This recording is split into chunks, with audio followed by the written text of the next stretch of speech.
Okay, let's pull the mic up. There we go. Let's go to main. Let's see how that works. There we go. Okay, we are finally live when it comes to election night. I am your host, Ty Crawford, as if it weren't evident by my stream channel name. I'm attempting to bring some unbiased, proper, complete coverage of tonight's election as we approach the first closure of polls in Indiana and Kentucky, half of each. Some things on the screen, just so you're aware. Towards your right of the screen, you'll see a map that will be compiled from a variety of sources as they come in. Specifically, I'm watching Fox, MSNBC, CNN, and Google all at the same time. They drown each other out all perfectly, and so naturally I don't really have to worry too much about them overlapping. And so as they all agree on states, they're going to go into this map, and I'll frequently go over to my map that shows how each of them are producing results. It'll look like this, and so as they each produce their results and their predictions and projections, what have you, we'll go from there and update them accordingly. And just so we're clear, I've also got a map here for our closing times because it can be a little confusing, and I've added probably too many colors. But the states that we're looking at right now, coming into 5 o'clock Central Time, are Indiana and Kentucky, of which these red states, of course, if you'll notice, with what resolution I have, it says 5 p.m/6 p.m. Half of these states will be closing at 6 p.m. local time in the Eastern time zone. Half of them will be closing at 6 p.m. Central in the Central time zone. And so, technically speaking, we won't have either of those states done until 6 p.m. proper here Central time. And then after that, we'll be looking. But when those states close, we'll also be getting results in from Georgia, South Carolina, Virginia, Vermont, part of Florida, and I think that's about what we can expect with Ohio, West Virginia, and North Carolina shortly thereafter. So we got a couple of hours before we're going to start seeing anything really move. But you can see there's a lot of stuff closing on the eastern coastline. I did the math. I think, technically speaking, we could have a winner based on people that voted just by 7 o'clock Central, I believe. Maybe even sooner than that, but I'm not entirely sure. A lot of electoral college states up for electoral college votes up for grabs on the right-hand side of the map, and so yeah, we'll cover it as it goes on. By all means, I've got the chat box is on the screen, so we'll keep that going. And also, because we all have to get through this our own way, I've got a Dr. Pepper counter on the left, and as I just chug through these 12 packs, it will be updated like that one episode of Futurama that I've been thinking about. And so that's one, and it should update shortly. There we go. And so I thought having all three sources on one sound feed, of course you can't hear them because I am not trying to get a copyright strike at all. I thought having 3 news channels on at the same time would be the worst, and honestly, it's a dull roar. They just completely nullify each other, but I can still kind of tune my ear to whichever political frequency I want to hear. What's interesting is that MSNBC does not advertise that polls will be closing in 3 minutes. They advertise it closing in an hour and 3 minutes, which is, I think, reasonably fair. Where Fox and CNN are both prepared to announce something, I suppose. That's when their coverage starts. And so, yeah, I'm mostly just going to be hanging out here, watching stuff come in, and going over just election discussion as the results come in. You'll have to excuse the various artifacting around me. I'm actually broadcasting live from Area 51, and I am slightly irradiated as part of the process, which it's their decontamination process, and so nothing harmful. You just see some green fuzz around my border, and it's nothing to be alarmed about, but we're just kind of hanging in there. The ticker at the bottom was an idea I had that I got some funny things that I'll put in there over the course of the night. There's not enough to keep it going all night, so we'll see what we're going for. This is actually mission control from the Apollo missions, I believe. Not actually my bedroom or my office yet, but we'll see if we can change that as time goes on. I don't have nearly enough vintage computers. I have probably 2 or 3 old computers, not nearly enough to run a mission to the moon. But we're approaching the first timeline here, the first deadline being 5 o'clock here Central, and so we'll see if anybody even goes so far as to even project anything. Results are coming in on Google for New Hampshire, which is interesting. They have only 1% reporting. 4 electoral college votes up for grabs in New Hampshire.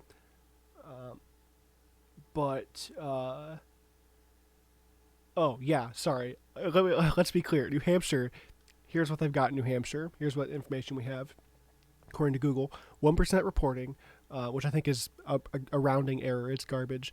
Donald Trump is at 61%, and Joe Biden is at 39% in New Hampshire. Total votes for Donald Trump in New Hampshire so far, 16. Joe Biden has 10, so off to a good start. They got a lot of votes counted up in New Hampshire, and we could call it now. But we'll see how New Hampshire comes along. But we're at the 5 o'clock hour now, and Wolf Blitzer, the Wolf Man, is pointing at Georgia, but I think he's just yapping. My prediction. Let's just get it straight that my prediction is not necessarily what I want to happen. I'm trying to be as hands off with my opinion as possible because I don't want that to affect anything. But statistically speaking, I think it has to be said that Biden is a clear favorite to win the election. However, there's, so many ways that could happen and so many ways that could not happen. Most of us remember 2016 and how we thought about 2016 and how I feel like everyone thought for sure Hillary Clinton was going to win 2016, and yet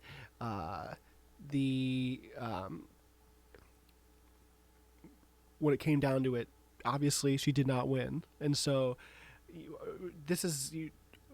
I feel like any number of people counting the eggs before they are hatched is enough to just throw off the phantom vibrations of the universe and just produce a statistically unlikely Trump victory. And so I feel like we should just, let this stuff happen. A lot of folks that have voted are already voted. Let's just see what happens.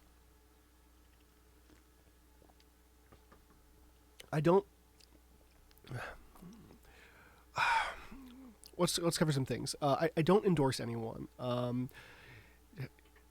don't want to bring my political opinions into this, but I feel like I resonate with a good amount of Americans that really was not pleased with this particular ballot.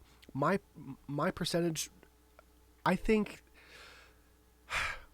when last I looked, I feel like it's a 1 in 10 chance. All right, and I know that sounds like I'm being grim and unfair to President Trump, but I feel like you have to look at the fact that he had a 1 in 3 chance going into the election in 2016, and he pulled that off. And I'm a gambling man, right? 1 in 3 is not the worst odds, but I think he's at a 1 in 10 chance to pull it off. He's going to need some critical states.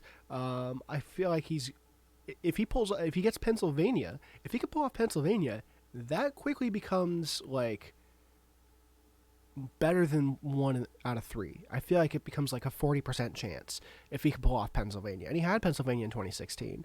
And that's a big deal. I think, I'm not sure what's going to happen in Florida. I don't even begin to think of what's going to happen in Florida. But another state to watch is Texas. Everyone wants to talk about Texas and how it's it could go blue in the next 10 years or what have you. And so if it goes blue this election, I feel like that's absolute game over for the Republicans. I don't know how you can come back from losing the second largest state. But again, crazy things have happened, right? Let's not count anything out. I feel like at some point you could see that happen in the next couple election cycles, given Beto O'Rourke's election and just a continual progression towards the left. And I feel like I think I saw numbers were close to like 1 or 2% difference between Donald Trump and Joe Biden in terms of just pre-election voter polls, and so it's gonna be tough to say. It's gonna be interesting, no matter what happens, no matter who wins. If Joe Biden wins, I feel like you're gonna have. Let's dial this back. If Joe Biden at the end of tonight looks like the apparent winner, right?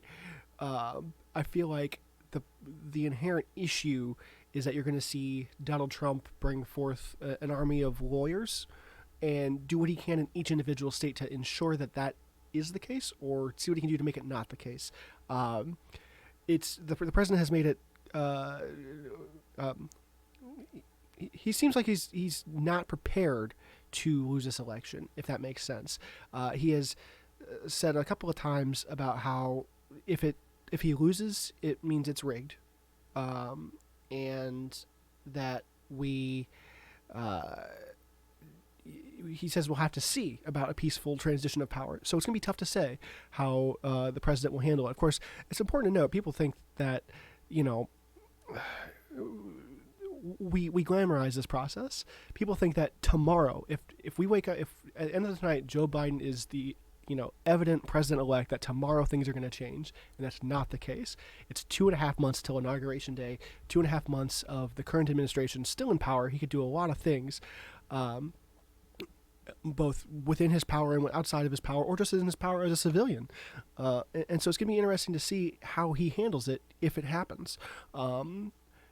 Frankly, I was going into 2016 thinking that he was going to have to find a way to deal with that. I thought he wasn't going to win 2016, and he did. And so I don't know that Donald Trump is a person that likes to lose, and that's going to be interesting. But I'm sure he's got the greatest, most tremendous, whatever hyperbole lawyers that anyone else has. No one has better lawyers than he does. I'm sure he'll tell you.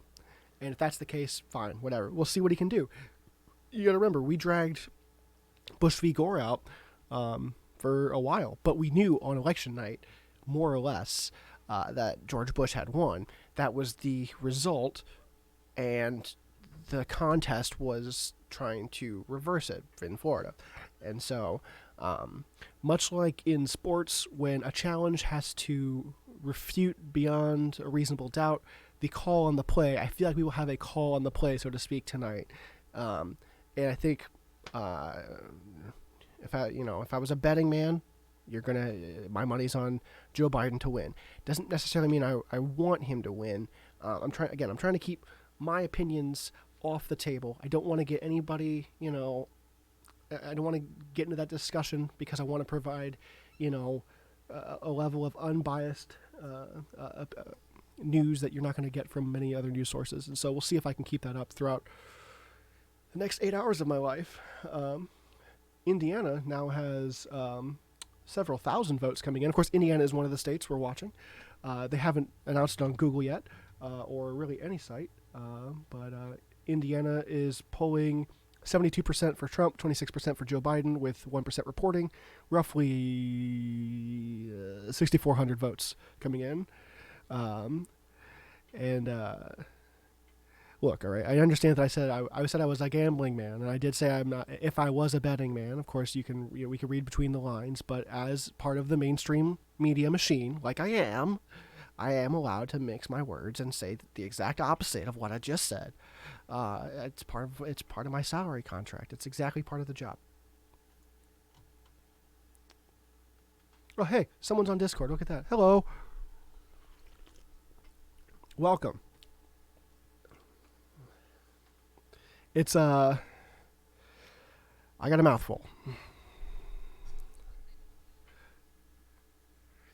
No, that's all right. Are you watching anything on TV? Any other coverage? Okay. Like proper news coverage or yeah. Yeah, I don't know the last time I actually watched any I don't remember the last time I watched any local news coverage. It's always been nationally syndicated news coverage. Yeah, I see that. Favorite soda. I'll be honest. For a long time, I was a Coke man. I was, it just was the most American soda. The fountain up the street from my house at the gas station usually poured a good Coca-Cola, and I would drink like a 1 liter bottle of Coke every day at work. And then, I stopped a long time ago. I stopped drinking cold soda. Because my parents would drink Pepsi and had a 12-pack just sitting on the floor outside the fridge, and my dad would pour over ice, and I would just stop drinking it with ice, and I was like, this is fine. So and it comes out of the soda fountain just fine. But I'm getting ahead of myself. The soda fountain at my gas station, when I started working full time, it was just not producing a good, reliable pour. Sometimes it'd be very syrupy. Sometimes it felt like it was very watery. And the issue with that is, I'm going into, 40-hour work week. I need to, I just need something to hold on to. And so one day the fountain was just down, and I decided I was going to try something else. And it wasn't the first time I'd ever had Dr. Pepper, but I did drink Dr. Pepper. And I noticed that the pour was very reliable, not just at my gas station, but many gas stations. It felt like it was a consistent flavor of soda. And that it also defizzed very fast. So I could cut off, I was speed running my gas station trip. I could cut off 28 frames of gas station trip if I just went with Dr. Pepper, because it filled the cup up faster without overflowing. And so, yeah, I'm a Dr. Pepper man now, which is what the counter is on the screen, how many Dr. Peppers I've been through tonight. I'm trying to drink less Dr. Pepper, or less soda in general, because, again, it is not the greatest for me. And my gut is starting to tell me that. And so, yeah, it just tastes so freaking good. But yeah, Haunted, I'm just trying to keep it unbiased, keep it, I believe the phrase among some of the most trusted news sources is fair and balanced. So we'll see here. Apple soda flavors. I've never had an apple soda flavor. See, I'm not really opposed to apple flavor or anything. I actually enjoy apples as a fruit. But I've never actually gone so far as to find myself an apple flavor. I will say I feel like sour apple is just going out of its way to be a little bit obnoxious as a flavor. But you're talking like a carbonated apple juice. I'm interested. We'll see what we can. I would expect Jones to have such a soda. And so let's refresh Google. Let's see. New Hampshire. The vote in New Hampshire has not changed. New Hampshire is 16 votes for Donald Trump, 10 votes for Joe Biden. 26 people have voted in New Hampshire. But Indiana is upwards of 15,000 votes, still polling decently hard for Donald Trump. Let's take a look at 2016. Donald Trump won Indiana in 2016, and just about every prediction source puts it in Donald Trump's camp, with Real Clear, which I believe to be a more right-leaning prediction site. Real Clear is putting it in more of the lean camp, so we'll keep an eye on it. But CNN and 538 both put it as strong Trump, and 270 to win puts it as likely Trump. So we'll see how that goes. But I feel like it's something that we could see probably stick with Trump. And of course, I know the numbers are probably rather small on the screen. Indiana accounts for 11 electoral college votes, and so decent pickup there for President Trump if he keeps it going through the rest of the night. But I'm seeing numbers coming in from Kentucky. Of course, keep in mind these numbers, they're only for half of the state. These states are split along a time zone, and half the state has finished up. Am I on the bridge of a boat right now? No. Reasonable to think that. I am actually in, after they completed the Apollo missions and moved on to the space shuttle, they moved the Apollo mission control back to Area 51, which is where it was engineered, and have it on display for anybody that just goes through the proper channels, which is where I am broadcasting from, Area 51. However, because my home and heart is in St. Louis, Missouri, I am referring to Central Time, despite being very clearly in Pacific Time. And so... let's take a look here at Kentucky's got less than 1% reporting, also polling for Donald Trump, and I feel like that is also consistent with the predictions. Kentucky is also a state that we can reasonably expect to go to Donald Trump. It seems like it's a strong Trump state. Pal, Area 51 is definitely in Nevada. And New Mexico is Mountain Time. Arizona, I believe, changes time zones every 6 months. Do I think the major support of Gen Z for Biden affects some of the outcome? It does. But I feel like I'm not a Gen Z kid. I'm a millennial, right? I'm 28. I really don't like generational discussion and generational theory because I think it is a little bit garbage. I feel like the lines are constantly moving on what is a millennial, what's not a millennial, and what's a boomer and what's not a boomer. But it's an important demographic to think about. The 18 to 25 demographic is a common demographic to consider. While we like to believe that the youth tends to vote blue, there are a lot of folks that will, there's a lot of the youth that are still right-leaning. When I worked in St. Charles, I met a lot of kids that were right-leaning Trump supporters during the 2016 election, and they were fresh voters. So they're, it will have an effect, but I don't know that it's going to be as exaggerated as we might have thought. I was really hoping to get a vote in for Vermin Supreme, but that did not happen. And so kind of just threw a dart at the ballot and hope it landed in a hole.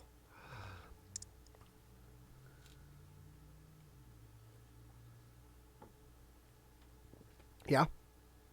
Yep. I got a couple. So the ticker is limited to like 900 something characters. And so I'm going to, I've got a couple lines that are going to go in it, and we'll see how it goes. I actually was not, I was not of voting age in 2008. I did watch election results kind of come in, but I was not. I think I was just young enough for it to be nowhere close. Let's see. Let's go through some questions. Kanye West. Musically, I don't know anything about Kanye West. Politically, I feel like I don't want to hear his opinions or take him seriously. And it's not necessarily anything about him. It's really just a matter of when you become a celebrity of any variety, you have an opportunity to use your platform to broadcast a message. And I don't necessarily put that past people, right? But I don't know that I'm necessarily in favor of building a future in America where we just start electing existing celebrities to office without them having any experience with government. I feel like I'm getting a little bit into it, but yeah, that's, Like, and yeah, you make a good point. Ronald Reagan was a celebrity, and look, here's the thing, right? Again, not here to talk about my political views, but he was the governor of California before he went to president. And obviously, you could make the argument that he was a celebrity and used celebrity status to, you know, become the governor of California. That's not an invalid argument by any stretch of the imagination. But it was not like Donald Trump, who had held no position in government and just thrust himself into the limelight and got himself elected. And so there is a difference there. How much of a difference is one level of abstraction? Let's see. How many Dr. Peppers do I hope to get through tonight? It's not a race. It's not a contest. I'm just going to try to keep myself energized and enjoying it. I'm in the pool. I am in the pool. When is the pool? That's an interesting question for Area 51, because the concept of when in such a research facility it's really kind of gray. When is Area 51 is a very good question, and the men with guns are pointing at me. So I'm going to back off of temporal displacement in Area 51. If I had to vote for Trump or Stalin, who would I vote for?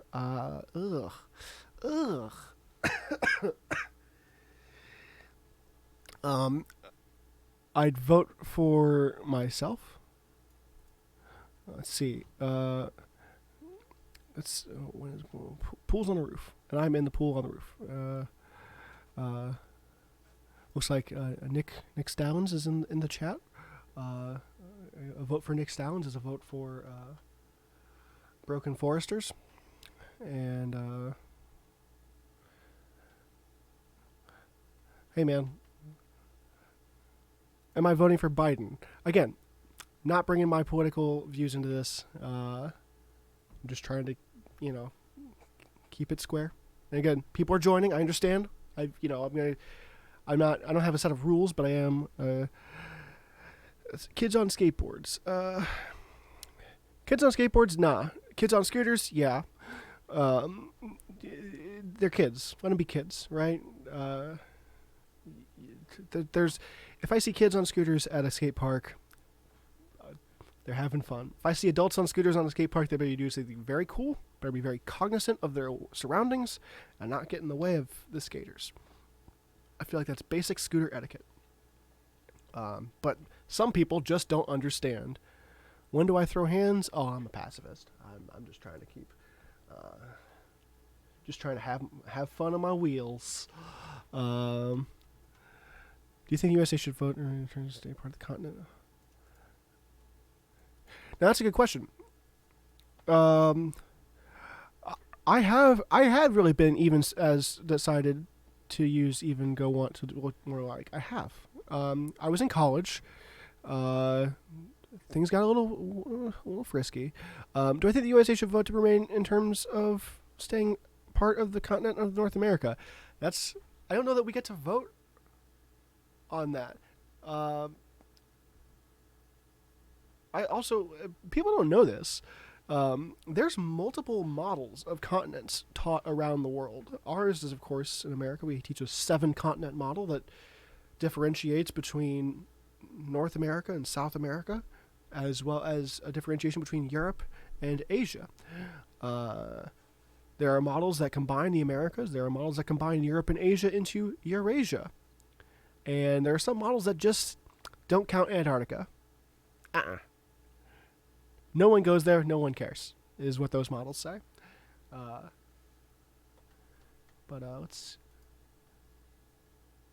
Let's see. Can we veto America? That's a good question. I don't think the process allows for that. I understand frustration.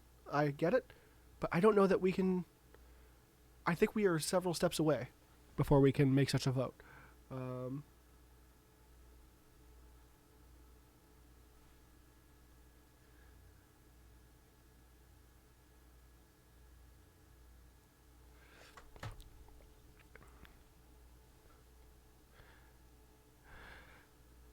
I used to be terrified of bees. right? And I don't know what it is about bees, but I've slowly warmed up to bees. Still mad at wasps. I feel like they still don't have an excuse. Um, but I think it was rationalizing that they can only sting you once. But then I learned later on that that's only certain varieties of bees that can only sting you once. But then there's some varieties that can't sting you at all, and some varieties that can sting you multiple times. I recognize that bees are a valuable part of the ecosystem, and should be protected. We should be conscious of what they do for our environment. Technically speaking, so are wasps, but they're just so freaking awful. They're suck to look at. They suck to be stung by. They're so freaking intimidating. Um, Tabs or spaces when formatting code. I like making more money, but I'm a tab man. I don't know what it is about you space guys. I just can't figure it out. Although technically speaking, if I'm being entirely accurate, I use tabs, but I think I'm. Oh God. I use tabs, but I think it's because Visual Studio just puts spaces in. I think I'm inputting space characters. I'm not putting in tab characters, but I'm using tab to do that. Um, so that's a classic debate. Um, Toilet paper, over or under? Here's the thing. It's fun to talk about. I really don't care. I think I am, by muscle memory, an over man, but I'm not opposed to under at all. I'm just glad toilet paper's in the roll after I've sat down. I just whichever works is fine by me. Is it favorite season of Power Rangers? If we're gonna consider original Power Rangers, dang, that's a good. 3 sucked. I'm sorry. I just didn't care about Ninja Rangers at all. The Zeo Crystal thing was cool, but they were also kids. Not a fan. It really boils down to: am I a Green Ranger person or am I a White Ranger person? And gosh, it's so hard because I just watched. Zeo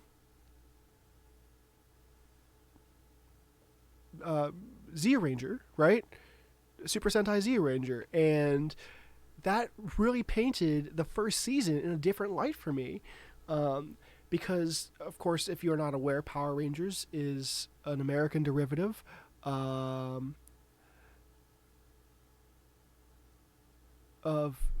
Power Rangers, American derivative of the Super Sentai series, right? And there's a production quality difference in the first season of Power Rangers, and really you can see it in other seasons of Power Rangers as well. Between the monster fights and the stuff and the kids, just walking around Angel Grove, and it was kind of disorienting, that juxtaposition. As an adult, as a kid, I didn't even freaking notice. But when you see how those monsters are portrayed and the stories they're in the original context, it's actually pretty good. So that brings me to the second season. White Ranger's pretty cool. White Ranger is pretty freaking cool. The production quality was way higher. They refilmed a lot of the scenes with the monsters in second season. I think I might have to go second season. I feel like the show was just a lot more polished. Lord Zed is there. I think I'm second season here. Now, Space was also a good season, if I recall correctly. Now, that's not original Mighty Morphin Power Rangers. That's season 6. So, I understand there's folks that just want to be OG about everything. But for my money, Space was pretty good. It kind of flushed out and ended the original Zordon arc. I think it's a fine choice of a season. Zeo's a little silly. Turbo's a little silly. Really, the real heroes of the show are Bulk and Skull. That's a fact. I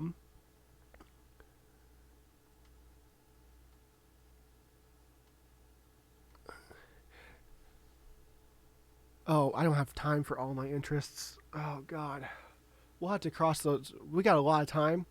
Let's just kind of work our way through it. Favorite Pokemon. Now, speaking of people being OG about everything, I'm not so obsessed with the original 150 that I'm not willing to include the others. I think my favorite Pokemon is usually Umbreon. I like the Eevees, but the dark one is the coolest. Um, I don't know much. I know I have anecdotal knowledge of Pokemon beyond 251. Um,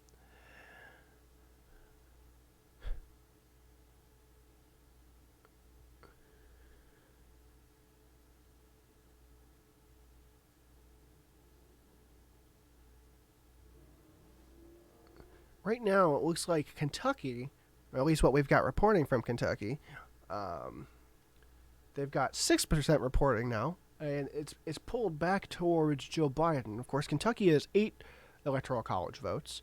Um, they're still at 26 votes in New Hampshire. Just couldn't convince people in New Hampshire to get out to the polls. Really hoping that changes. But Donald Trump is still maintaining a lead after 3% reporting in Indiana. So we'll see how those develop once the rest of their states close.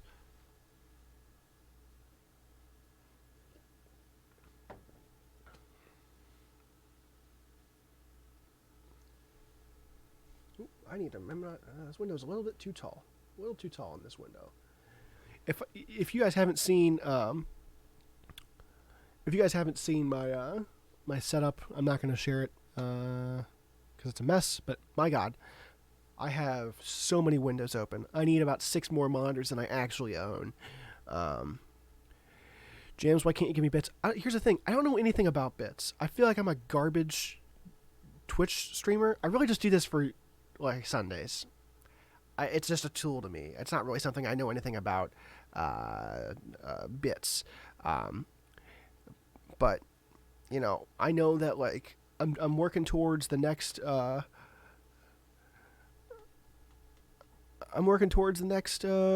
next achievement or whatever is on Twitch, and it needs 50 followers and 3 or more people, average viewers, and so it's not something I'm like obsessing over, but some follows would be cool, guys.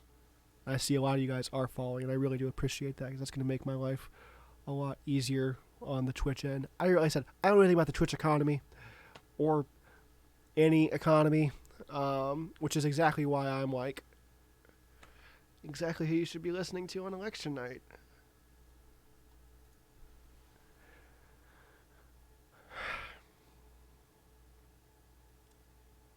But yeah, is anybody watching any other election coverage? I know that some people watch this on TV, like on their physical television. I'm not sure if people have this on phones, tablets, apps, or what have you, and are also keeping an eye on other sources. But I've got, in case you are just joining, I've got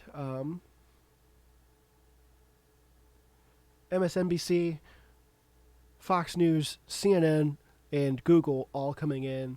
And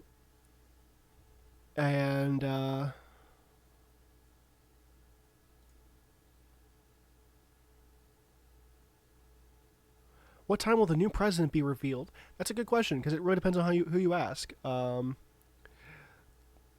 Let's take a quick look at the times. So this Fruity Tooty map is all the different times, all the closing times. I didn't know how to do this other than just use as many different colors as I could, but at midnight tonight, Hawaii's polls close, right?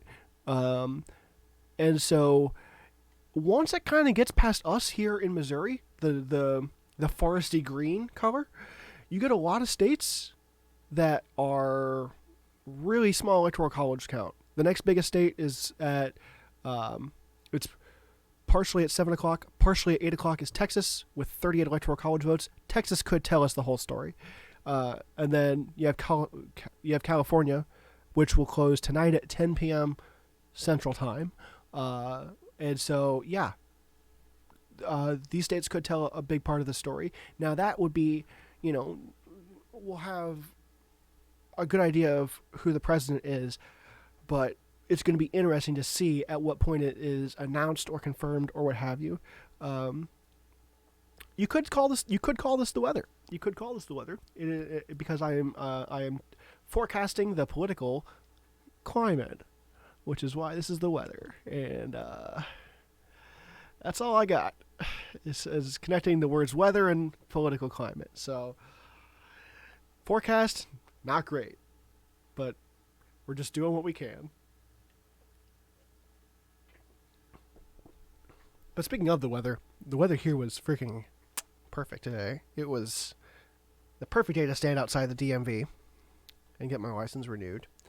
Frankly, I wish they wouldn't have taken me in so quickly, because I could have stood out there for probably another hour.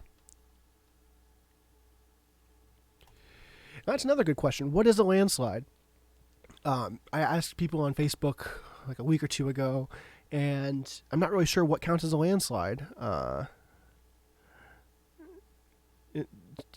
You ask...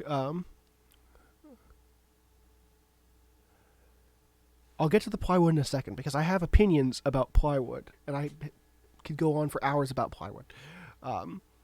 But some people were saying to me that a landslide victory, 538 classifies a landslide victory as a 10% difference in popular vote. Of course, we don't elect by popular vote in this country, so what good is that if we're counting a landslide? Millions of votes for more for one candidate is a good. It's a quantifiable difference, but every election is determined by millions, except, Gore v. Bush was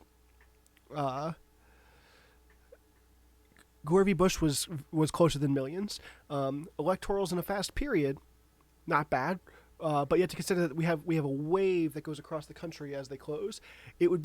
It's particularly telling if they're so strong for a candidate that they don't have to wait much past the closing time. That's a good indicator. The one thing that often comes up among conservative camps is they'll call it 1984 Ronald Reagan versus Walter Mondale, where Ronald Reagan won 525 electoral college votes, which is the most any candidate has ever won in this country. 525 out of 538 is a lot, and you could call that a landslide. And as far as I know, many conservatives do consider that a landslide, but he only won 58% of the popular vote. Again, I know we elect by electoral college vote. We don't elect by popular vote. Oh. And so that's a disproportionate amount of electoral college votes to proportional vote. It really is a landslide by most people's stretch of the imagination, but the electoral college vote doesn't necessarily paint the entire picture, which, man, I hope people understand that by now, because I am not a social studies teacher, but I'll try my best. I do have most of a degree in teaching. Yeah, let's take a look at 2016. I've got it pulled up. We can make this. Donald Trump won 305 electoral college votes and still lost the popular vote, which is really interesting, because when Bush beat Gore, I don't think it was by this much of a margin. Maybe I'm wrong. Maybe it was I feel like I know for a fact Trump's difference in popular votes was more significant with respect to votes and percentages than the difference in the Bush v. Gore 2000 election. I feel like Trump won by more electoral college votes too, compared to the 2000 election. When it comes down to the electoral college, I know there's a lot of people that have a lot of very valid concerns about it. I have my own.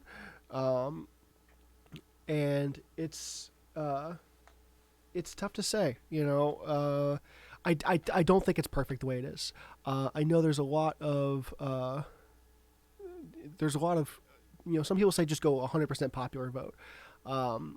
And for the most part, realistically, that has agreed with most U.S. elections. I'm pretty sure President Lincoln was elected without getting the popular vote. At least one of his terms, I'm almost certain He was elected without a popular vote, but he maintained an electoral college vote. Of course, the election of George W. Bush in 2000. I mean, that, again, not trying to get too far into my political beliefs, but that did kind of shape, that restructured America's defenses for a new American century, as the Project for a New American Century might have suggested. But we're still living with the effects of the first Bush administration, and we could reasonably expect that we're going to live with the effects of the current Trump administration for many years to come, and we're going to experience the effects of the next administration, whether it's another Trump term or a Joe Biden term, for many years to come. And so, one thing I keep hearing: last 5 elections, Democrats have won popular vote 4 times, but they've only won 2 of them presidentially. So,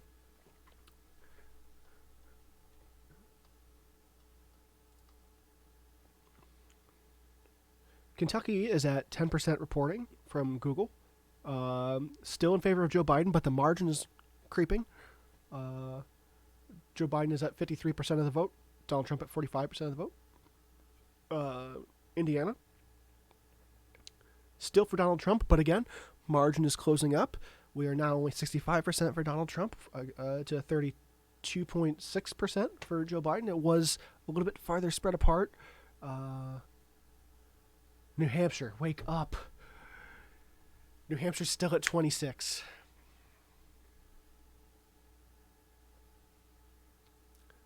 And in case you're, New Hampshire's the state to follow. They've got 4 electoral college votes. I'll be honest, plywood barricades painted to look like concrete. I would have expected somebody to do the opposite. I would have expected that they made concrete barricades to look like plywood, because plywood, concrete, is heavier than plywood. And man, I'll tell you what, I built these boards for some cabinets in the kitchen out of plywood. Put a nice good Minwax, Polyshades, pecan, polyurethane combination stain, and they look good. I'm looking very forward to installing those in my kitchen. Plywood can, when I think plywood, I think about the cheap stuff they board up windows with, the oriented strand boards, OSB. No, trash, garbage. Good ply looks good. And so I'm curious what grade of ply they're using to make these concrete-esque barricades. Sounds like it might be a waste of good plywood, and I'm not in favor of a waste of good plywood. Use OSB for whatever you want. Use grade C plywood for whatever you want. Using good plywood, vote them out.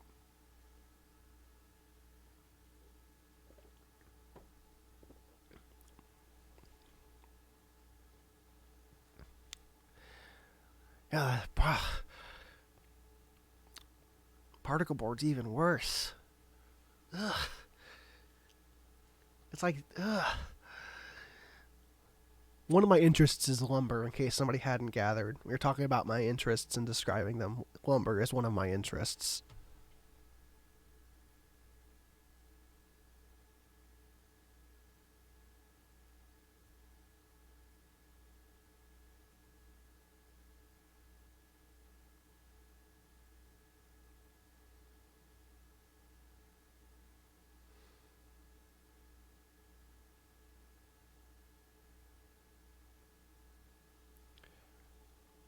Hot lumber takes.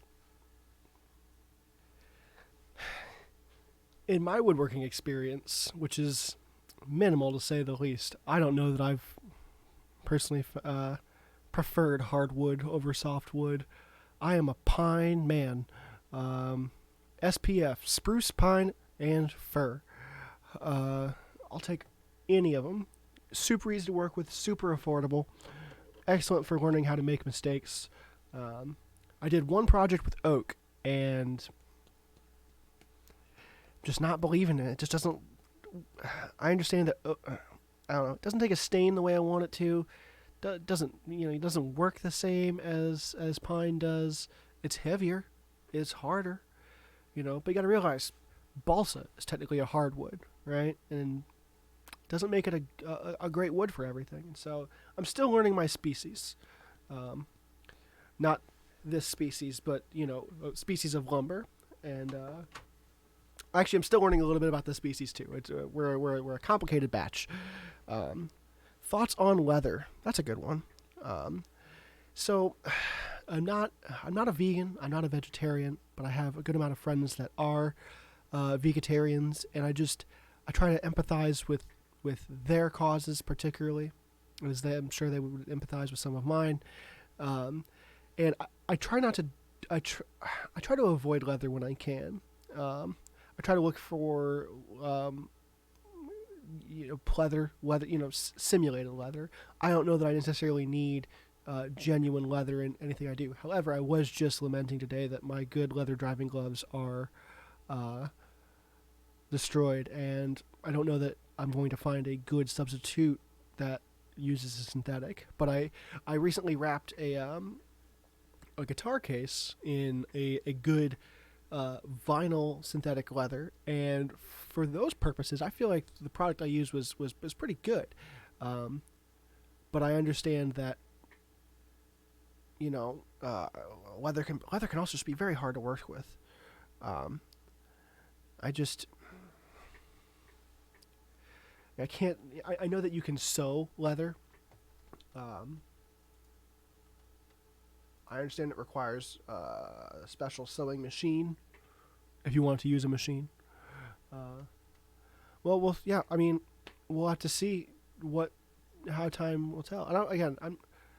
What do I think of postal voting? Isn't it easier to read the election? What's best Doctor Who? Okay, let's get some things taken care of. Lilac wood has purple grain. I'm concerned about any kind of cool looking wood, because I've heard that purple heart wood, for example, looks purple when it's fresh. Over time, it goes brown.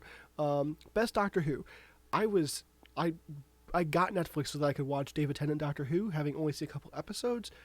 Started new Doctor Who, was upset that it wasn't David Tennant, and I was like, who's this guy? I didn't understand the whole Time Lord thing. Was really smitten with Chris Eccleston. And then on one season, boom, David Tennant. And so it's like, I feel like Eccleston is so underrated or so underplayed. Let's see. Postal voting. Is it easier to rig an election? That's a good question. I'm not an expert on the matter, but it's my understanding that any good usable election rigging device needs to be scalable, needs to be easy to keep as few people on it as possible. You want as few hands on as possible. As the fewer people know, the better. It's how we managed to build the atomic bomb in secret, or with which secrecy we did, right? And so I just don't know that that postal mailing or postal voting is a good way to rig an election. I would have to believe that some kind of effective rigging of an election would come through in a digital electronic software variety, because the same means you use to rig one vote is the same means you use to rig one vote can be scaled instantaneously to rig them all. You could do so in a way that looks human, and that's why I'm not a fan of digital.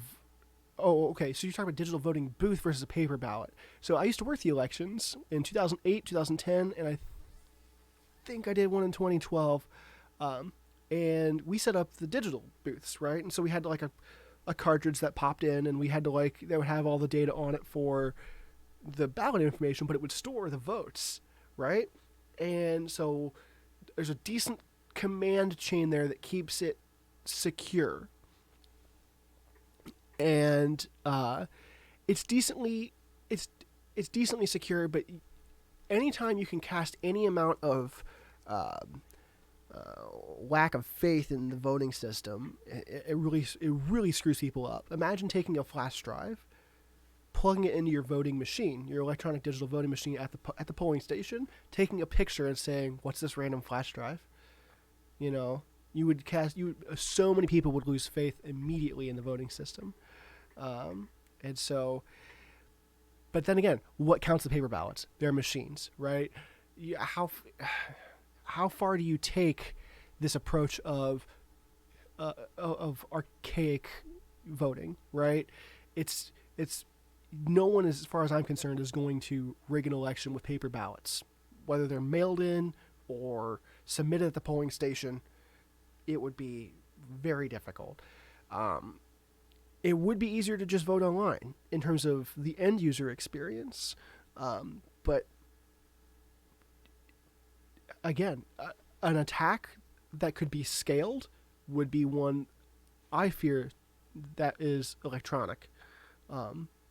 And if you could build, why is my arm transparent? It's the radiation. It's the radiation from the decontamination room. Realistically, it's an artifact of what I got going on behind me. And so there's folks that think we could, that we have the technology to start voting online, and I don't know that we're ready for that.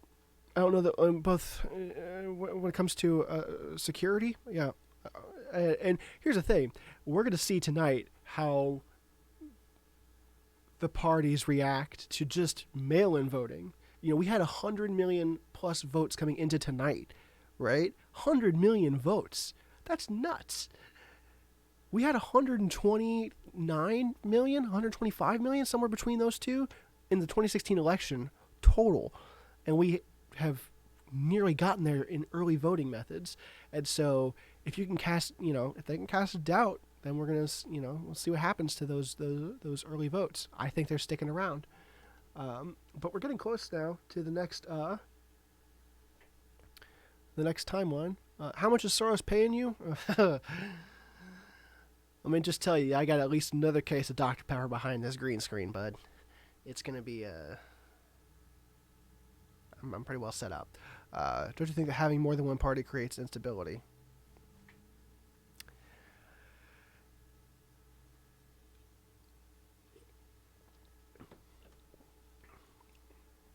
Don't you think having more than one kind of person creates instability? You tell me. I don't know, dude. It's like,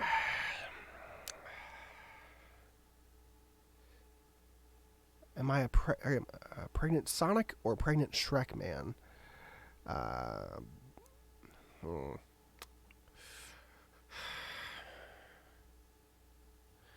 The answer, Jams, is no.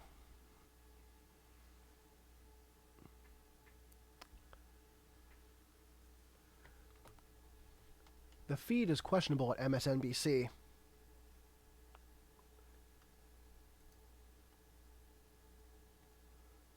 I'm just seeing how many tabs I can open on my computer with Spectrum that are streaming me TV. So far, I'm at 2, and I'm streaming MSNBC from their site, and I have my ad blocker turned off.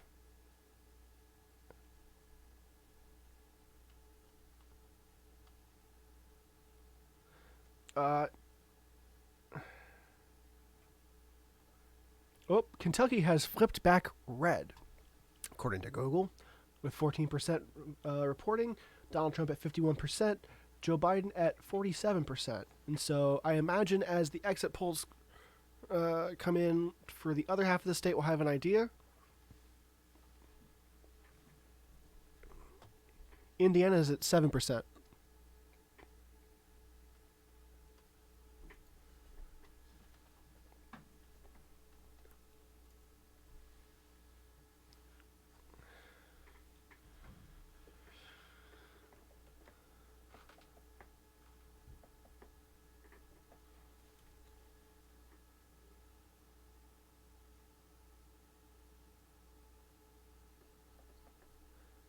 Yes. The map that you see on the bottom of your screen will be updated once we have every.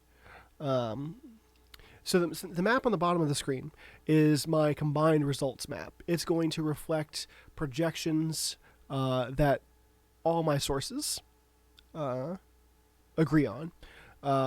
Because, watching last year when we watched 2016, I had Fox on one TV, CNN on another, and they would project things at different times, and you'd have different results lists, more or less. And so I have another screen that will be flipping to as the results come in, and that's the closing times map. This will be the map we show for our results per source. And I just expect enough variance between the sources so as to not grant all the states immediately. You look at like how Florida was announced because no one has confirmed anything yet. Yeah. At 6 o'clock, I imagine we'll start seeing these sources talk about actual projections. But we'll see. Now, I'll be honest. Some of you are aware that I am a software developer. And I feel like as a software developer, I could do this a lot better. I feel like there's not nearly enough integration of software, my skills as a software developer in this presentation. This is a bunch of just me looking online to see how far I can take Streamlabs. So to that effect, yeah, I would like to be gathering more information from people like AP, and using APIs to bring it all in and display it more intelligently and more intuitively. I'm sorry. Hey, my Google results come in from Associated Press, so it's my URL says Google. The data is that from Associated Press. So. Apologies in that regard. I could update. I could just change that. I could change that real quick.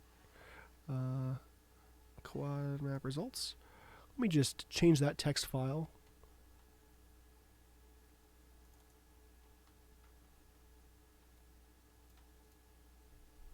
What is America's favorite cookie? Oh gosh, isn't this a slogan for somebody? Isn't it Oreo? Can I ask the audience?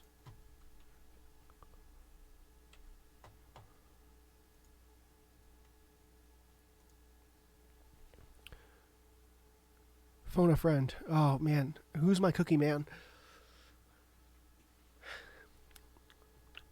That's what I'll say to my son one day. Who's my little cookie man?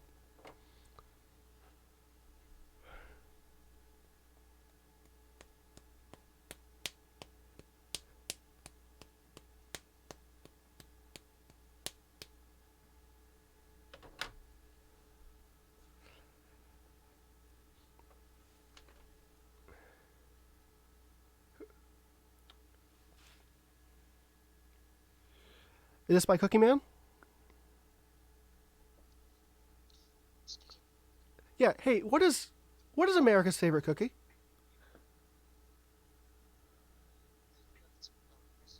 Or okay, I already used my 50-50 and it's down to Oreos and Dunkin'. I don't know what Dunkin' is. Is that a cookie?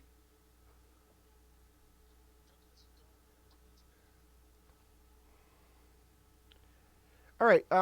So the question. This is for $250,000. I got Regis here in front of me. Rip. And it's for what is America's favorite cookie? And I've got my answers. I'm down to Dunkin' and Oreo, and I'm thinking Oreo because Dunkin' doesn't make sense. Yeah, Dunkin' is a donut chain. I think it's Oreos. What do you? Okay, I'm running out of time here. Audience is neither. Oh, jeez. Oh, we're out of time. Okay, I think I'm gonna have to say Oreo. That's my final answer. And of course, it's election night, so we won't get the results till like 2 months. So I think it is Oreo. I'll be honest. When it comes to Girl Scouts, I get a lot of flack for this, but my favorite Girl Scout cookie is 100% trefoils. What does Google say? Was it with respect to the election or with respect to cookies? Yeah, it is an old person cookie, Roxanne. I'm an old person at heart. I'm sorry. The cookie problem. Okay, I will find out. We're getting pretty close to 6 o'clock, and I'm just kind of trying to keep an eye on my projections. I'm using Spectrum. I'm not using... MSNBC's site is not cooperating with me.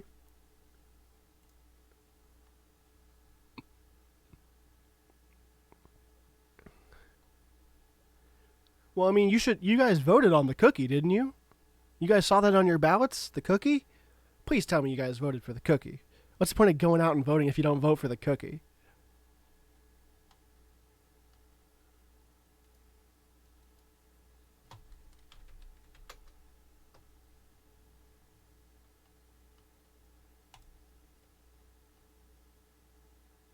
Okay. I have rectified the issue with MSNBC. Well, I've rectified my issue with MSNBC. We'll see.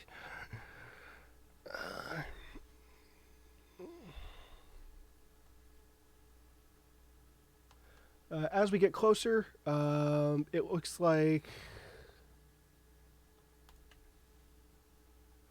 Okay. Google is still... I don't know how fast Google reports their... or updates their information.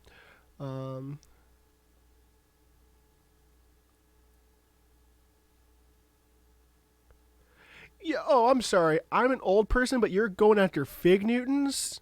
Come on.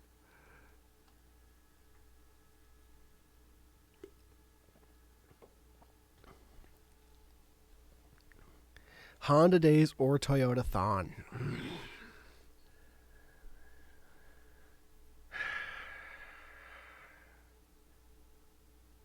I just want a Subaru holiday. That's all I want. I don't know, like these days, both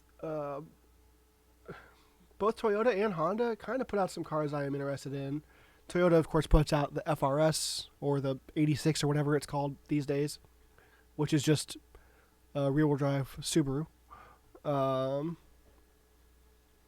Honda puts out that frickin' Type R. The Type R Civic is it's got a look to it.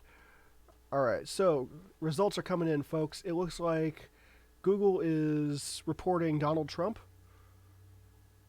for Kentucky. CNN, MSNBC both give Indiana to Trump. Fox is giving Kentucky. Oh, Virginia is apparently go. Oh God, I am in a cluster here. I am going to do my best to update these because I have got quadraphonic audio coming in. All right. Fox is not declaring Indiana. What did Biden get? Oh, scroll out. Hold on. Okay, so give me a second here, folks. I'm going to update all this stuff right quick. Vermont. Kentucky. My maps. This is the Google map.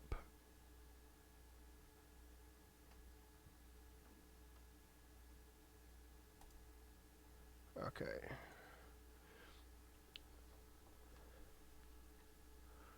Now I'm just waiting for them to...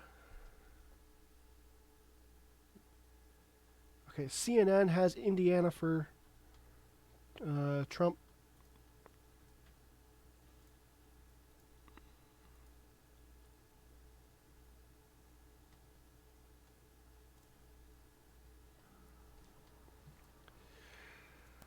MSNBC.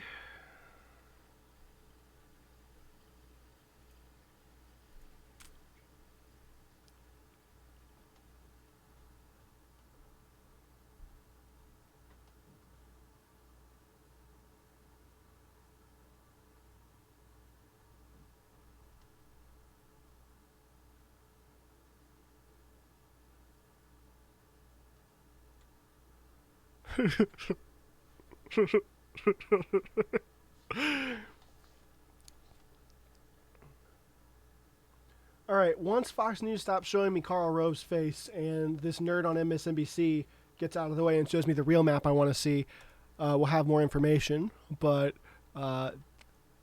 this is what I can gather so far. They announced a lot. They all announced a lot more. I'm trying my best here. No, come on, bud.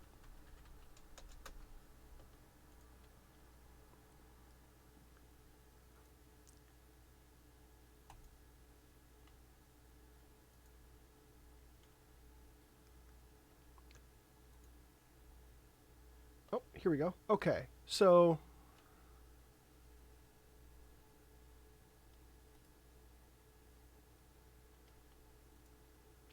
this is easier. Okay, I got information from Fox now. Yeesh. So Fox has Vermont and Virginia going to Joe Biden. So Fox has Joe Biden at 16-8. Let's save this.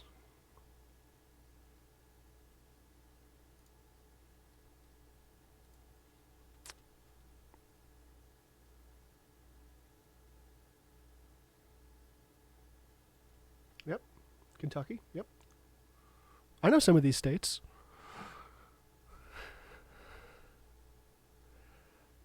Let's see. MSNBC. I'm at the point now where I'm realizing that actually like having the news from these people is the worst way to go about this. They have websites. I can just hit refresh and get all the information I want without having to look at Karl Rove at all.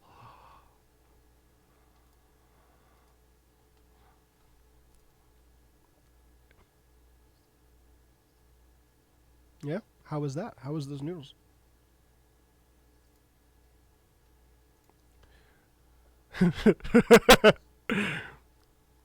Do I think Washington, D.C. should be its own state? There's arguments both ways. Here's the thing. With respect to this process, they might as well be their own state. They have senators and representatives in terms of amount of electoral college votes. So they vote as much as they would if they were a state in this process. Statehood is one of those things where at this point I'm pretty sure that the reason we don't have more states is actually just because they just really like that flag. They don't want to figure out how to rearrange those stars to be any cooler than it already is. And they're just trying to find out how to do it. And once they figure it out, then we'll have Puerto Rico and LA will be its own state. Chicago will be its own state. So yeah, I'm not gonna lie. In terms of, I feel like in terms of what we have now with 50 states, how those stars are aligned, IMO better than the way they were lined up when we had 48, which was just a grid of 6x8, which is not a creative star arrangement. Sorry, guys, you didn't do it that good. Yeah, that's a valid point. There's that too.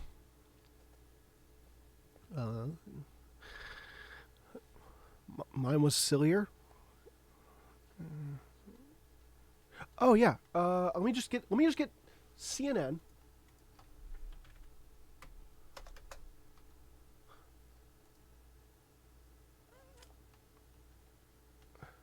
Oh, CNN is frozen. Or did I pause it? I don't know.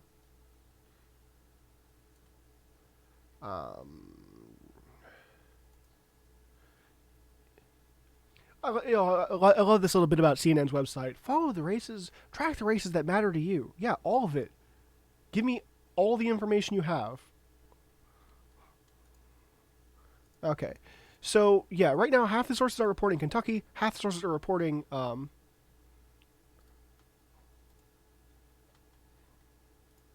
wow, that's fancy. Half the sources are reporting Kentucky, half the sources are reporting Indiana. Nobody's reporting anything consistent yet. So that's Fox there? NBC, CNN, Fox News. At this point, I'm just going to mute them. They're all saying the same things, which is a whole bunch of nothing. All right. Cool. Why are they different? That's a good question. I really don't know why, like, how each news source it can say with certainty that a state will win, while the other news source isn't sure, and it might. Yep. Look, all right. Sometimes we all walk out of the bathroom with some toilet paper attached to our shoe or our fly undone, or we switch back to the mainstream with pictures of Fry from Futurama in the spot where the map goes. We are all human. Yeah, that's where I'm getting to the 100 cups of coffee, Fry.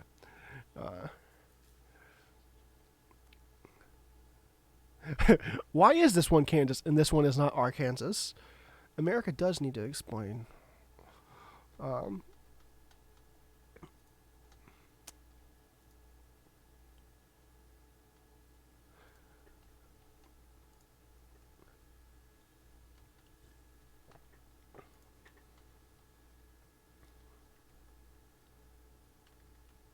Also, something to bring up. I'm not sure how many folks are familiar with this little facet of our democracy, our republic, whatever you want to call it, whatever fits your agenda.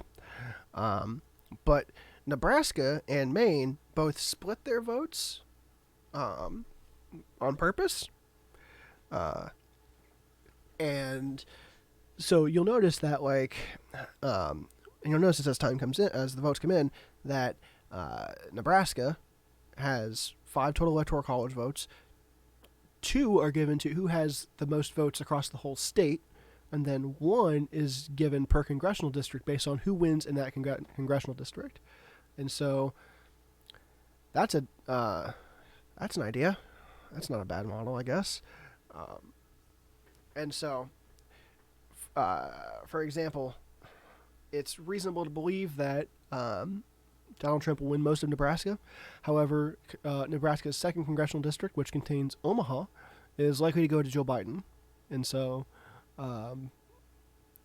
Maine also does this with their 4 electoral college votes. Could see most of those go to Biden. Might see one go to Donald Trump. We're not entirely sure yet. Also, I'm not sure if this has been made aware.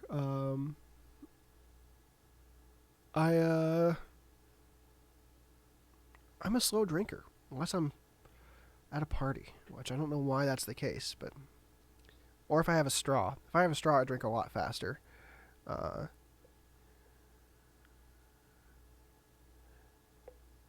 That is the Apollo 11, or maybe just all Apollo Mission Control Center. Not sure if you've been there, but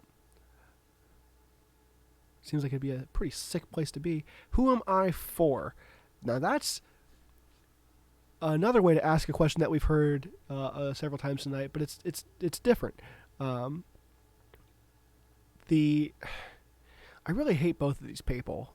I'm sorry. I don't want to get too much into it, but they are both just insufferable human beings. And so no matter who wins the presidency, I feel like I'm not going to be a fan of them.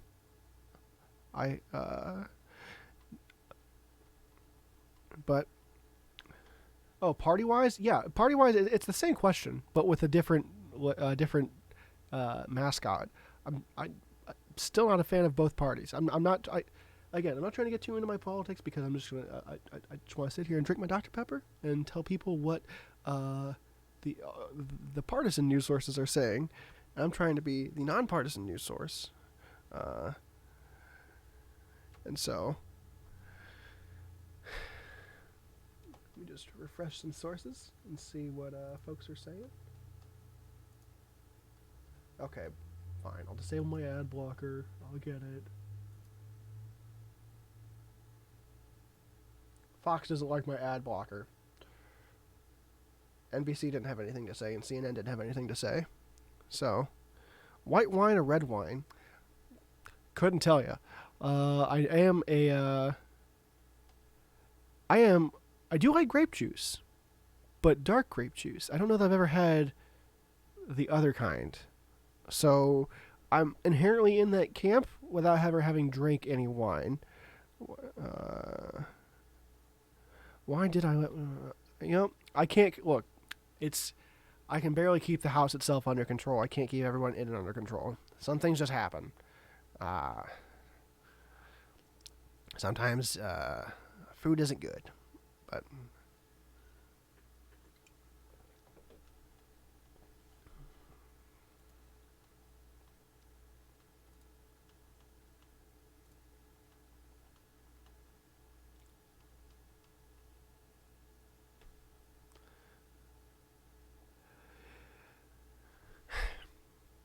I'll take that as a compliment. Cody's a good guy. Cody is a good source of information for what he does. I haven't. I don't know that I've ever actually subscribed to Cody, but I watch him enough to where he just pops up in my algorithm. You know what I mean? And yeah, even though I'm not a big fan of YouTube as a platform, I enjoy using it. I enjoy watching it, but the politics and the back end of being a YouTuber and making money doing it is awful. But I'll tell you what, the scientists and the people that are just really enthusiastic about science that YouTube has brought to my attention is one of my favorite things about YouTube as a site. My mic model, this is an SM7B, which is a mad flex. But I bought it for vocals before COVID hit, and I haven't been recording any vocals, and so I had a 57 down here, and I figured, well, I've got it, might as well use it. And so it's running through a tube, a basic tube pre, through my mixer, through my tape deck, into my computer. It's actually not the cleanest signal chain, but I really just honestly, I like the fact that it's got an integrated mount, and it looks cool. What do I normally stream? That's a good question. Sundays I usually stream some video game.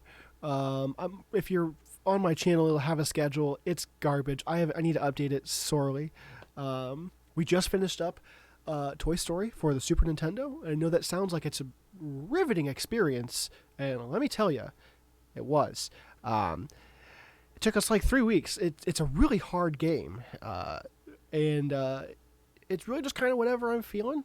I think this week, depending on shipping times, we will be attempting to see how fast we can get through Detective Barbie. It's not a game I've ever played before, but it comes highly recommended, and I'm not above playing a game that's clearly marketed at a different gender demographic than I belong to. And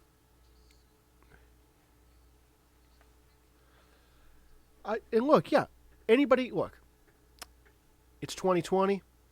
Anybody can play with Barbies. I don't really care. I've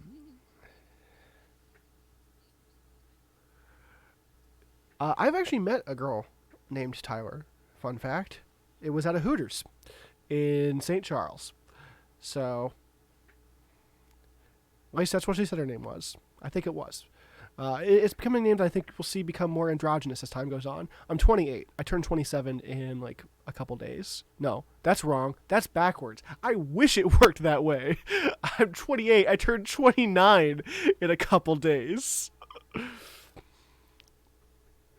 I have Battletoads. I think I bought it when I was working at the game shop, but I haven't gotten very far. I was really just I bought it because I knew it was a game that was, had such a cult following, and it is what it is. It's also made by Rareware, which Donkey Kong Country was a Rareware game. Sorry, the cadence I have to use on that just to get the pronunciation right of Rareware. But yeah, projections are pretty much sitting where they were.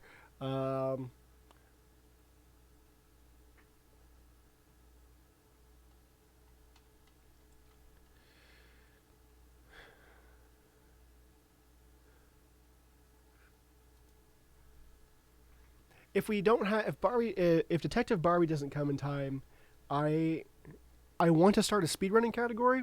It doesn't exist already on speedruns.com, and it's for Reading Blaster ages 9 through 12. There is a Math Blaster category already, and I was surprised to find out that Summoning Salt actually has 5th place in Math Blaster Episode 1. And then I came to learn that Summoning Salt has a lot of records. He's a good player. I just thought he cared about it. I didn't think he actually did anything. He's very good at video games. And I think the thing with speedrunning is if you find a game that doesn't have a speedrun category yet, if you kind of just get enough of a small group together to kind of make it a thing, then for a minute you can say you're the best in the world. And then someone will come along that cares about it way more than you do. And that's when you move on to the next game. I am not good at video games. There was a time where my YouTube channel, when I was playing and uploading video games, I was going to call it Ty Sucks at Video Games. Because I'm not good at video games. But,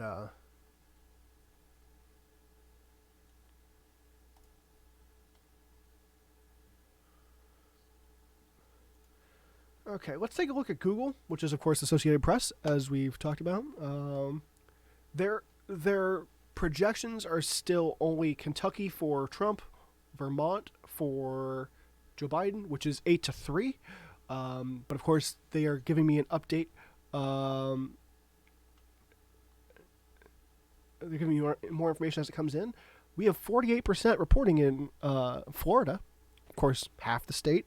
Florida's a split state. I'm going to pull the times up here, and actually pull the times up now. Florida, half of it closes at 6 o'clock, or rather, half of it closed at 6 o'clock. The other half will close at 7 o'clock tonight. I think the Panhandle is 7 o'clock. The weenus of the state is 6 o'clock. That's already closed. And with that done, Joe Biden is winning at 51%, with Donald Trump trailing just behind at 47%. Florida's one of those states. It's going to be a last-minute call. Right now, Joe Biden is also winning Georgia. Donald Trump is winning South Carolina. He's winning Virginia, which I think... that's interesting. Google is showing that Donald Trump is winning Virginia, but Fox has actually already given it to Joe Biden. So that's something. I need to know. Someone is this New Hampshire thing has me tickled. I know it's so dumb, but it just still says 26. All 26 people in New Hampshire voted. Record turnout, 100%. Everyone else got out of there. And of course, 7 o'clock. There are some closures at 6:30. We'll have Ohio, West Virginia, and North Carolina closing in about 9 minutes, if I understand correctly.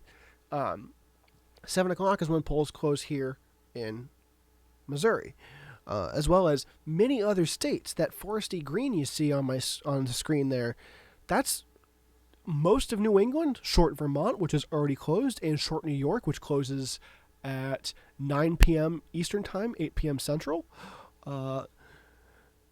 So yeah, we're going to get a lot of projections here in the next 45 minutes, and we're almost done with our first can of Dr. Pepper. So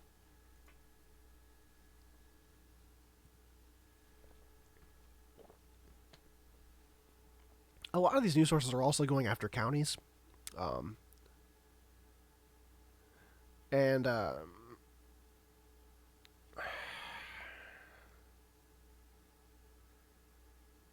don't know enough about the counties of all these states to really pick up on what it means.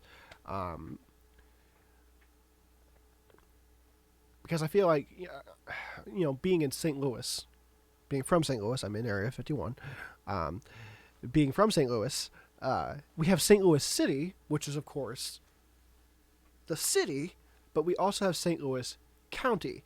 And so I feel like if you weren't from St. Louis, that might be a little confusing at first, very reasonably so. And you might not know what to make of that, which is how I just presume every county is in the entire country. I don't know what to make of what information they're telling me, and I don't have the attention span to learn. So, the counties, as far as I know, the counties in a state, it doesn't mean anything in terms of the election. You're showing me the map, and those counties are redistricted just like everything else is. But most of these states, as far as I know, their process relies solely on the number of votes in the state.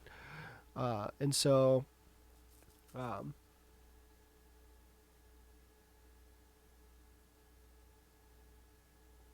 can show me county by county, and I feel like if you're in those regions, you look at these maps, you know something about Dade County in Florida, you'll be like, oh, wow, look, they're going, oh, look at the votes in Dade County. That means something that I know because I'm from there. I don't know what it means because I'm not from there. If each county had electoral delegates, that would be an absolute nightmare. It's already a lot to it's already nuanced enough.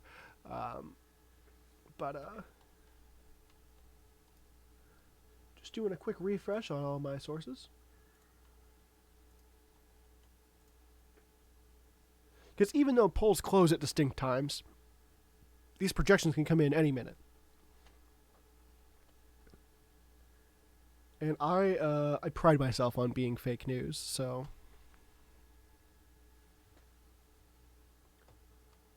Okay, MSNBC is calling Vermont for Joe Biden. Wow. Which makes 3 of the 4 calling Vermont. Still waiting on CNN. But let's update the MSNBC.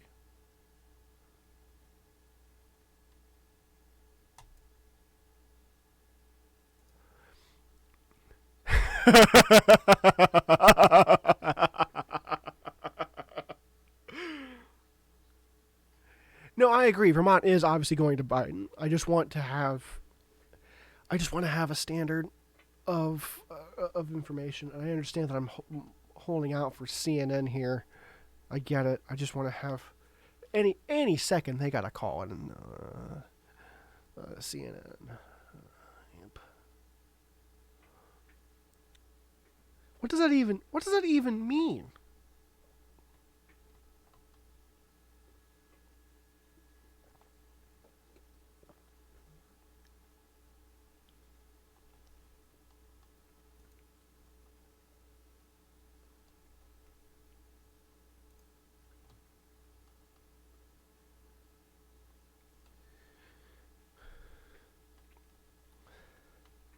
So I'm going to show you some stuff, some information. I feel like I'm at the end of my PowerPoint in 11th grade, and I just found these things to be cool, even though we are not anywhere near the end.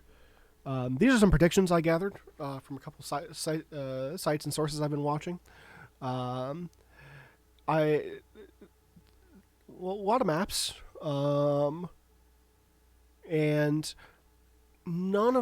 as far as I could tell, none of these maps have a Trump victory set in stone. Some of them are more Biden likely than others, and also like how these different sources categorized their battleground states versus their toss-up states or what have you. I didn't study the methodology there, but Texas sure looks like it's moving. Texas is moving left. If I remember right, and I could be wrong, no Republican has won the office of presidency, ever. But no Republican has ever won the office of presidency without Florida since 1924. I think so. Keep in mind that CNN, I think, just had fewer degrees of likelihood on their map. I think they had strong versus leaning versus none, where 538 had, I believe, 3 degrees, and Real Clear and 270 Win all had at least 3 degrees of clarity on theirs. So let me go back to my face.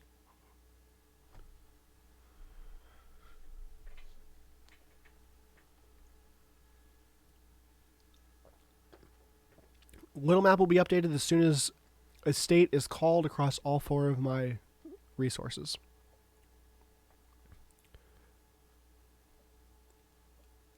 Fair. And so, with respect to, I think all of those projections were based on the. I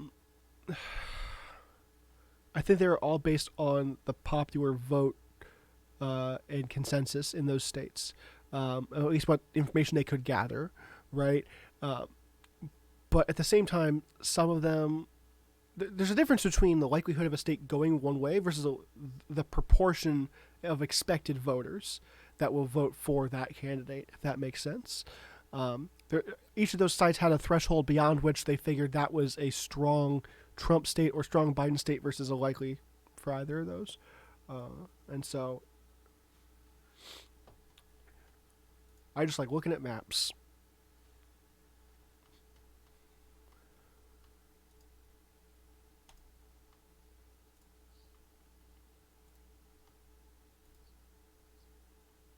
Oh, he's sitting on a 3D printer. I think I smelled him by accident.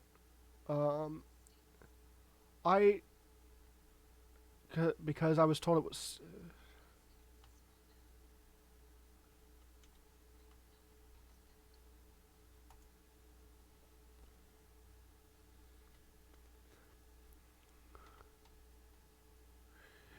So, good question. The delegates here could still vote for Trump if Missouri voted for Biden. Is that the case? So, on a national level, that is the case. CNN is no longer telling me information. There is no nationally prescribed method by which electors in the state have to decide who they're voting for.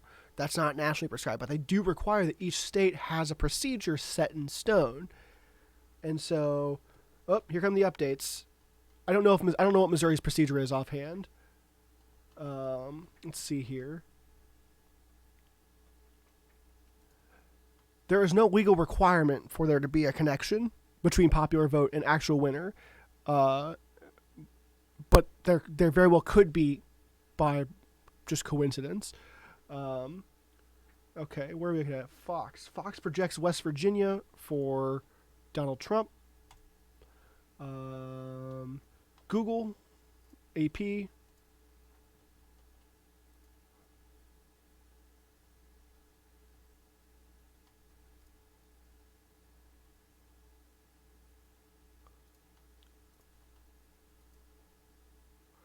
Man, the Florida race is getting real close.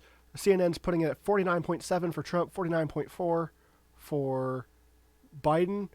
It's going to be a really close state. And Wolfman himself just said that it is a must-win for Trump, and I do.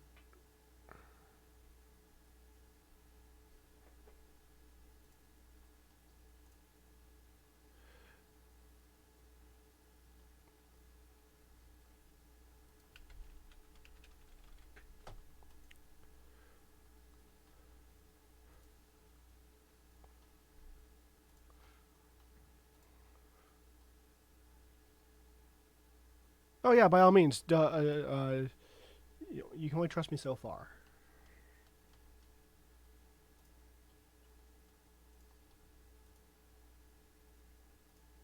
It's a good question, because I also don't know what halftime is.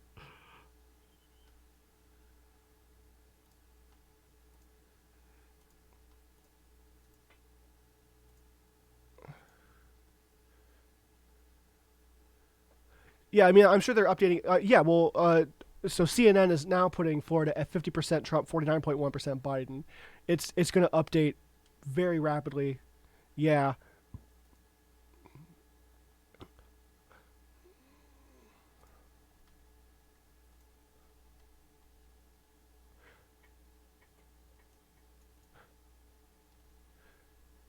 Yes, AP did call West Virginia for Trump, as has Fox.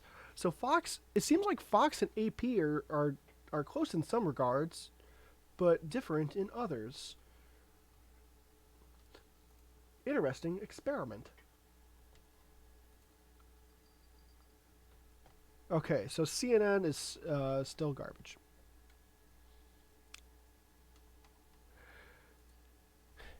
Uh, something else to keep in mind is that there's the um, I can't remember what it was called, like the National Popular Vote Interstate Compact. I think it might be what it's called. It's this ongoing push by states to vote for the winner of the popular vote election, regardless of their in-state votes. 16 states are working on it right now, and basically they have said that once they achieve 270 collective electoral college votes between the interstate compact, they will start implementing it. And they didn't get to 270 votes this time. I think they got to like 190 something. But if by 2024 they get enough states in on this compact, basically the popular vote becomes the who wins moving forward, because you have all these states that are willing to change their in-place procedure for deciding electors and just shift it with the positive or the popular vote. And so that's going to be interesting. That's a good question. Of course, so the Senate, I believe there's 35 seats up for grabs in the Senate, and all the seats in the House are up for grabs every time this happens. And so the belief is that the Democrats will carry the House with a good amount of certainty. Whether or not they get the Senate as well is a little less certain. I have not seen how the election is coming along.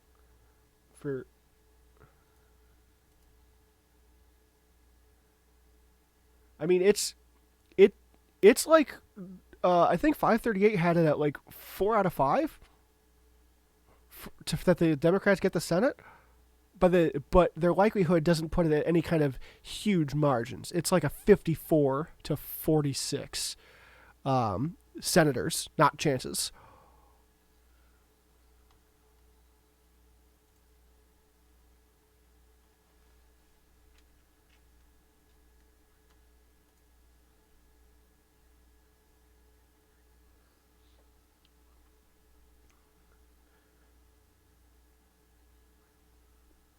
I don't.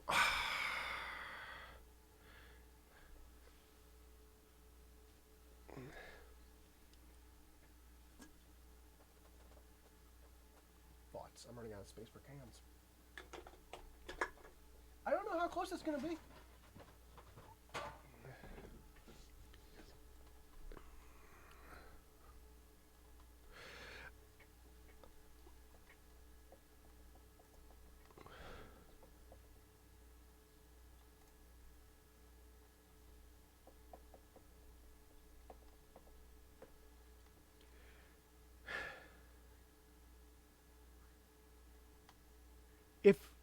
If Donald Trump gets Florida, that's not necessarily out of the realm of possibility. It's not out. It's not necessarily a large detriment to Joe Biden. He is going to need it if he wants to win. He has to get Florida. I don't think there's any way that Donald Trump, given the his approval rating per state, has any chance to actually win the election if he doesn't have the Florida vote count. Yeah, there's 29 electoral college votes. That's more than 10% of what he needs. And so,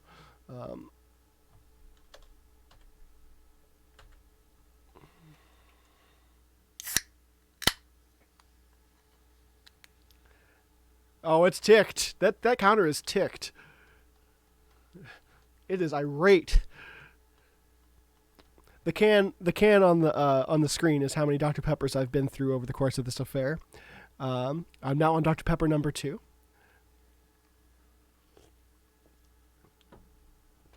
I am going to have to pee at some point, but I have a screen plan for that. It's not very good. Who is winning at the moment depends on who you ask. But I can give you an idea based on the source. Right now, Fox has Joe Biden as the winner. Of course, the winner. He has more electoral college votes. Please don't take these words the wrong way. Yes, Fox. Yep. MSNBC has Joe Biden. I'm sorry. MSNBC has Donald Trump ahead 11-3. Google, which is using Associated Press numbers, has Donald Trump ahead 13-3. Oh wait, I'm sorry. Let me. Google has called Virginia for Joe Biden, which changes things. Google now has Joe Biden 16 to Donald Trump's 13. Let me get that saved real quick. Google. It's really good I don't have a smart box because I'm saying Google a lot, and I feel like it would get his attention. And CNN just has 11 for Donald Trump and none for Joe Biden. So, Fox and Associated Press both have Joe Biden in the lead with the same states, by the looks of it, where MSNBC and CNN are both currently favoring Donald Trump. Not exactly how I would have predicted. These sources project, but yeah. So I'm not entirely sure how the UK does anything politically speaking. I know it seems like there's better representation of multiple parties in your parliament, but yeah, I know they have like 7 or something in their parliament, and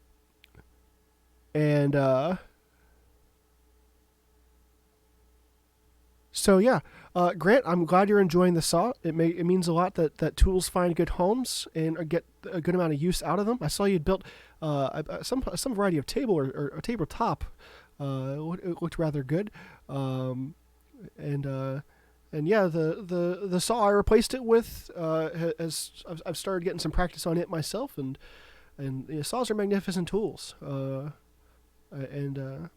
Yeah, I'm just I'm glad it found a good home, and thanks for tuning in. I'm an hour 45 into this, and I'm gonna be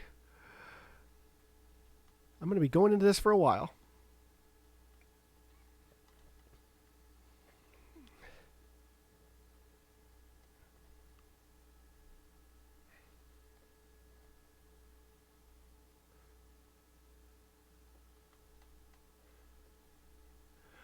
Well, so Georgia's a state that Donald Trump carried last year, but Joe Biden has a chance at pulling out. But we always hear voter suppression.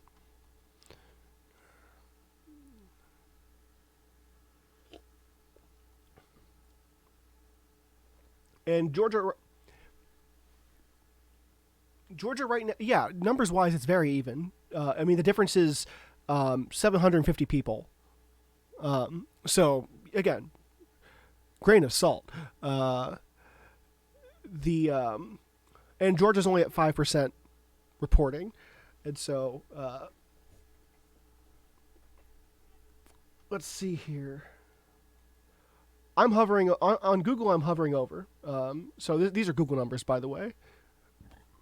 Excuse me.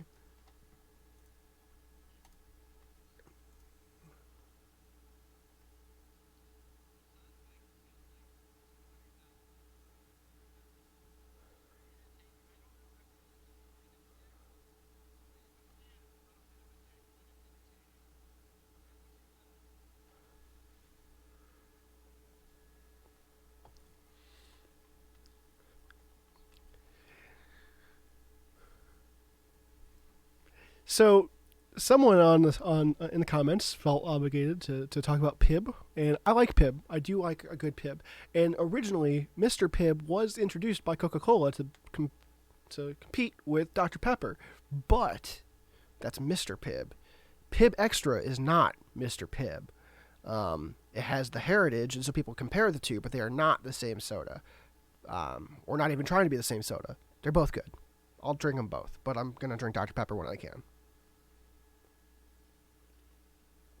You can still buy new old stock Mr. Pibb. I'm sure it tastes awful because it's new old stock Mr. Pibb. I don't know. I was looking to see if it was still being offered anywhere as, you know.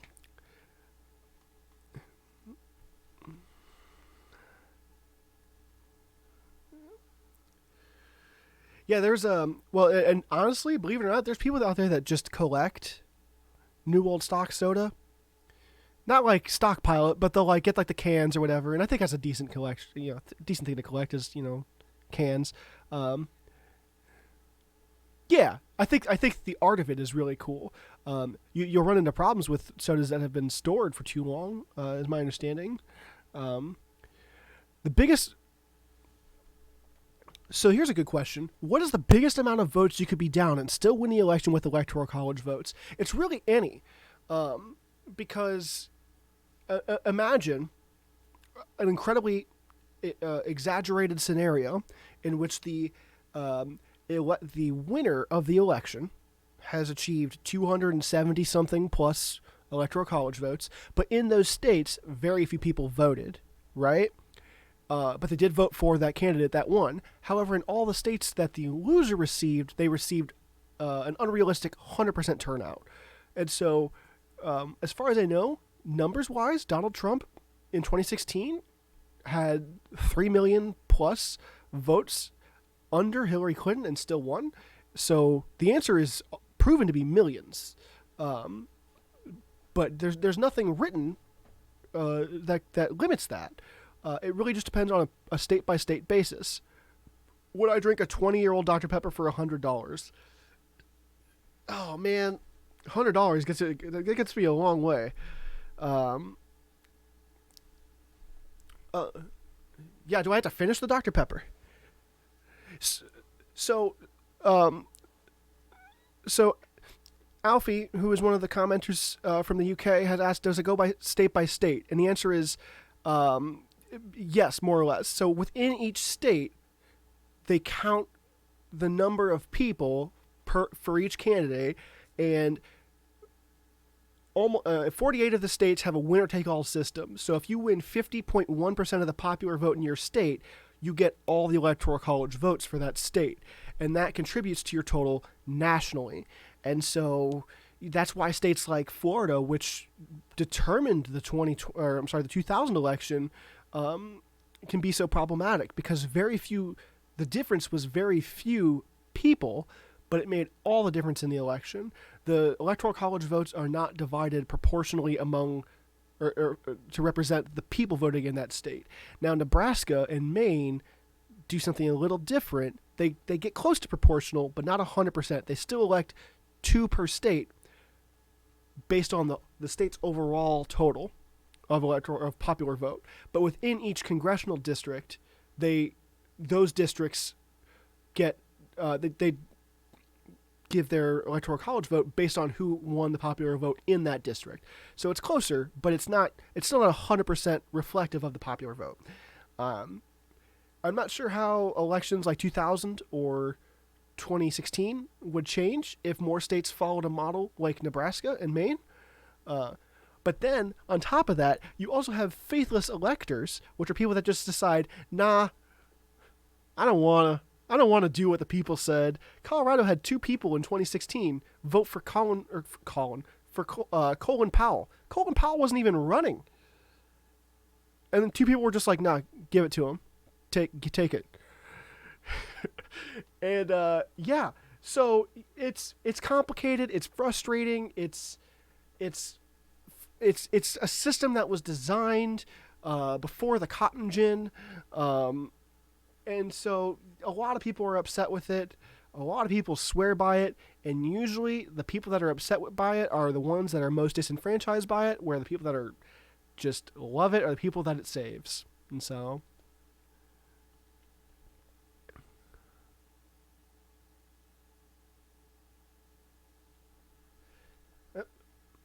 CNN once again just not telling me anything.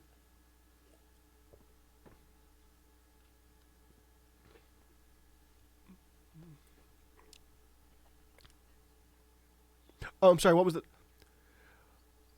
Oh, man. I think for $100, yeah, I'd see how well it held up in a can. Um, I mean, yeah, if it like, what if it's not though? But what if it's not though? What if it's not flat? What if it's like perfect?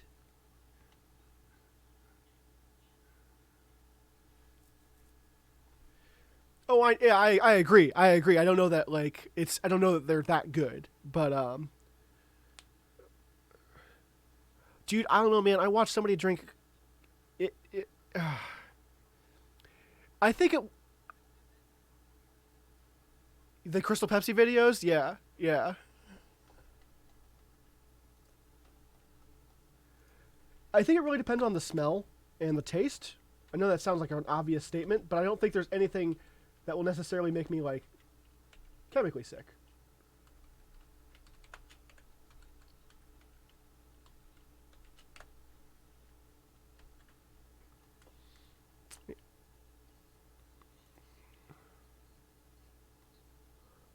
Oh man, I don't remember what. I don't know if I had an answer on how much it would take. My lighting setup. It's nothing spectacular. Uh, Look, if anybody that follows my stream knows how much I said I would take to drink a bottle of ketchup and could come forward with that information, we would like to hear it. Um, I, it was not $300. It was more than $300. I am I don't. What do you mean? It's crazy. It's a bottle of ketchup. A whole bottle of ketchup. You want? Okay.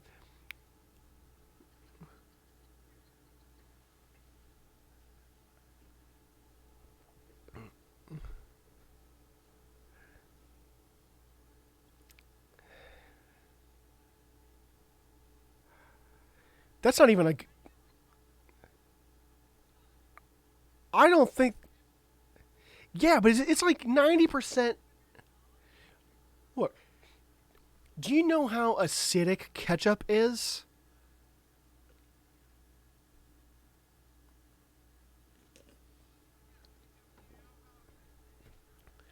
Finally, CNN is finally calling Vermont. My God, I can finally put something on the map.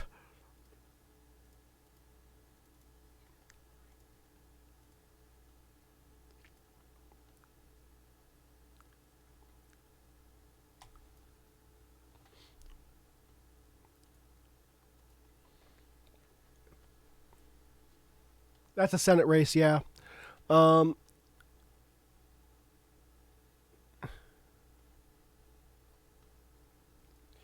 we got polls closing in about 10 minutes. Ours in Missouri are closing in 10 minutes. We're in the limelight again. Um,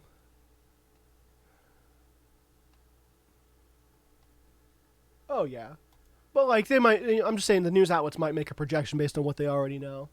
Um, okay, they finally have all agreed on Vermont. All 3 votes in Vermont. We can agree.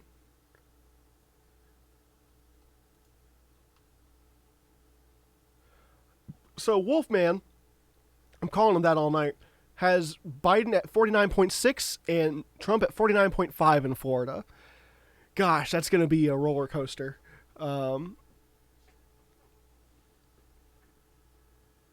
Also, the viscosity of ketchup.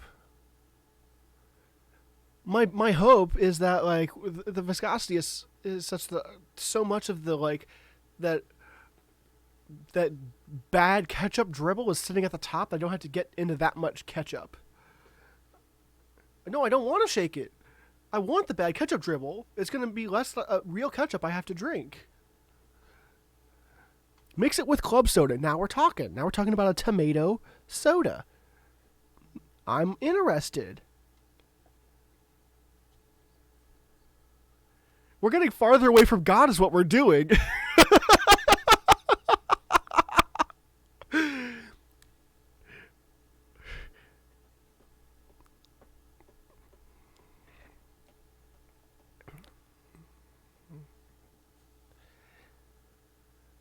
I'm not much of a tomato man.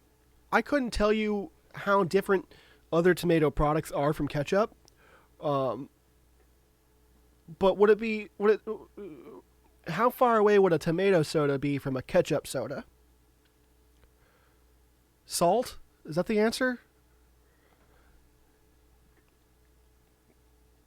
My my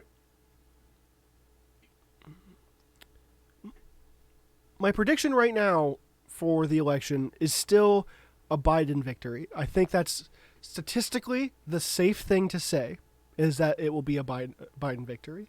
Um, and this isn't even bias. This is just math.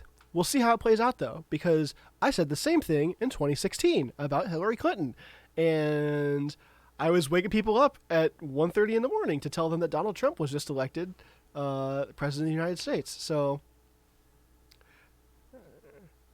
oh yeah, there was a lot of people over at the house.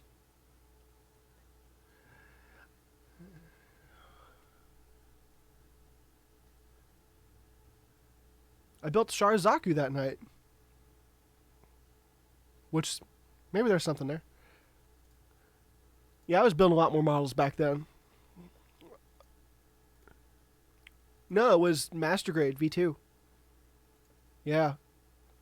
Actually, I don't think I've actually built a Sharazaku in high grade. I think I've just built the Master. I built a regular Zaku in high grade, and I've got the Origin. I don't know if I have a Revive. I think I just have the Origin Zaku 1. I'm sure it does. Yeah. Oh my gosh. All right. Let's see. Still waiting on Associated Press and Fox to agree on Indiana. Indiana, for the record, is at 28% reporting, so I understand why they're not agreeing yet. But they both have... Yeah, I think Fox is just pulling from AP. For real. But also only 4%. So check this out. Check this garbage out for everybody in the UK. So right now, West Virginia, according to the Associated Press, has 4% reporting. They're calling it for Donald Trump. Donald Trump has 44% of the vote. Joe Biden has 53% of the vote. What?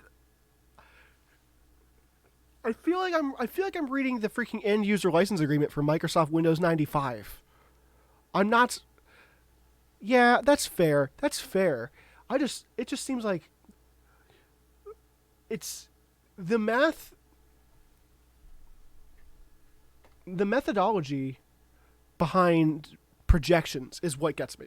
I don't understand it.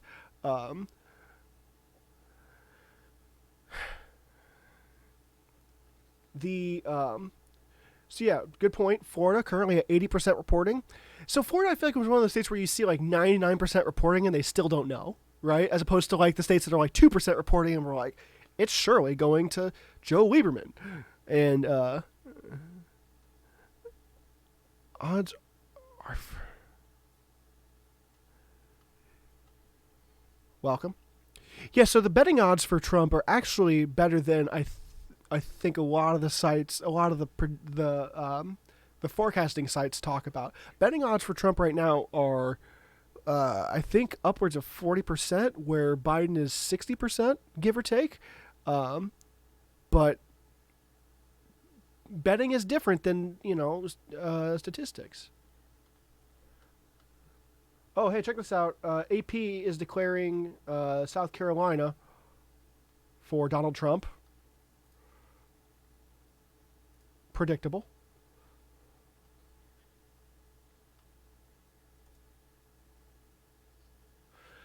Dang it, I did it again. Okay.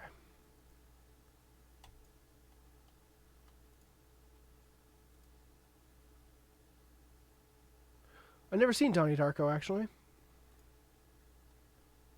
That's what I hear. I just haven't seen it.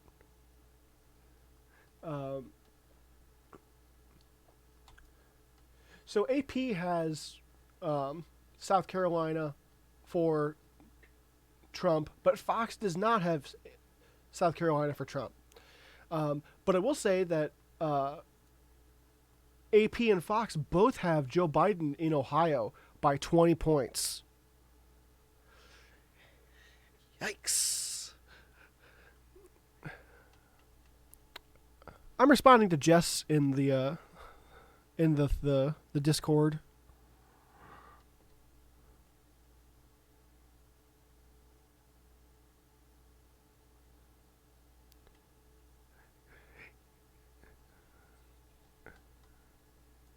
Oh, sorry. Yeah, yeah. Regular stream followers that are in the Discord. I'm in the Discord, but I'm trying to also do my best to keep everything transparent between both platforms.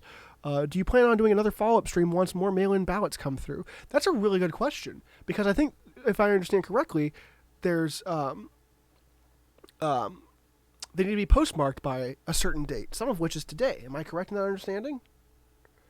But also, absolutely not. Dang it.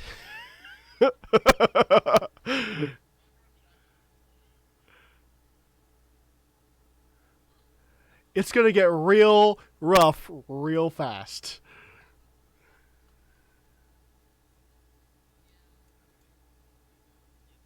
I don't know how.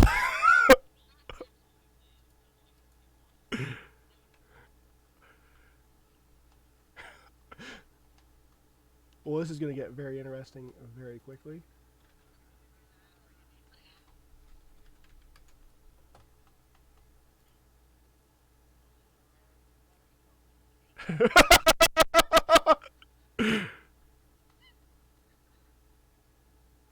Okay.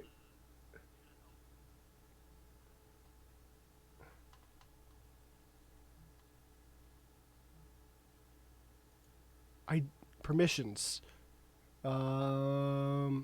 Thoughts. How do I? I'm trying to do anything I can. Here. Let's.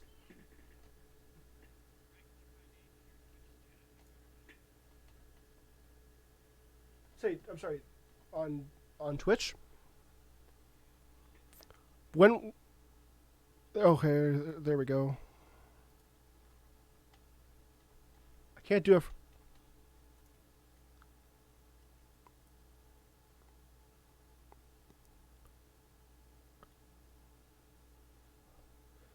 Yeah, give me a second here. I can't do it from slobs. But there's projections coming in. So DC being called DC. Oh, dang it! I can't read that fast.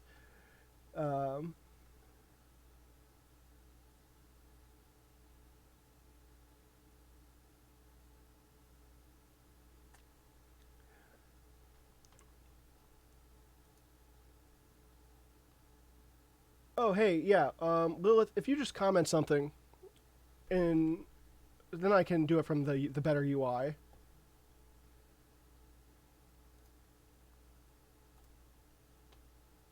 That should have done something. A lot of stuff coming in, folks. 7 o'clock is a big time. Big good time.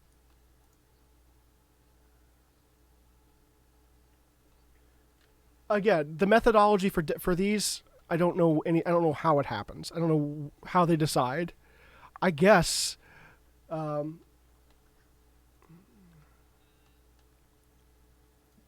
Yeah. So. Oh wait, you know what I can do? Can't I just? Yeah. Okay. Yeah, Fox woke up. Fox is reporting a lot now. Fox has added Oklahoma, Missouri, Tennessee, Mississippi, Alabama to their projections for Donald Trump, and they have added Illinois for Joe Biden, Maryland, Delaware, DC, DC, DC, New Jersey, Connecticut, Rhode Island, Massachusetts. Still haven't called New Hampshire, which is fair because I think New Hampshire's actually closing now. So let me update that. Fox results. Fox has it at 88. Joe Biden. Oh wait, they also have two of the main options figured out. So Fox has Joe Biden 91, Donald Trump 56. MSNBC is asleep. Associated Press, Google, does not have Missouri declared, interestingly enough. But they got Oklahoma, Tennessee, Mississippi, Alabama, South Carolina, West Virginia for Trump, and Fox still hasn't declared South Carolina.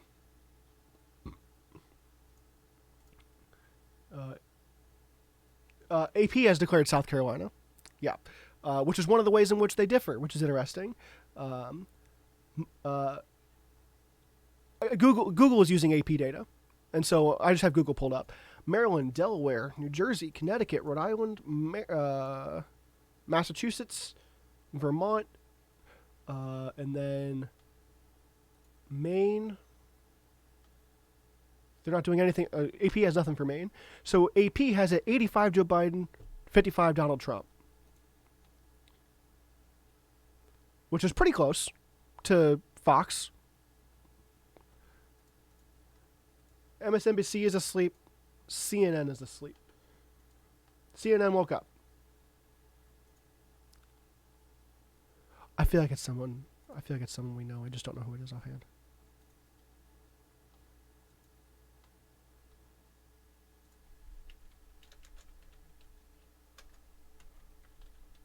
Yeah.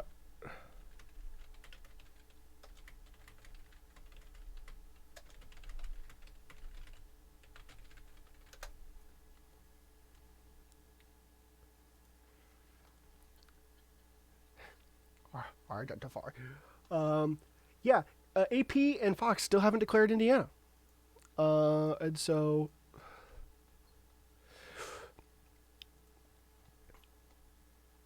give me a second here. I need a CNN update. Thoughts?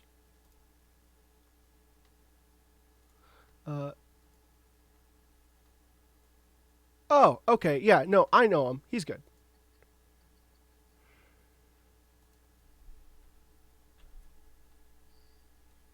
Yeah.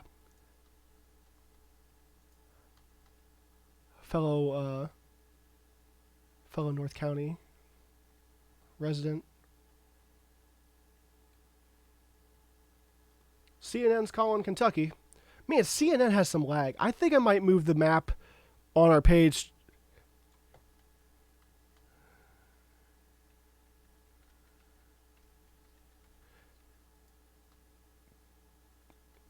MSNBC needs updated. Have they done? Ah, jeez. Yeah, MSNBC just doesn't have any information. I think I might move. I think I might change the policy such that the favorite state name. That's a good one. Give me a sec. Let me come back to that one. I need to chew on that. MSNBC needs updated, even though it hasn't changed. So, real quick, let's pull up the results. Kentucky is an easy Trump win. Yeah, that's fair. I think Joe Biden has a good chance at winning the Electoral College. We'll have to see. But right now, my Fox News is messed up. So let me see here. My maps. I gotta load.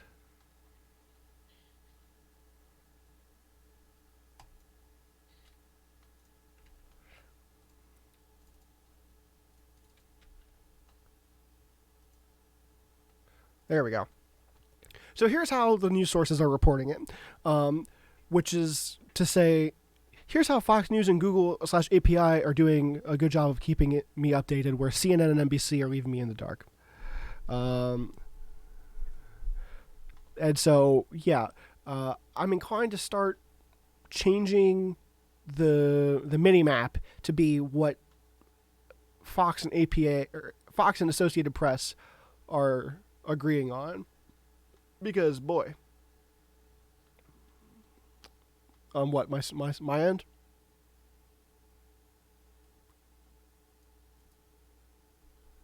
Oh, sorry, I am.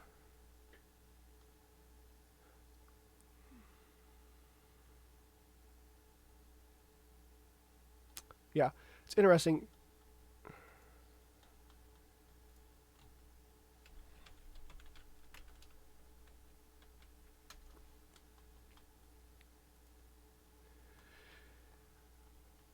You don't want to zoom in on Kentucky? You gotta get a look see at Kentucky. Okay, CNN is coming in. They're waking up. They got Kentucky again, reasonable. Also, CNN's map is kind of garbage. They have like they only state they have pointed out from the Northeast that's like in a separate spot is DC. Everything else, there's no like separate indicator like everyone else has. Um, they got Maryland, Delaware, uh, and Massachusetts. And so, I don't want to zoom in.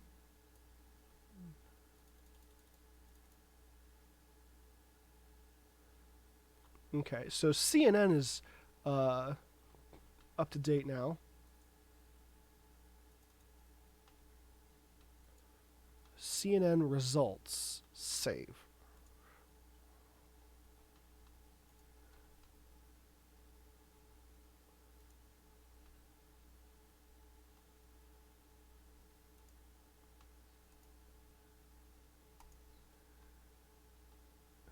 I think they think they're going to capitalize on the brackets, the bracket folks that do the brackets.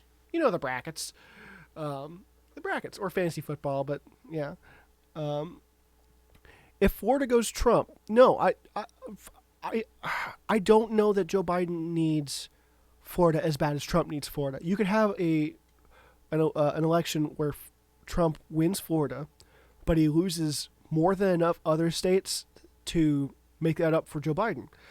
Florida has 29 votes, and we like to talk about Florida a lot, but um, let's take a quick look at 2016. And I'm sorry this is what this does to the chat when I do this. I got to find a way around this.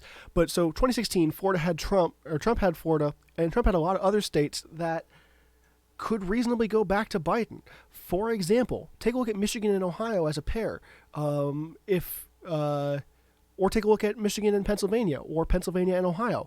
If Joe Biden wins any two of these, that's a gain for the Democrats. But if Trump wins Florida, he's just maintaining a state he had in the last election, right? And so right now, Joe Biden is, according to the Associated Press and Fox News, and I'm not sure about the others, right now Joe Biden has a lead in Michigan, Ohio, and Pennsylvania, which the Democrats didn't have in 2016. So if everything else remained the same, that's an additional 64 electoral college votes for the Democrats in that might be 54. I think my math might be bad on that. Yeah, that's 54. That's 54 more votes for the Democrats, and keep that in mind. If 54 votes would have put Hillary Clinton ahead of Donald Trump. So if Donald Trump wins Florida, it's not the end of the story for Joe Biden. If Joe Biden can hold on to his home state of Pennsylvania, Ohio, its neighboring state, and Michigan. So that's why it's interesting, because like Joe Biden has had leads in those states for a long time with respect to just general opinion. If Donald Trump loses Florida, he's also likely to lose these three in the Rust Belt, and that's why he needs Florida. And so, thanks for coming to my TED Talk on Florida.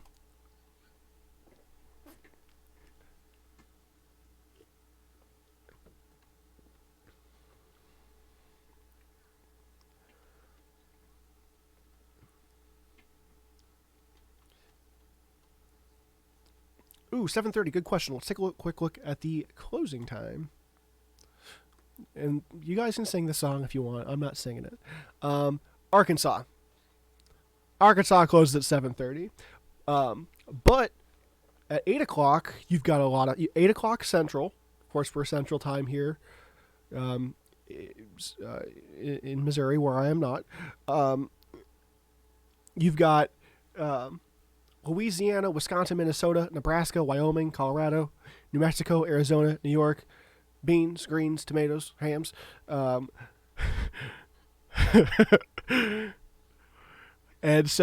Texas. Texas will be 100% closed at 8 o'clock here Central Time.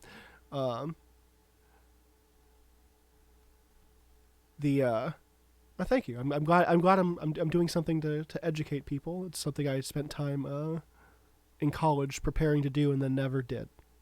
And so I'm hoping I'm giving some kind of unbiased, impartial information that can help people better understand what is at stake and how it gets there and how we get out of it. So we'll see.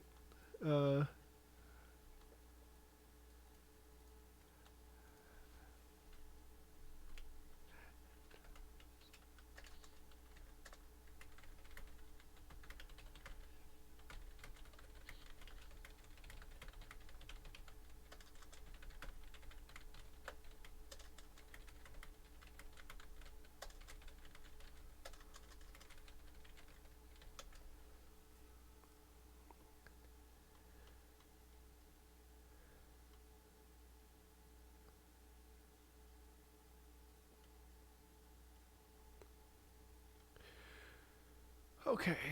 7:30. We get Arkansas.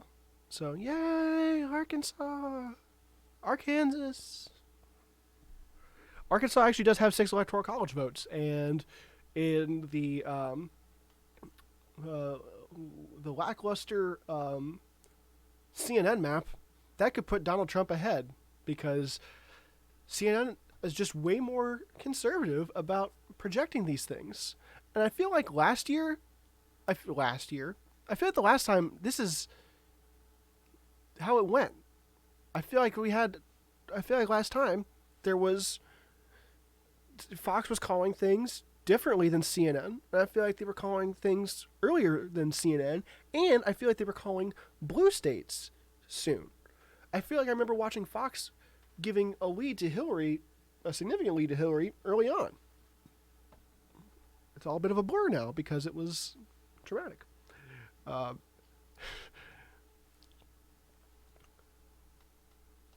Fox is projecting Florida for Trump. Is that so?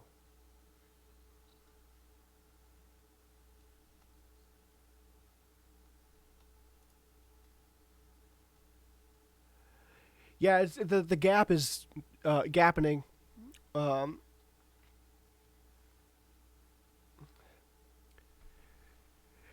Yeah, so right now the Florida watch. Let's talk about Florida again. Hey, I'm still here. Okay. Yeah. And so Florida, 29 electoral college votes, like we were talking about. Right now, Google AP has it at 86% reporting in. 50.4% for Donald Trump, 48.7% for Joe Biden. Florida, no matter who it goes to, is going to be a very close and likely to be contested race after the fact. But Pennsylvania, again, home state. I mean, people like to look at the home states of the candidates, and Joe Biden hasn't stopped talking about Scranton, Pennsylvania. I feel like I'm watching an episode of The Office. Right now, 3% in Pennsylvania, but an overwhelming amount more for Joe Biden. He is at 82% over Donald Trump's 16%. And so, will that gap stay that way, or will it close? Because Donald Trump, oddly enough, I think on Monday of last week, pulled his ad campaign in Florida early altogether.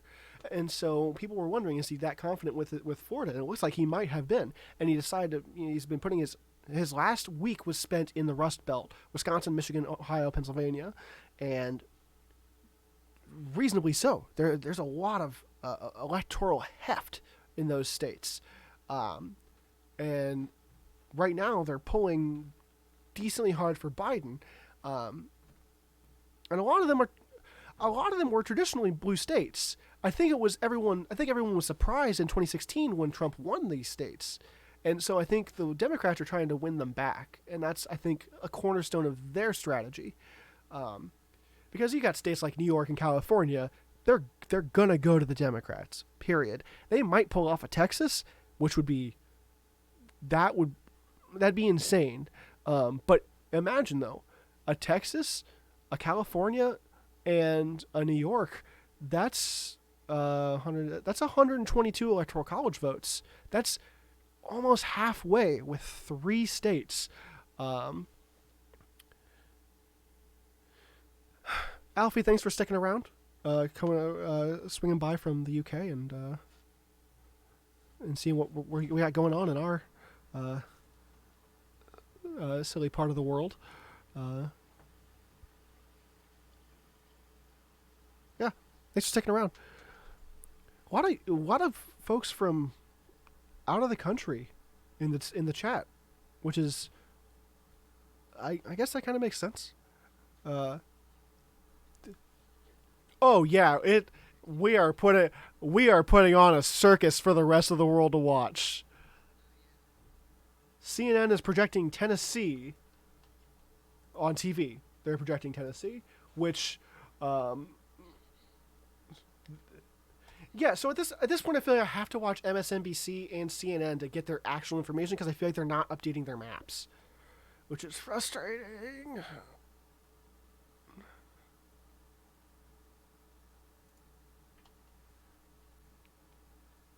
Wolfman's up in front of a TV with Ohio information. Wolf Blitzer or Wolf Blitzen, I don't know what his name actually. Wolf Plitzkin? Wolf Snake Plissken? Wolf Blitzkin? I don't know. I know his name is Wolf, and I'm like, all right. Yeah, it looks like Biden is holding a lead in Ohio, but it's not as significant as his lead in Pennsylvania or his lead in Michigan.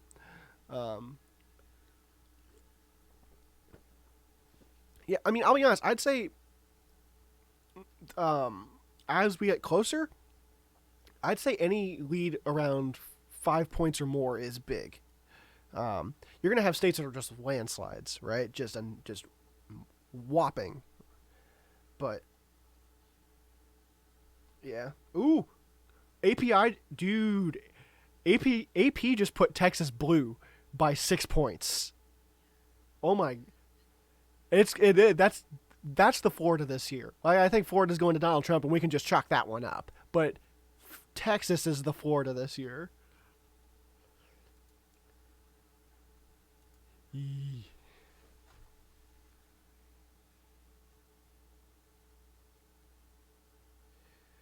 You think Miami will swing back blue? You think that'll be enough to pull Florida in? Okay. It's not. Again, Florida is one of those states we will, especially after 2000, we will be hearing about it all night.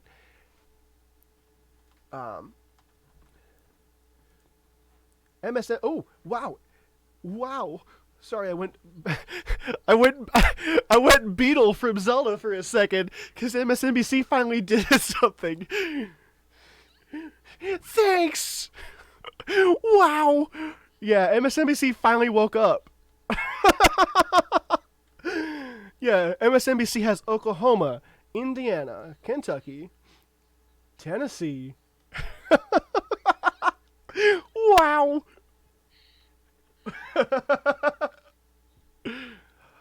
I'm sorry. What did I miss something? Okay. No, no, I'm good.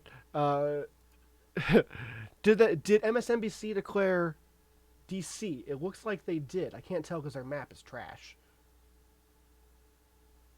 Yes. All right. They do declare. Okay. MSNBC results updating to the map. They still can't agree on Indiana. Just at this point, it's just Google though. Just give it to them. CNN. Everyone agrees on a new state, Oklahoma. Everyone agrees on Oklahoma. Everyone agrees on Kentucky. We all agree on Kentucky. We're good. Kentucky.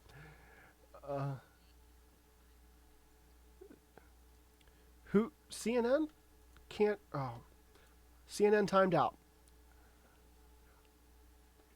I think it's an ad revenue thing. I think you just got to keep refreshing it. Maryland, D.C., and Denmark? No, that's not a state. Delaware. They can all agree on Maryland, Delaware, and D.C.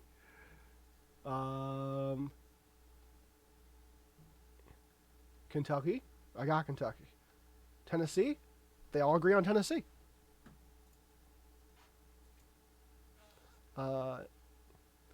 Okay, so CNN pulled Tennessee in. I'm really curious what the turnout's going to be at the end. We had 100 million plus votes before today, and I've heard nothing but people saying it's been packed everywhere. At least early on, people thought they were going to beat the lines, and in and of themselves became the lines.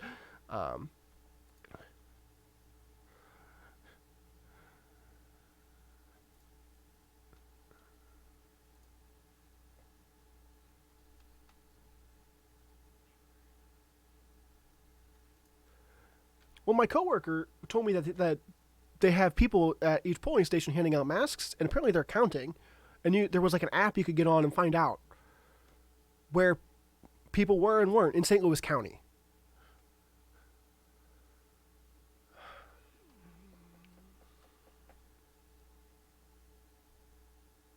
Yeah.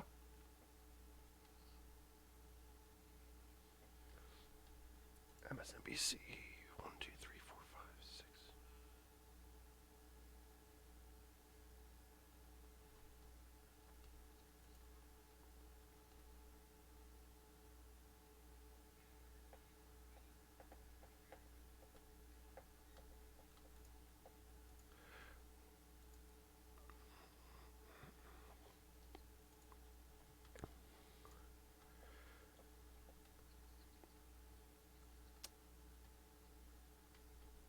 Google has it 5585. Yep. And then CNN has it at 3730. Yeah. Okay. So, before we announce,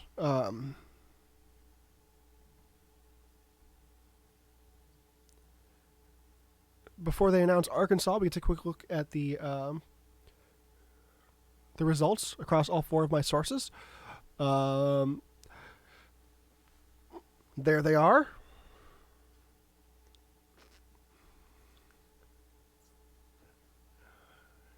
I know. I feel like the methodology by which they decide and project is as confusing, if not more so, than every other part of the election. Oh,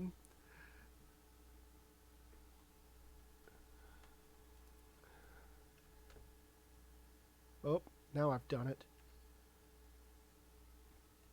Oh, I tried zooming it. So on one monitor, I have Google, Fox, MSNBC, and CNN split into quadrants. And I tried zooming out on trying to get a little bit more data, and the code was responsive enough to where it freaked out and changed the whole. It wasn't as simple as I thought it was, and so give me that Arkansas.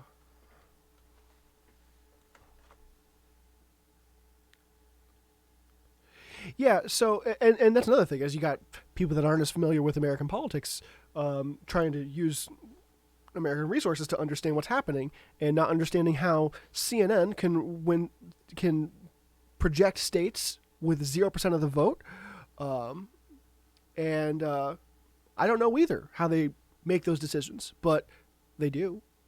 They've got people that make more money than I do, that spend their whole lives just really caring about numbers, more than I do. And they have the formulas to figure out why it's okay to say someone has won. Uh, so,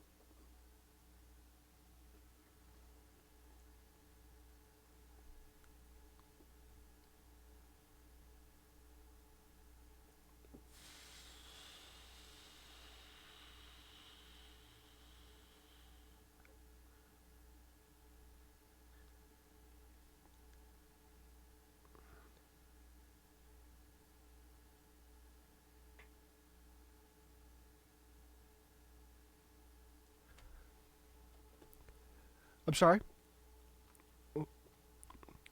Uh, let's take a quick look at closing times. Louisiana closes 8 p.m. here. Um, yeah, and so yeah, that's another thing, is you've got 4 time zones across continental U.S. You got people talking about the times they close where they're reporting. We're Central Time here, and then you have people talking about times they close with respect to the state that they're talking about, which is, man, even more confusing. Um, and so let's see if Biden can pull an upset in Arkansas. I don't think Bill Clinton won Arkansas, and he was from Arkansas. Yeah, especially if you're not usually familiar with the time zones that we have here in America, um, it can be really confusing. But and that's why I made this map, to hopefully help, because this is not representative of time zones. This is representative of that specific state when they close in Central Time. One time zone for this map, period. And so Arkansas should be giving us information any second. Fox has called Arkansas for Donald Trump. I don't know that any other source has.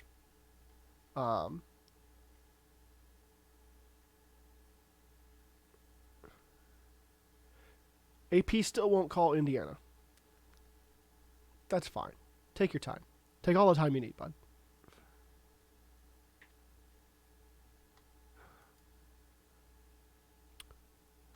Can we agree on Massachusetts? Yes, so right now it is 7:30 p.m. Central Time. All the times you see on this map are in Central Time. And Central Time is... the U.S. continentally goes from Eastern Time to Pacific Time. And so the time zone east of us is Eastern Time. The GMT time is a much better resource that Nate has and is probably more familiar with than I am. CNN is giving West Virginia to Donald Trump. In other news, water is wet. And they say Arkansas is too early to call at CNN. Okay.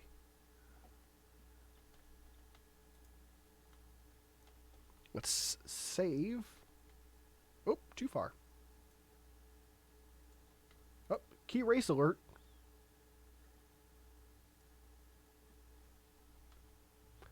Let's save CNN real quick. We're going to save CNN. Oh, just to make them all mad. Massachusetts is pretty well clear in favor of Joe Biden.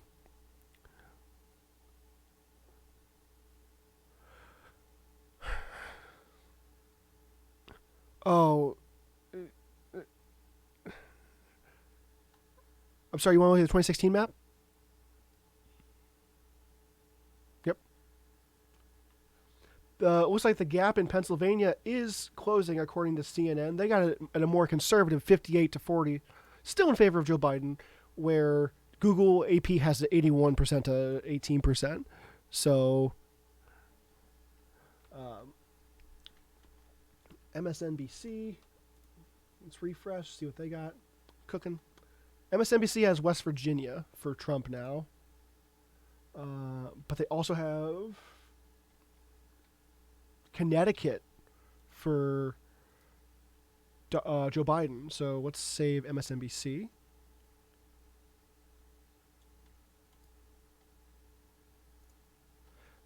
Google has Arkansas for Donald Trump. Yeah, that's going to be freaking nuts. Yeah, because you're gonna have a lot of people moving out of there, which is gonna be the Texodus.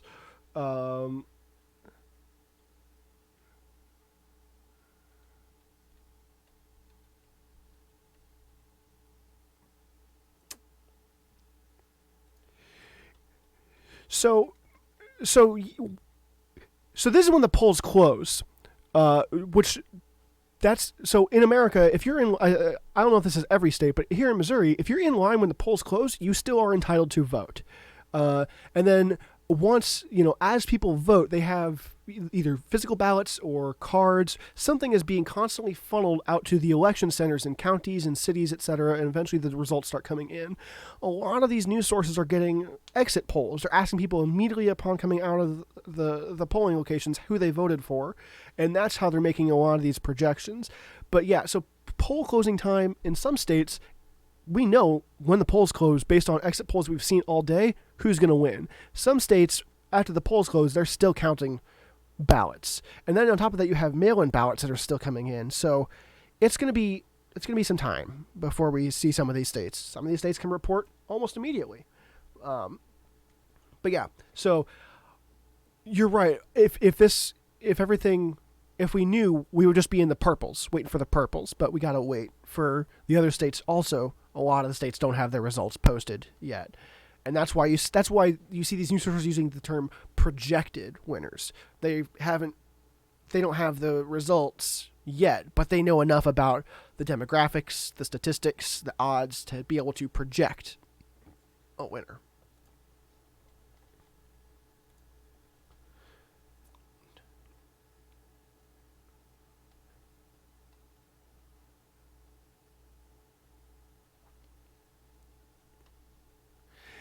You can call it interesting. It is interesting. But also, again, we have 4 time zones continentally, and then we also have Alaska in its own time zone, and Hawaii in its own time zone.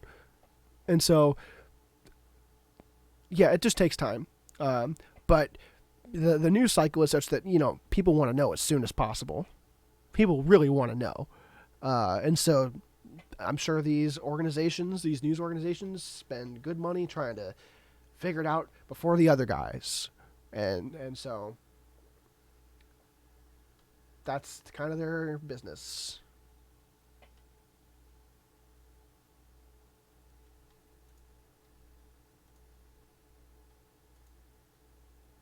I was explaining to our French friend in the chat why we don't have all the results for all the states that have polls closed. And how there's a bit of a delay for some states, but some states we can be more certain of based on exit polls. And so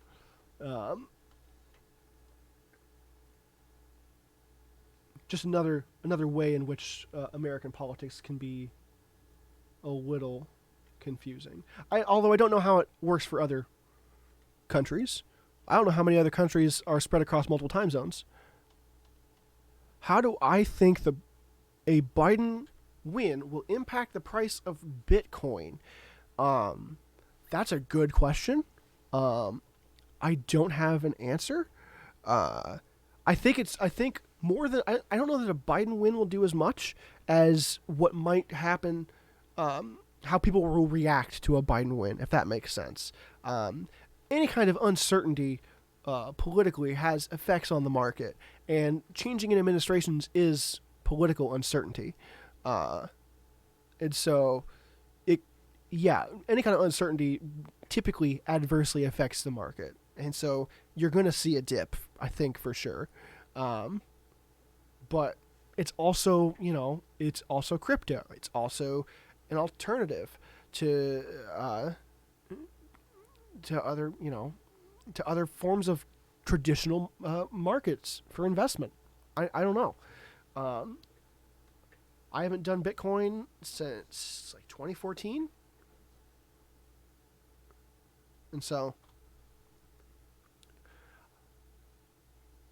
yeah, I'm not putting my cell number on the ticker. I'm smarter than that, friend. I should have a call-in line. That's different. That's way different.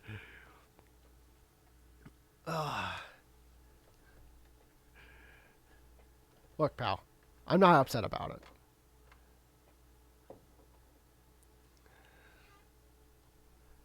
You can get like a Google phone number, can't you?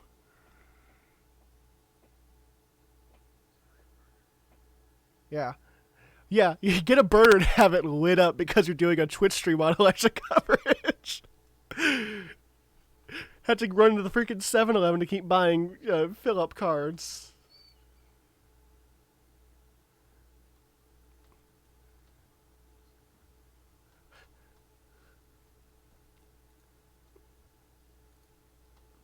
Okay, I'm gonna... When we'll be able to see who won Florida? That's a good question. I can tell you what AP is saying about it. Right now, AP is reporting 88%. Donald Trump is ahead by 1.5%. But Florida's a state where it will come down to every single vote.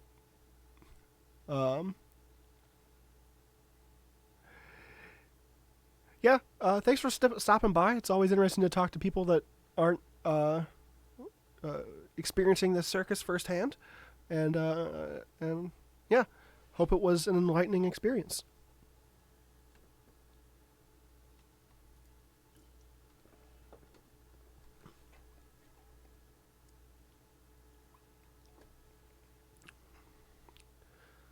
Okay.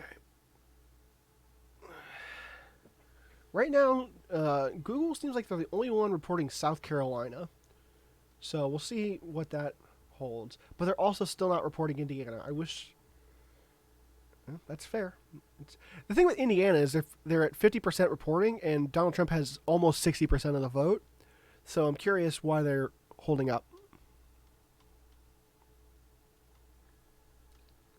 But Michigan's taking a turn for the red, according to AP. That could spell disaster for the Biden campaign. They're at 8% reporting. Michigan's one of those states where it's going to be a close call. Ohio's at 52%. Biden up 12 points. Pennsylvania's at 5%. According to AP, Biden up 60 points. Yikes.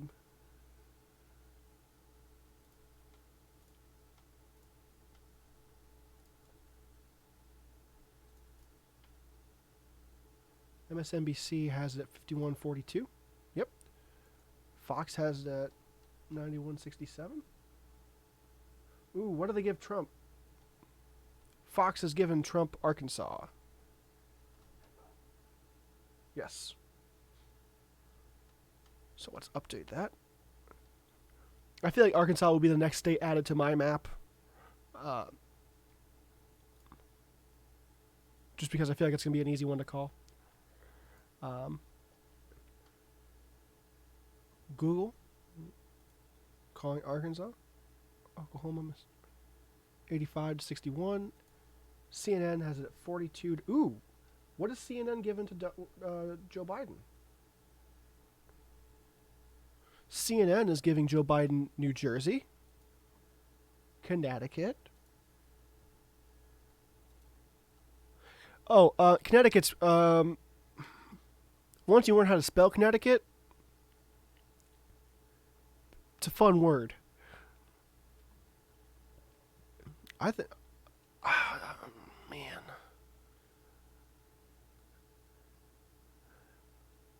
Mississippi is fun to spell, but it's not that fun of a name. I said it. Yeah, sorry guys. Yeah.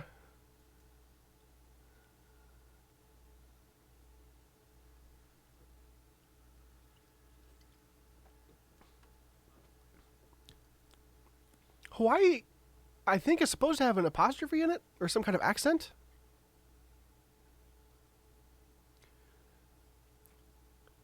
I was reading about the state name of Alaska the other day and just the origin of Alaska, but I can't remember what I learned. Oops.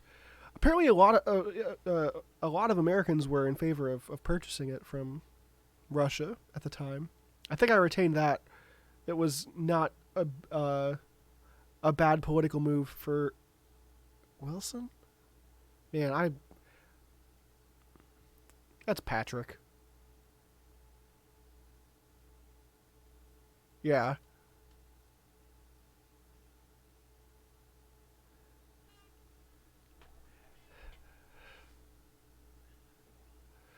Ooh, yeah.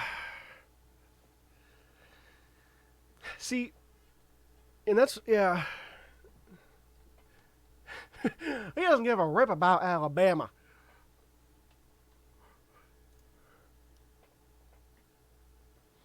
Can we agree on New Jersey now?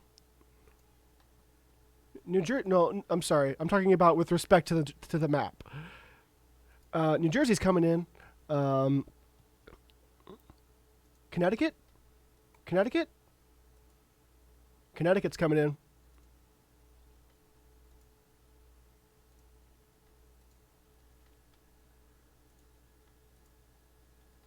I just heard someone on CNN say Texas, Kansas, Missouri blue. I think he's hypothesizing because ain't no way all three of them are going blue. There's no way Missouri's going blue anyway.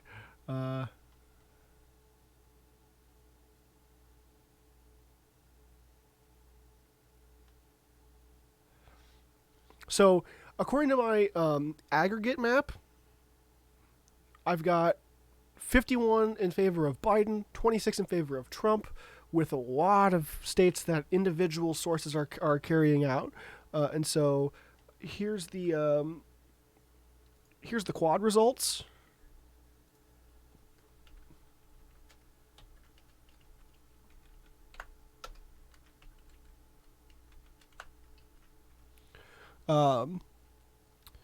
Fox seems to be the ones declaring the most amount of electoral college votes, with AP right behind it.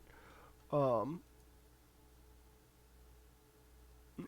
CNN and NBC are both kind of being conservative, if you'll pardon the term, given their supposed bias. My candidate, I don't know that I have a candidate in this election. I feel safe saying neither of them properly represent me, but I don't want to get too much into my politics. I just want to try to present news as best I can without having any evident bias, and that's why I feel comfortable saying that, because I feel like that's an inherently unbiased statement.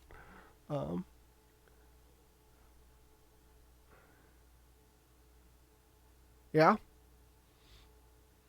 You know what's weird is I smell baked potato right now. I just kind of have maybe it's just an olfactory sensation. Yeah, your baked potato is so good. I'm getting it secondhand through the Discord.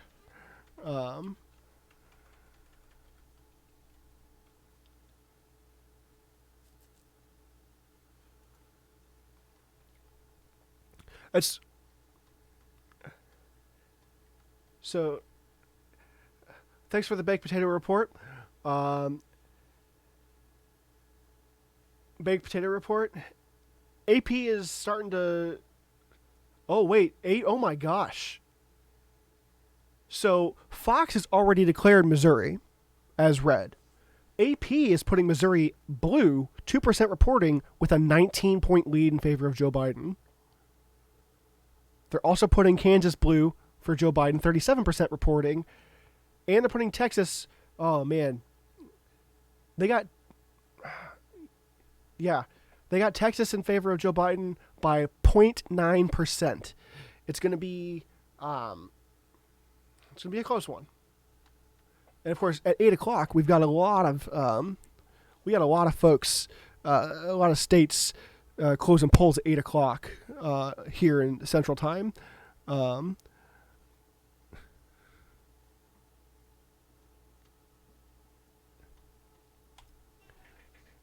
Coming up at 8:00, Texas finally closes at 8:00. Kansas, both the Dakotas, and Michigan, all those states have been partial so far. They will all be closing at 8:00. And then we also get closures from New York, Wisconsin, Minnesota, Nebraska, Wyoming, Colorado, New Mexico, Arizona, and Louisiana. So New York closes locally at 9 p.m. And so does California, which is why so does Washington, evidently. So we don't even have it nationally agreed upon what time polls close. Indiana and Kentucky close their polls at 6 p.m. local time, which is why they're red on this map, because they just closed that early in part of their state. I don't think I have any potatoes here. I respect that potato is a robust crop, but it is not something I stock on hand. I got some corn. I have had the same can of corn since quarantine started. I haven't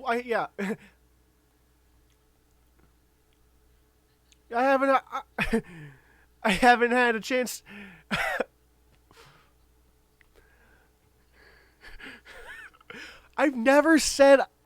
Okay. Look, on the air, let the record reflect. I have never disputed that I liked corn. I have disputed the extent to which I like corn, because for some reason, it's okay. Here's what else I'll tell you. It's my favorite canned non-perishable. It's non-perishable, right? Yeah, it's my go-to in that regards. And honestly, there was a minute where I just kind of freaked out about at the beginning of the quarantine, the shelter in place, the pandemic, whatever, where I was like, there might come a time where the grocery store is just spontaneously closed. I don't know how to handle that. And so I just did the one thing. I was like, what can I buy that comes in a can that I know I'll eat without much complaint? Corn. But apparently,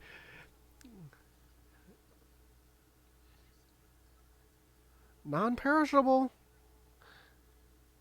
I don't think it's that. Okay. Corn is good. We can agree. Corn is good.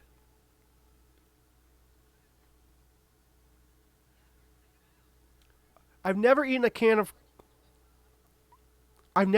corn cold. I didn't realize till like last year that I could. Which is perfect, because honestly, the heat from reheating a can of corn almost takes away from the flavor.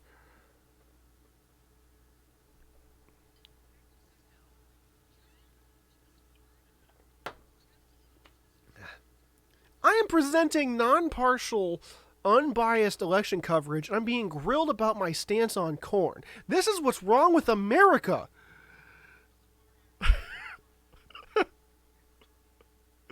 I do like corn.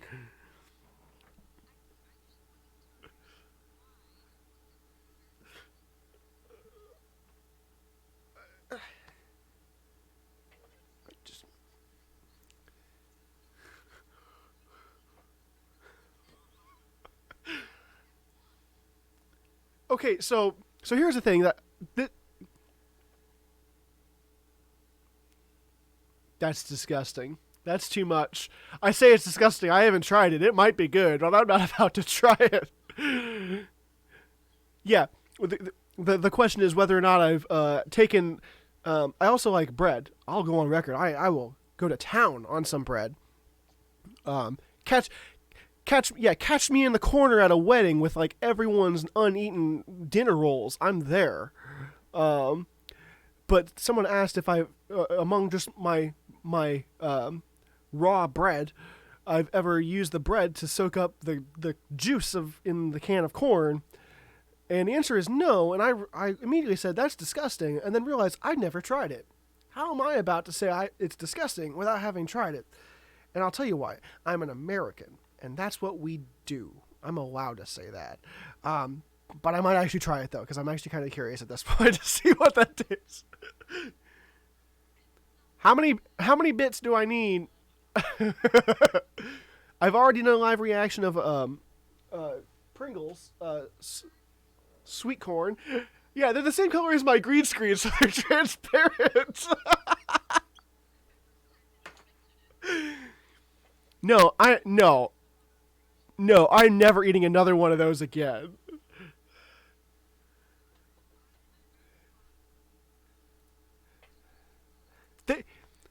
The resemblance to not corn, in my opinion, but a cob of buttered corn is uncanny. But that's what makes it sickening, because it's in the uncanny valley, and the valley is deep. I can't take it. I understand that other people can deal with that. I respect that. It's not for me. That's all I'll say. I think I'm gonna go pee. Given that we're coming up on the 8 o'clock closure, and I'm about done with can number 2 of Dr. Pepper. So, yeah, I'll be right back, folks, and hopefully I'll be back before the 8 o'clock closures come in.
Yeah, no, they just think I like corn so much, and they just said that's what we're going to talk about. And I get that it's corn, but it's just corn. Yeah, it's the best canned food. I know.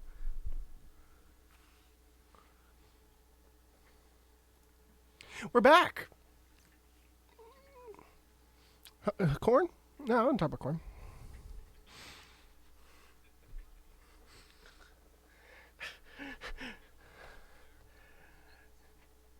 No.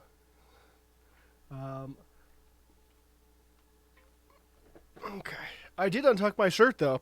So just know that while I am wearing my suit jacket, a dress shirt, and a tie, the shirt is untucked. So I had like one of those weird like situations where like a button on my shirt was just jabbing right into my abs. My toned abs.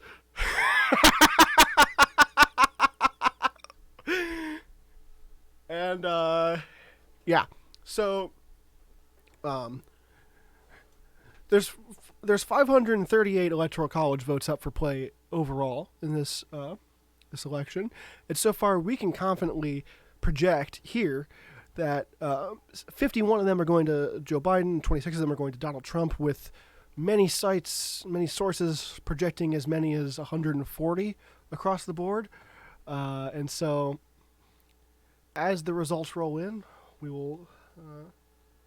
I imagine with the top of the hour, we'll see a lot of information coming in from a lot of sources. So bear with me here as as all the information rolls in. I think we can see probably an additional 100 or so confirmed. I'm sorry, what was that? Senate and House races. Senate and House races. So remember, there's only 35 or so seats in the Senate up for grabs. Some of those are already confirmed because that's the way their terms are. There's 6-year terms in the Senate. According to Fox News, it looks like the Democrats have so far made a more confirmed gain than the Republicans had. At the beginning of the night, Democrats had 35 senators, Republicans had 30 senators, and right now it looks as though the Republicans have gained 5 for a total of 35. Democrats have gained 7 for a total of 42. Of course, you need 51 in the Senate to have a majority, and I think in almost every case, 51 senators is the majority needed for voting in the Senate. I don't know that anything is strictly 2/3 majority anymore. With respect to the House, of course, all 435 House seats are up for grabs every 2 years. The Republicans currently have 43 secured House seats, according to Fox News, and the Democrats have 32. So I don't know if... let's see if I can find out if Google, however, is not as forgiving for the Democrats with respect to the Senate. Google has 40 Democrats for the Senate, 35 for the Republicans, and Google is not as forgiving for the Republicans in the House. Google has 32 Democrats in the House, 40 Republicans. So, of course, there's so many more House seats up for grabs. Those numbers could change drastically. The Senate might be a bit more telling of the direction the country is moving, but it just depends on which seats are open and how the people in those states are willing to vote. But we got results coming in now. It looks like CNN is projecting New York for Joe Biden. They can't make a projection in any other state that just closed. So, thanks CNN. Coming in clutch. NBC has closed up their race a bit with, what are they? They've given Arkansas to Donald Trump at MSNBC. That might change here as the seconds roll on. Fox. Oh, Fox has some projections. Fox is giving Donald Trump North Dakota, South Dakota, Wyoming, Nebraska at large, which is to say the whole population of Nebraska is voting for Trump. We don't have information on their individual districts yet. Fox is also giving Oklahoma, Louisiana, Mississippi, and Alabama to Donald Trump. Fox is also giving oh, geez, I'm editing the wrong one. Oh, beans. I'm editing my MSNBC map. Give me a second here. There we go. Fox has given Louisiana, North Dakota, South Dakota, Wyoming, Nebraska at large, Indiana.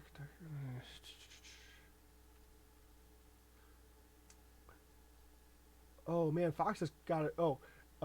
Fox is also giving District 1 and District 3 to Donald Trump. Fox currently has Donald Trump at 94. They are. Let's see what they're giving to Joe Biden. They've given Joe Biden, Joe Biden. They're giving him New York, Start spreading the news. And what else? Oh, and they're giving him Colorado. So right now, Fox News has Donald Trump 94, Joe Biden 129.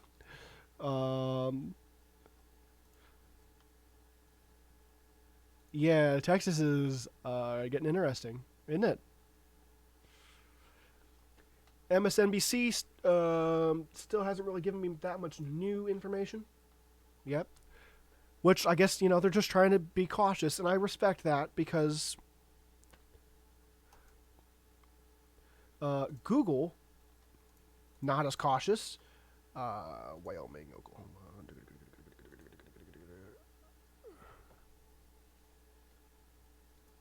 Google has finally given Indiana to Donald Trump. We can add Indiana to the map. Wow.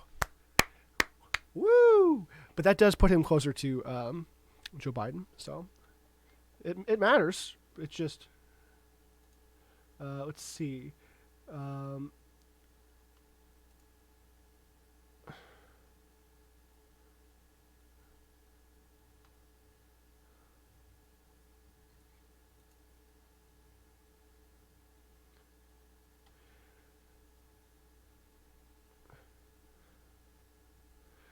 Google is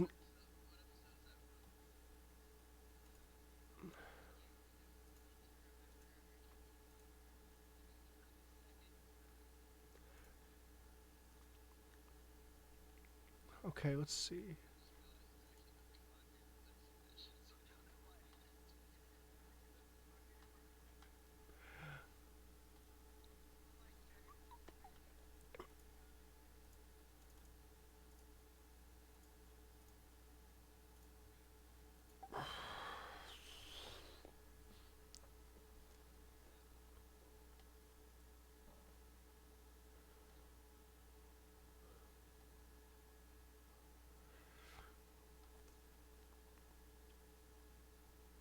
Okay, Google.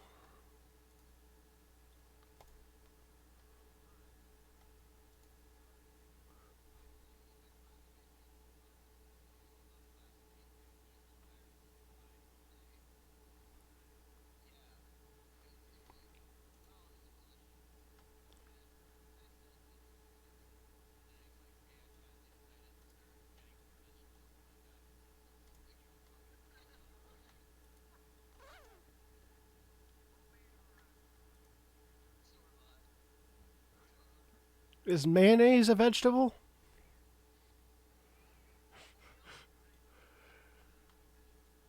Yeah, I know. I'm just fooling.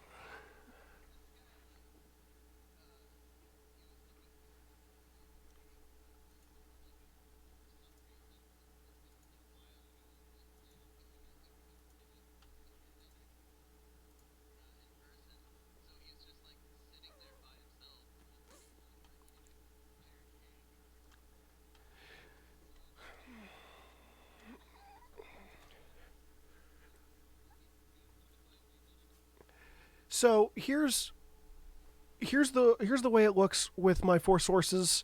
Again, I'm just dealing with the lag from CNN and NBC. I haven't given CNN has given CNN needs updated. There we go.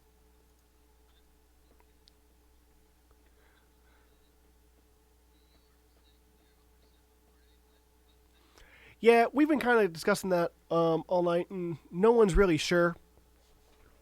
I think it's a rounding error, if we're being entirely honest. I think it's some decimal. It is somebody is reporting. It's just rounding to zero, and I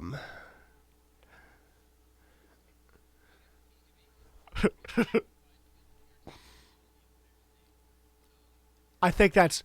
I think the percentage is not necessarily votes, but precincts, and if there's enough precincts in the state of New York, that they might be able to say based on the population in one precinct, which is less than 1%, you know, who is going to win the state. I think that might be how they're able to do that. Um, but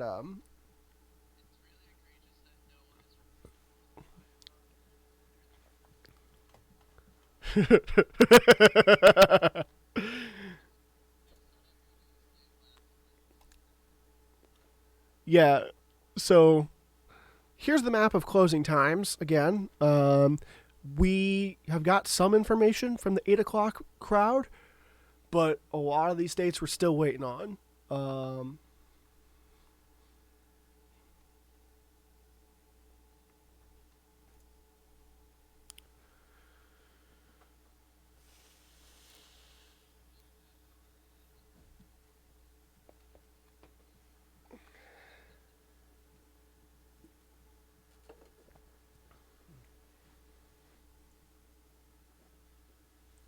Apparently, no Republican has won in a while without Ohio.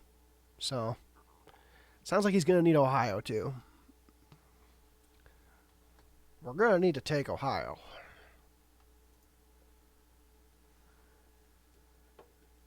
Yep. It's,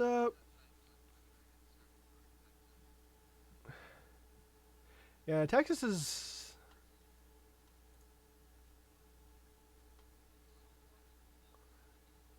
It's. Yep.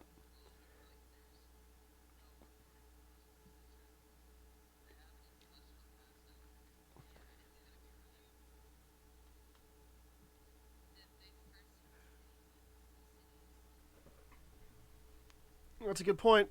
The cities, the city precincts are going to inherently go a bit more blue, and we're still waiting on a lot of rural precincts from.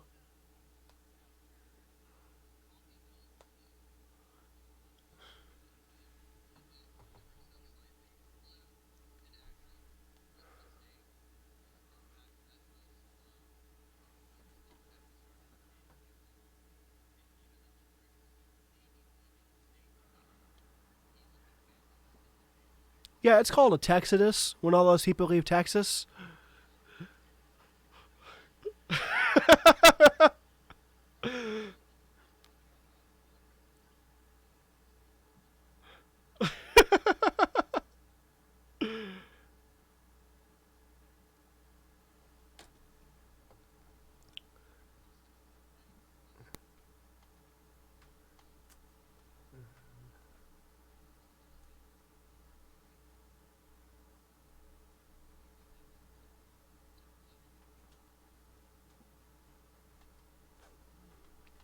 Nothing. I don't think there's anybody closing at 8:30, which is the first hour. I think we haven't had any closures in the middle of the hour in a minute.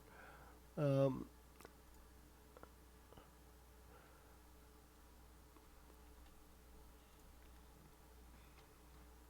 yeah, it made me pick a game. I don't know why it made me pick a game. I couldn't not pick one. Like the field was just always like I couldn't just pick nothing. So I just tried to find anything that was like close to what we're talking about. I swear I looked. Maybe I wasn't doing a good enough job, but to anybody that's watching looking for the indie horror game American Election, this is it. It's augmented reality game. It's very scary, believe me, especially if you live here. But yeah, I swear I thought I could. I thought I was looking for just. I thought I had. I thought I typed just chatting. Maybe I was looking up just talking. I think I looked up the word just and didn't get anything. And so, again, if you're here for American Election, welcome.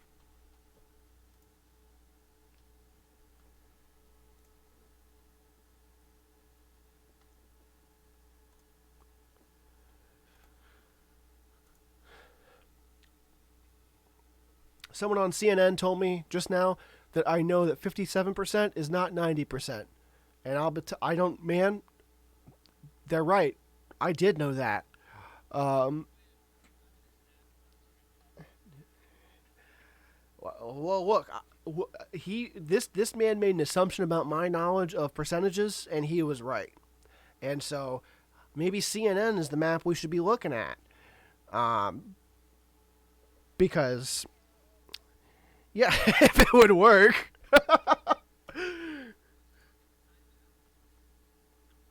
Yeah, CNN has some updates. No, wait, wait.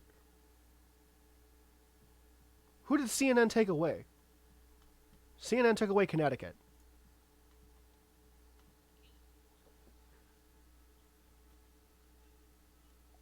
So we're taking Connecticut off the main map because they can't agree. I'm not giving it to Donald Trump. He just can't agree. Um, and they gave something else to Donald, and they gave Arkansas to Donald Trump. So I think we lost Connecticut. I think we gained Arkansas. I think they all agree on Arkansas. Yes. So CNN, see you in a minute. That's the best I have. That's close as I got to a pun for CNN. It's not good. But that puts... Oh, man, look how close that makes the map of all the stuff that we have in common. 43 to 44. I'm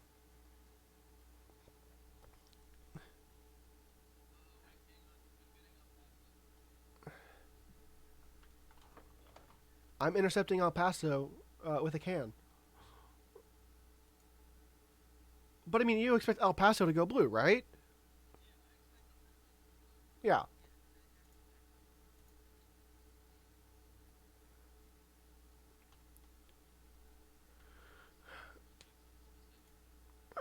On 1992 MSN. Oh, what did CNN just do? I saw something change on CNN. CNN has given South Dakota to Donald Trump.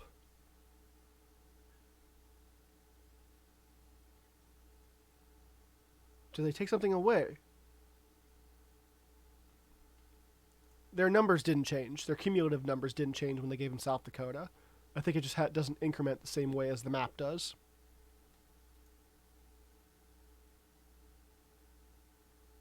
Oh, now they gave him back Connecticut. So yeah, CNN's setup isn't the best for what I'm doing here, but that's okay. I'm trying my best to listen to what they're saying with their mouths and not with their maps. Put your map where your mouth is. So South Dakota can't agree, but we can take Connecticut back for Joe Biden.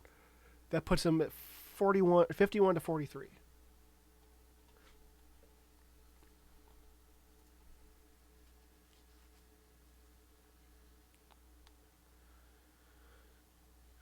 Yep, I'm in this for the long haul.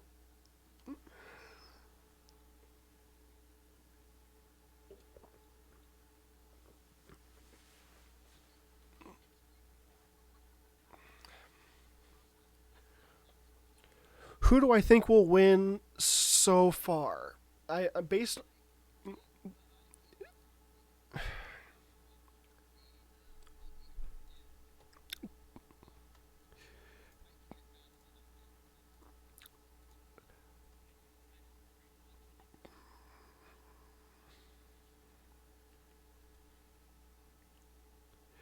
of the 40, or I'm sorry, of the 40. Oh my God, I'm not that kind of man.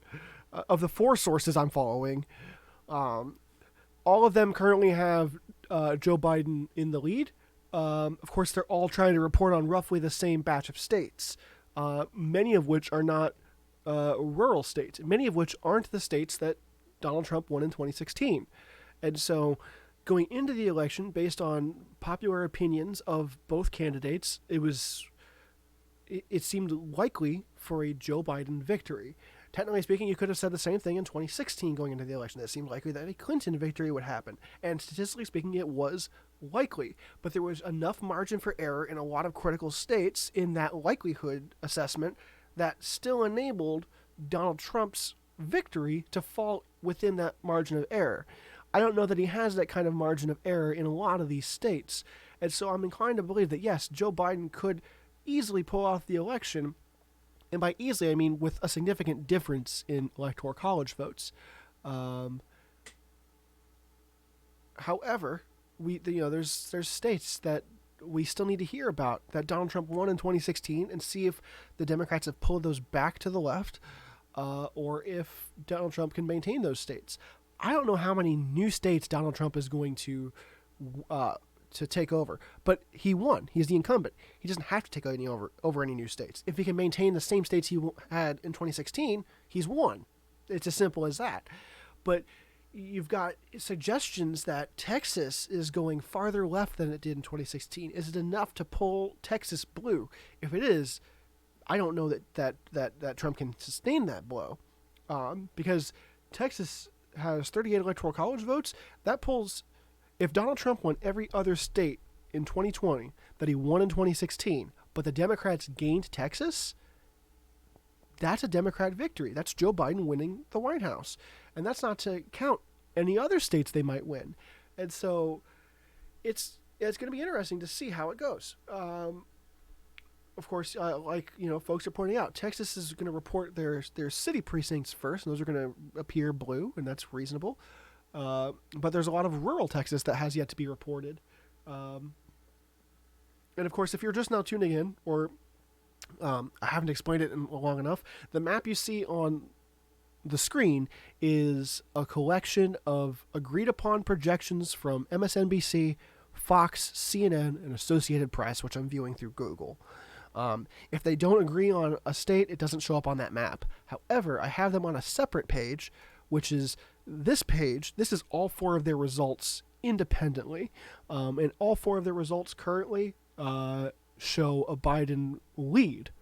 But a Biden lead now does not mean a Biden victory by the end of the night. And so it's important to keep that in mind.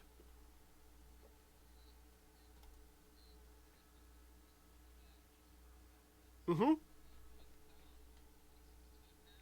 I got it on a page. Anytime anyone wants to see the 2016 map, the closing time map, the predictions I was looking at going into this, or the results in the quad map, as just mention in the chat, and I'll switch the page immediately. But yeah, there's a lot that can be looked at from this 2016 map, and there's a lot of red states that are starting to look a bit more blue on Associated Press and Fox. CNN and MSNBC are a little bit behind in making projections, but right now it doesn't look like there's been any hard differences in declared states. So while Biden maintains the lead now, again, if every single state goes like it did in 2016, it's a Trump victory. So you're going to need to see converted states from the Democrats for them to pull off a win.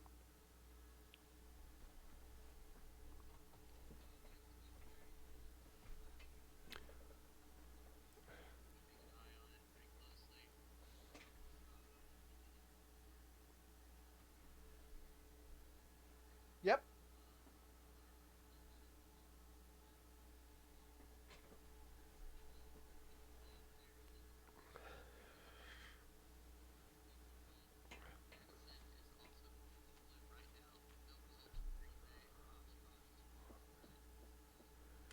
Yeah, and where my page has loaded, because of course it's reloading itself as time goes on. Wisconsin, Donald Trump has a lead across the state of 119 votes with 3% reporting. It's 49.2 to 49.1.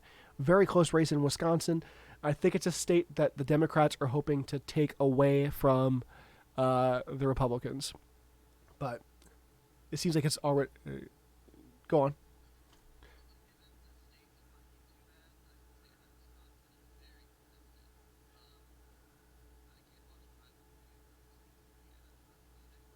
Yeah.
Yeah.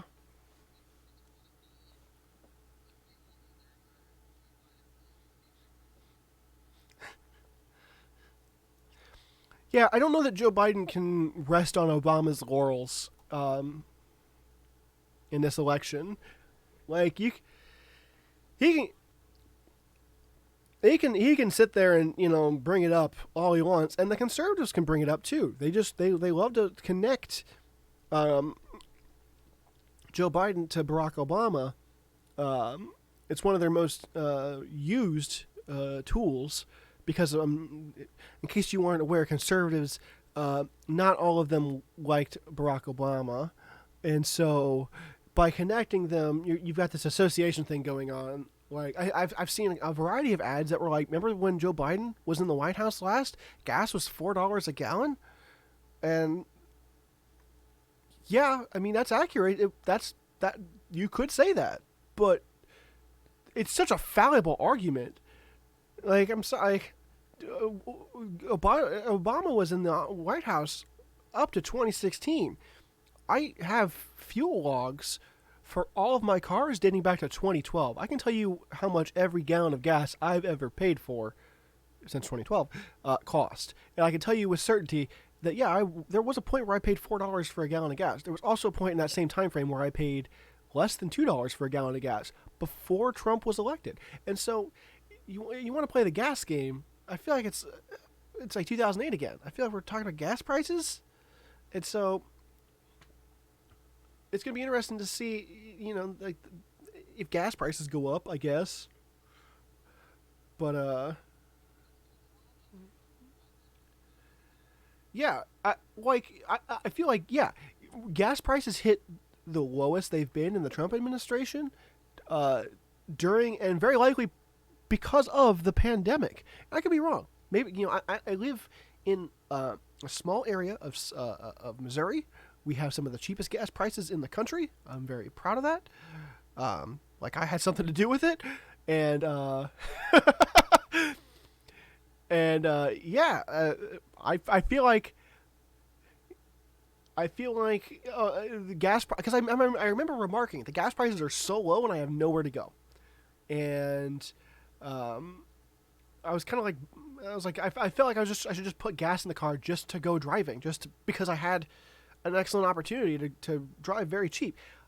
I've been filling up my cars once every month and a half, except the rally car, because it uses so much fuel, and it's also the most expensive fuel that I purchase. And so, here's the problem: gas is seasonal. There's different ethanol content in gas based on the season, based on the location. So if you bought a 50-gallon drum and filled it up with summer gas, when winter came around, that gas might not run as well in the car, let alone that gas has an inherent shelf life as well. And so I would recommend against sticking gas in a fridge in any quantities. It just doesn't. You don't want it to smell. It would smell. But also, I do have a completely vacant fridge in the basement. I've pretty much been planning on using it for film. But yeah, for folks that are still going into the office or still driving as much, or finding a good excuse to get out and drive and just enjoy the road. Gas has been cheap for quite a while. But then again, I have paid this little for gas before. This is not a fresh experience. I started driving in 2010. So the first 2 years of the Obama administration, I couldn't tell you what gas prices were like. I could swear they were high. But they were also high during the Bush administration. It's not like they were great prices at the end of the Bush administration, and the Obama administration racked them up, if I remember right. But this is gas prices. Maybe it's just something I take for granted now. Maybe I'm just in a position where the price of gas doesn't affect me that much. And so I try to keep that perspective in mind. But I just don't like. I just feel like it's just an old tactic at this point to talk about gas prices. Um, there's so many valid concerns that the Trump campaign could bring up about a potential Joe Biden presidency. I just think gas prices are a low hanging fruit. But I guess when you're talking to American voters, the low hanging fruit tends to fill you up. So.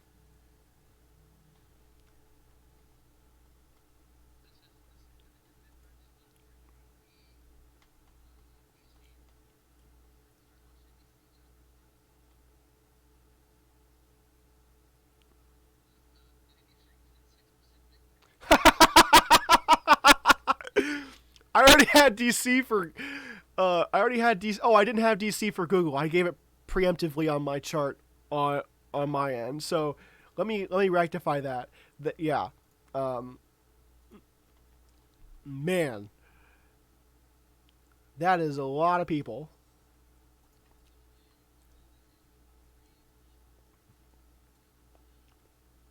Hey, it all counts. It all counts. It's in this arena where it all counts. Um, CNN.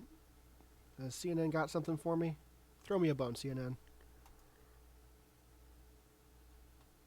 No, they got nothing. MSNBC. Show me the money. Oh, MSNBC did something. Okay, let's talk about MSNBC. They've given both the Dakotas to Trump. They've given Colorado to Biden. They've given Alabama to Trump. And they've given New York to Joe Biden. Start spreading the news. Um, every time I have something to say about New York, it's going to be start spreading the news.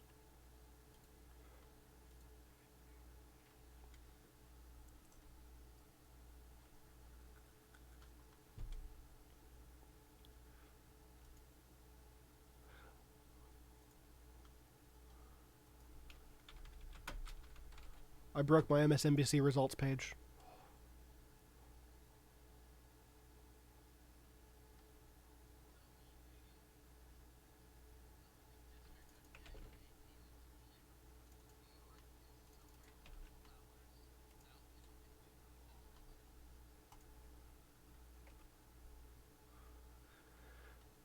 So that puts. They all agree on New York.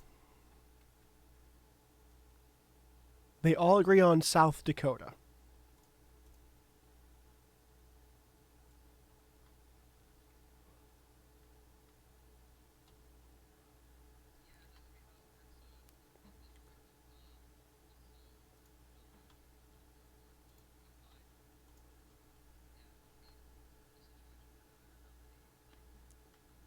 C- CNN is giving Colorado to Joe Biden.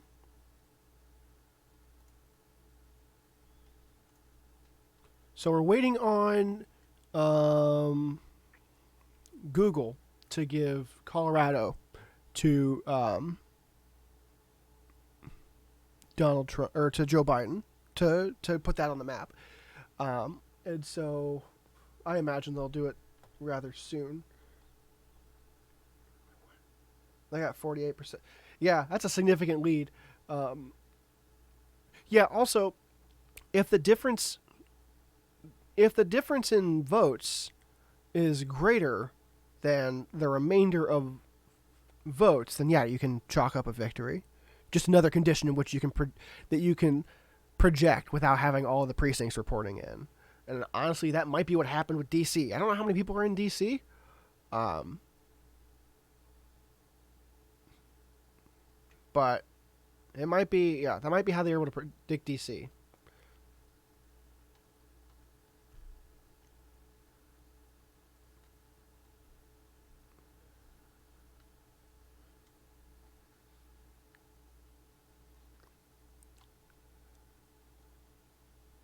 Oh,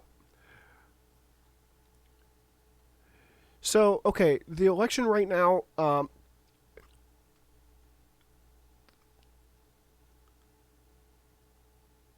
let's talk about the election as it sits.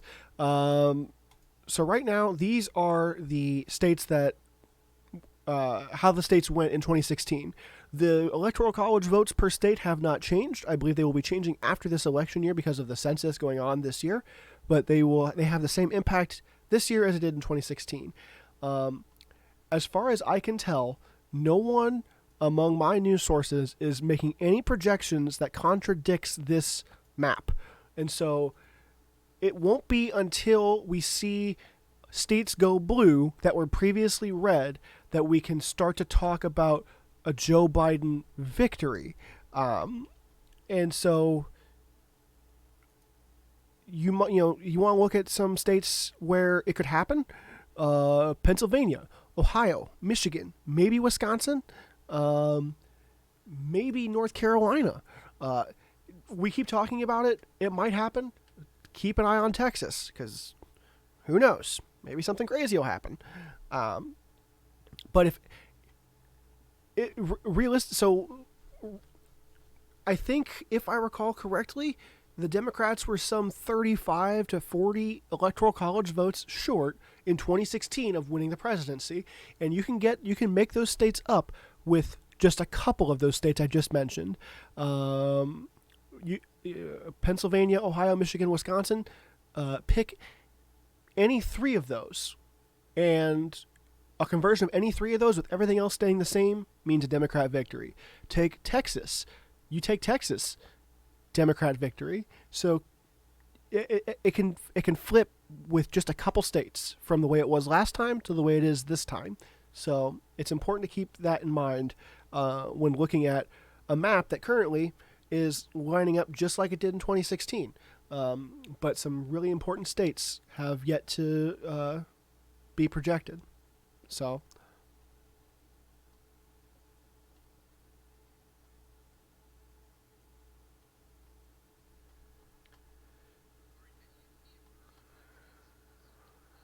wake up, yeah.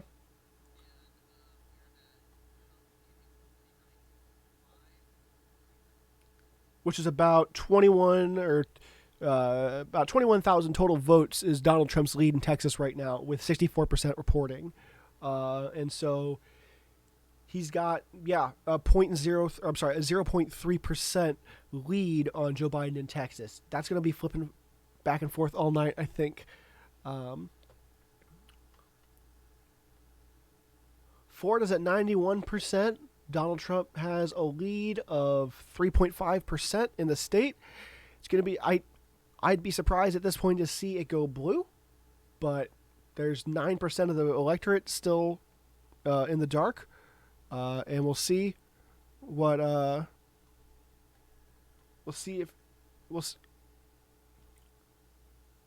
the polls on Google right? Trump losing Texas. Google is back in Texas camp. Google, of course, gets their information from Associated Press, and these are exit polls. There's also polls that have been being collected for the past weeks, months about what people want to vote, that you got to differentiate with how people are voting. And so right now Google has Texas in the lead, on my page at least, by 0.3% or about 21,000 votes, with 64% of the precincts reporting. And so we'll see how that changes with the remainder of the night. Right now, Associated Press has Kansas leaning blue, as does Fox News. Nothing from CNN or NBC yet. That was a red state in 2016, so we could start seeing states shift there. Fox News has projected Missouri as red, where Associated Press has been cautious. We only have 17% reporting in Missouri still on AP, and they're still 15% ahead.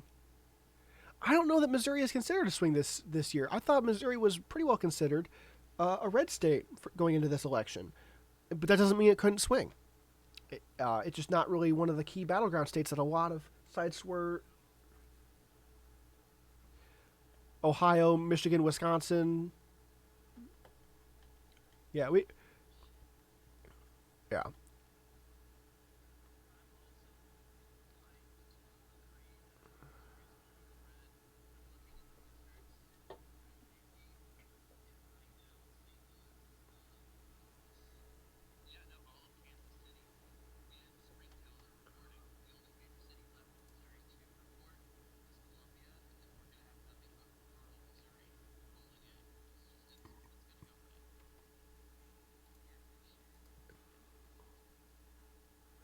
Oh, it looks like Google has agreed on Colorado, which is 9 more for Joe Biden.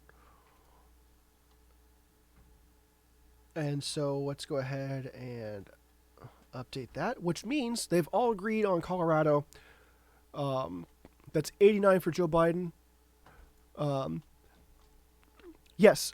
So the map you see on my page is the collection of projections that all 4 of my sources agree on.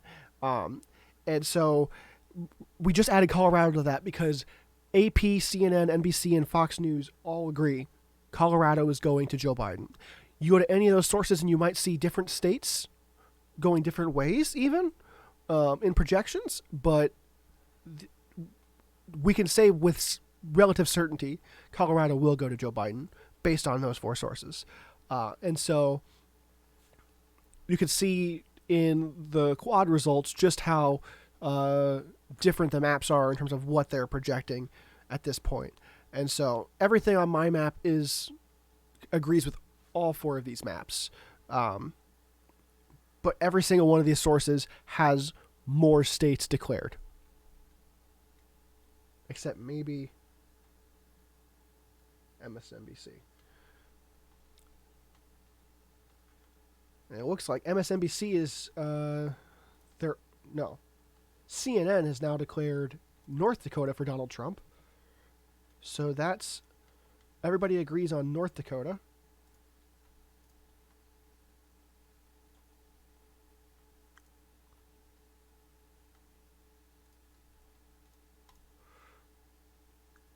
Let's see.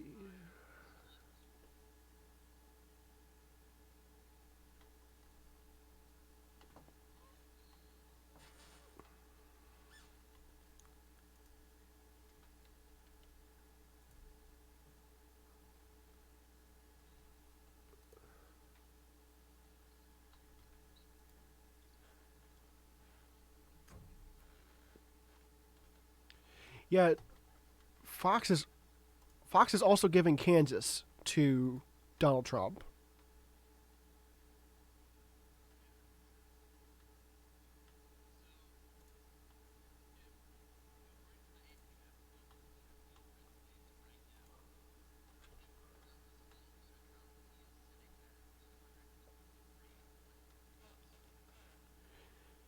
Yeah, but also keep this in mind. If you go with AP and their projection, um, Biden gains North Carolina, Pennsylvania, Kansas, and Missouri.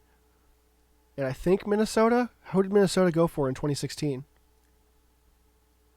Minnesota, that was blue. Minnesota was blue, yeah. So with Kansas, Missouri, Pennsylvania, and North Carolina, that's 15, 35, 45, 51. The Democrats only need to pick up 38 electoral college votes from last year. And so that gets them there. But again, are we going to believe that Kansas is going to go red? Are we going to believe that Missouri is going to stay, or going to go, will Kansas and Missouri stay blue is the question. I think they're far less likely than North Carolina and Pennsylvania. But Pennsylvania and North Carolina is 35. So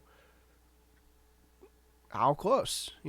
My prediction is I still think that a Biden victory is the most likely victory, or most likely outcome. But it might be a lot closer than we once thought. We're going to have stuff trickling in all night, and it's going to be interesting to see how it turns out, because based on some of these projections, there's not a lot of room for Democrats to make up. But I mean, with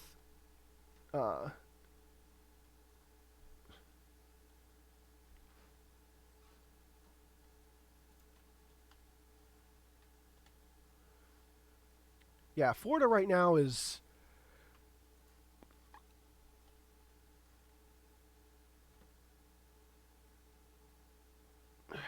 Yeah, Florida's going to be a tough call for.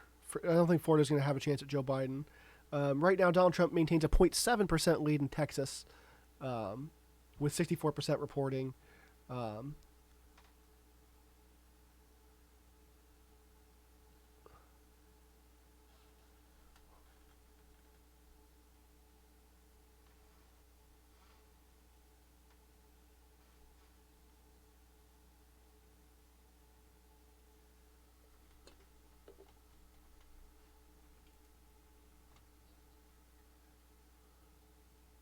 yeah, you got me, bud.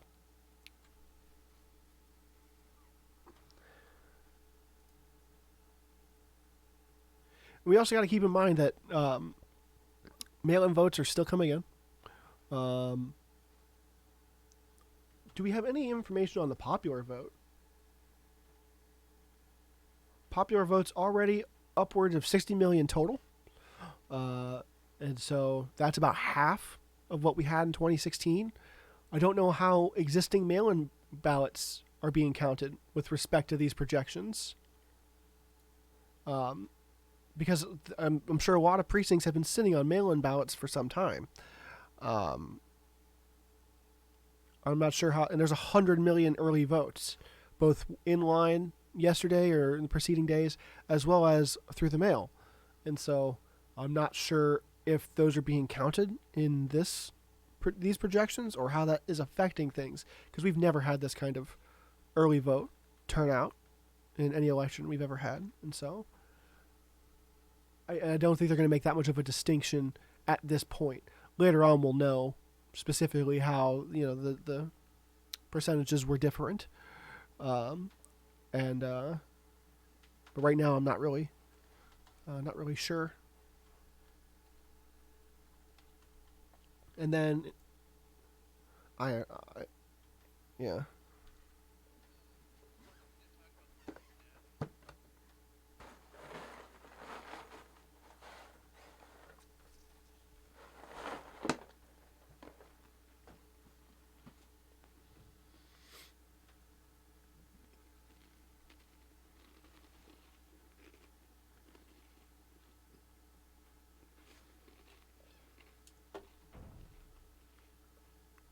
I'm basically done with two.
Let's let's see.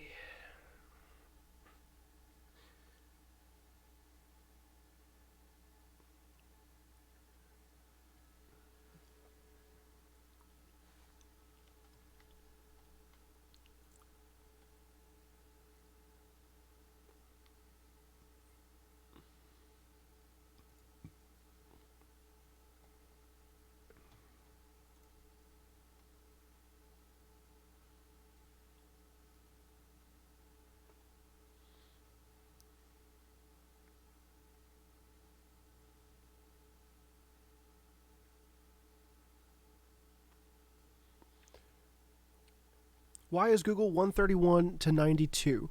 That's a good question. Google is so again. Google is one of my four sources. Google is representing the Associated Press data, and Google's information is calculated differently than Fox's information, and differently from MSNBC's and CNN's information. And so rather than just take one of those sources and just package it and just sell it back to everyone viewing my stream, I'm trying to combine what everyone can agree on, because they will all declare states at different times, and in some cases different directions. And so, yeah, Google is much more sure of a lot of these states, and honestly, a lot of them could very well be 100% valid projections, but other sources aren't as sure in a lot of the states that Google is projecting, and because of that, that's why my number count is different, because it is the common denominator of all four maps that I'm using. Right now, technically speaking, in my map, in Google, Fox, MSNBC, CNN, every map, Joe Biden is still winning across the board. But again, he is not winning in any of these maps with enough electoral college votes to win the presidency. You need 270 total votes. And so, right now, I don't know that any source has projected 270 total electoral college votes. And so CNN is projecting Alabama and South Carolina for Donald Trump, which that checks out, yeah.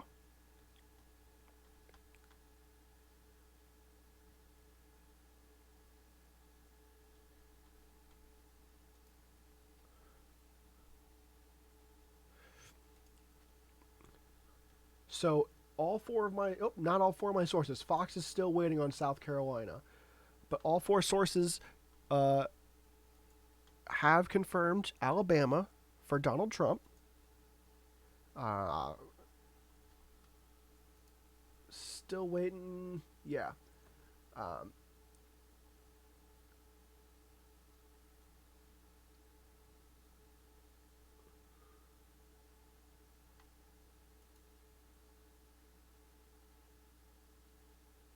What? Okay.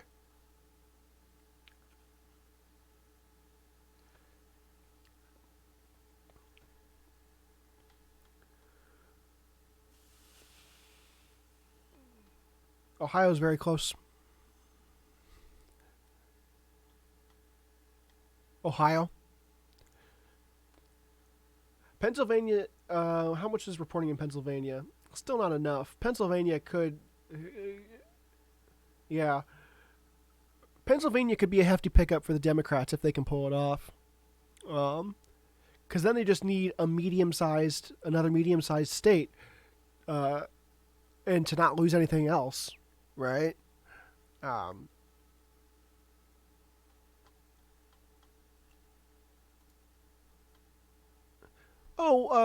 Ohio, Michigan, maybe even Wisconsin. Something between 10 and 20 electoral college votes. Georgia, if they could pull it off. Yeah,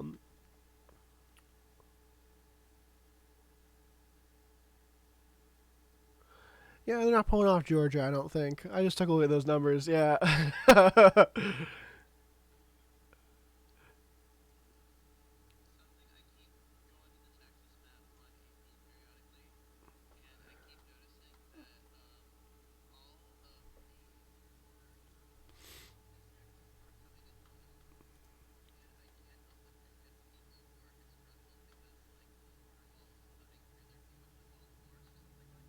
Yeah.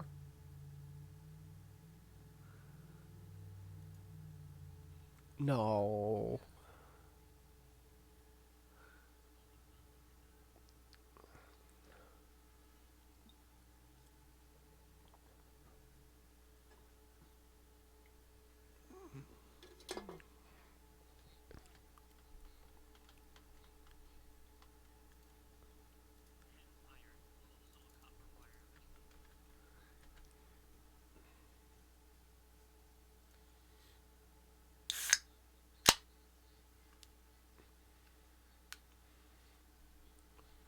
that are made of plywood that look like concrete.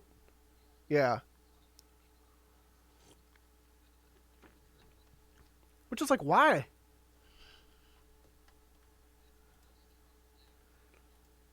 It's it's very Mickey Mouse show.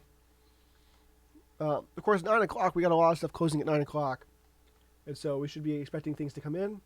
Um,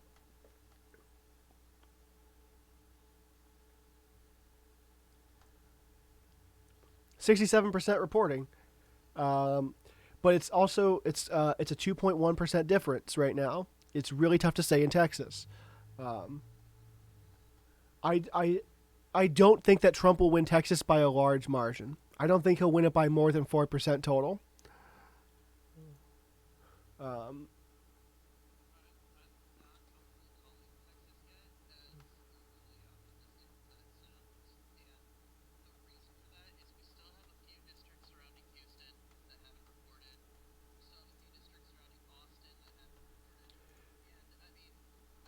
okay.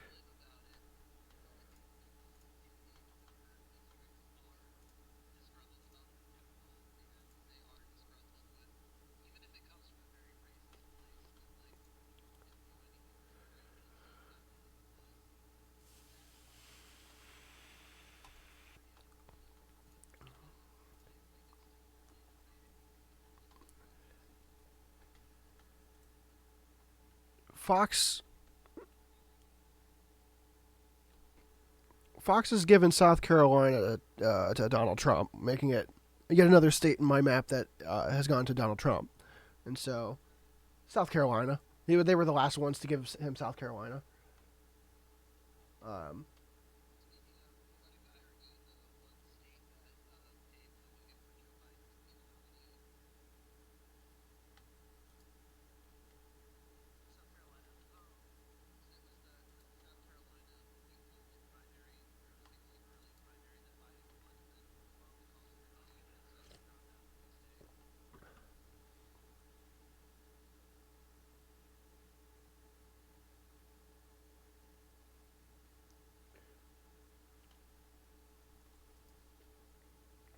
so let's take a quick look at the Senate and House. Um, Fox has uh, the House at 79 Republicans, 54 Democrats. Um, and they have the Senate at 43 Democrats to 38 Republicans. So Democrats are 8 away from a majority in Senate, and Republicans need about 13 more. So we'll see if either of them gets there anytime soon. Um, of course, this is according to Fox. I'm not sure how other sites have it because they are not as easy to get to or intuitive. Um, I think CNN just reported 3 fewer for both senators for Republicans and Democrats. I think they had them at 40 to 35. Um, and so there must be 5 Democrat senators somewhere that Fox is projecting that CNN is not. I imagine Google, being very close in what they've been reporting all night, probably reports a similar difference. Uh,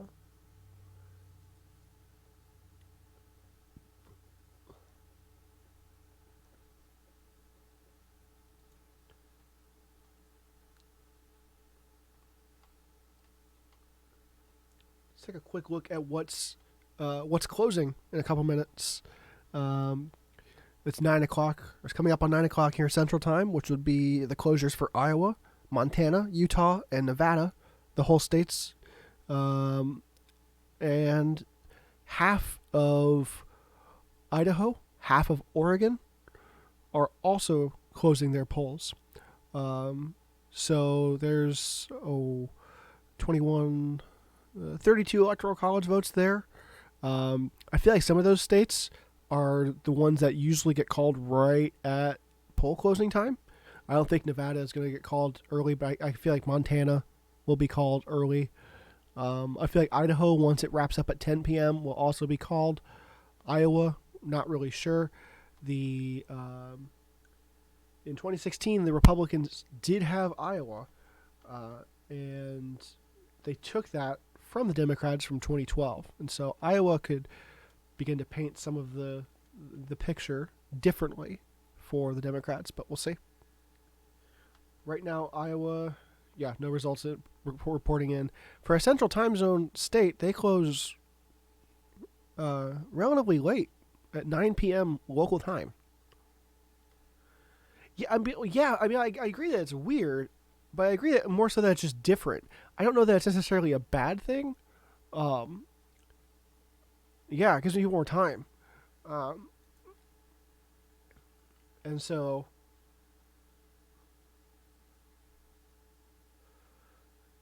I think, yeah, ours was 7.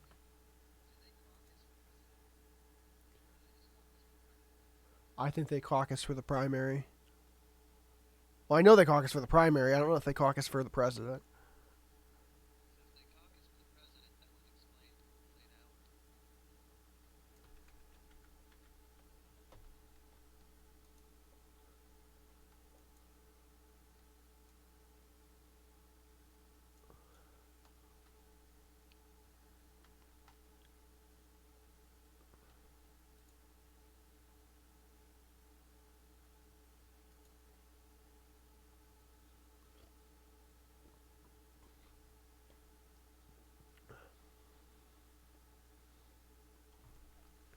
I still don't have any good information on how mail-in or early voting is factoring into these numbers at all. I would have figured that given the popularity of mail-in voting, just go ahead and send that, stick a stamp on that boat and send it to the lake. Mail-in voting's popularity, I would have expected that the election centers would have started counting them at the latest, first thing this morning. And maybe they have. Maybe we're looking at that. But right now we have a total of 60-something million votes reporting in. And we had 100 million votes reported early or mail-in. So CNN's putting Iowa too early to call. Putting Nevada too early to call.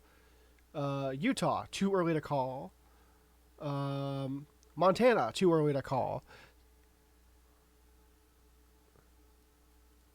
Let's see if any of the other sources are any more aggro about it. Nope.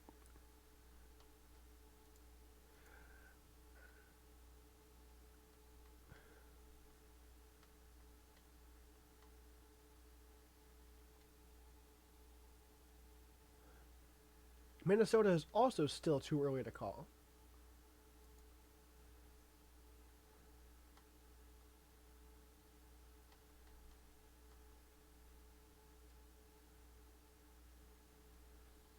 Biden is holding on to a lead in North Carolina still. Of course, North Carolina's polls closed 2.5 hours ago. North Carolina could be a good pickup for Joe Biden.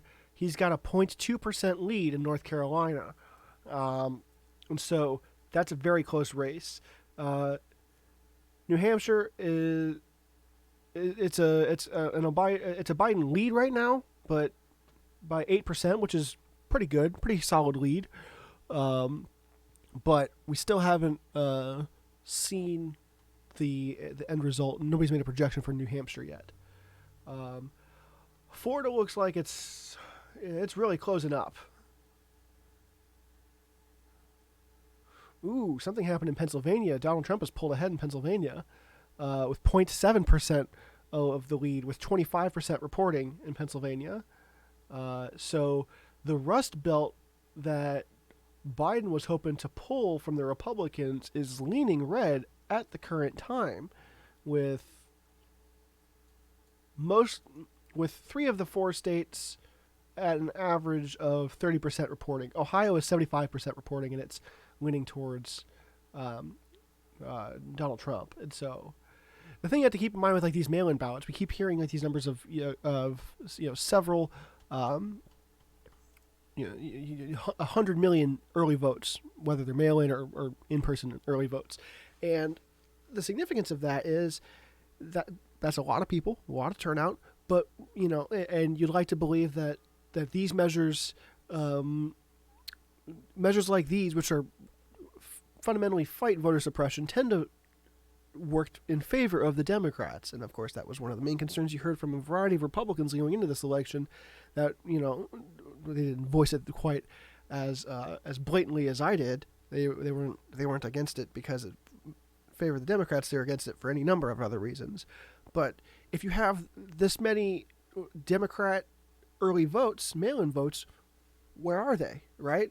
How are they helping flip any of these states? And the question is, did it just increase the popular vote turnout in states that were already blue? Is that what we're looking at? Because that doesn't help the Democrats' case under the electoral college system. If anything, if that suggestion is true, you're going to see the Democrats win the popular vote even more aggressively than they did in 2016. And so that's going to be fun to watch because it was so much fun the first time. They won by 3 million, I believe, 65 mil to 62 mil, which is some percent, 2%. So yeah, it's going to be interesting to see. 538 put Donald Trump winning the popular vote at like 1%. And I think that's reasonable. I don't feel like Donald Trump will win the popular vote. Right now, he is ahead in the popular vote by about 1 million. So we'll see.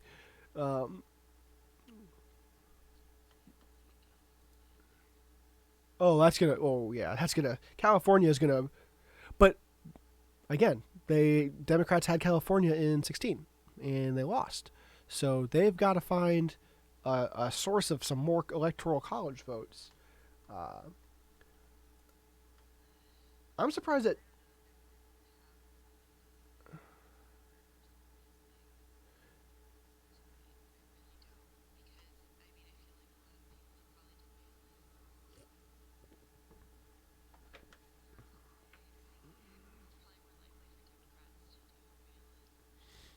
Oh, I agree. I think mail-ins is, but I feel like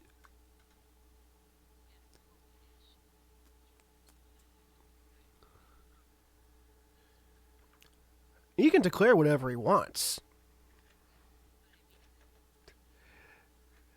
Yeah, the problem is a Dewey Truman issue, right? What happens if the president, based on numbers we have at the end of the night, declares that he's won, and then it comes out in the days or weeks to follow that, in fact, no, he is not, which we could have possibly seen in 2000 after we had the Florida recount. We could have, had a Bush victory the day of, and in the weeks to follow, overturn it to a Gore victory. That's not going to be civil. There's going to be a lot of upset people, and to be fair, there'd be a lot of upset people if it went the other way. I just don't know who has all the guns, which is my concern.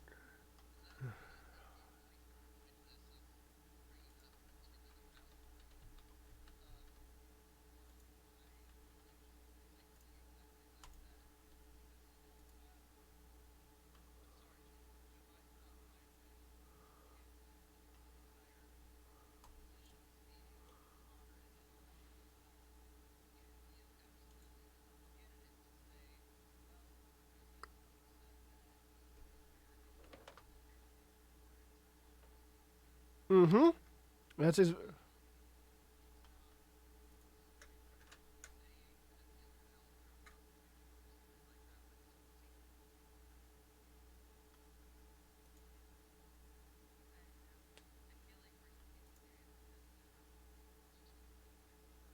Well, is it the House as it currently sits? Well, the House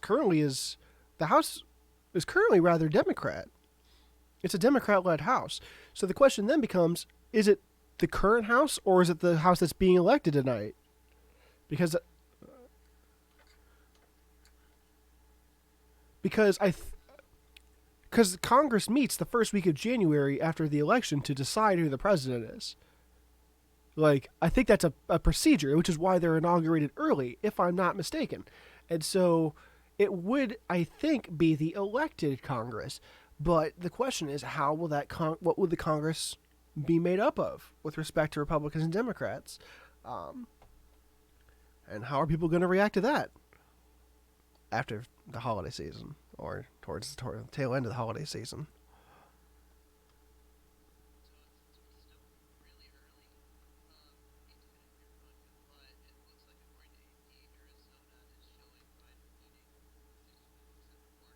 Nice. Which Arizona was a. It's about 420,000 people. I'm lying. I just want to make a 420 joke. I'm sorry. It's 2.2 million. It's 11 electoral college votes, and Arizona is a state that the Republicans held in 2016 and 2012. So could this be the first pickup state? Of course, this is just AP, which I think is also indicative that Fox is going to report it. And so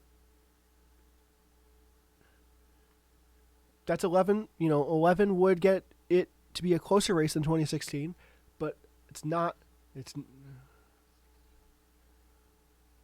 I mean, he doesn't need 60. The difference was 70, right? He only needs half of that difference to win. He only needs 35 compared to last year or the last election cycle. And so 11 is about a quarter of the way there. If he can hold on I say hold on, right now the polls are not working in his favor. If he can pull something out in Pennsylvania, where Scranton is, which is where he is from, which he has told us in every speech ever, he's from Scranton, Pennsylvania, where they filmed The Office. Pennsylvania, Arizona, and one more converted state would very likely do it for Joe Biden. But then you're talking about a presidential race that's so close in the Electoral College that it's going to be very easy for a potentially losing Trump campaign to question the validity of, right? So close it warrants a recount in these areas. It warrants further investigation. A landslide victory by Joe Biden, that's harder to argue against, I think, from the Trump campaign side. But a neck and neck near tie, that's different. You're going to see instant calls for recounts in several states by whichever party is losing. And so, yeah, it's I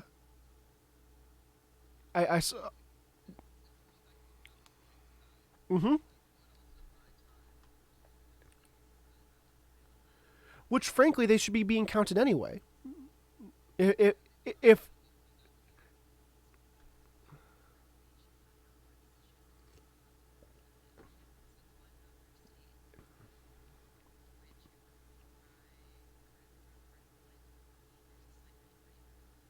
mm-hmm.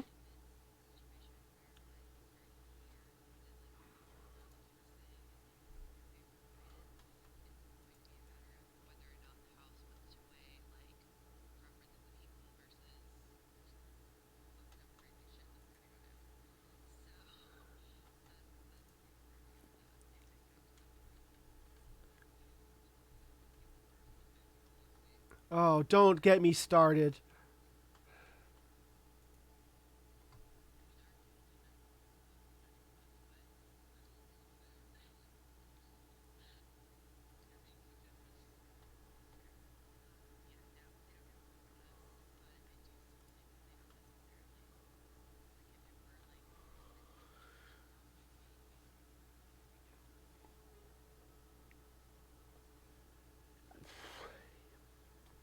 Yeah. I just do wish we had some more. Oh, wait. Okay, hold on a second. Never mind. Google and Fox are reporting Rhode Island for Joe Biden, which I've had them doing for a minute, so never mind. Still waiting on CNN and MSNBC to give us information about Rhode Island. Realistically, I think it's reasonable to assume it's gonna go blue. Now, what's interesting about Maine, so Google, as they present the AP results, they aren't giving me the breakdown per district on the map.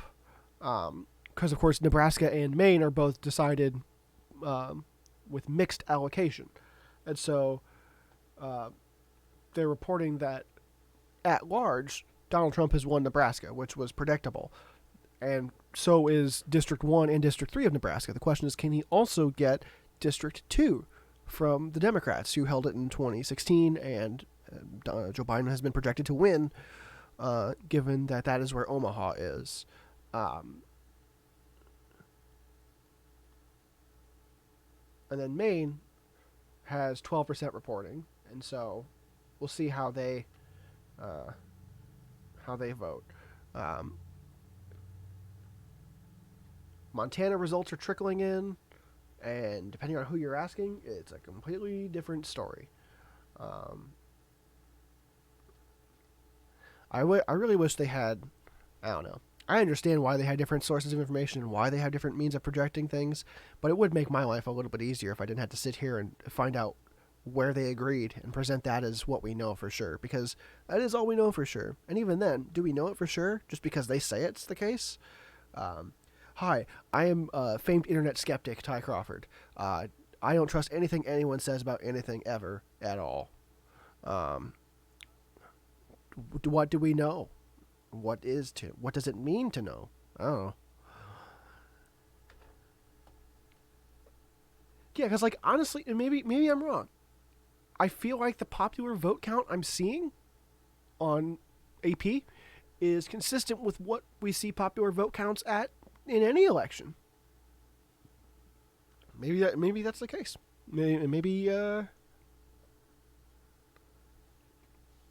Maybe they are counting not popular votes. Maybe they're counting mail-in ballots today, which I feel like they should be.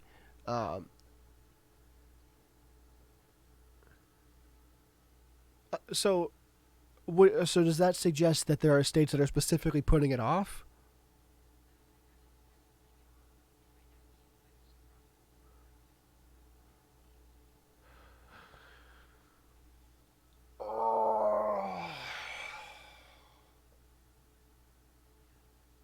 Yeah, I agree. It's a good thing. I agree. It's a good thing that these states that don't have the infrastructure to count the influx of mail-in ballots aren't just winging it, because now is not the time to wing anything. But man, do I wish they had that information, because that could. So I saw a clip today on one of the sites, one of the sources of Donald Trump saying that we need to be able to know. He said, bear with me here. He said there should be a date by which point we know who the president is. It's whenever Congress decides who the president is. It's sometime in January. And he said that date should be November 3rd, which is also garbage because most elections have the potential to run well beyond what is technically November 3rd. And so by the time we know tonight, it might not even be November 3rd in New York or D.C., where he is from and lives, respectively.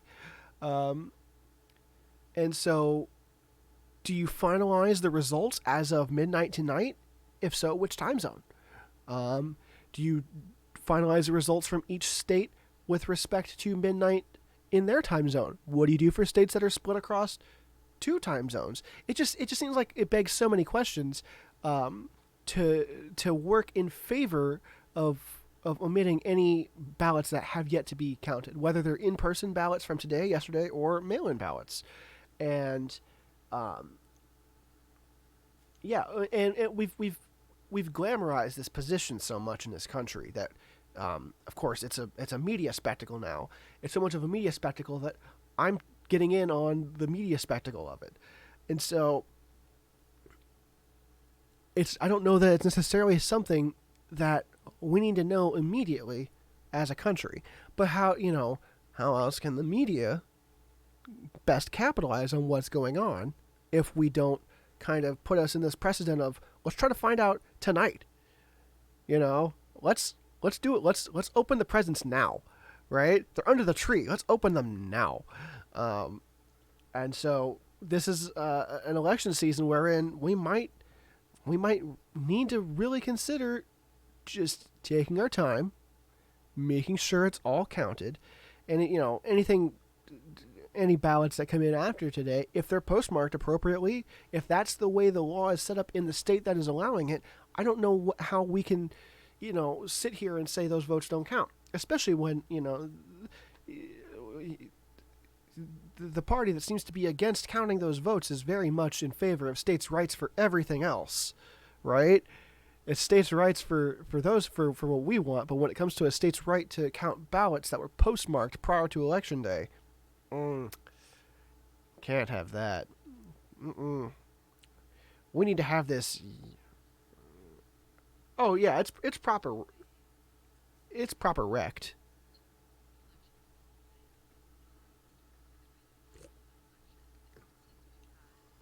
The media.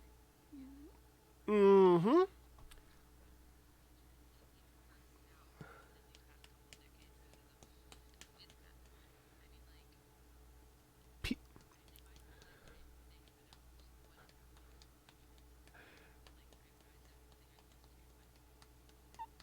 Mm-hmm. I mean, there's the classic picture of the 1948 presidential election when the newspapers were printing that Dewey had beat President Truman. And there's a picture of him at his celebration party holding up the newspaper celebrating his loss when he actually ended up winning. And so and that was 1948. That was what 72 years ago. And now it's a matter of we're not going to bed till we know, right? We can't go to bed till we know. And you've got all the eyes pointed towards the media right now, and it's for them it's a money making opportunity. I know that sounds like I'm just sitting here criticizing the mainstream media. Why would I ever criticize the media?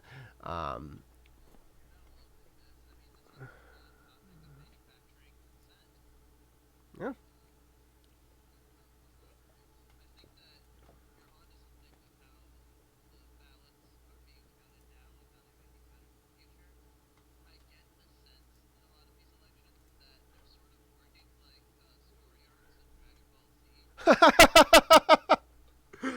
I need to hear this because I need to hear how the election compares to Dragon Ball Z.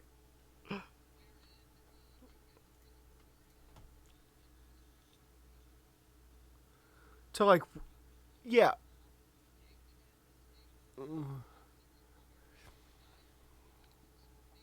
Oh yeah, I agree. This is this.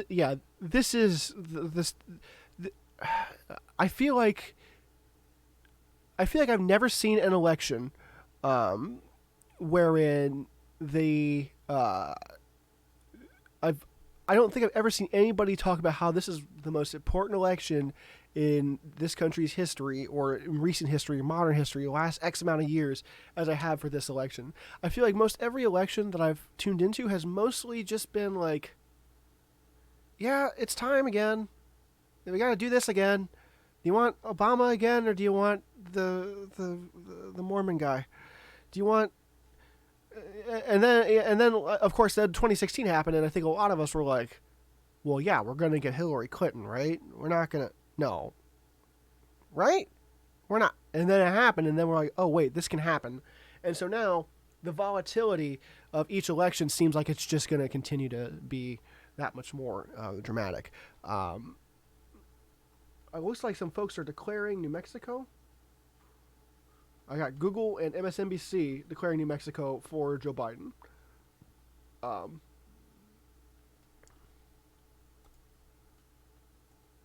Which MSNBC. I'm looking forward to how I'm going to sleep tonight. This is like Tetris. When you play too much Tetris, you just start seeing Tetris blocks everywhere. I feel like I'm going to start seeing the map everywhere. Is there still justifiable cause for optimism? I mean, I guess.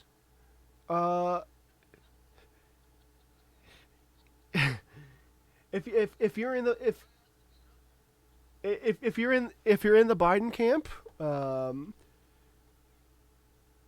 it looks like a couple sources are suggesting Montana could go to Biden, Iowa could go to Biden, Arizona could go to Biden. That's 20 electoral college votes that the Democrats didn't have in 2016.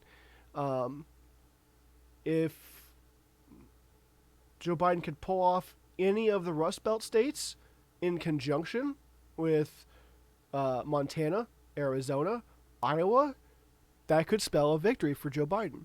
And the question is, how will these numbers change when it comes down to counting these mail-in ballots? And apparently we still haven't entirely seen the full picture of. And so, yeah, the question, of course, the amount of money dumped into the media machine is so much that I have to believe that folks at CNN and NBC and Fox and Google and AP or what have you are prepared to accommodate and understand that mail-in ballots haven't been counted in some states. I have to believe that when these places are projecting victories in these states, they are projecting it acknowledging the whatever likelihood there is of more mail-in ballots affecting the outcome. Maybe they just phoned it in. Maybe they just used the same system they used last year, and we're like, yeah, no, this is good. And these projections are taken with more grains of salt than they've ever have been. I have no idea. The budget for this production that you're seeing here is as much money as I put into Dr. Pepper and this box of goldfish I've been eating. So I can at least tell you where the money goes and where it came from.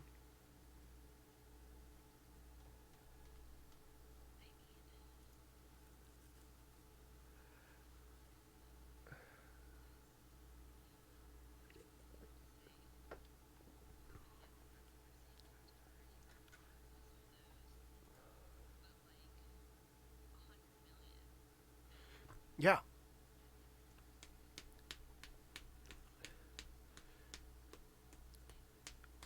That's fair. There's like some 38 million people in California, right? Of course that's people. How many voters is that, right? So there's 32 or 30 something million people. Among those, some are children. Not a not insignificant percentage of those are children, and then there's eligible voters, which doesn't include felons.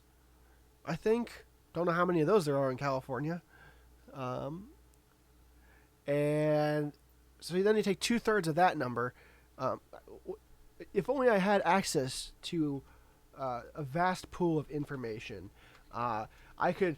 I could look up exactly how many people voted in the state of California in the 2016 election. If only I had some resource at my fingertips. If only I was just cursed with the desire for instant gratification, I could tell you that in 2016, some 14 million people voted in California. If only I could tell you 14 million people voted in California. But I can't. I don't have that information. So, yeah, where is the 100 million early votes that we've talked about? Do I have any information on how the Missouri amendments are going? That's a good question. Okay.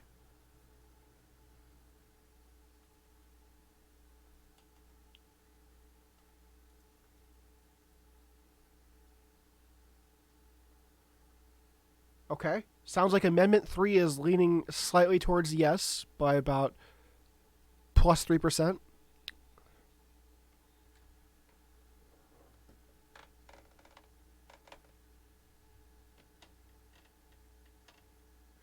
It looks like Amendment. Go on.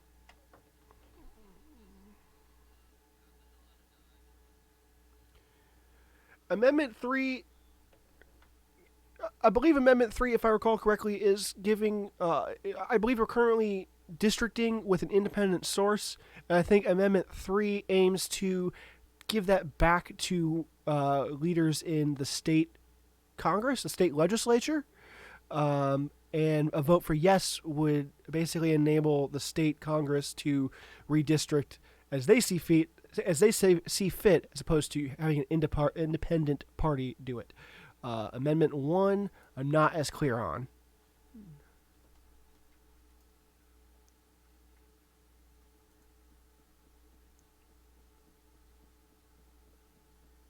Okay. A two-term limit on some additional offices that don't already have a term limit or a two-term limit specifically.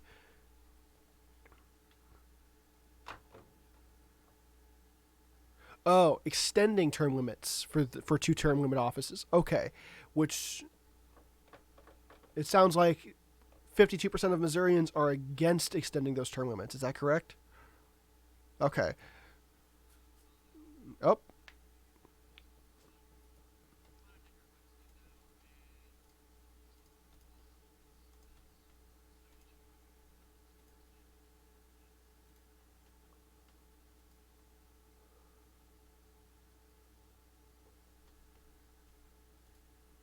Oh, yeah, because of course every amendment, every year could have an amendment one, but they're never the same amendment one.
Mm-hmm. Correct. Correct.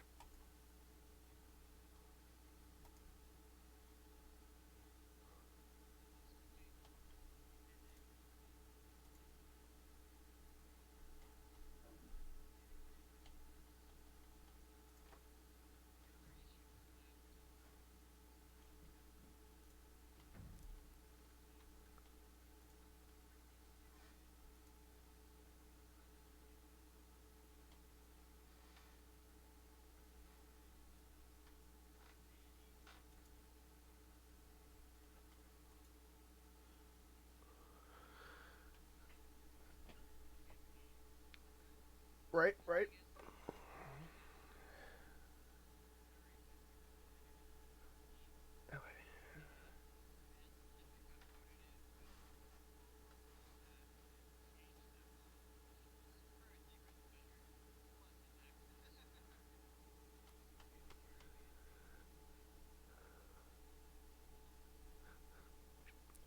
Looks like that emoticon does not work on this Twitch stream. Sorry, pal. Try again later. Uh, no, no, no, no. It's fine. I just some people gotta test things out.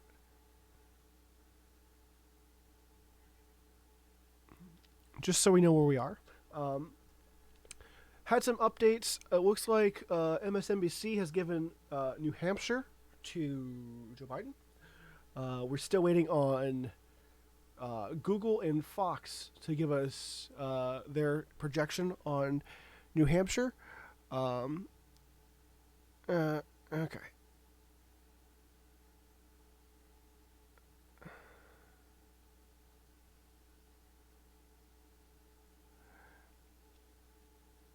Yeah, I mean, opinions are one thing, spam's another.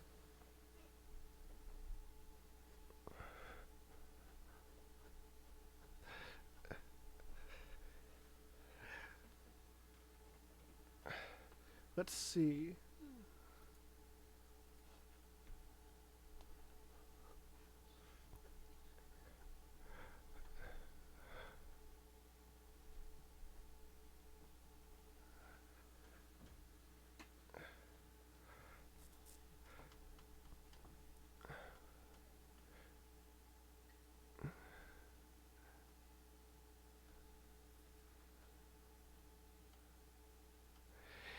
Yeah, I don't really care about different opinions here. It's the banning I have an issue with, or the spamming I have an issue with, because uh, I can only take so much.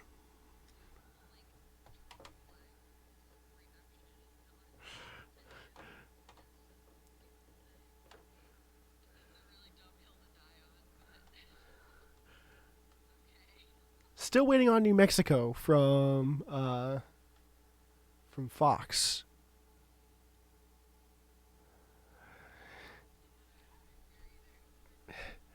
Yeah, that's a man. I wish. I wish I. Yeah, I just. Yeah, I agree. I agree that maybe Canada should have some interest in who wins, but I mean, the current administration is picking fights on North America. It's usually picking fights with something about Mexico. Um,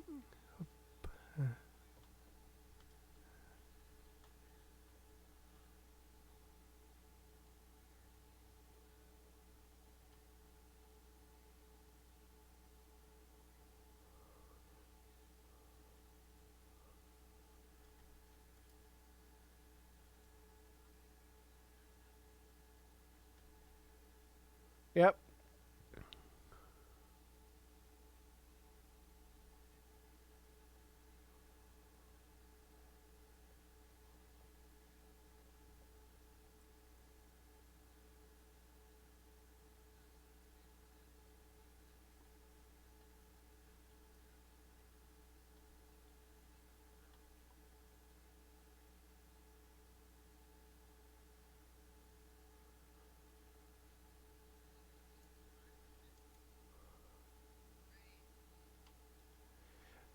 So CNN is talking about the early vote. Supposedly, CNN has information that the 36% reporting for Pennsylvania right now, 18% of the of half of that which has been reported in Pennsylvania is early. They project that early voting will take up 45% of the total vote in Pennsylvania, and so it looks like CNN has some information. I don't see any other graphs or charts or maps kind of infographing it to me on how early vote is being counted as part of the precincts. Um, these folks had to know that this was going to be an important factor. And so I'm going to keep an eye on the feed from CNN and see if they can tell me more about what. See if they can tell me more about the early vote.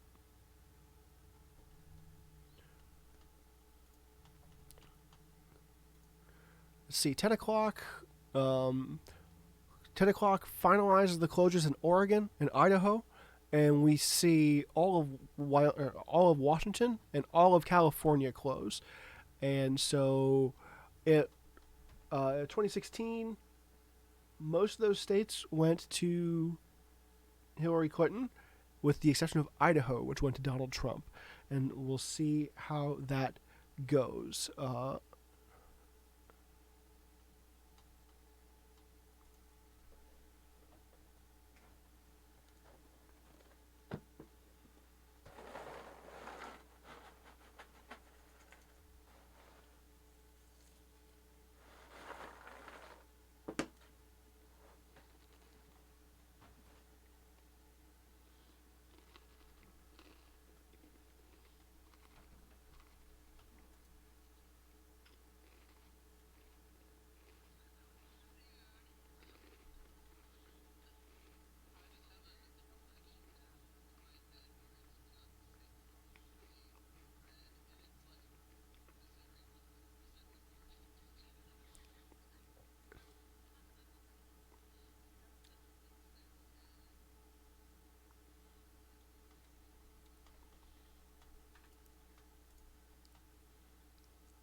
Google is giving Missouri to Donald Trump, as could have been predicted.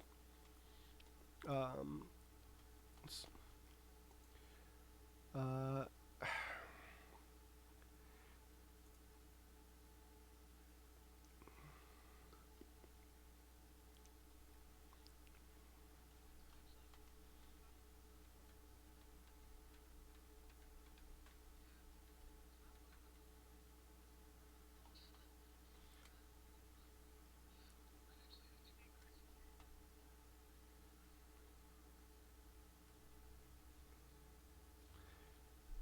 I need you to.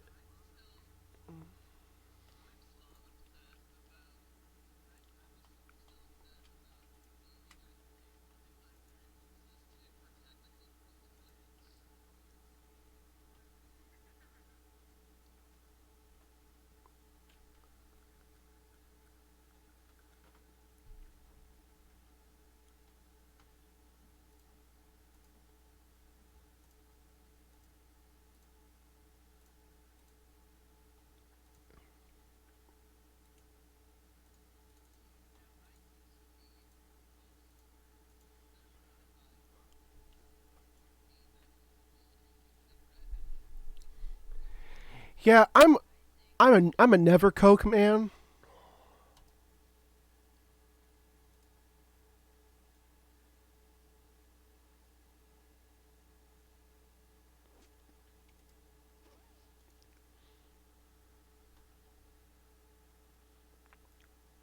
What have they given Donald Trump? Utah.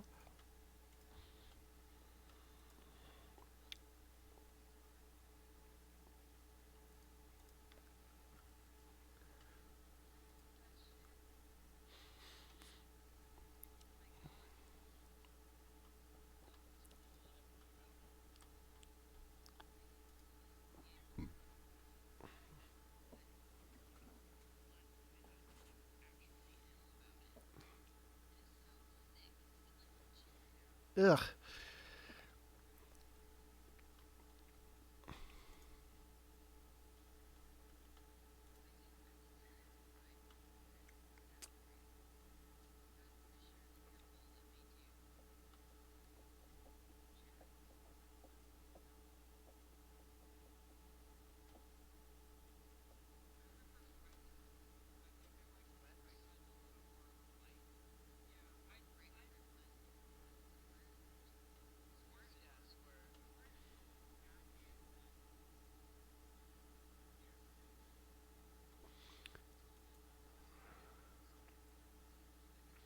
Oh, okay.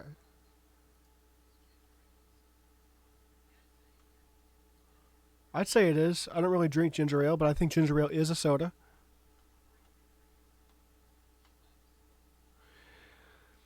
Let's see. I need to go back to the main screen. I don't think anything has changed. Oh, Louisiana. Everyone has agreed on Louisiana. They've all agreed on West Virginia. Dakotas, Kansas. They've all agreed on Kansas. They've all agreed.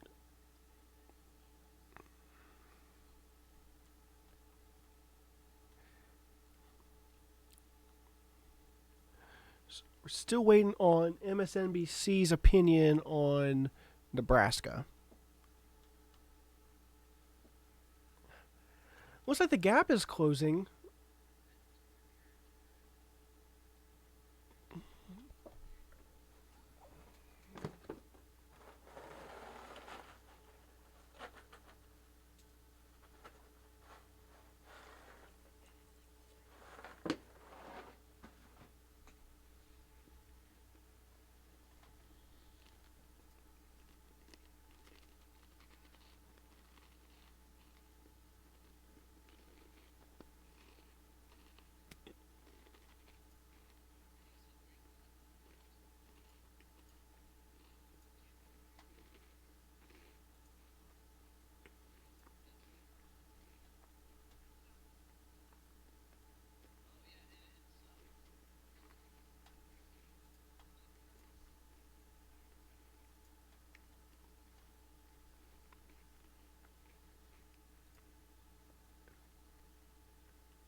Still waiting on Fox to talk about New Mexico.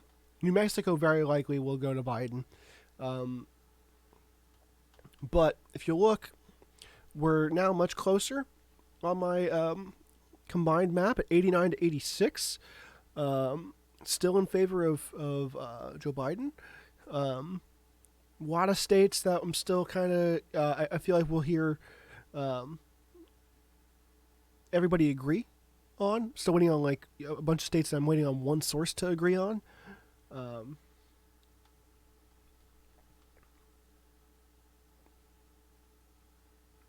Rust Belt, right now, Biden has the best chance at pulling off taking Wisconsin of the four main Rust Belt states that have been the focus of everyone's attention the last few weeks, which of course are Wisconsin, Michigan, Ohio, and Pennsylvania. At least that's with respect to percentages, and it's also with respect to numbers. Right now, Donald Trump leads Joe Biden, according to the Associated Press, in Wisconsin by about a little less than 4%, which is the narrowest gap, followed by Ohio, which has a gap of about 7%. In Biden's home state of Pennsylvania, Donald Trump is up nearly 12% over Joe Biden. And in Michigan, he's also up about 12% over Joe Biden. And of course, a lot of these states are... Ohio's at 87% reporting. Ohio has not got a lot of people left. I think it was 2008 where Ohio was fought over well into the night. But Wisconsin, 51%, Michigan, 39%, Pennsylvania, 39%. Of course, some of these states you're seeing projected with far fewer percentages, and you see some states have yet to be projected into the 90s of percentages. So, like Florida, 91% reporting in Florida still, the 51.3% to Joe Biden's 47.8%, which is almost the exact same numbers in Texas. Coincidence? Yes.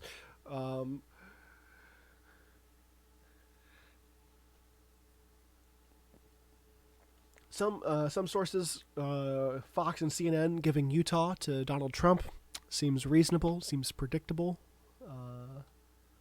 In about 15 minutes or so, we'll have those closures I mentioned a little bit ago. The rest of Idaho, rest of Oregon, all of Washington, all of California, and Nevada? No, I think Nevada's been closed.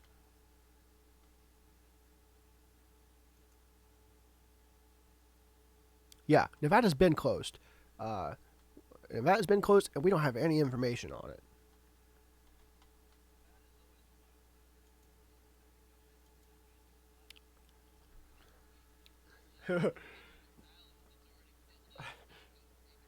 Yeah, none of the ballots. No one actually votes in Nevada. They just play what cards they're dealt. Yep, that's about the funniest thing I'll say tonight. Yep. Oh, I should be turning in. It's AP has North Carolina back in favor for Donald Trump by about 62,000 votes, about 1.2%. North Carolina with 92% reporting. We'll see if Joe Biden has any chance of pulling that one out. No one is projecting it yet. But that's 15 electoral college votes up for grabs. Arizona and Montana still holding blue by about 8 to 10 percentage points for Joe Biden. Iowa, significant lead for Joe Biden in Iowa of 14% with 49% precincts reporting. So right now we're looking at three states that are, again, a lot of these states, they get their cities taken care of quick and easy, and you see the cities typically leaning blue. It's not until you get to the rural areas, which Iowa and Montana have no shortage of, and those start pulling the state back red. And so those three states could account for that's 20 total electoral college votes that the Democrats did not have in 2016. But if Joe Biden has a chance at this point, he has to pull off a Rust Belt state. And so when we start seeing projections for those Rust Belt states come in, that's, I think, when we'll know how the rest of the night is going to go. And so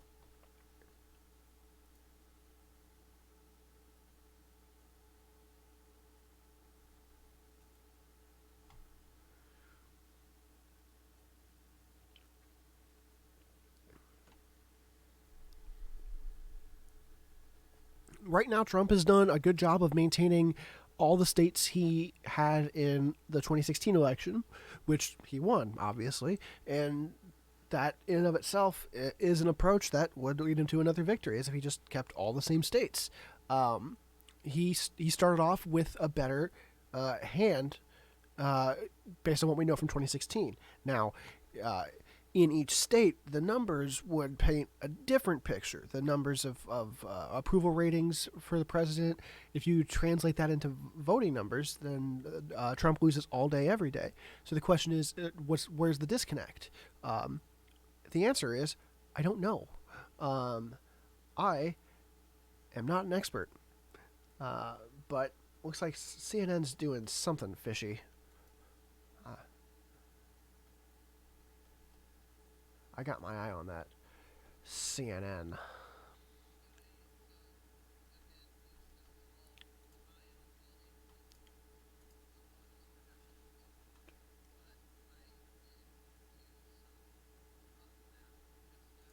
Yeah.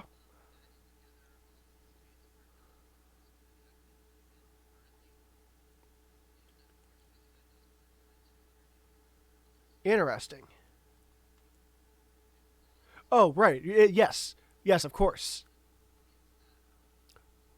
But that's 280 electoral votes. So currently, according to the Associated Press, if you look at every state he is, you're talking about the states he is red in, has a lead in. Correct. So if you look at the current AP red states, that puts Donald Trump at 280, which is a victory. And so 270 is a victory. So Joe Biden needs to pull away at least 11, right?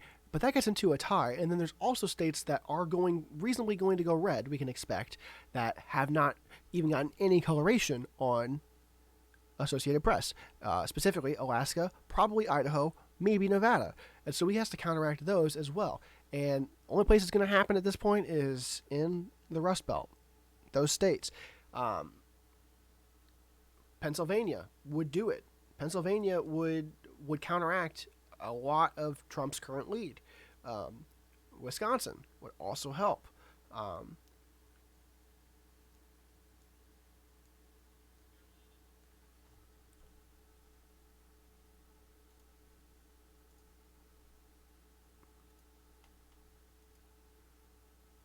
Yeah, North Carolina is a very close match, and that's 15 electoral college votes.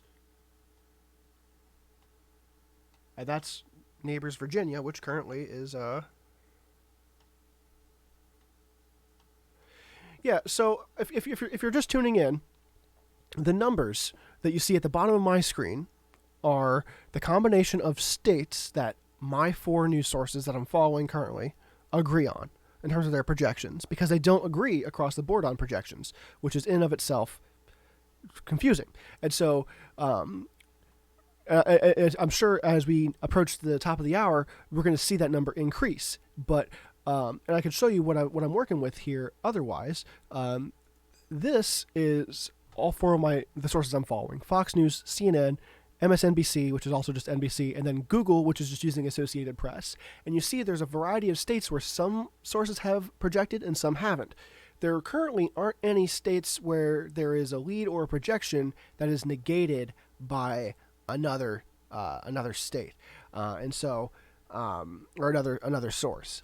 And so more or less, they are all telling the same picture. I just don't want to commit to one source of news and presenting this information, because anybody can go look up another source of news, the same source of news I'm looking from. And so CNN has updated theirs a little bit. Let's go ahead and save CNN.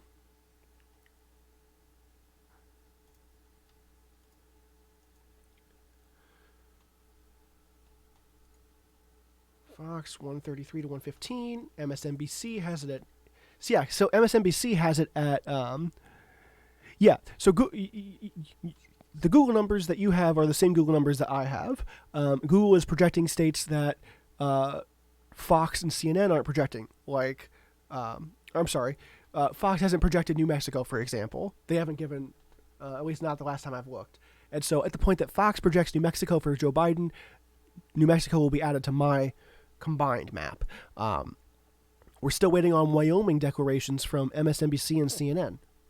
Fox and AP, who have mostly been presenting the same information tonight, already have Wyoming forecast for Donald Trump. Fox and CNN both have Utah, but MSNBC and Google are both still waiting on Utah.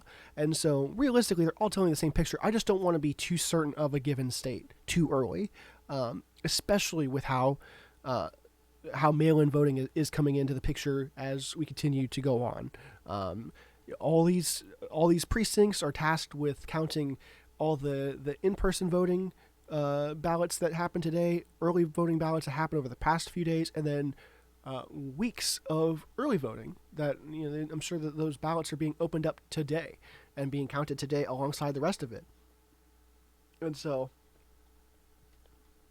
we could see some of these projections change. In 2000, the Florida projection changed 2 or 3 times in the night. And so you got to take projections with a grain of salt. But yes, you're right. Google currently has it at 131 for Biden and Trump at 108. And so that's Google's number. The number is different across all 4 of my sources.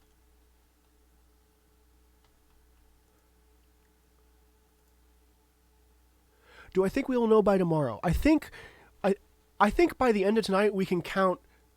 I feel like it's realistic to suggest that we will know how everyone that voted today voted by the end of tonight. I think that's reasonable because those are systems that have been in place in the all across the country for decades. Those are systems that the electoral boards in these areas have had access to for a long time.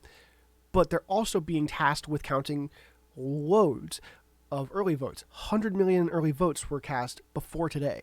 And so while the amount of in-person voting is down, or we forecast it'll be down compared to last year, they're also going to have to count those. And so I imagine we'll have a good idea of how in-person voting today happened by the end of tonight. By the end of tonight, I don't mean midnight, here or anywhere in the country. I mean when I go to bed.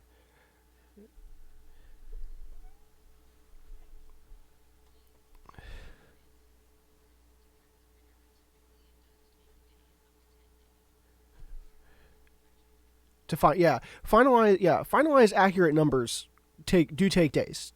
And in any other election, or maybe any election before this one, it could be reasonable to have a pretty clear understanding of who the winner is by the end of the night. But this election particularly, and maybe elections moving forward, depending on how the future of mail-in voting looks, it might be something that we just have to start getting used to it taking a long time to know. I, for one, don't think they should start opening ballots before Election Day that are mailed in. I think that should be part of the processes that happen on Election Day. I don't know how I feel about the notion of precincts, counties, states releasing numbers early that are not just like exit polls, not opinions. They are hard counted ballots before the election because it's going to affect turnout. And I don't know how I feel about that. Because it could go both ways. No matter who you want to win, it could work against you just as easy as it could work for you. Maybe it's a wash. I don't know. Something feels stinky about hearing day by day that election, the votes are being counted a certain way, and so.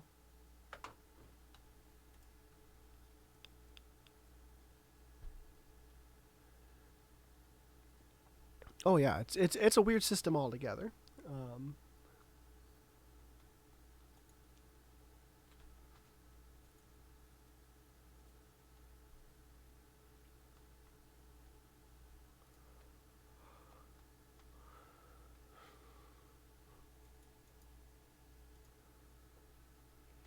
yeah, middle school social studies makes this seem like it's not that big of a deal, not that complex to handle, and maybe on paper it's not, because they don't.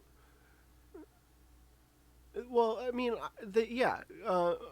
It really depends on who's writing the paper and who's they're presenting it to, because I don't feel like ever in any of my public education do they talk about the idiosyncrasies between states and how they have different voting times, and mail-in voting wasn't really a topic of much discussion when I was in public school, and now it's dominating the outcome of this election, and so. Like, oh yeah, there's if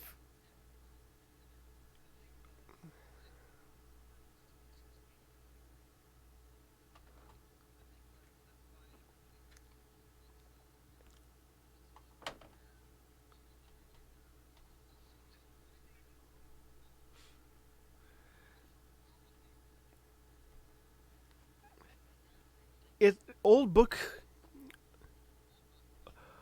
smell is like new car smell, in that it's just there. It's something that I feel like people can just like recall with their olfactory systems.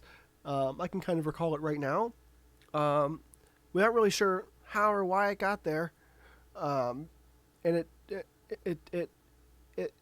I don't know that it necessarily goes away, but we get used to it. And with each new to us book comes a used book smell.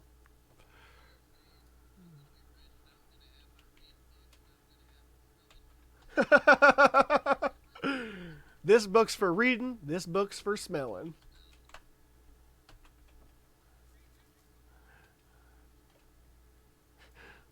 You're reading all the smell out of the book.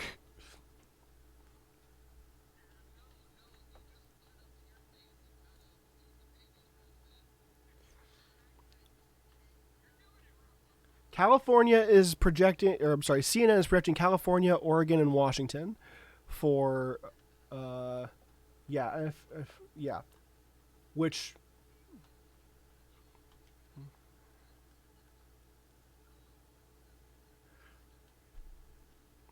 Montana's been trending blue tonight. Uh, Democrat, Washington, Oregon, California. On Fox, that puts Joe Biden at 207.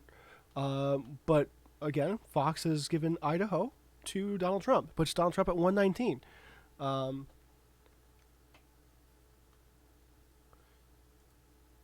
CNN will refresh their map eventually.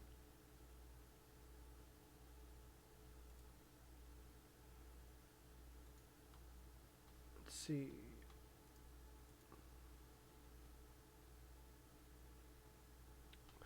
MSNBC is 118 to 114. What changed there? Fox. I need to publish Fox.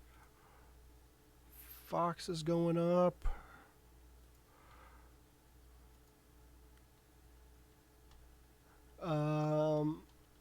MSNBC, Republican, Utah, Wyoming, Nebraska. How many they got in Nebraska?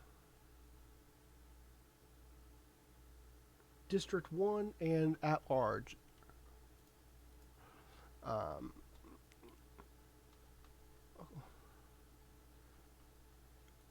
Missouri, Mississippi, South Carolina. What are they giving to Biden?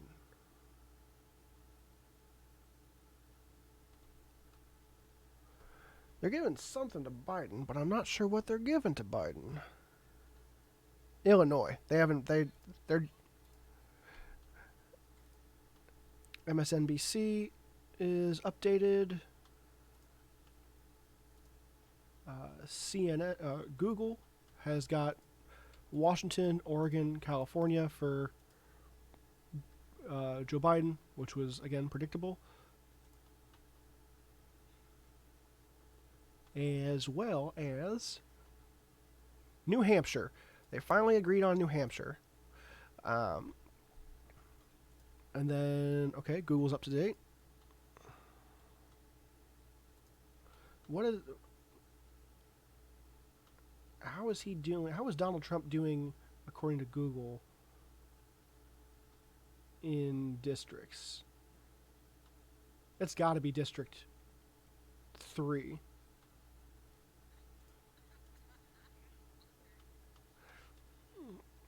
Or District 1, rather. Donald Trump is ahead in District 1 of Nebraska. So we can update. District 1 surrounds Omaha. District 2 is Omaha. District 3 is everything else. It's all the grass. And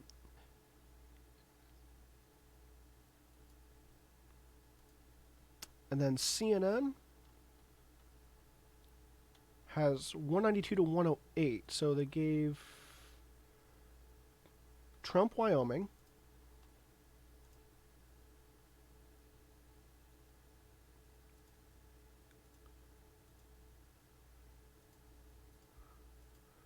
They gave Joe Biden the West Coast, and that's 192 to 108 according to CNN.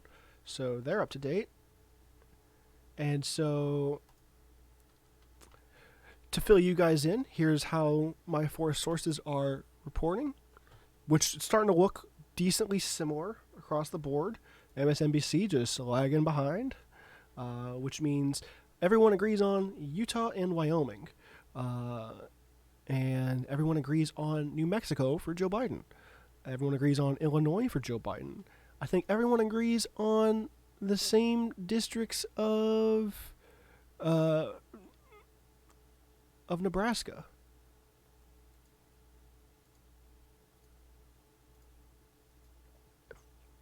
They all agree on Missouri. They don't all agree on Mississippi yet.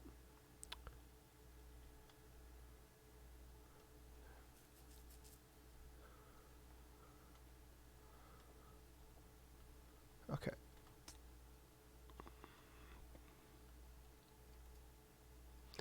Okay. So once MSNBC, if MSNBC, let's just keep the words fair. If MSNBC decides to project Washington, Oregon, and California for Joe Biden, we can see a big jump for Joe Biden in the count on my screen.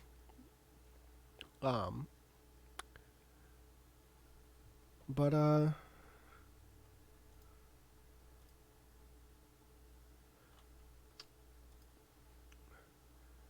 Fox is giving Florida to Donald Trump.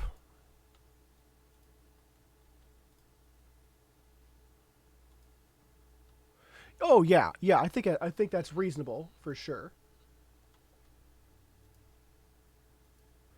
Um,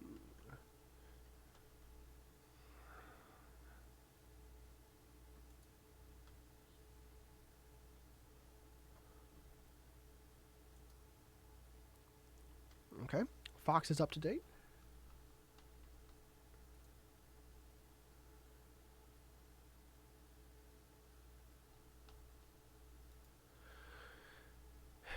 Who else has yet to? I think Alaska's at 11 and Hawaii's at 12.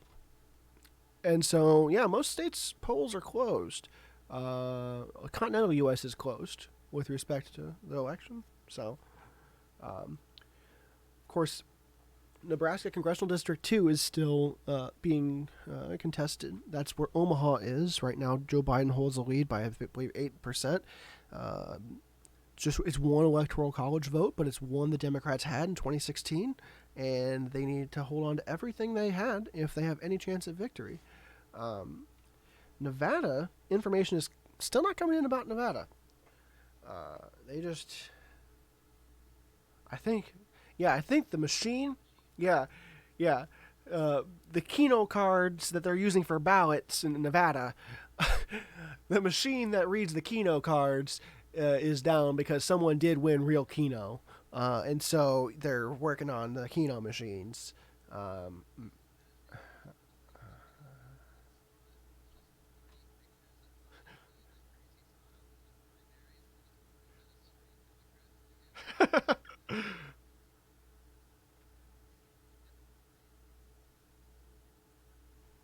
Oh yeah, Wyoming is yeah.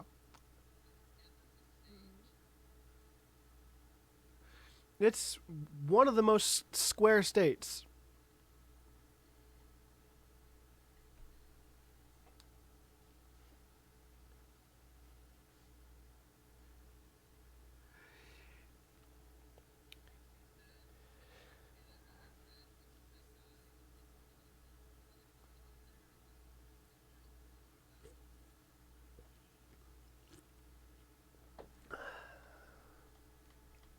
Now, here's a question, and maybe somebody that knows more about elections and election history could tell me. I'm rather curious if two consecutive elections have ever had the exact same result um, with respect to the map. Um, Granted, I don't think we're going to get that this time. I do think that Joe Biden will carry Arizona, which will be different enough to break that conjecture, but not different enough to change the result. He could also carry Iowa, which again does not win him the White House, but does break that hypothetical I came up with. Um, oh, I have.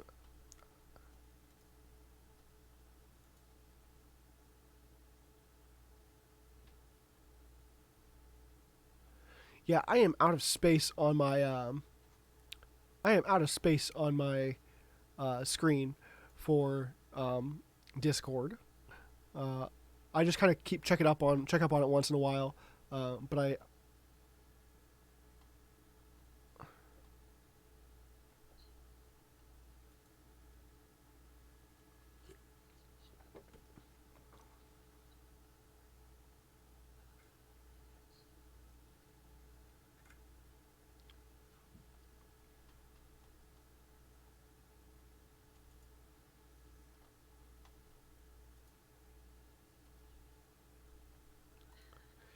yeah. For the uninitiated, Ronald Reagan won 525 electoral college votes um, in 1984. He won 58% of the popular vote. By most definitions, it was a landslide. Yeah, he only lost Minnesota and um, D.C. And so, um, that being said, he was an incumbent president up against the vice president of the prior administration, which sounds familiar um, because that's what's happening now. Uh, I think this might be the first time that's happened since, because 92 Bush Sr. was up against Bill Clinton. 96 he was up against Bob Dole. Wait, no, Bob Dole was the vice president under HW. So yes, 96 was a similar election. Um, and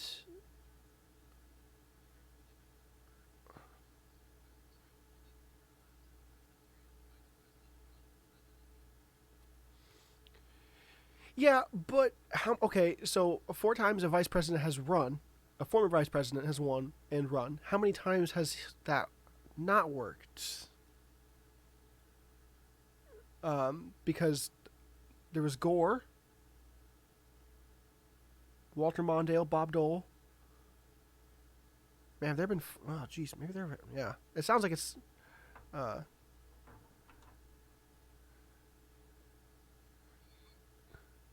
Yikes!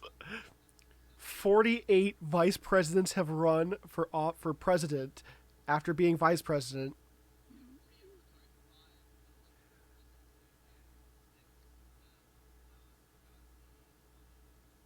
Okay, so six never even got the nomination, which that sounds. I guess that's fair to include them, and five that only five that of those 48 that ran, five won. So here's what I can tell you with certainty: whoever wins will be the oldest person elected to the office of president, the oldest person sworn into the office of president. Because Reagan, yeah, Reagan was 73 when he got his second term, and Trump is already 74. So he will be the oldest person sworn into the office of president. Granted, life expectancy goes up, but also, like,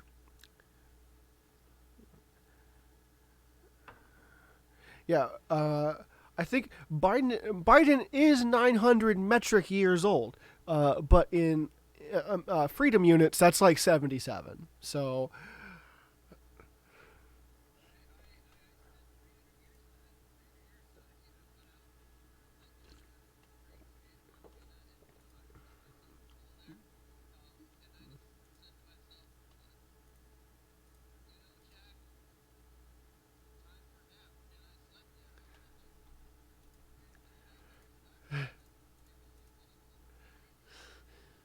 it's like the it's like the machines in War of the World. He's just been sitting underground this whole time, and a lightning storm finally woke him up.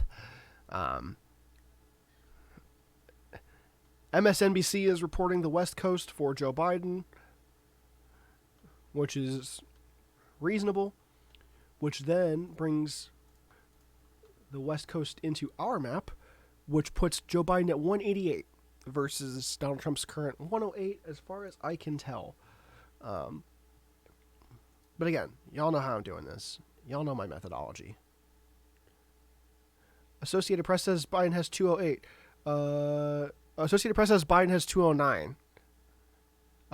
Checkmate, liberals. No.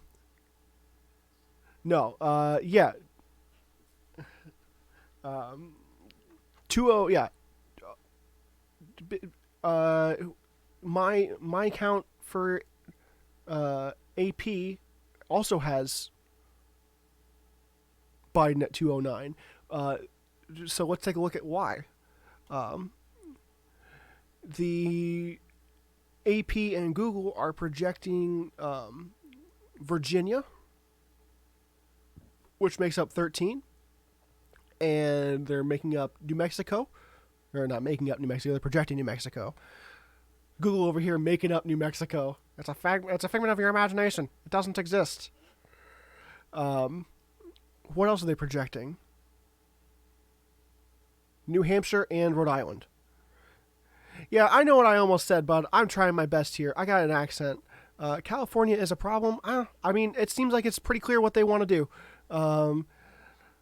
California, it seems like they're pretty clearly in favor of Joe Biden. I don't really... Oh, no, I've been canceled. Yeah, I got the words fragment and figment stuck in my head. So, pardon my my slip up. I know what he's doing. I I've been around the block a few times. I can't find the house, but I've been around the block a few times. Yeah. I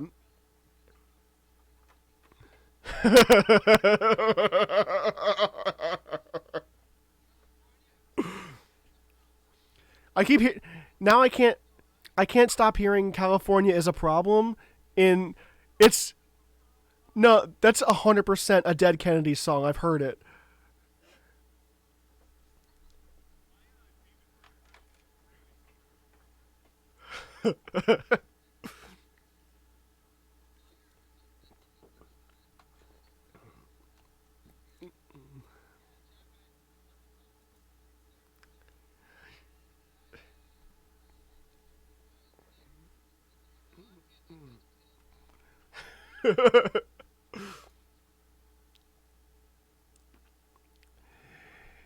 Yeah, cheese.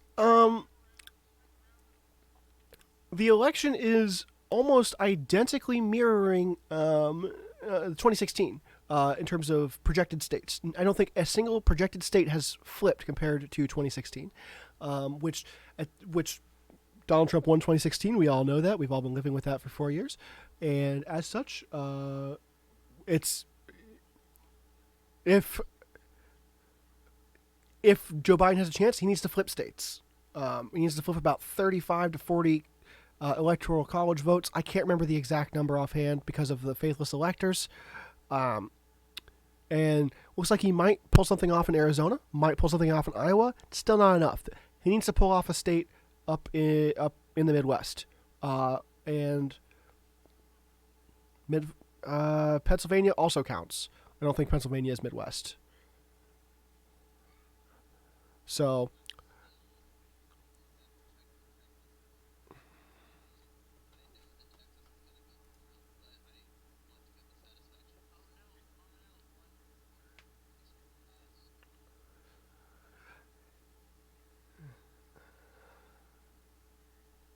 has anybody got any idea what's going on in Nevada? Just no results in Nevada. They just called it in.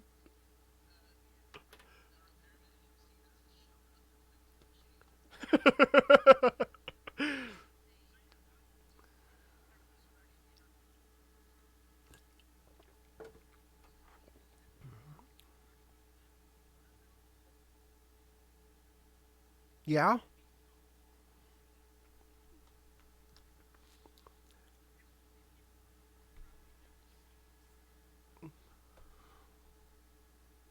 Well, yeah, that's.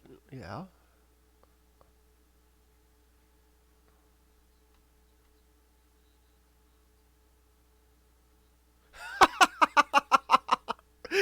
Nevada is just.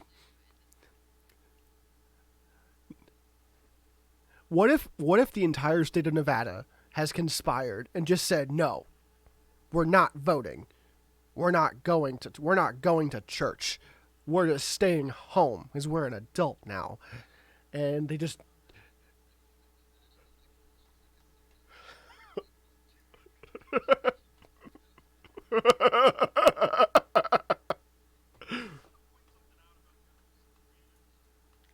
Oh, MISSISSIPPR.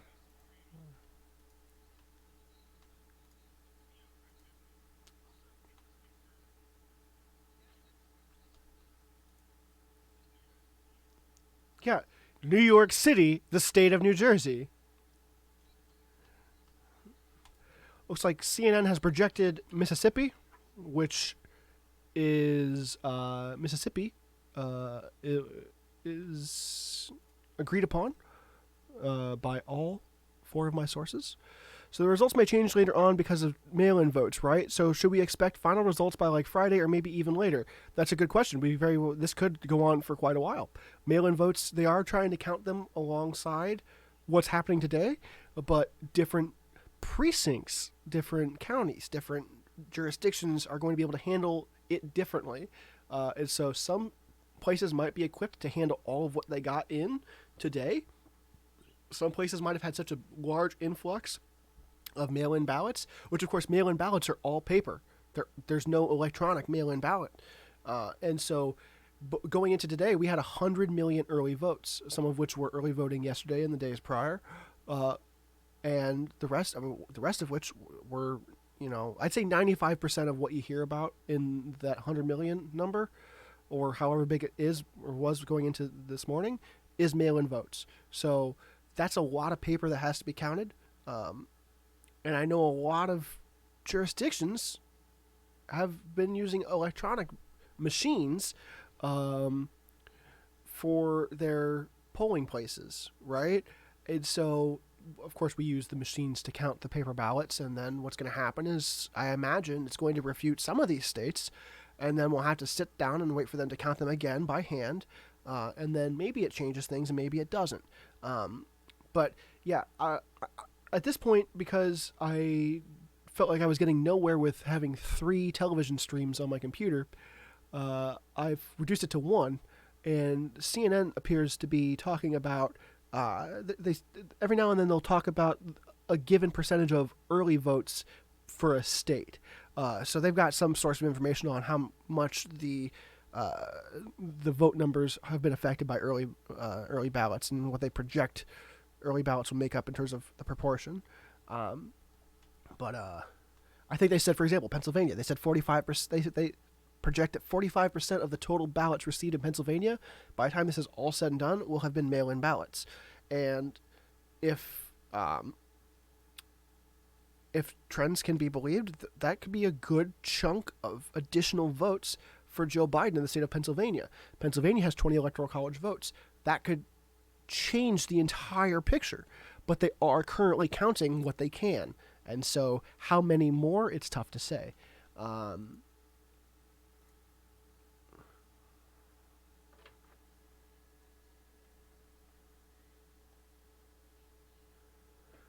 Across the country, yeah, last year we had 127 mil.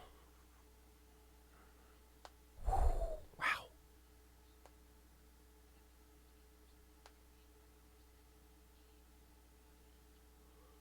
Okay.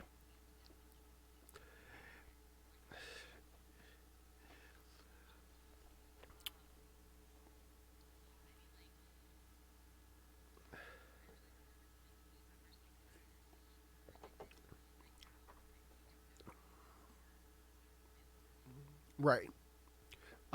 Yes, and so yeah.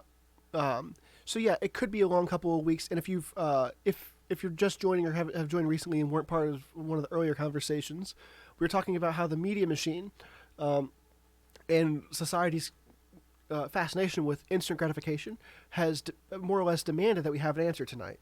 And so it's frankly in the media's interest to have everybody tune in at the same time for the same pocket of time on television or whichever medium we choose, because they can make the most money on advertisement that way. It's the Super Bowl of politics, so to speak. And as such, it's in their interest to produce some projected winner by the end of the night. But then again, can we believe that if there's still tens of millions of votes to be counted? And so projections are always silly. They're always a little funny because they are able to. They've always projected with millions of votes left to be counted. Across the country, that is to say, not in individual states. Granted, I bet they usually project something like New York, California, with millions left to count, and so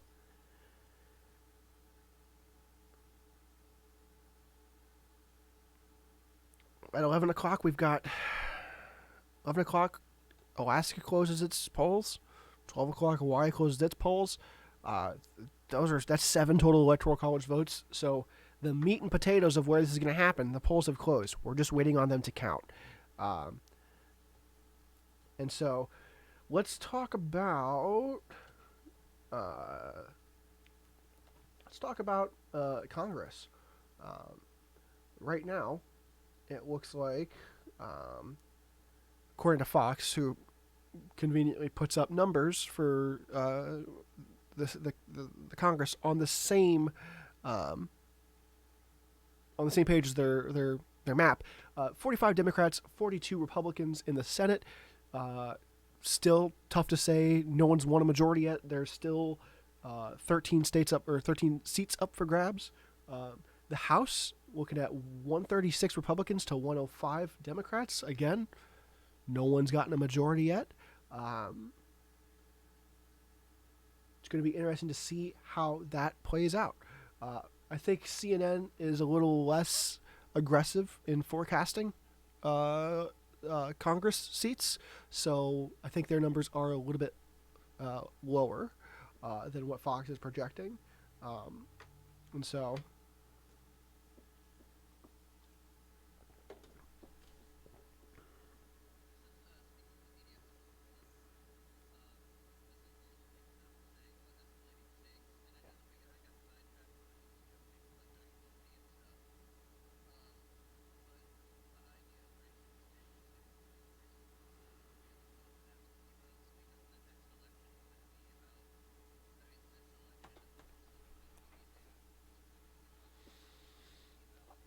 Mm-hmm.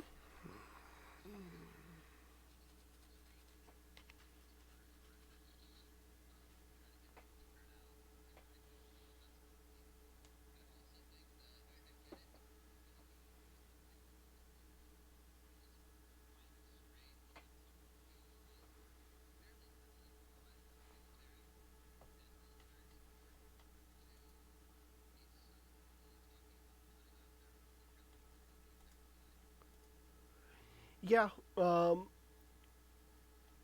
And so yeah, we could see um, this mail-in voting was put on a pretty big trial this election season. I don't know what the numbers were for 2016 with respect to absentee voting. I can't imagine they held a candle to what we got this year, and so how that affects the election outcome in the weeks to come will really determine how the government moves forward. Um, it's just like so much. There's so many other parts of living with COVID that have. I feel like there's things where people have been saying, you know what, I'm fine with some of these measures sticking around after we're through with this, or just not necessarily measures, just the way things are being done. You have a lot more restaurants offering curbside pickup now, right? I'd like a lot of that to stick around, moving forward. I know that's not nearly as serious as mail-in voting to the structure of the country, but I mean, I have to imagine that a good number of folks that did mail-in voting this year would do it again in a heartbeat. Um, and so it's implemented now as a measure to handle the fact that we're living in a pandemic, but does it stick around when we're not in a pandemic? What's the argument for taking it back? You know what I mean? Because I feel like any argument to take back mail-in voting from the people is one that is going to be met with skepticism. Like, why take it away? It seemed to have worked. And so I feel like if the Republicans have a good percentage of control after this election, I feel like they will seek to stifle further mail-in voting. I feel like the Democrats have everything to gain from mail-in voting, and so yeah. Typically, typically anti-voter suppression methods tend to favor Democrats. It's not. I don't think that's even an opinion. I think that's just a pretty well proven trend, and I think mail-in voting is clearly a means of anti-voter suppression, and so yeah, if that I feel like the Republicans have something to lose with continuing mail-in voting, and so they might have something to lose tonight with it. We'll see.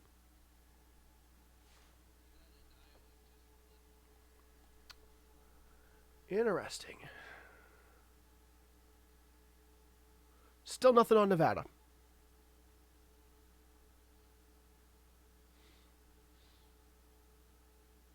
What if Nevada's just holding out just so that we don't get anything tonight?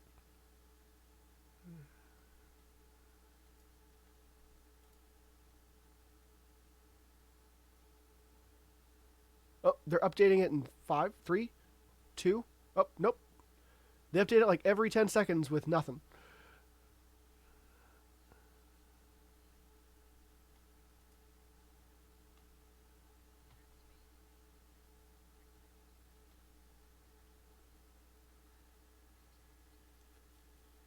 Uh huh.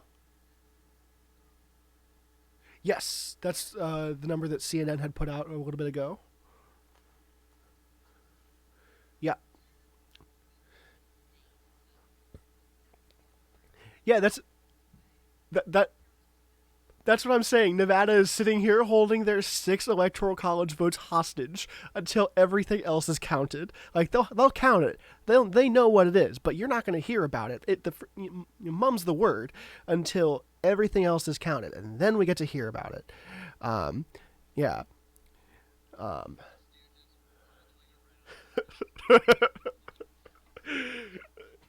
they just Nevada sends their representatives and their senators to Congress early January with 6 electoral college votes dressed up in a tall trench coat, and that's how they vote. Uh,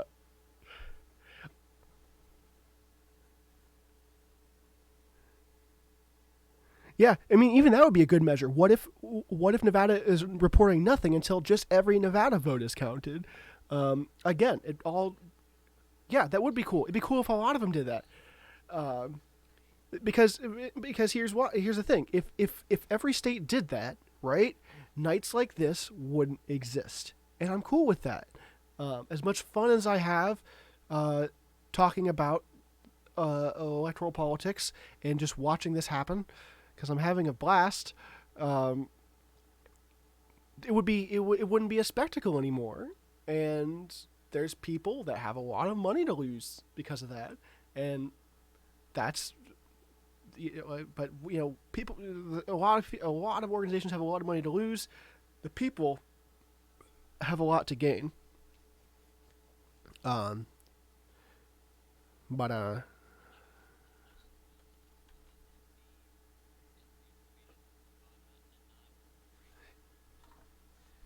yeah, just so we're clear, NV is Nevada, not North Vermont. Um, so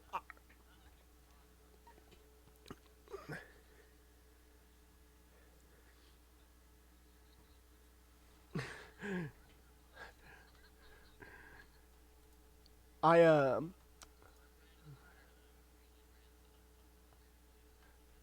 see. Uh, I've had this idea in my head that hasn't quite formulated entirely, but I was thinking, like, how much more would Americans care about the election if it were presented in the same way as a season of The Bachelor, where both presidential candidates are given roses by 530 five 535 538 people from those states. Vote with your phones now. And just each week they just got through 5 states. And it was a 10 episode series. Um,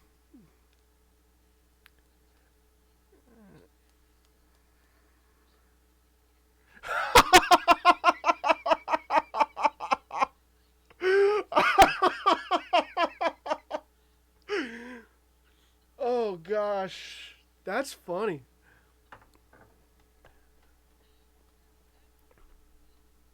Okay, I got some updates. Fox is projecting both New Mexico and Arizona for Donald Trump. No, not Donald Trump. I lied. Don't crucify me. Yeah, Joe Biden, the other one, the other old guy. Which means we can.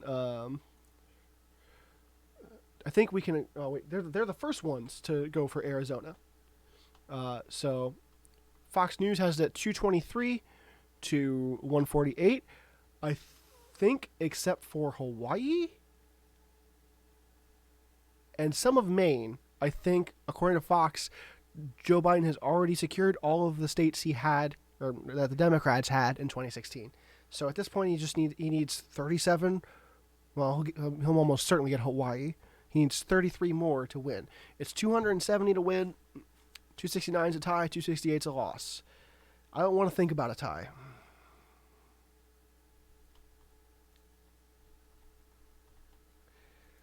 Man, there's some videos that you can look up on how it would work, on how a tie would it's it yeah, it's not dissimilar to it. I mean, it goes to the House, I think. Yeah, because no party has a majority. Um, yeah,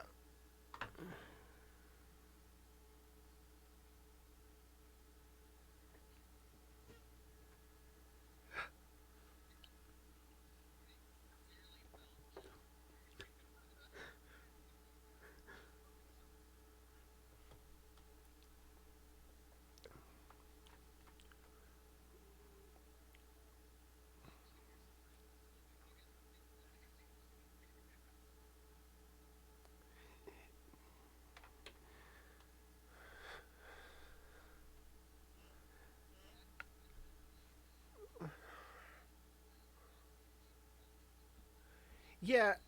Acting President Pelosi would be acting. Like,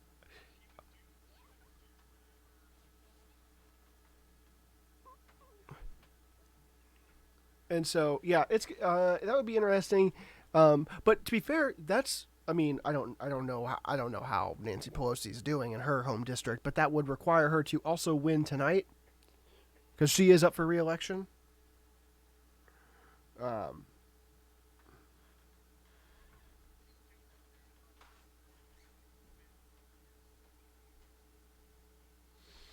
no, yeah.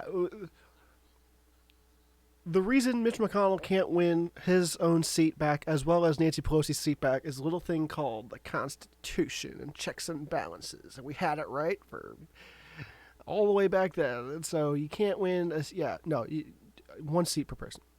One seat per person. No couches per people.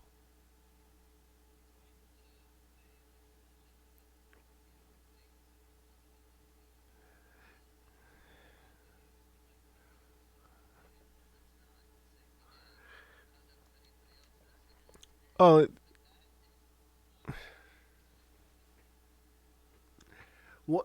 in the chat, what are checks and balances? If the government was a candy store, checks and balances are Mike and Ike's. Um,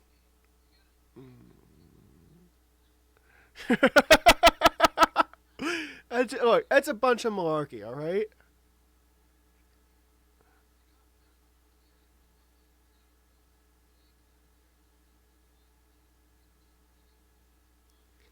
You know, oh, you know what? I'm not Mike and Ike's. I'm thinking of I'm thinking of good plenties.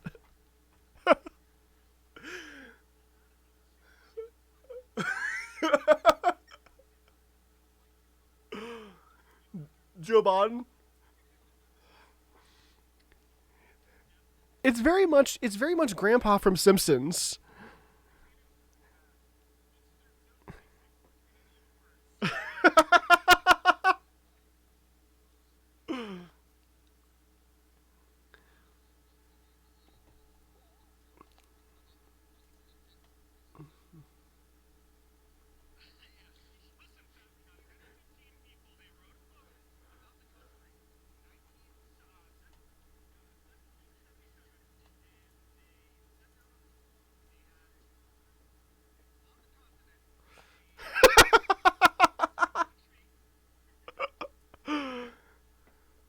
That's uh, Google is giving Google is giving Utah.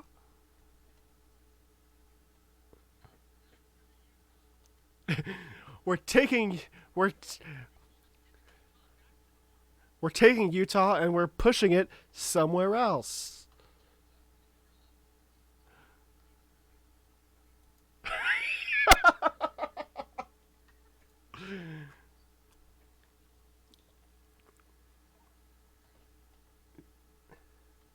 Uh,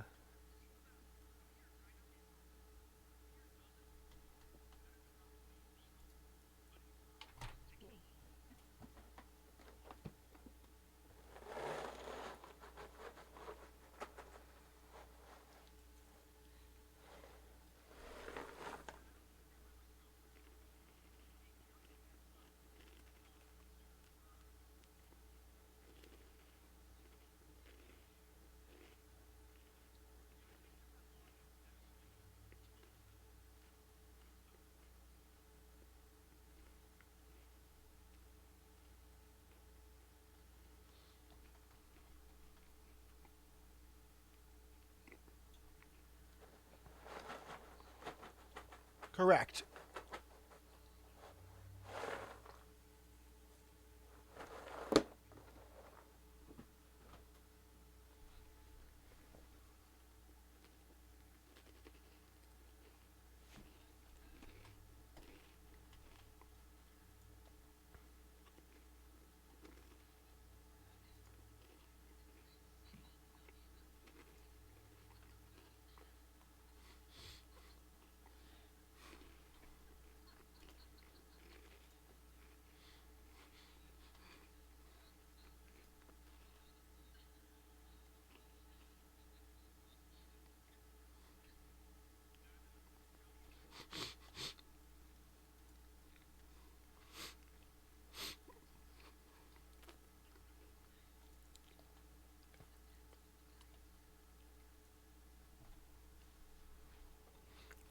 We-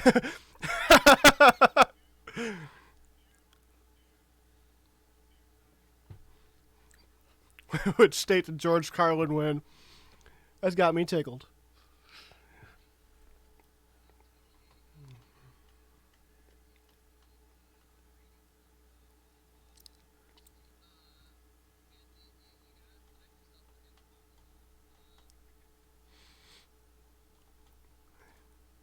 Yeah, at this point I'm just F5ing all the pages. Um, hey, yeah, what proof do you have that Joe Biden is still alive? Someone is.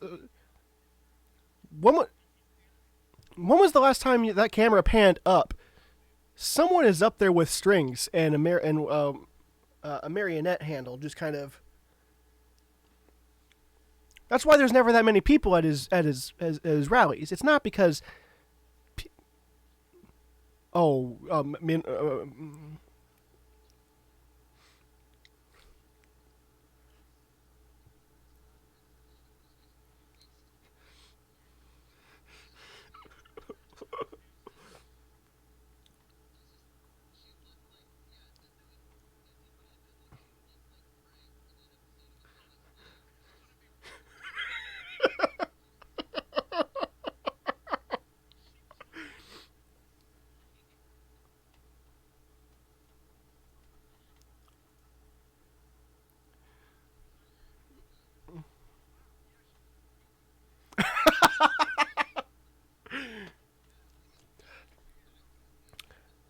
for the record, we're talking about how damp the House Speaker has been in.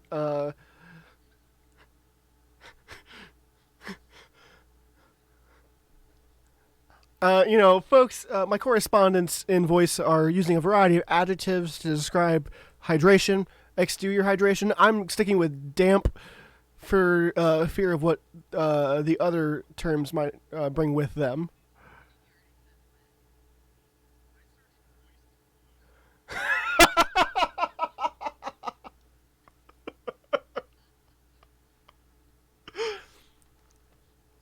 Uh,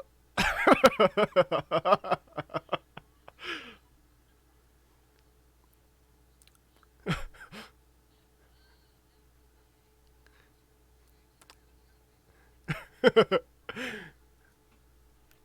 is a damp human.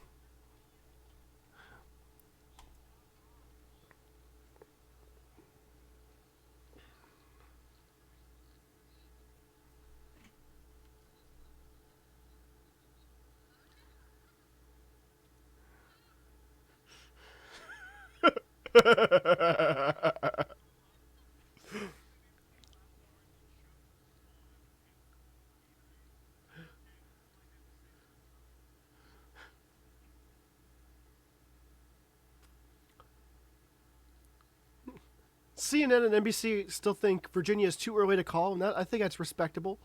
Um,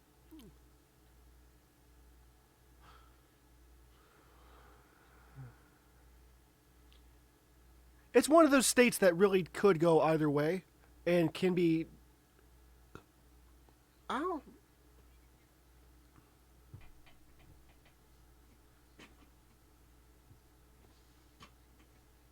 I mean, Joe Biden's currently in the lead in Virginia by 6 or 7 points. Man,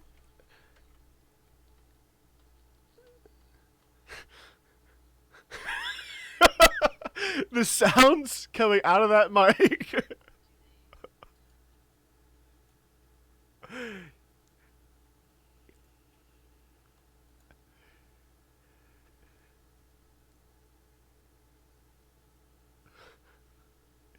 It's a bunch of noises. Um, Fox called Arizona for Biden. Have they called it too early, do I think? Um, that's a good question because none of my other sources have called Arizona for Biden. Let's take a look. Fox News has Biden with a lead of about 200,000 votes, with 70 something percent reporting in. Uh, Google, which is Associated Press, has a very similar number, both in reporting and vote outcome. Realistically, probably the same numbers.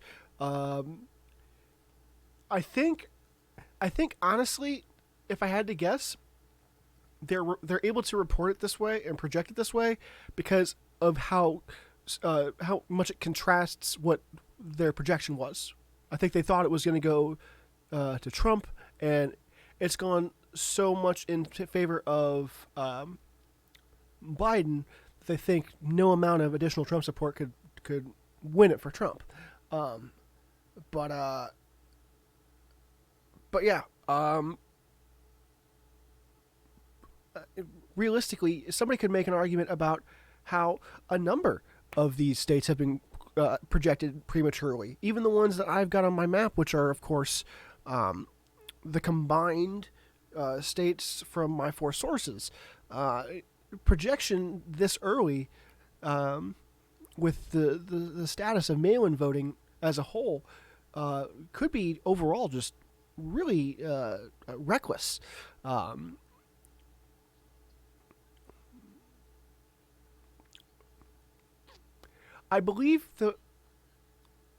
think that's so. When you hear percentage reporting, I believe that's with respect to the number of precincts that have produced their results. Which, when you're in you have a bunch of small precincts that don't have a lot of expected results, and those precincts can report earlier on because of how small they are, and then you have some precincts that are so telling with respect to the state's outcome that they get a lot of focus early on. My prediction on electoral college points for Trump, I think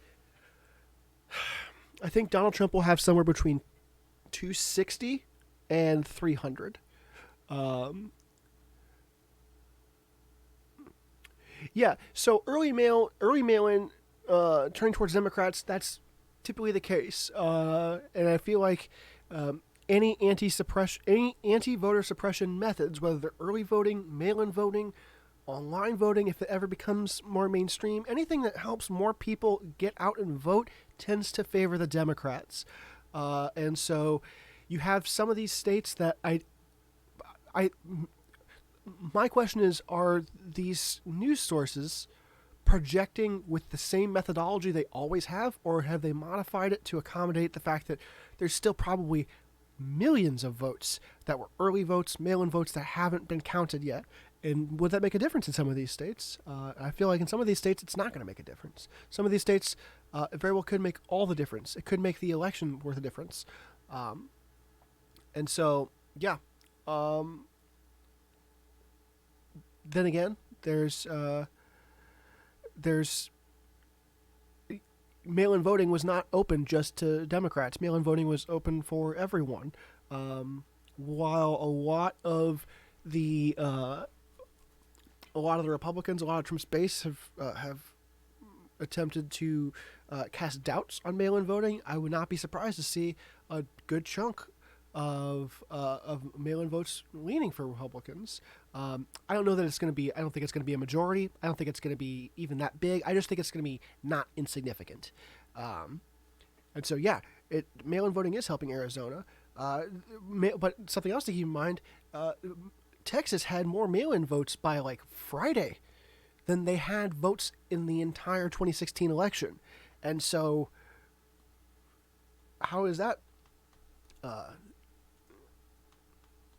How is that changing? How does that affect?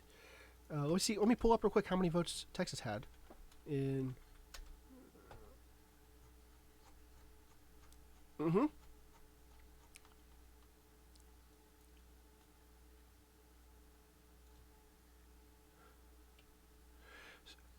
In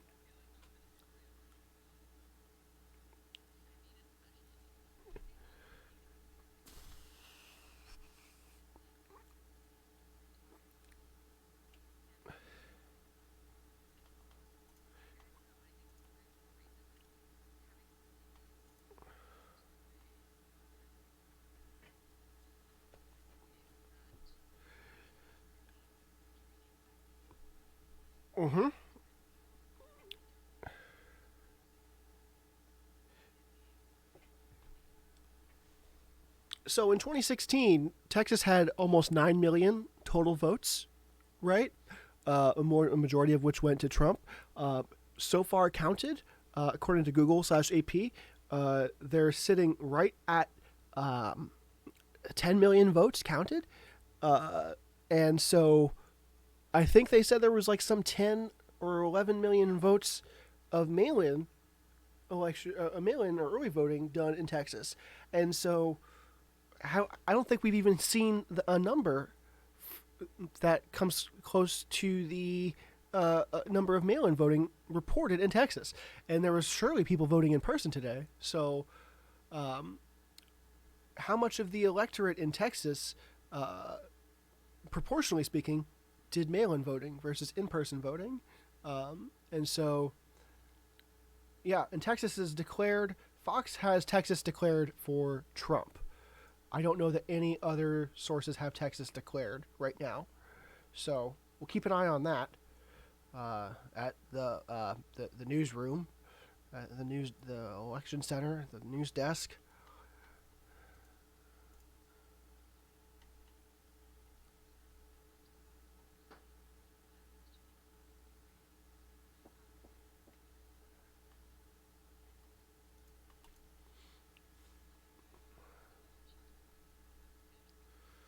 Oh yeah.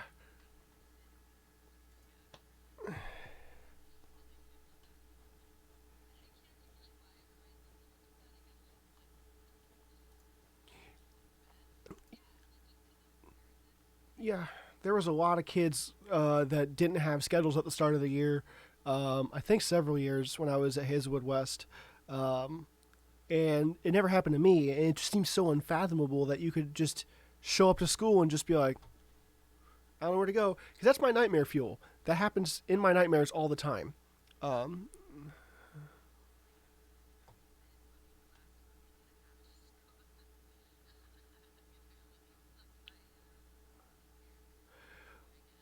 Fox is also calling Ohio for Donald Trump, which uh, puts him at 204. They still put Biden at 223. Um, and just so we're clear, I still got nothing on Nevada. Um, it yeah, it like blipped red for a second, and now they're back to like nope, nope, nope, nope. You didn't see that. We're holding that. Yeah, Nevada's polls closed at correct 9 p.m. Central Time, so they've been closed for nearly 2 hours, and they're just keeping themselves.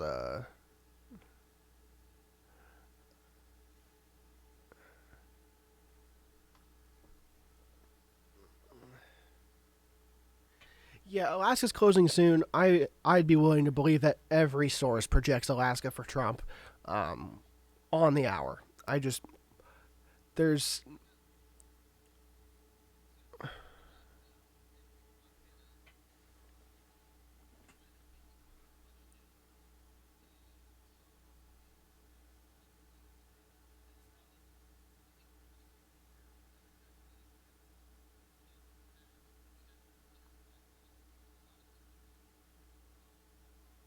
yeah.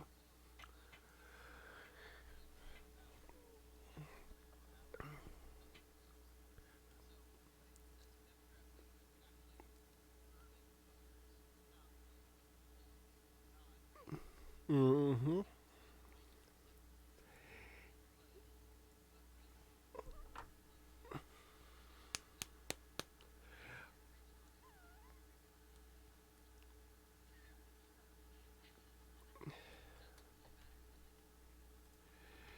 Are there any states that have a solid regular backing that you think might change? Frankly, I thought that if there was a pronounced state that would have changed this year, it would have been Texas. I know that sounds crazy. I feel like Texas has been shifting ever so slightly left with each election cycle, both presidential and congressional. And I think in the next 10 years, you could see a presidential election with a blue Texas. I thought, and there was indications early on tonight that it might happen this year, but it seems like it's gone red enough. Of course, Fox has called Texas for uh, Joe Biden. Still waiting on a call from AP, CNN, and I'm sorry, did I say Biden?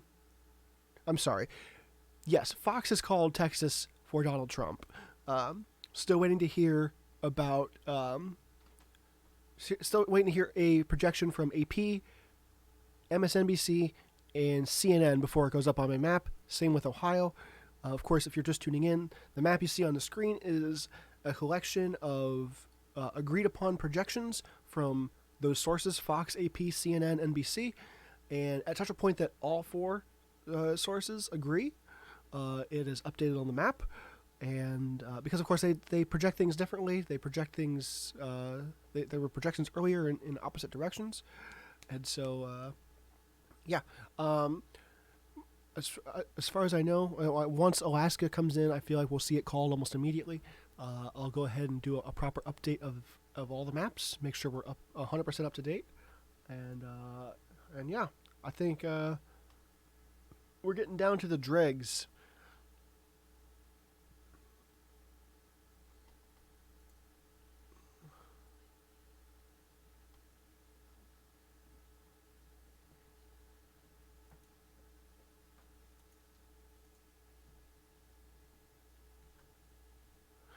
I mean, yeah, like, I think, I guess it really depends what happens in these election centers once they're done counting all the in-person votes. I think we're going to have something to go off of. I think no matter who wins, it's going to be contested. Or who is declared the winner by the end of the night, we will see somebody contest it. Both candidates have talked about how they intend to make sure that, of course, they won't talk about how it's contesting the results. They're talking about making sure that democracy is properly served, et cetera, et cetera. But I think by the time I wake up tomorrow, we'll have an idea of who has won, and we'll start seeing, recounts. We'll start seeing measures of making sure that everything is counted. Excellent point being made about.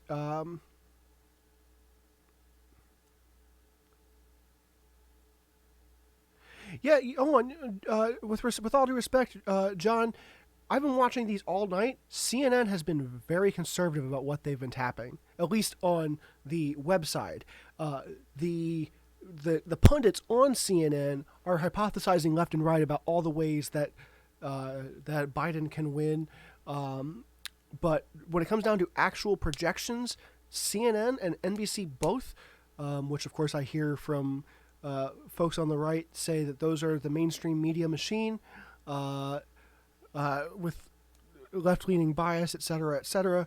Both of those sources have been the last ones to project states. They've been the ones holding my map up, where AP and Fox have both been leading the charge, so to speak. And so, what do I think about the possibility of 269? Mathematically, I'm not sure that it's possible given the remaining states that have not been projected, because you do have to find a combination of states that can make that happen. When it comes down, politically speaking, it sounds freaking awful. If it's, that's literally as close as it can be. It's the tying scenario. And so at that point it does go to the House, at which point they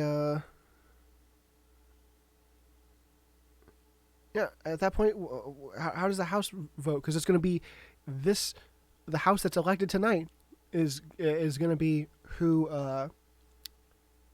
votes in that case. And then, even though we have a House that represents the population in terms of proportions, the House in that scenario, I do believe, would get one vote per state. And so, even though Missouri has 8 representatives, we would only get one vote, just the same that California, who has 53 representatives, they would get one vote. So then you ask yourself, among these 269 versus 269, how many states does each candidate have? And then on top of that, we have to then round, or we can reasonably expect to round, Maine and Nebraska, who have a mixed allocation. And so, yeah. Right now, I don't actually have a state count. I don't know. CNN did just give Ohio to Trump. Let's see if MSNBC and Associated Press follow suit anytime soon. MSNBC is giving Ohio to Donald Trump. AP is leaning towards Trump, yes, which they have been for about an hour now. We'll see if they maintain that position or how soon they confirm it.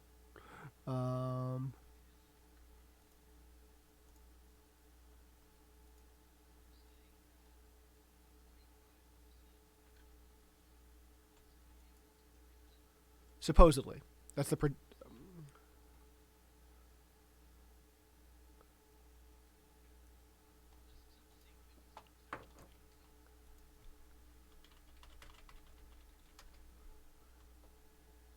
So I think that 45% number with respect to Pennsylvania is once every vote is counted for Pennsylvania, it will be a makeup of 45% mail-in voting. And so the question, I feel like Pennsylvania has been on this number for a minute.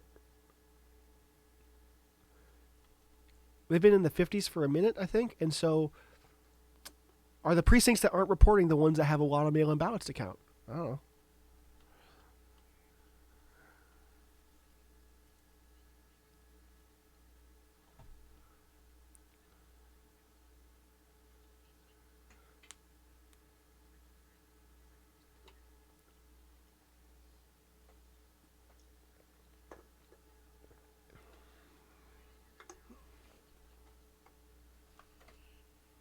Yeah, I've worked polls before, and getting released from working the polls is the best feeling ever because at first you think, yeah, no, it's easy money, it's not that terrible. Then you do it for 12 hours, and you're like, take me anywhere that's not here. And I feel terrible for the poll workers right now because, man, John Forback wants to know how Nebraska works with its divisions. Nebraska and Maine are the two states in the country that divide their what's called a mixed allocation, right? Nevada, for example, has 5 electoral college votes, 2 for their senators, 3 for their congressional districts. The 2 that represent their senators are given to who wins the state at large. Whoever has the most votes in Nebraska gets those 2 electoral college votes. The remaining 3 are determined based on who wins the popular vote in each respective district. And so Nebraska, the forecast, if you're watching Fox has Nebraska at large going to Trump, as well as Districts 1 and District 3. Right now, it looks like District 2, which contains pretty much just Omaha, is leaning Biden, which is how most folks forecasted it, and that is how I believe that's how 2016 worked. Maine, very similar. They have 2 total. They have 2 districts, 4 total electoral college votes. 2 votes go for the winner at large, and then 1 vote per district based on how they voted in the district. It's a way of making it a bit more proportional in those states.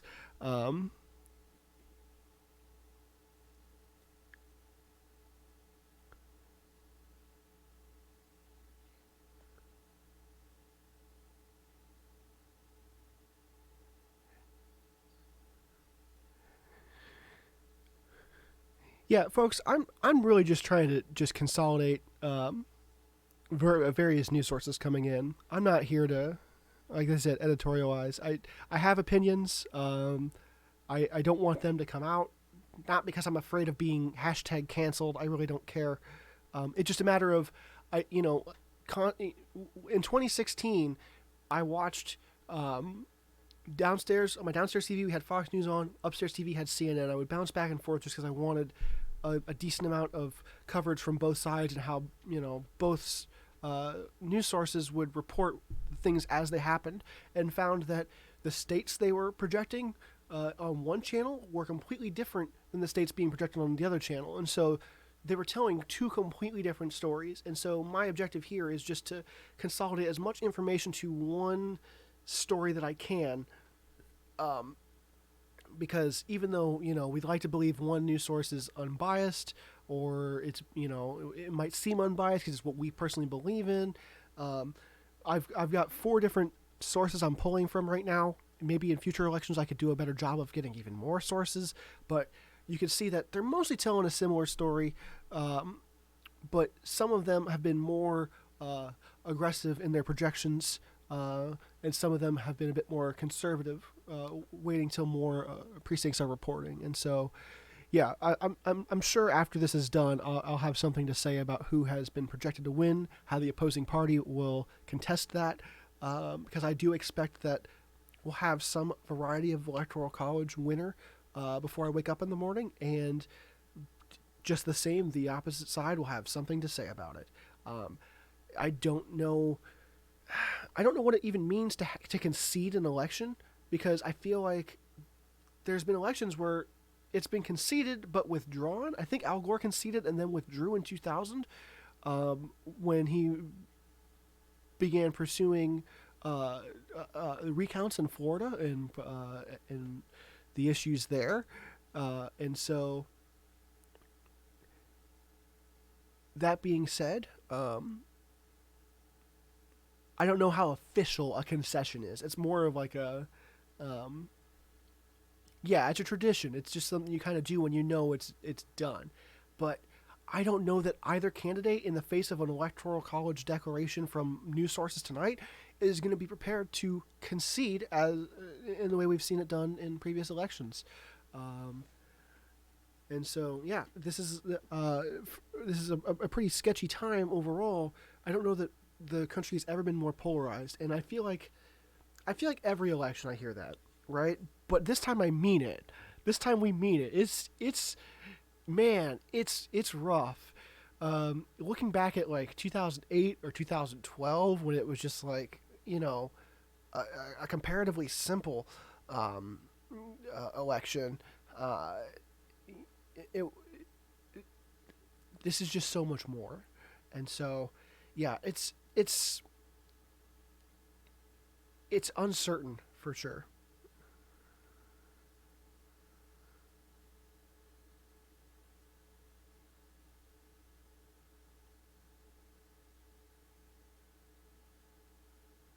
Ow, that's...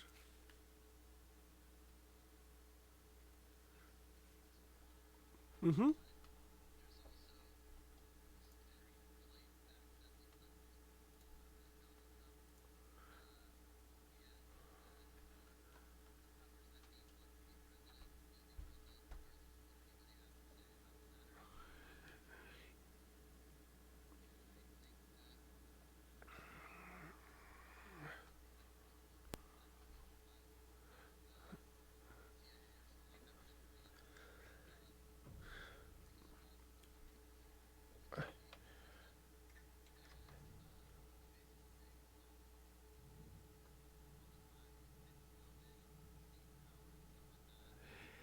If I may be so bold, I don't know that I've ever heard of the CIA messing with elections. Um,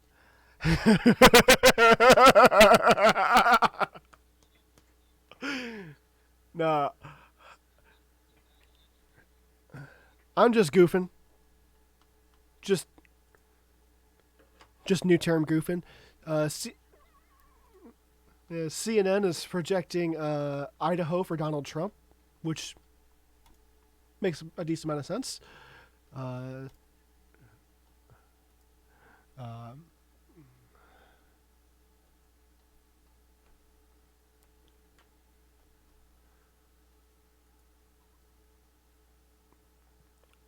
have they agreed on Idaho yet? Not quite.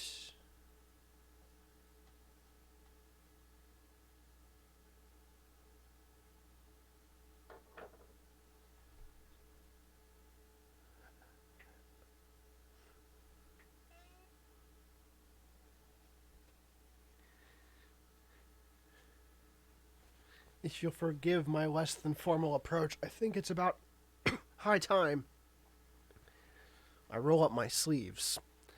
I've been slowly derobing over the course of this stream. I think this is the longest stream I've ever had. And so, again, thanks everyone for joining me tonight. I'm going to go as long as I can.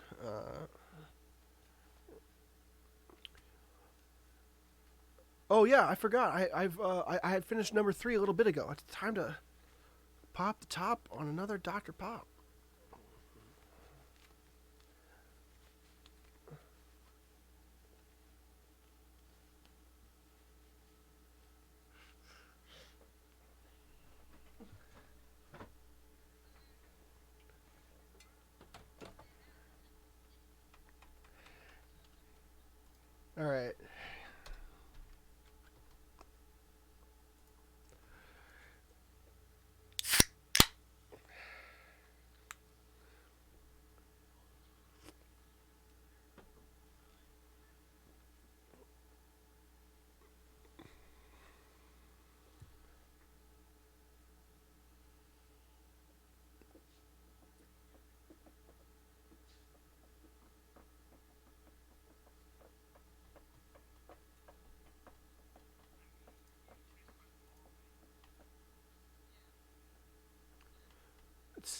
MSNBC 205. What do they declare for MSNBC?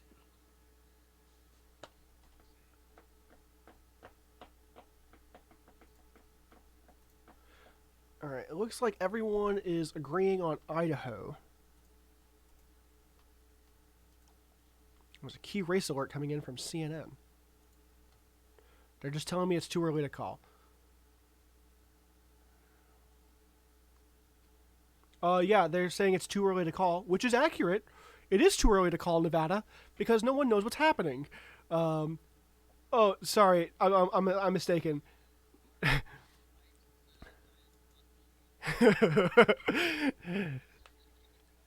CNN's got a lead for Trump in Nevada, but it's like 3,000 people total have like 3,000 votes have come in for Nevada. Is all CNN's got.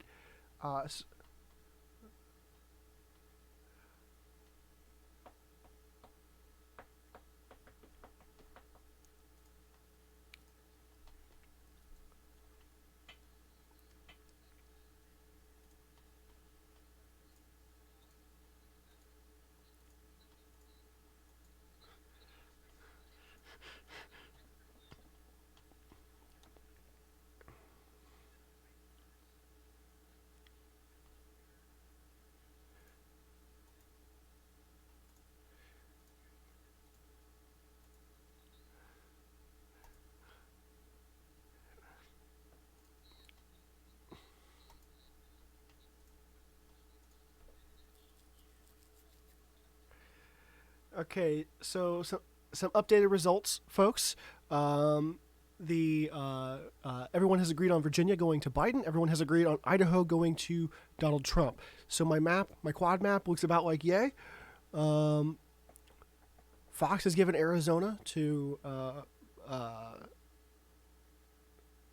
Biden, but still waiting on some other sources to corroborate that. And so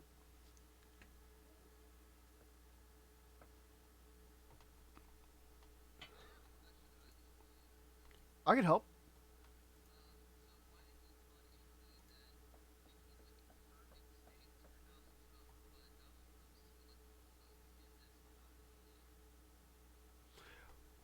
I mean, well, here's the thing. My map is also reflect like. Are you okay? You talk about the AP map. I mean,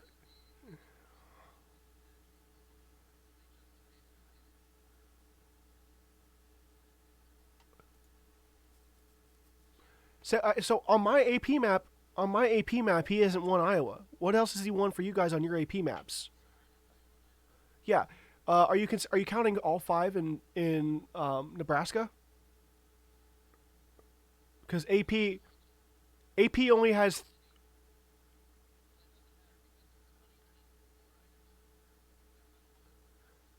I think what we're dealing with is the fact that their map didn't update, but they updated their count.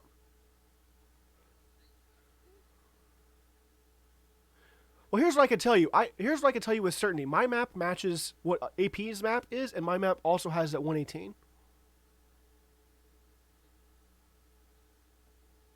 No.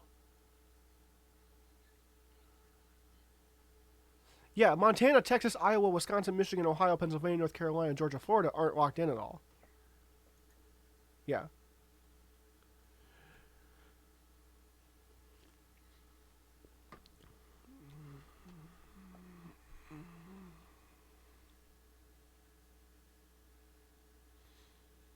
Oh yeah, I haven't been on Facebook at all during this, which has been a blessing.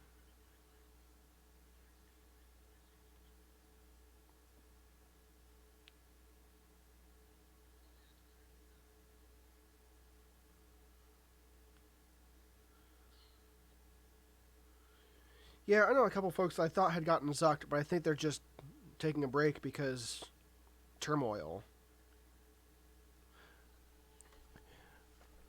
I know folks.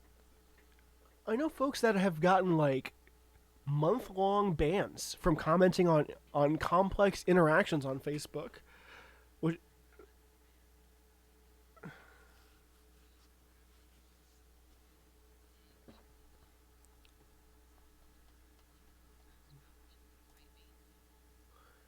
Eek.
$205 to $136. Yep.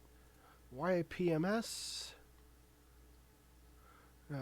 Google 223 to 136.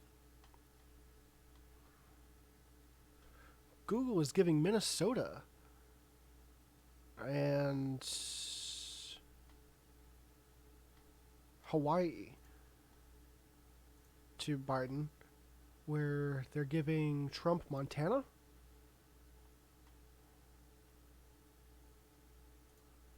Ohio?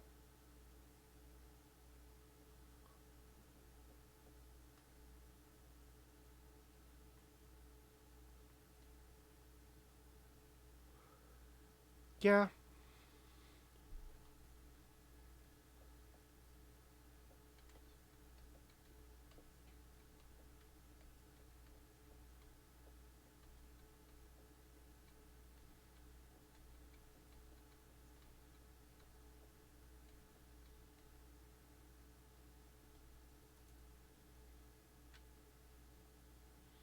Yeah, duh. Hold on. I'll get there.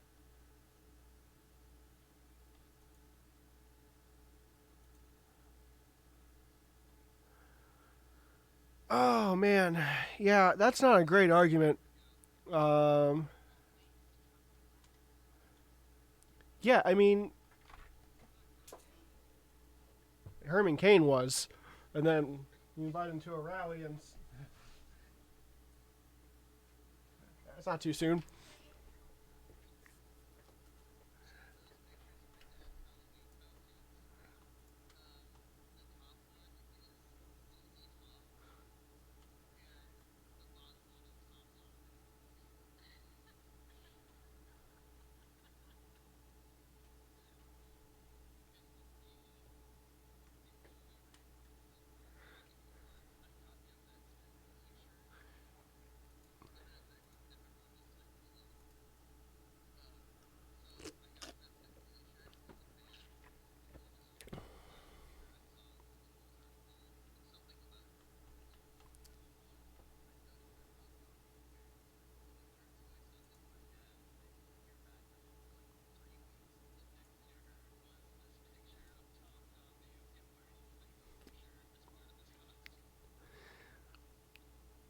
Let's see.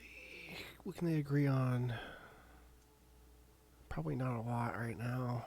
Ohio? Looks like Ohio is unilaterally going to Donald Trump across the board. So that brings him to 136 by my count. I don't think. Oh, have they all said Hawaii goes? No. Oh.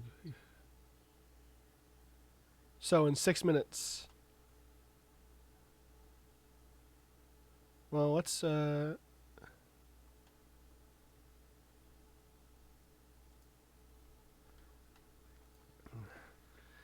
if he just tries to filibuster this? And it's not something you can do, but he just starts talking.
Yeah, so it's I can't see Joe Biden conceding either, given what I understand that the map is identical so far to 2016. I don't think we've seen a single flip flop state across all four of my sources. Um, Arizona, Fox has projected Arizona blue, which is a flip flop, yes, but it hasn't been 100% confirmed yet. Yeah, and so yeah. Um, so what kind of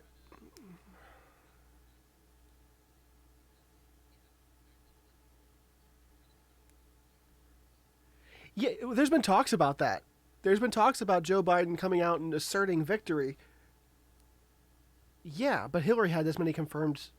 I think at this time, Hillary was in the lead for a lot.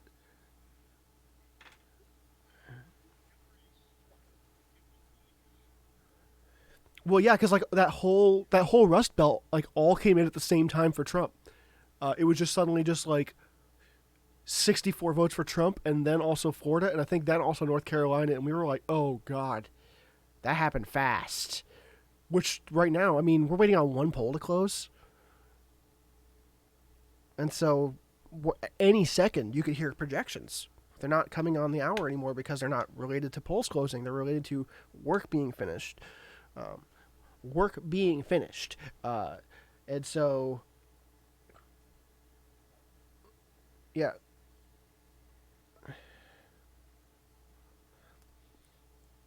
yeah, I was still,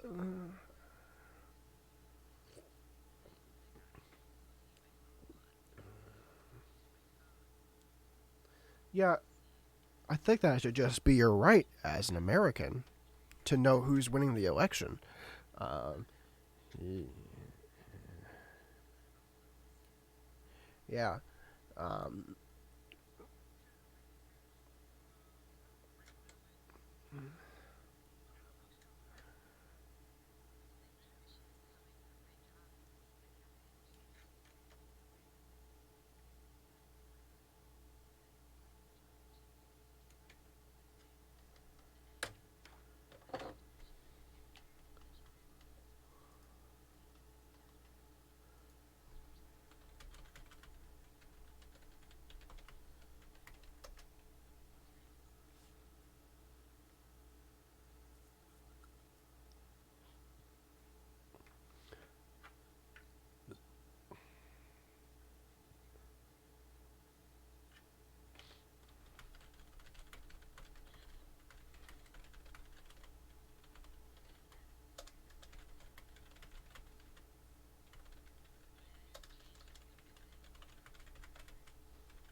ugh.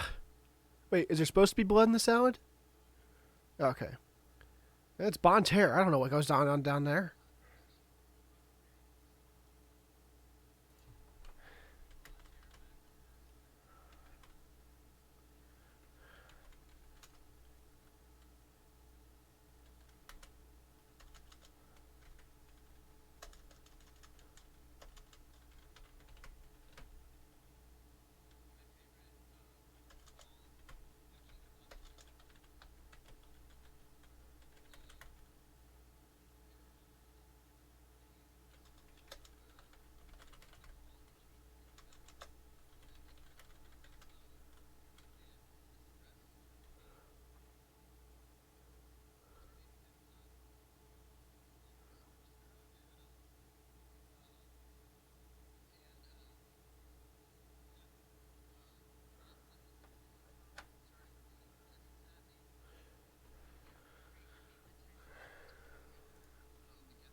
don't think I know any Genesis songs.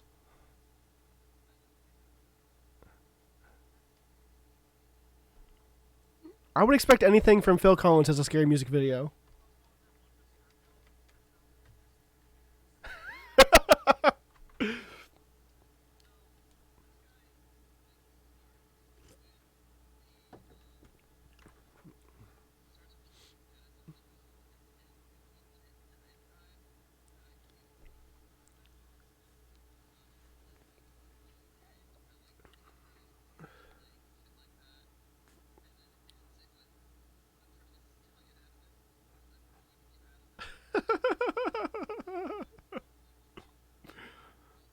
It sounds like some MMOS stuff.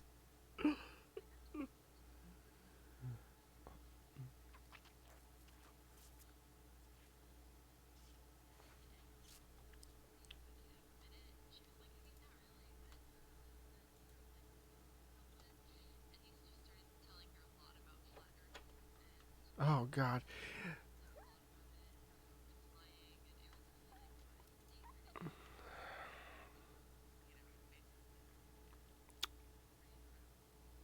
With respect to results, I'm still waiting on any consensus across states. Minnesota might be the next one. And then on top of that, we're also waiting on a statement from Joe Biden any minute now. So I'm not sure what that's going to be about. But I'm just trying to keep my my maps updated from all four sources, because it's at the point now to where so much is filled in that I'm trying to find out what's missing. And so bear with me here, folks. I'm also going to try to relay what Joe Biden has to say as he's saying it. $223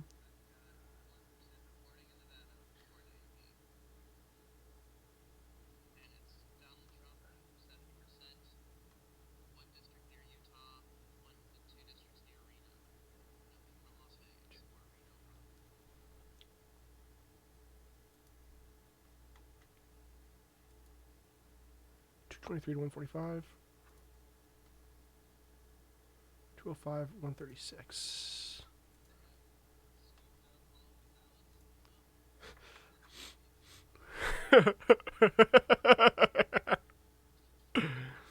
We're not sure what the statement's about yet.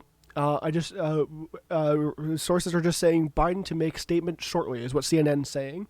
And so, that being said, the question is this a concession? And I feel like it's too early for that. But I feel like so if it's not a concession, what is it? How often has this happened? I feel like you don't hear from these people until it's time to concede or claim victory. So, and it was reported that Joe Biden is going to be assertive with tonight's election results and maybe try to assert victory early. So this is going to be real freaking interesting. I have no idea what the statement's about. See about. Oh.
Key race alert.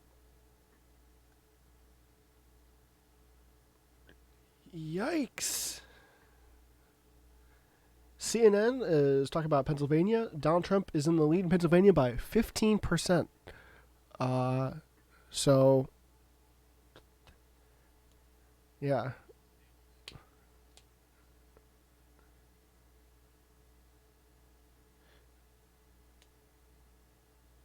But 61% of the vote is in.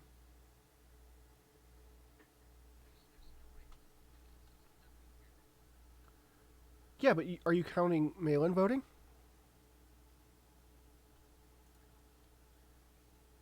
Neither do I.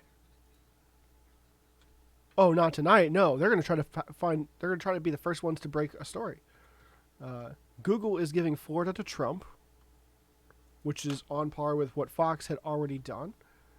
Puts him at 174. Um, my maps. Update Google. And so yeah, let's go back to Maine.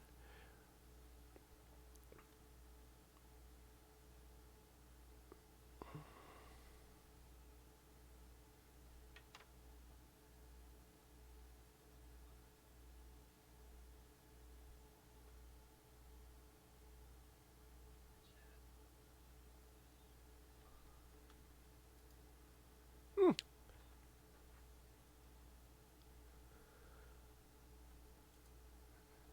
CNN's giving Minnesota to Joe Biden. That makes sense.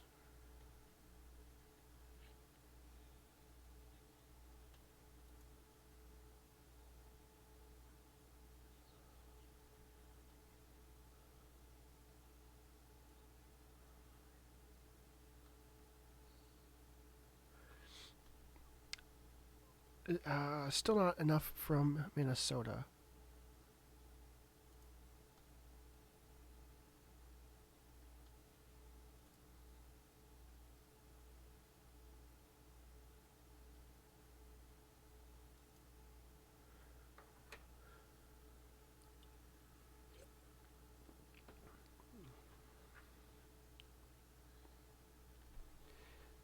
Yeah, Nevada's got interesting results trickling in.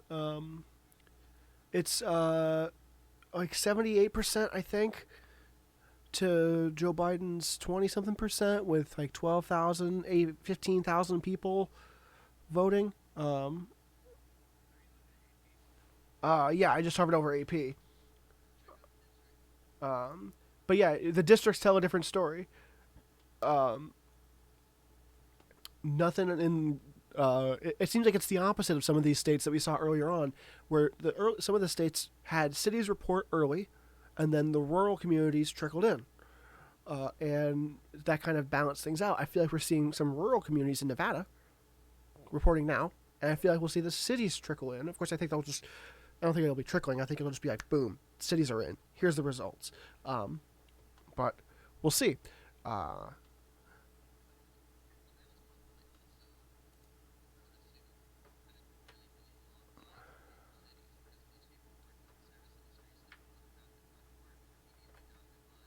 yeah,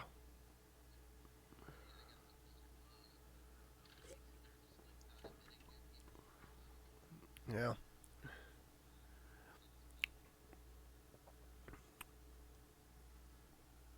Yeah, if you're in line in most places,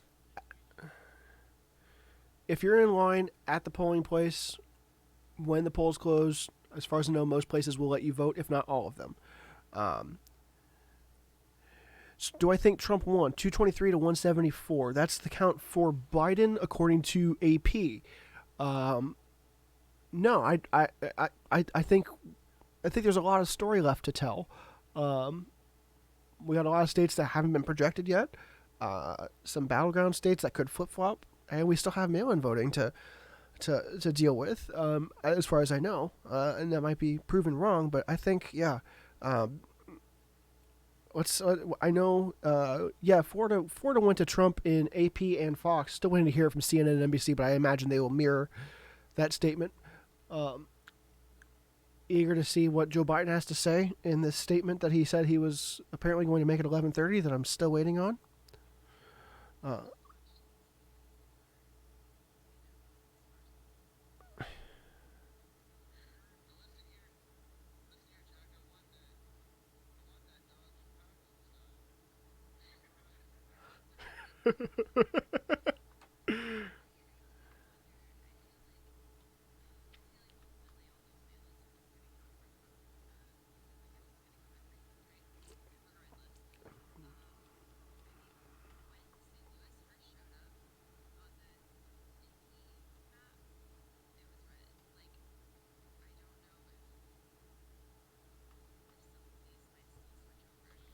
Well, let's take a look at some of the states. Let's take a look at Missouri, for example, because that's where most of us are from.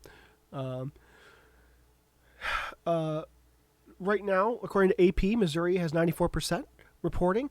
Donald Trump has a lead of about 450,000 votes. And so, are there are there enough mail-in votes sitting in Missouri somewhere that could counteract that? I don't know. There's not a lot of. Yeah. I don't know if the precincts reporting are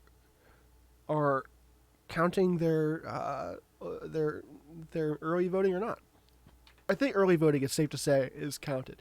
It's mail-in that I'm not sure, because I feel like I usually hear about absentee ballots being counted in the days after the election any other year, right? And that's basically what we're dealing with here. So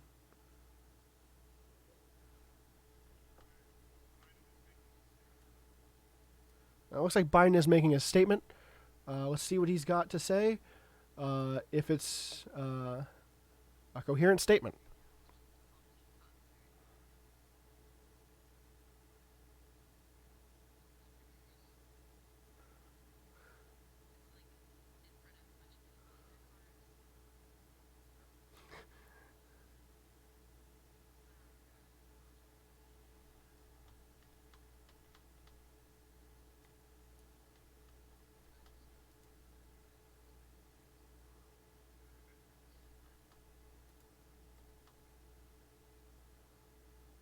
All right, he's talking about how he feels good about what's going on. And he's here to tell us he thinks he's on track to win the election. So I feel like when the camera goes back out, look, there's nothing but Jeeps. This brought to you by it's like a Jeep commercial. It's like I feel like I'm watching Wheel of Fortune and they have it's like Jeep Week at the DNC. But first, I'd like to talk about the brand new 2022 Jeep Wrangler Rubicon Edition.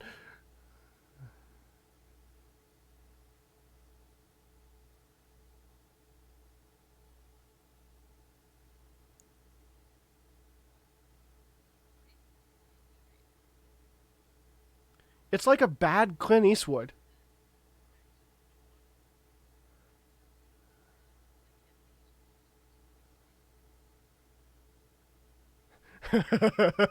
He does look like that LA Noir guy, doesn't he?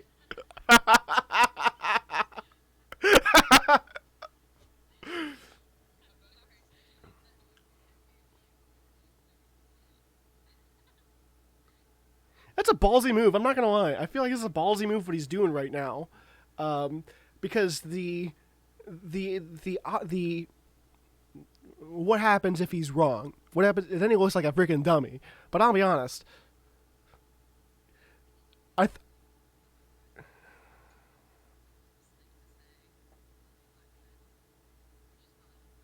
I think he's just going to bed.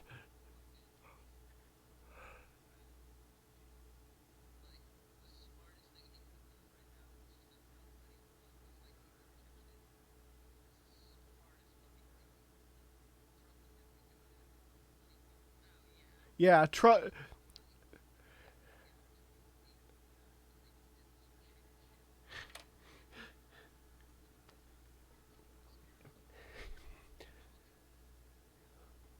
I feel like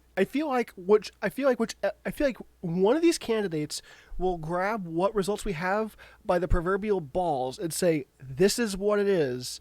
Anything else is just wrong, right?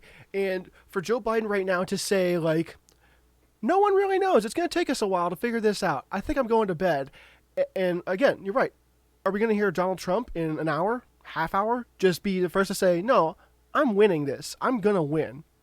It's winning because that's his word, winning. And if that happens, combine that with the fact that it's his administration right now, and he has got government resources at his disposal that Joe Biden might not have access to. What happens then? What happens when the president asserts victory when we haven't gotten there yet? It's all just postulating, right? He can't change the votes. The votes are in. We're just counting them at this point. You're not going to influence people on the opposite side to go play catch up. There's no catch up to be had. The voting is done. And so I'm sure skeptics will say that stuff's being sent out tomorrow will be postmarked for today and be counted, and that's how the fraud will get through, stuff being postmarked the wrong date. And so how come the perspective is so different, America? Are there like common opinions shared by his supporters or something? Didn't I expect so much support for him? I'll be quite honest with you. I don't think anybody has expected the kind of support that he's gotten in 2016 or 2020. Maybe because we didn't want to expect it, right? A lot of if you're an outsider, there's a false dichotomy, so to speak, in America. You got a lot of people that will vote for one thing strictly because it's not the other.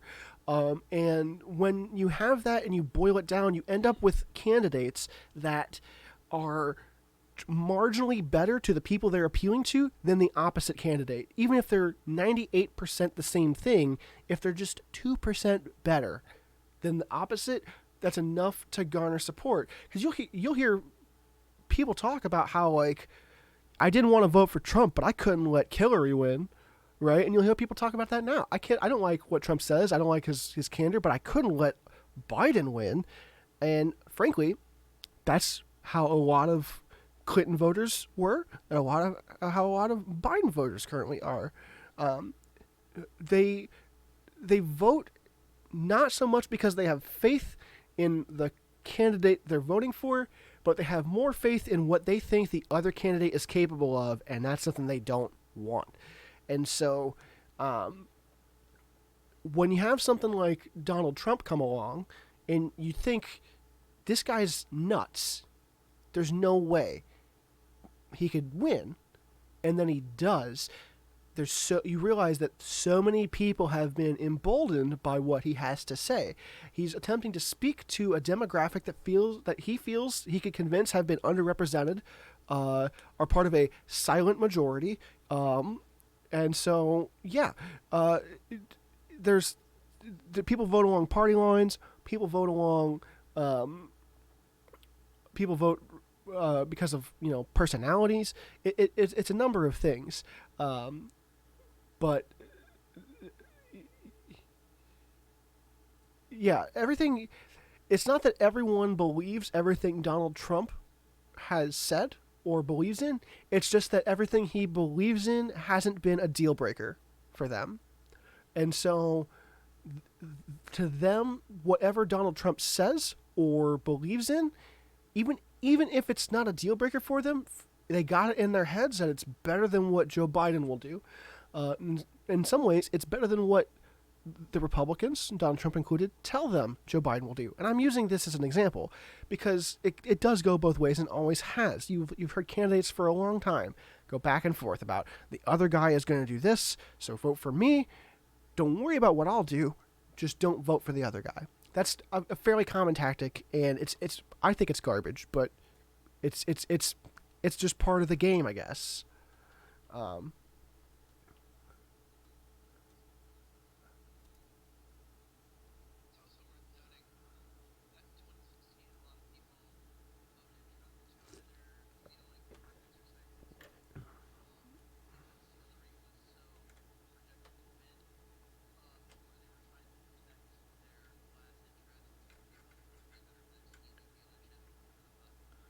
Yeah.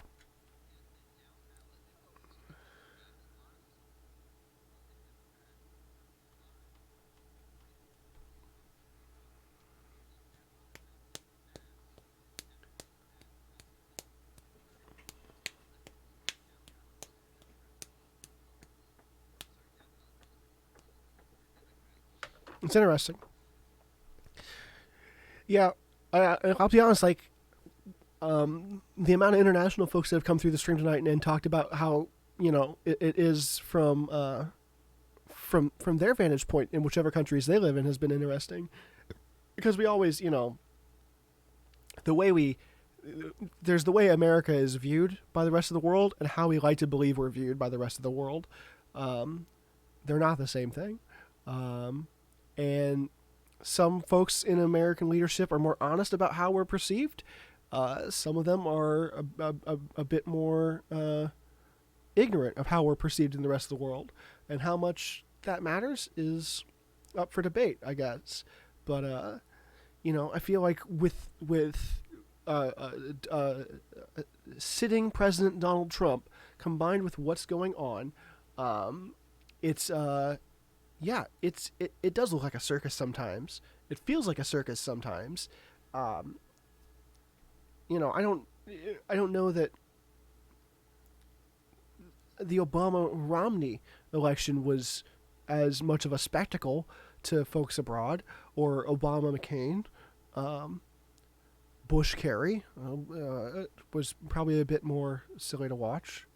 But yeah, it just seems so run by caricatures at this point. And so yeah, I could see where across the sea it's a little it looks a little bizarre. You have to wonder what is going on over there, and we also all wonder. And so apparently Donald Trump is tweeting that he is ahead big. Which is interesting because while he's got some states that are leaning his way, and he might be reading into that, no news outlet is reporting him with a currently confirmed projected electoral college victory or majority. So he's taken that exact opportunity to start asserting victory as the status quo.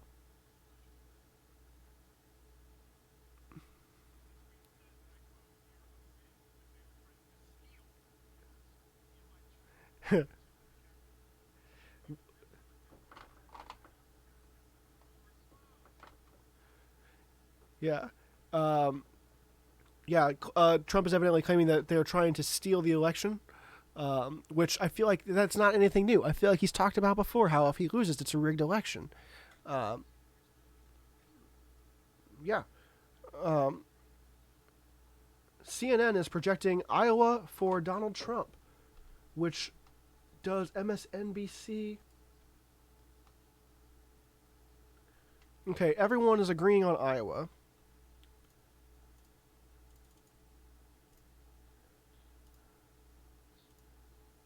Thanks for sticking around. It's been a treat. Thanks. Let's see. Google.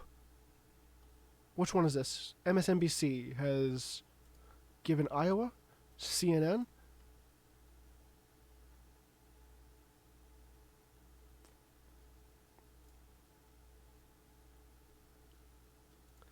Okay, so Iowa is going towards Donald Trump, which puts him at 142 on mine, and against 205.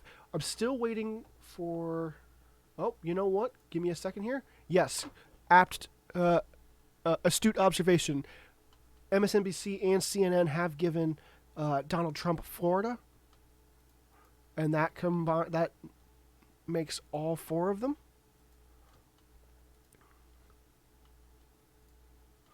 Which makes him at 171 to Biden's 205.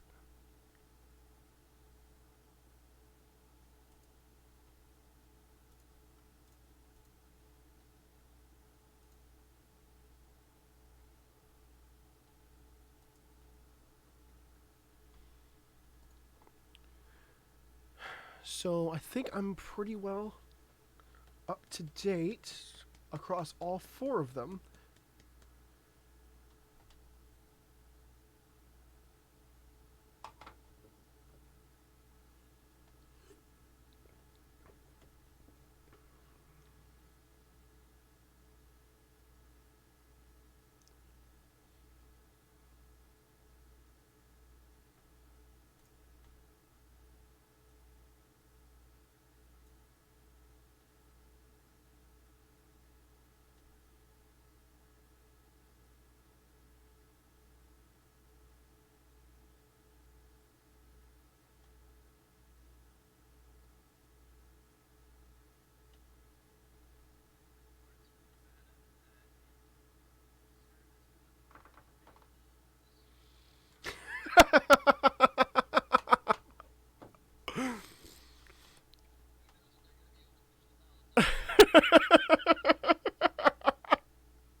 The car carrying the ballots in Nevada has slammed straight into a wall, painted to look like a tunnel.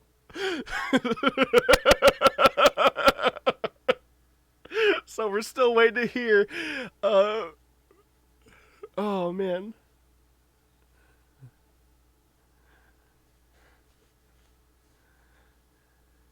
Oh man.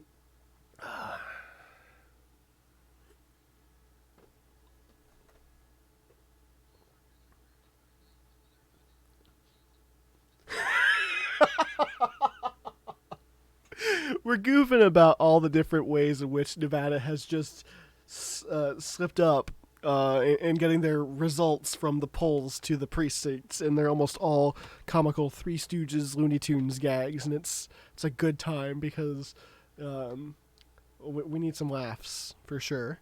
This season has been hard on all of us, combined with what year is it? 2020. Yeah, it's been a rough election, and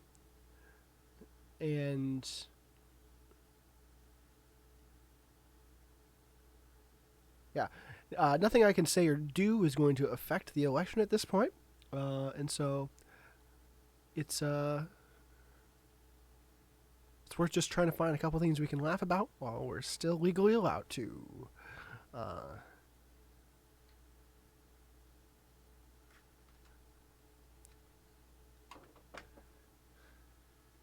There's a commercial on CNN that says "Do nothing for 30 seconds."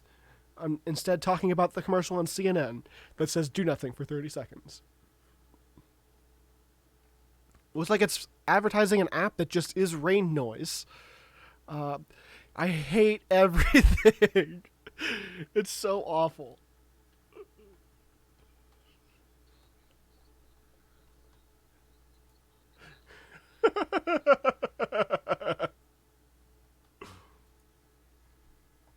All right, let's take a.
I gotta pee, but I'm not ready to get up because I'm afraid that the second I get up to pee, a third party will walk in, take all the electoral college votes from both parties, claiming to represent a bigger whole of the American people, and really put both their parties in the place. Can't miss that. So I had a lot more goofs planned for this stream. Most of which involved me just filming myself in different clothes and pretending that I was correspondents. One of which involved talking about the big states to watch at this election, and instead of talking about battleground states, I just talked about the states with the most land mass, or as if it mattered. Another one was going to be talking about how the I voted stickers actually have the chip in them that Obama was trying to put in with Obamacare, and also used by the media with the pictures that people post with their I voted stickers to do deep fakes. That's about all I got, actually. I said a lot of goofs. I don't really think I had a lot of goofs, but I also kind of hatched this up with not enough time to write anything good. So, what time is it? It's 12. The last poll should be closing any second now. I'm gonna step away for a moment and go to the bathroom. So we'll be right back. Oh hey, I can just buy followers. Oh no, that person was gonna get me all the follows. I could be famous. Yeah, it happens.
Okay, let's bring me back.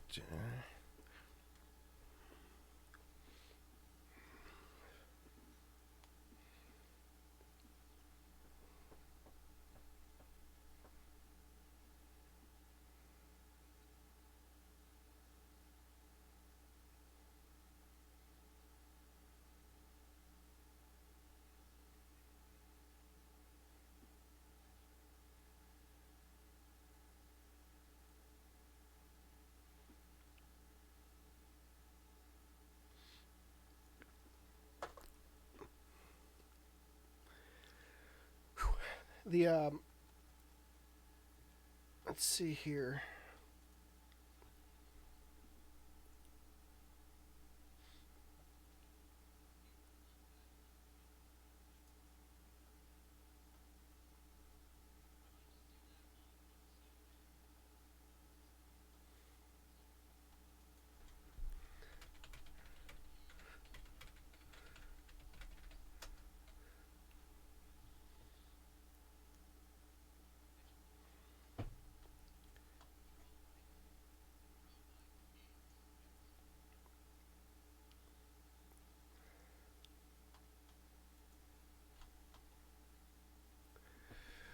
Okay.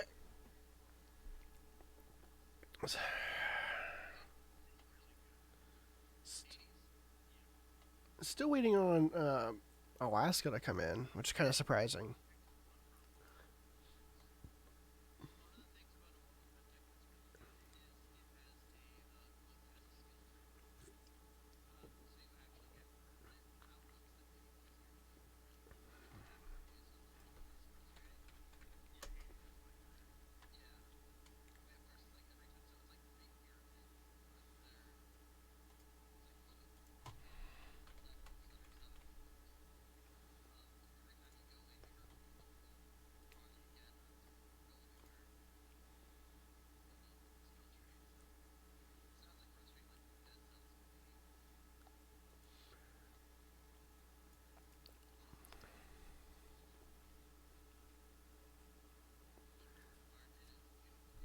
The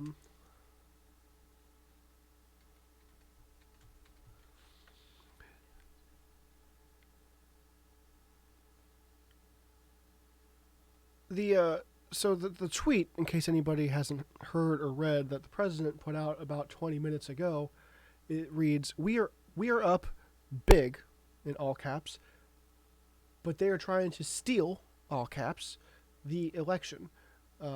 We will never let them do it. Votes cannot be cast after the polls are closed. And so I think this is, again, trying to cast doubt on ballots that are going to be received over the next couple of days in states that allow ballots to be received if they are postmarked by the election day. Um, and so I don't know what percentage of the votes that will be in the end, um, but it seems as though the president is concerned that it could make a tangible difference. Um, but yeah.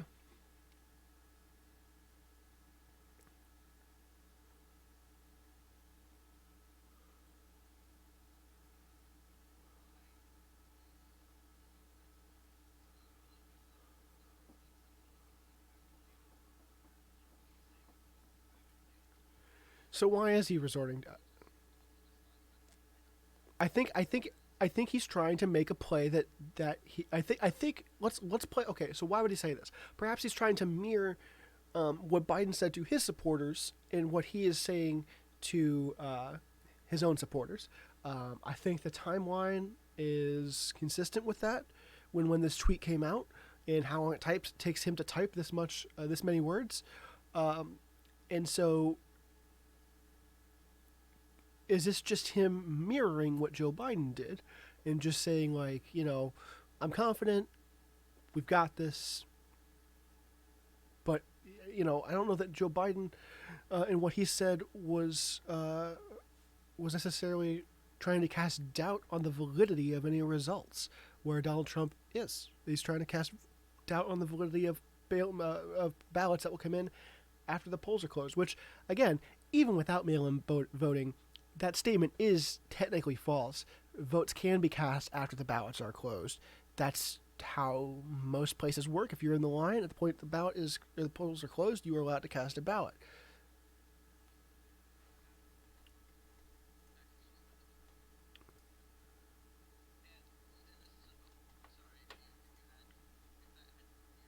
It was Texas had gone to Trump at Fox already, and so um,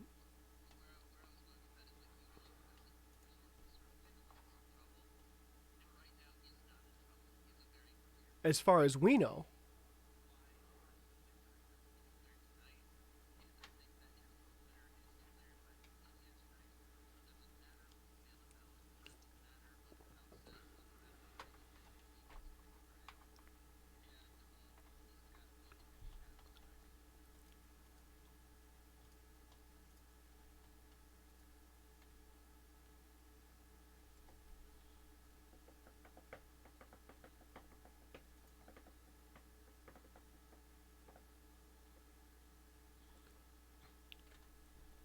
oh yeah,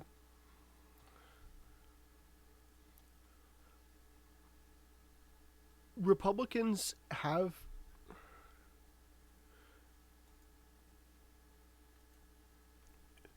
Well, it would be a play if he weren't in a position of power to do something about it. You know what I mean?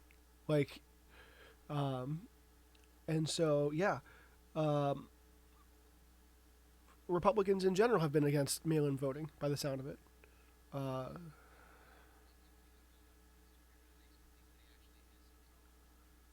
maybe he is. Um,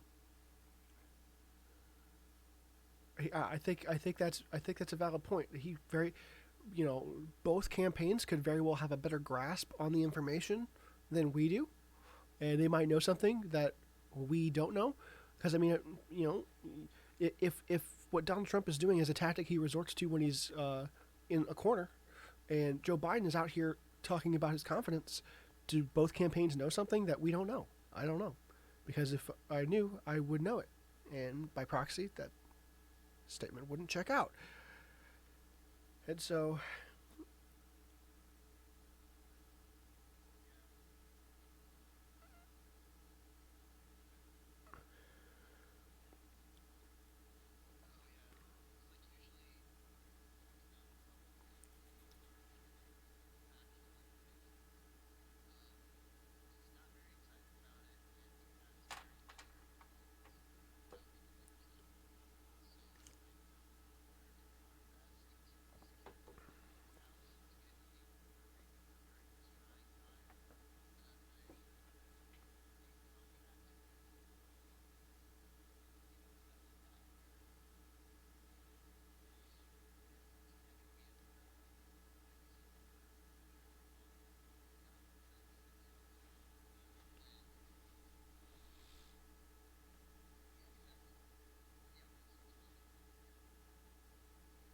yeah, if you tell a lie big enough and you force it down people's throats, they start to believe it.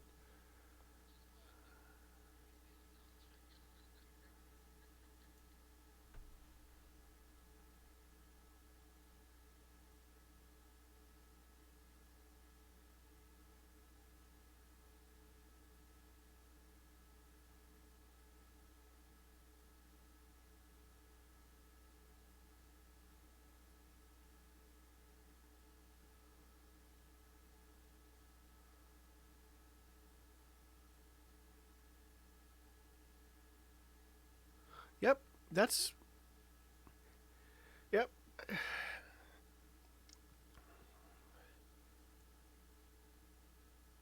But now that I've beaten Toy Story, we're done with that for a little bit. I'm not sure what I'm going to play next. It's going to depend on some shipping criteria, what gets here before Sunday. Um,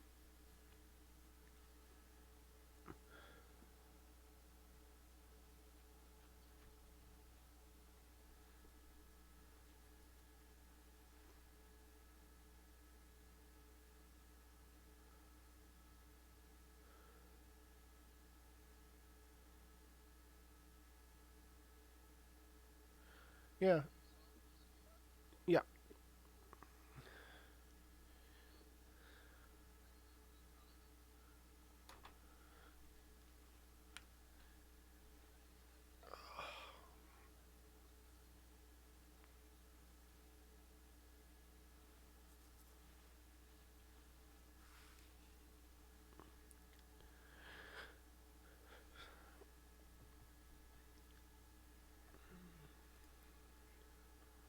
Yeah.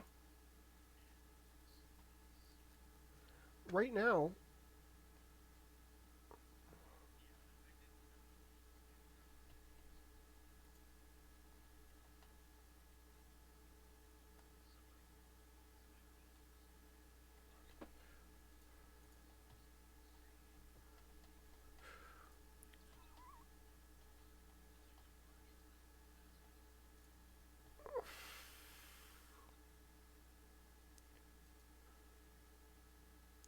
oh wow.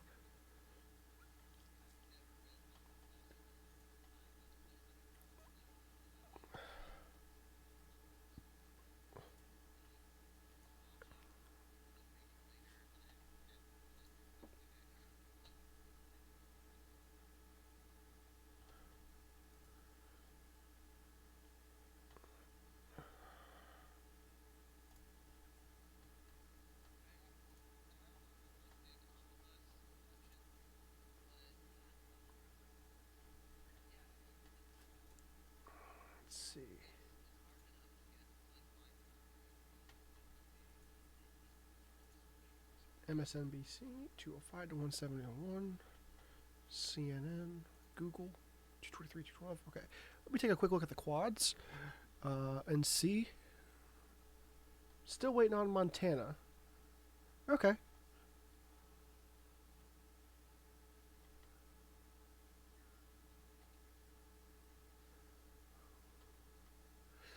Yeah, the main takeaway from the quads is that Biden is still technically leading in all four. The gap is narrowing as time goes on. Both are gaining ground, but we're still waiting on a handful of states.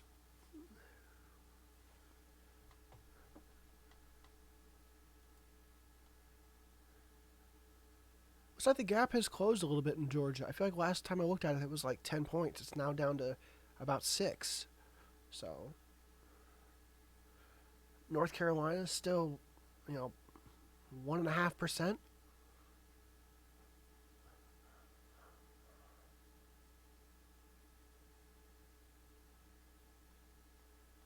Let's take a look at Congress. Right now, Senate is 46 to 46.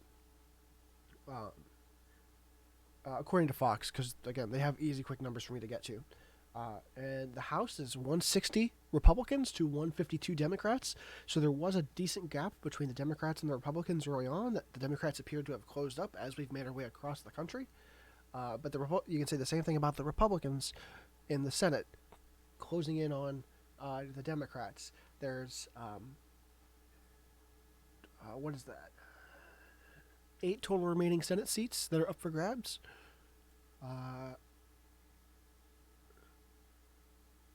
They need to get 5 of them to get the majority.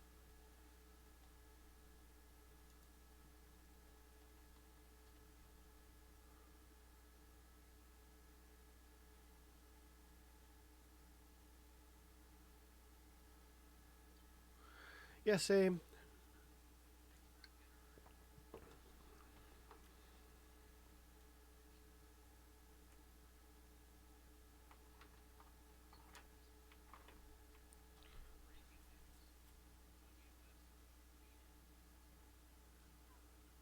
Kanye West has conceded. Well, that's...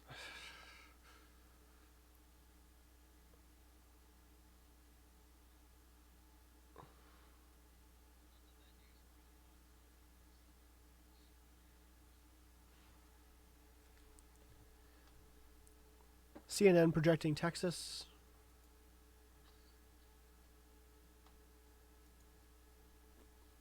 And I think that puts him close, very close to, that puts him very close to Joe Biden.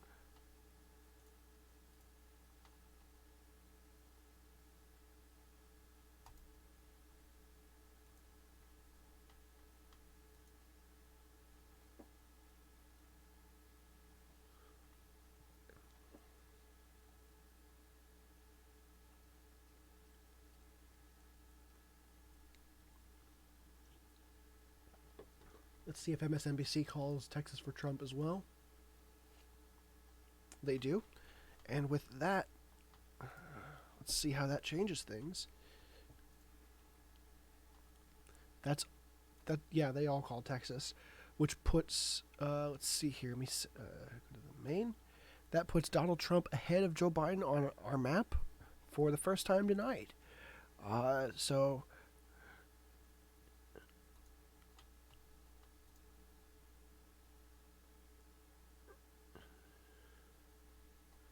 yeah, so at that point,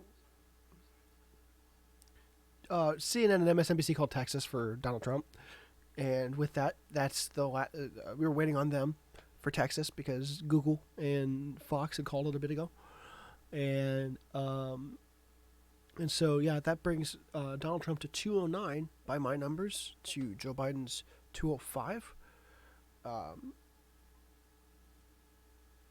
Let's take a look at what we're waiting on. We're waiting on Minnesota from I think CNN. No, CNN's got it. We're waiting on Minnesota from MSNBC for Joe Biden. Oh, I think he's got it as well, but MSNBC I don't think is. Yeah. Yeah.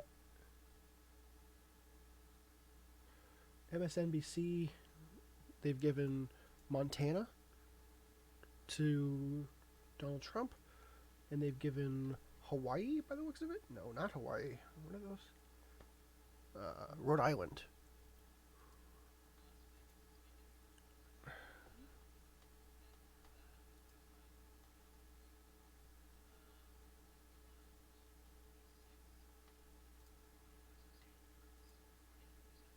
Interesting. So, Rhode Island has been confirmed across all four of my sources, which brings it to a tie at 209 apiece on my end. And now we're starting to see Nevada flip back blue with Vegas reporting in. 49% reporting in Nevada. Of course, Nevada is not a pickup for the Democrats. It is a maintained state for the Democrats. But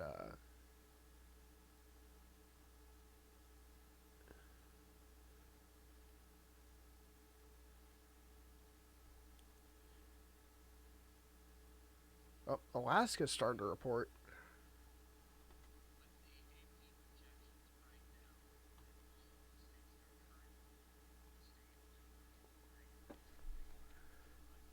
Yep.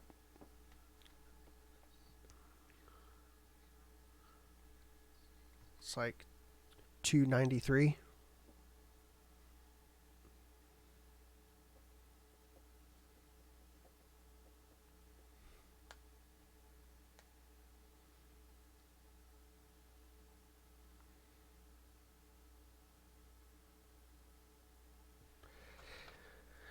Let's see.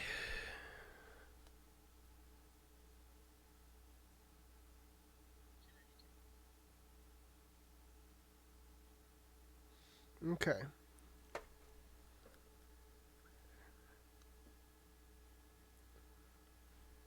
Let's see. Fox is calling. Okay, Fox is calling Omaha for Joe Biden.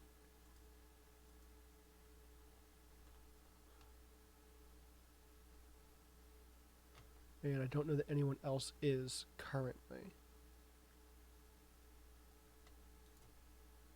238 to 213. Yes, so Fox News is up to date.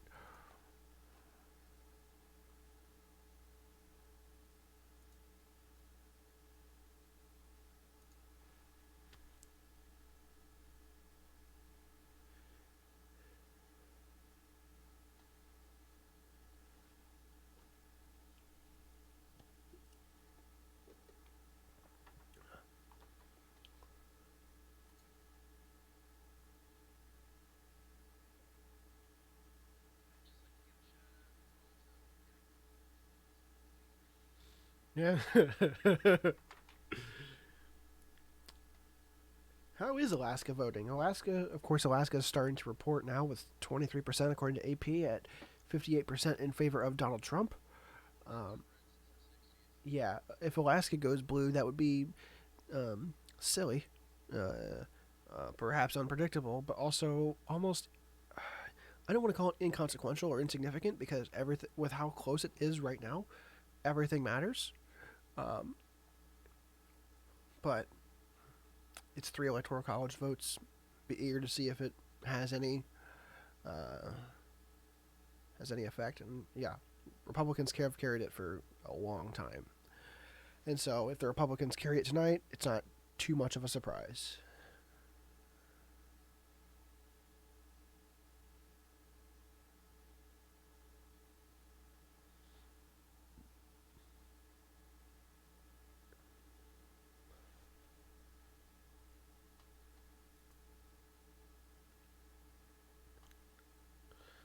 Let's see. Okay, that's reasonable. It's we're getting out. Yeah, I've been sustaining off of crackers, so I could see myself cooking a proper meal before long. But we'll see if I pull that off. I might not. Yeah, I've been taking too much time off, and I'm not trying to. And I'm not in crunch time yet, but I've got a project that has a deadline, which is rare, and I feel bad about taking too much time off right now. Um, and so,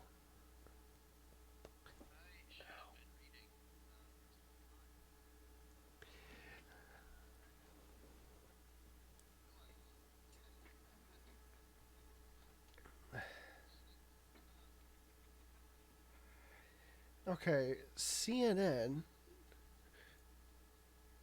No, I'm just CNN is projecting the same thing in Nebraska, four for Donald Trump, um, one for Joe Biden. Congressional District number 2, which is Omaha, uh, is going to Joe Biden. So yeah, but carry on.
Let's take a quick look at the popular vote. I know it doesn't elect people, but um, right now it is at 64 mil to 62 mil in favor of Joe Biden, which is really close to where it was for Clinton and Trump. Uh, and so clearly we're going to see higher turnout this year. Uh, any clue what states are factoring in mail-in votings? I'm not entirely sure. Of course, we know a lot of states offered mail-in votes, um, and so one number I keep hearing for Pennsylvania, which of course I think right now is the state with the most electoral college votes that has yet to be projected by uh, any news source, as far as I can tell. Um, the estimates are that at the end of the day, when it's all said and done, 45% of the total votes cast in Pennsylvania will be for, will be mail-in ballots, and right now they're actively counting some of them. I'm not sure how many they're going to get to through the night, but in Pennsylvania, a state we're watching very closely because it, of course, is Joe Biden's home state. It is still up for grabs. It would be a turnover state if the Democrats won it. It would be a kept state for Donald Trump if he wins it. Looks like Congressional District 1 in Maine, according to CNN, has gone to Donald Trump.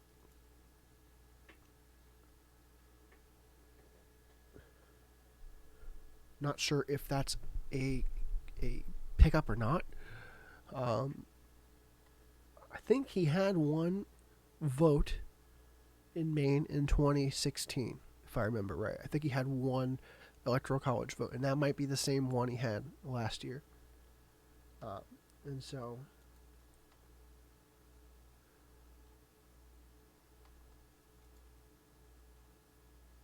Fox.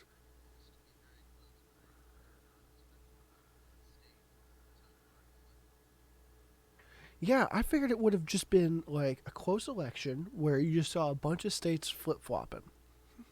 Um, it's with the exception of Arizona, which Fox has called, but no one else has called. I don't know that we've seen any states flip.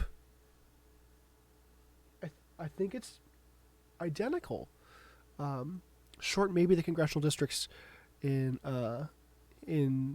Nebraska and Maine, and so those two are might be a little different. But yeah, for the most part, so far everything declared has been the same as 2016, and so that's why we're focusing so heavily on what states remain, because that's the only place the story could change. And so, according to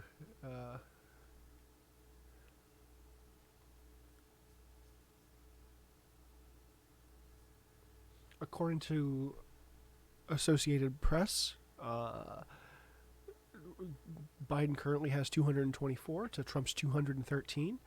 Biden leaning in Nevada and Arizona, which would, if confirmed for Joe Biden, would get him to 241. He would need Pennsylvania, Michigan. Pennsylvania and Michigan, I think, would push him over the edge at that point. Pennsylvania and Wisconsin would push him over the edge at that point. Wisconsin and Michigan are not enough pickups for... oh, wait, you know what? There's also Maine. I don't think it's enough for Wisconsin and Michigan alone to do it for Joe Biden. I think he really needs Pennsylvania here. And so, yeah. North Carolina is a close race. I keep thinking it's chalked up, and that's 15 electoral college votes. So let's see.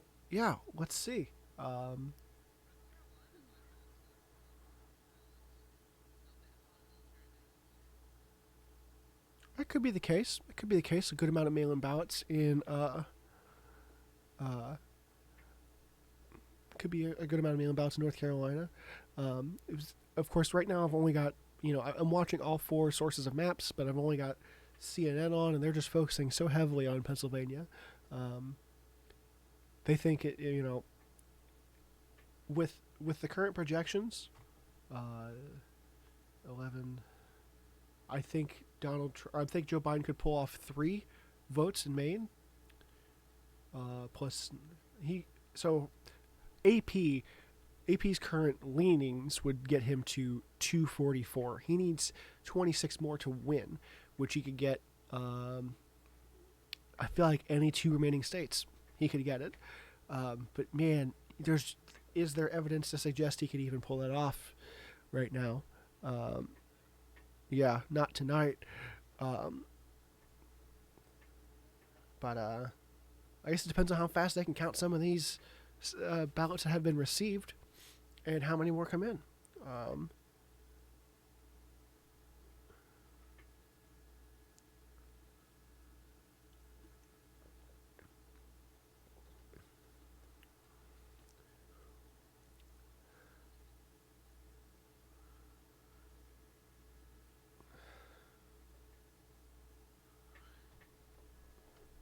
let's see.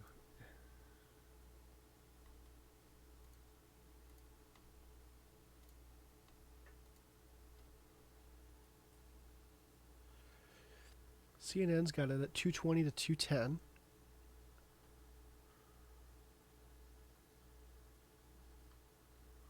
I've got something misallocated. I don't think they've done their Maine yet on their map. Their one congressional district on Maine. Um,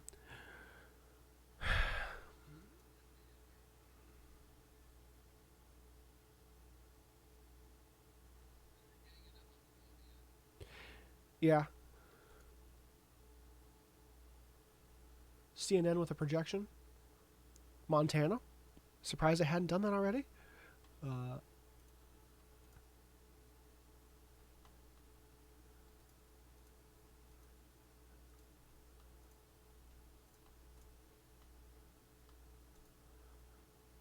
CNN.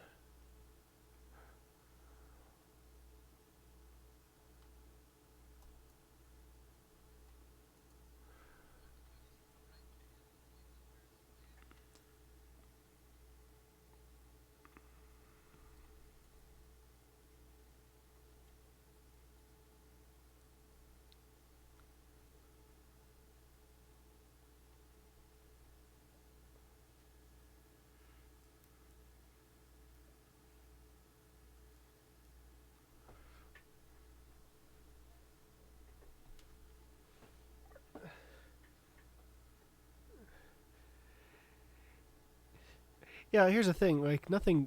Again, nothing I say here will do or change anything about what ballots have been cast already. Um, there's just I'm just here to try to present information as I see it, and again, we got a lot of new sources coming in, a lot of information that I'm trying to consolidate and bring to one map. I mean, it's not that nothing will change. It's so much that I feel like what changes moving forward and how it will change is not it's not part of this stream. It's held in boxes in the form of paper ballots across the country, and in what the future holds. So for me, it's just a matter of the what's done is done. At this point, I'm just trying to watch and keep an eye on it, and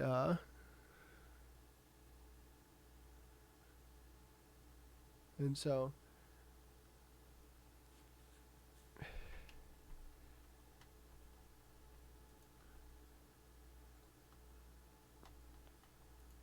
was it two?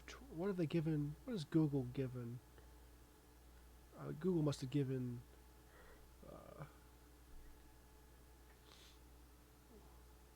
It looks like Google is finishing up Nebraska.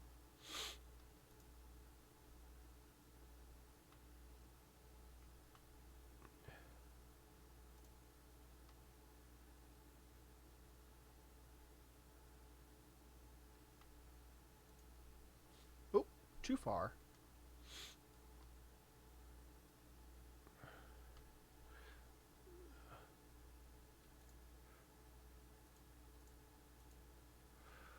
Okay, Google. Okay. Google update is good. MSNBC is 212 to 209.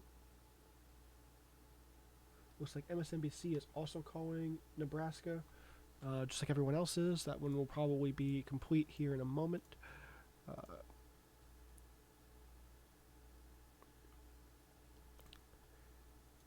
And then that's 210 to 213.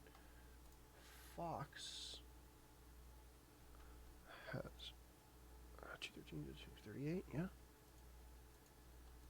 Okay, it looks like they've all agreed on how Nebraska is being divided. And so that puts it at 210 for Biden, 213 for 213 for Trump. And so we're still waiting on Minnesota.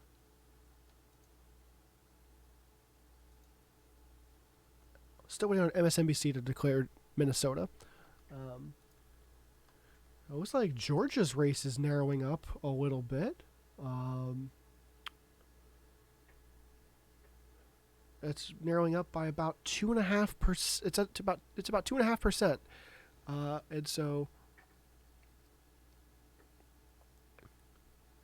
yeah, I'm not here to talk about who I'm going for because I don't know that embracing either of these candidates is necessarily a great choice.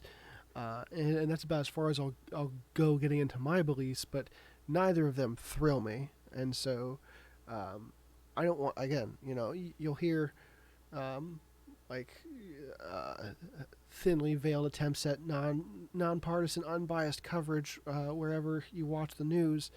And I'm just trying to just keep it as impartial as possible. And so yeah, I'm just here to consolidate the news and report it to you guys. I'm not here to editorialize or give an opinion, because if you're listening to me to learn who you should vote for, you're really screwing up. But is Georgia hopeful? I don't know. They are at 93% reporting. Could it flip-flop? It could, and that's 16 electoral college votes. And people have been talking about whether Georgia could pull it off.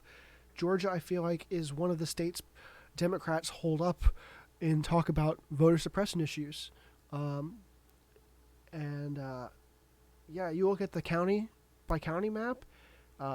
It's not, and maybe it depends on the size of their cities and the size of the state as a whole. But I feel like it's not like Missouri, right, where you see like a couple counties right near the cities, blue, and everything else is red. The areas of blue surrounding the cities is much larger in Georgia. The Democratic vote extends much farther than the big cities, but it does seem still clustered around them, just with a larger radius. And so yeah, you might see Georgia. I think you could expect to see the gap in Georgia narrow a pretty good amount. Will it flip?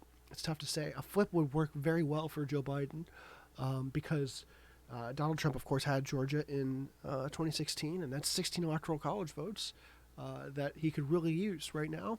But still would like to see MSNBC declare Minnesota, because it seems everyone else is... Oh, there we go. Ask and you shall receive. MSNBC has declared Minnesota for Joe Biden, which brings that to our map, our consolidated map, and that puts it at 220 to 213. So that's one less state I have to watch on one source, which is neat.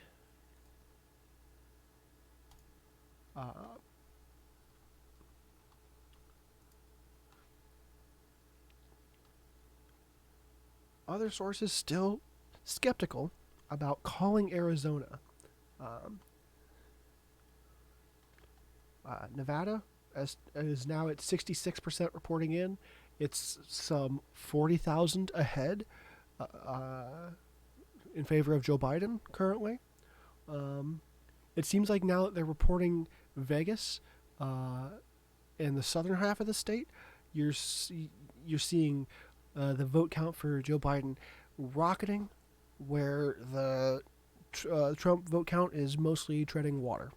And so we'll see if there's any more Trump votes for Trump to gather up in Nevada before it gets projected. But I think right now my map is up to date across all four. Here's what the quads look like. You can see that CNN still has a decent gap. CNN, again, has been very conservative about how many electoral college votes they've been distributing. But then again, that CNN map doesn't look 100% accurate. Have I saved my CNN map? There we go. Let's refresh the page.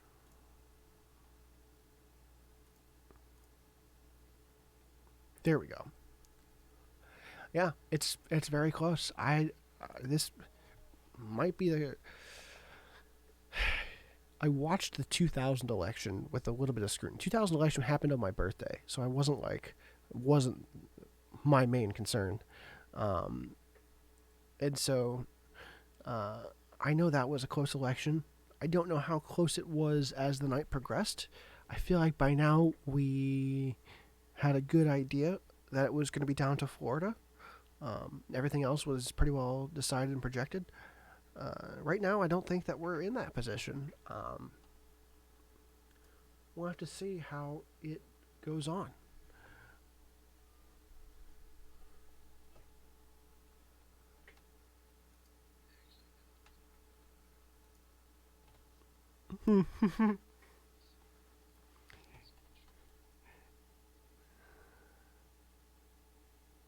let me let me step away from the mic for a second. I want to check up on some things around the house because it is going to be about that time when stuff starts shutting down around here. I'm not going anywhere. I'm just going to step away from the mic to breathe.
right, I'm back.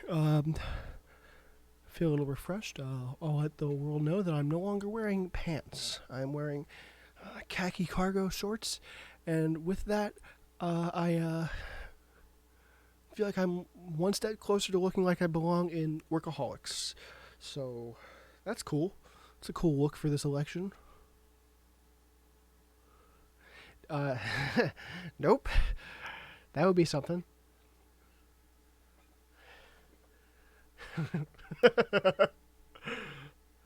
I got boxes full of Pepe.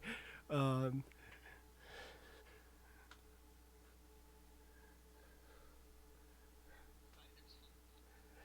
yeah, the the right's talking about ballots coming in, just nothing but ballots for Pepe Sylvia. Y-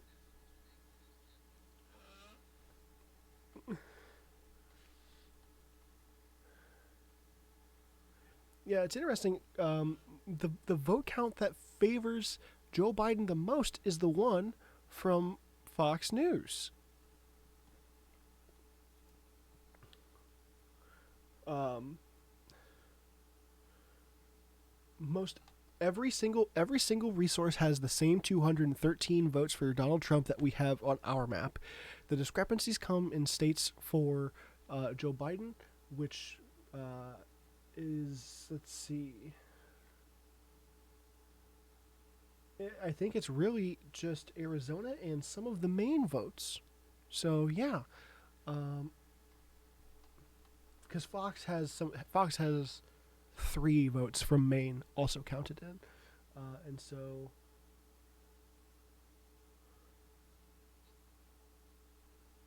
yeah, um, it's it is.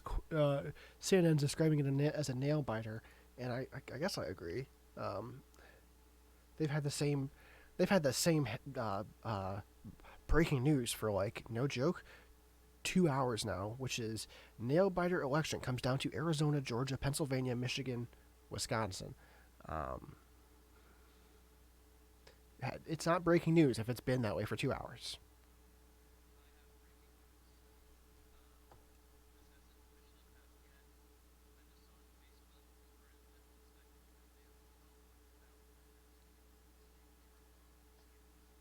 Ugh. Well, let me ask you this, just because I'm curious. What kind of labor law?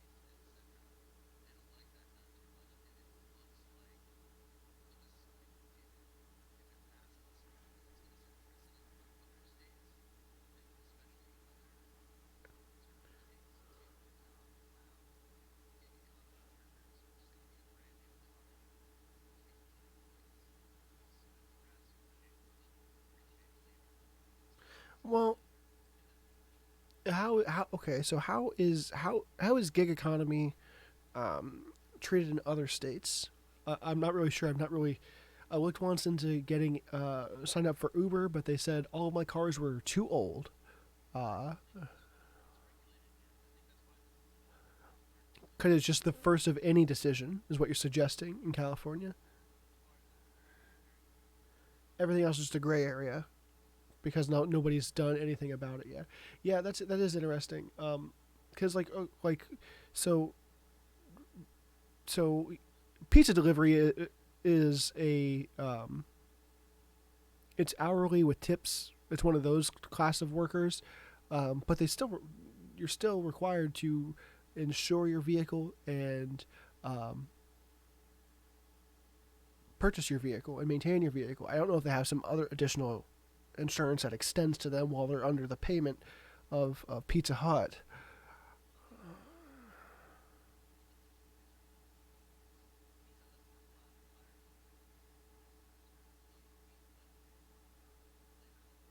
I see what you're saying.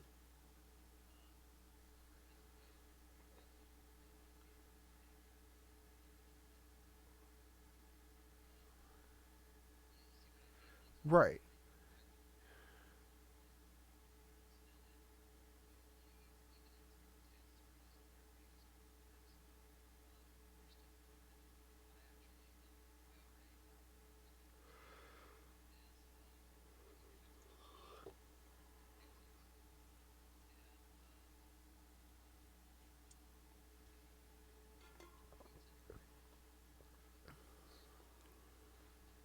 Mm-hmm.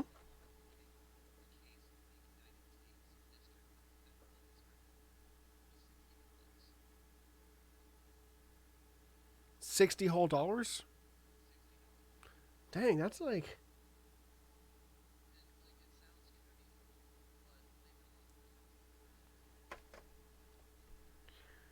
Oh yeah. I mean, let me ask you this: was that all they were after? Was those $60, or was that like a settlement? Oh, okay.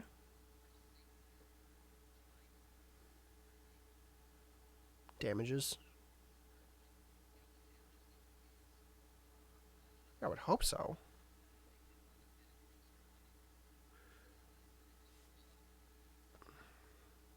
Yeah. Ooh. Let me cut in there for a second, bud. Sorry. Trump about to make a statement. I'm not sure if any of you guys are watching on any other sources that can provide you this statement as it comes live, but I'm not sure. I don't know if I have a time yet because I haven't really been listening to Wolfman. But Trump is going to be making a statement soon, and at the point where he comes on stage, I will try my best to convey what he is trying to say to the masses. Um, we'll see. But anyway, go on. Because that statement isn't happening right now, but when it does, yeah.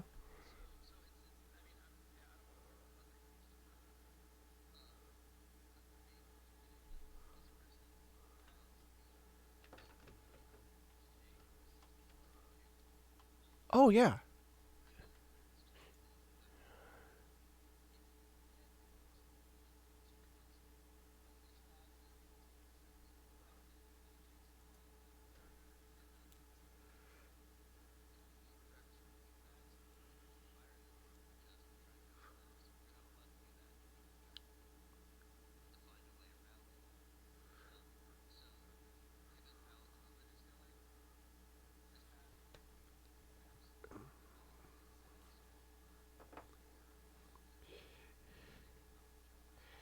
Yeah, I mean, which and the demand for that, as far as I can tell, is well, Uber and Lyft. I don't know how the demand for that has changed given the circumstances, but your Door Dashes, your basically everything has come in the wake of your taxi type services, right? The additional delivery services you can get. That I feel like the demand has gone up for, right, in the wake of COVID, and so yeah, this is going to extend to them as well because those are gig economy jobs. You got Postmates, people delivering groceries, people delivering restaurant food, um, all are going to be affected by whatever precedent is established in California in the states to follow. So, um, oh yeah, of course.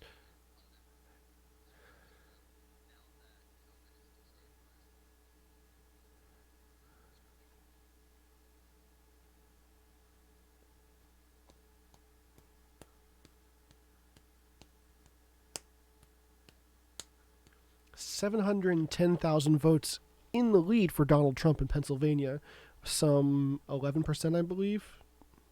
Um, and yeah, it's looking like if um, combined with perhaps North Carolina, we could see Joe Biden really benefiting from North Carolina and another state that might be closer. I don't know that we can expect to see him pull it back tonight, at least in Pennsylvania. Um,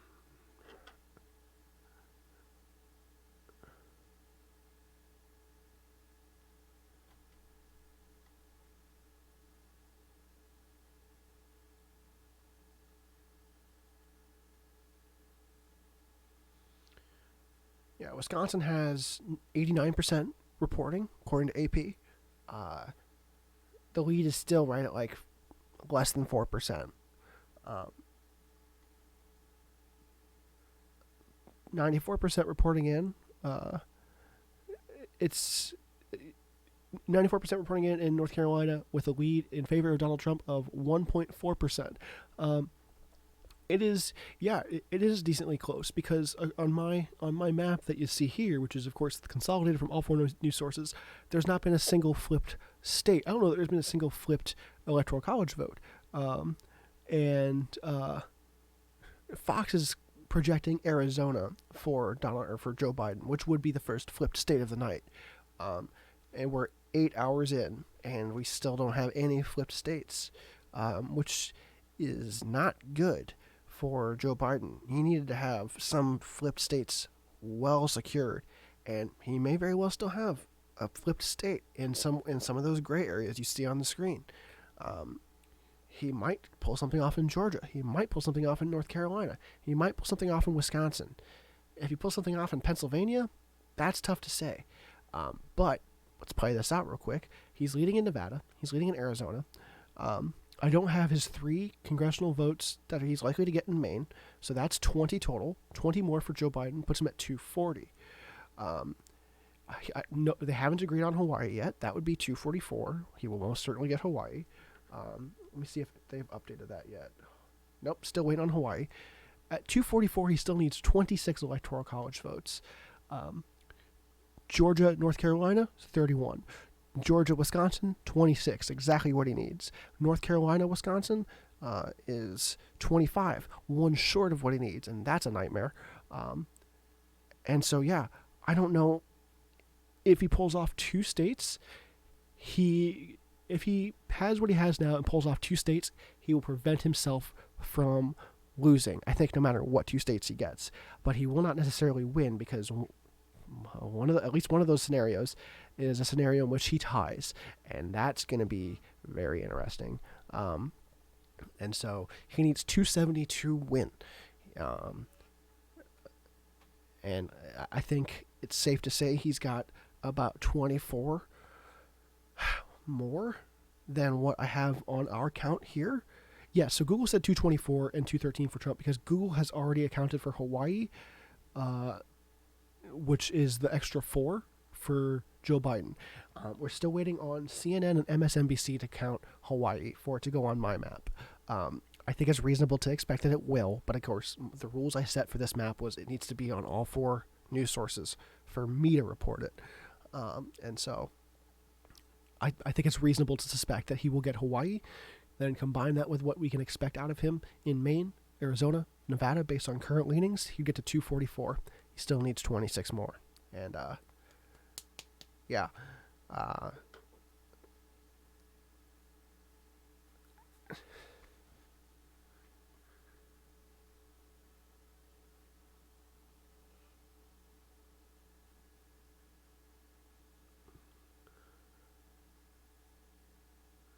Interesting. So, someone at the White House, this man in a coat with a tie, is suggesting that despite, Fox's, pretty clear leaning, the Trump administration seems to be, or the Trump campaign, rather, seems to be frustrated with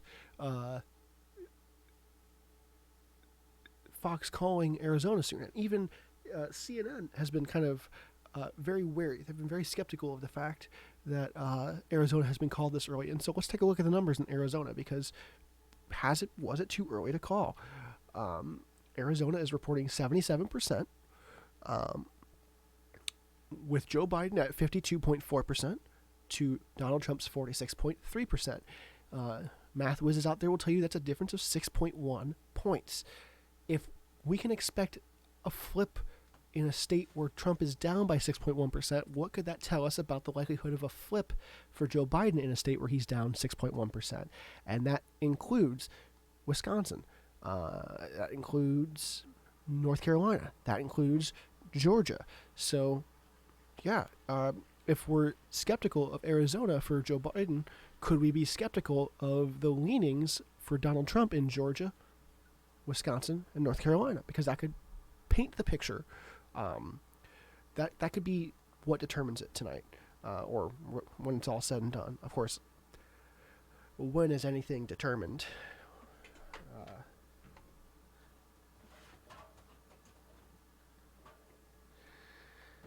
Well, if you're gonna go to town, you might as well go in a Lincoln.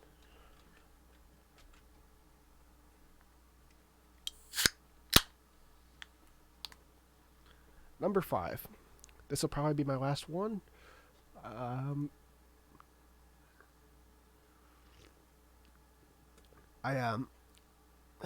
yeah, I'll be honest. So who is winning if everything as predicted, as predicted from now on, as Google projects it, AP projects it, it's a Trump victory. Um, Joe Biden needs to pull some of those leaning Trump states, leaning to his side. He needs to pull them hard. Needs to pull them fast.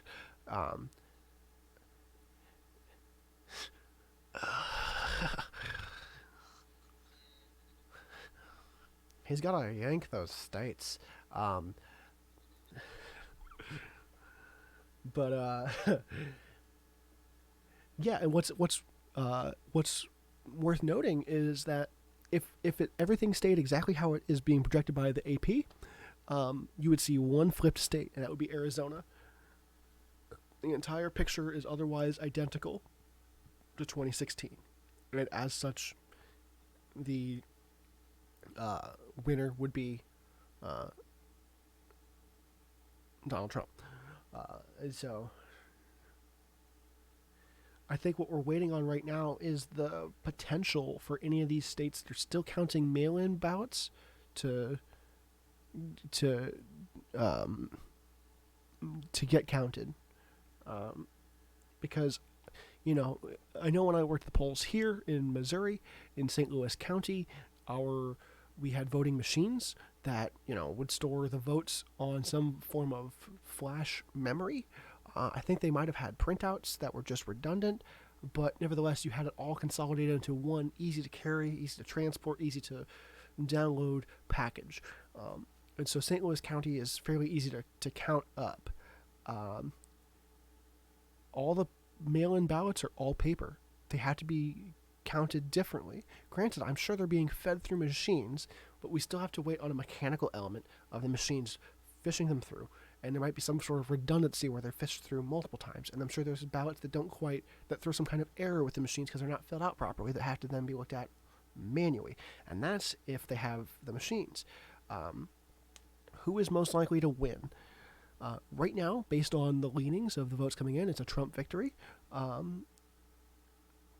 Almost everything is identical to 2016, with the exception of Arizona, according to Fox News. Fox has projected Arizona for Joe Biden. No other source has. And that's rather interesting. Right now, when it comes to the lead, Fox gives Joe Biden the best lead in electoral college votes, but it's still not a victory number. He still hasn't exceeded the 270 required. On our end, there's 105 votes up for grabs. On Fox's end, it's somewhere in the high 80s.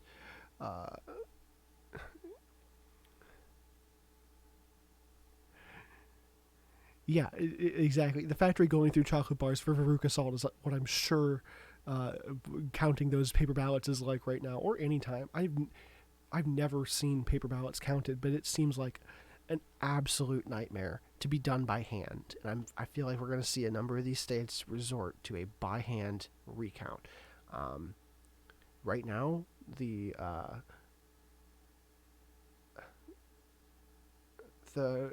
Joe Biden's still winning the popular vote at about 65.7 million, with Donald Trump at 64.1 million. Yeah, Trump has pulled Ohio and Florida. They pulled those a while ago. I feel like Florida is not the last minute flip flop state that it was at the beginning of the millennium. And so that being said, right now we're focusing on the Rust Belt, because that's going to tell the story. And it's been read for several hours now, but it hasn't been declared by anyone. Well, Ohio's been declared; it's part of the Rust Belt, but Wisconsin, Michigan, Pennsylvania, these three states are going to tell a large part of the difference.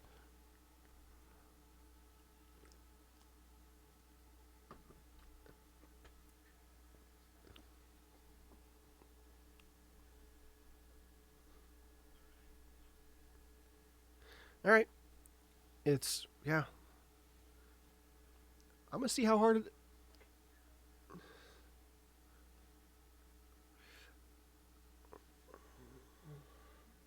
I'm gonna see how hard it is to sleep at my desk.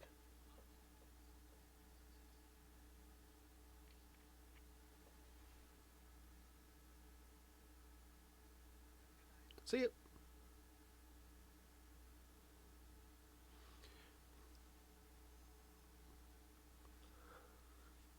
Of course, it's near. It's well past 2 a.m. at the White House, where Trump is expected to speak sometime.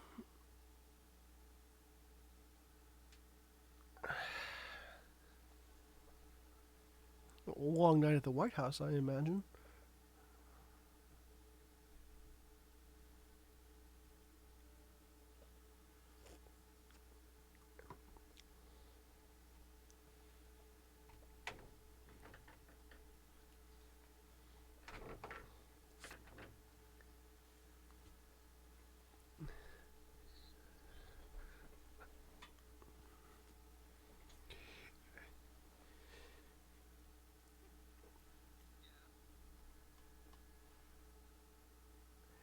Yeah, the extent to which we're scrutinizing these last few states leads me to believe that they're bringing mail in. They're starting to count what mail in votes they have left, or at least what mail in votes they can, and as fast as they can do it. I imagine finding help uh, at, not the best pay in the world to work late into the night feeding these paper ballots through a machine. Um, you probably haven't got a lot of folks willing to stand around and do that, and you might not have the budget to accommodate that. And so I'm sure the folks that are working the polls, working the election centers, are doing their best. I can't exactly blame them.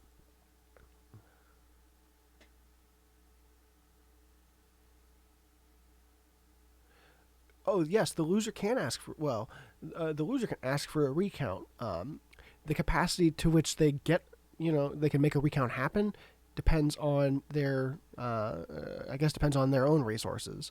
Of course, you'll recall that um, Al Gore in 2000 uh, asked for a recount in Florida because Florida was so close, and it went Gore, then it went Bush, then it went undecided, then it went Bush before the end of the night, and so yeah. Of course, let's play this. You've got two people that are connected to Washington. You've got Donald Trump, who is the sitting president. He most certainly has some team of lawyers that are willing to do whatever it takes to make sure that the votes are counted accurately. Should Donald Trump lose tonight, you've got Joe Biden, who is no stranger to the workings of Washington and probably also knows what has to happen for him to turn around a declared loss tonight before January, when the next president is inaugurated, whether it be Trump for his second term or Joe Biden for his first. And so I think no matter who is declared the winner tonight, if a winner is declared tonight, I feel like you will see. I feel like you will see the loser asking for some amount of recounts, additional scrutiny into the results, uh, the lag, the amount of time it's going to take, given the mail-in and paper ballot situation, is interesting. Uh, yeah, it's. I feel like you're going to have. I don't want to go so far as to call it a contested election, but I feel like any determination tonight is going to be refuted by the evident loser uh, before they can even really before the winner can celebrate. And so it's gonna be curious to see how it plays out. But I wouldn't put asking for a recount past either Biden or Trump's camp. I feel like it's just so close. I feel like it's not even necessarily disrespectful at this point. It's just a matter of smart strategy. But maybe that will change as the race goes on into the morning.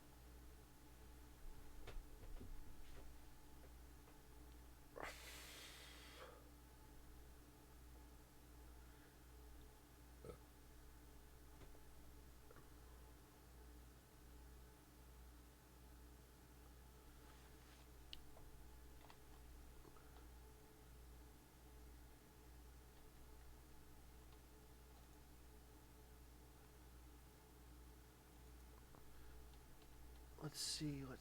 Let's just refresh on some of the pages, see if anything's changing. Still waiting for Hawaii.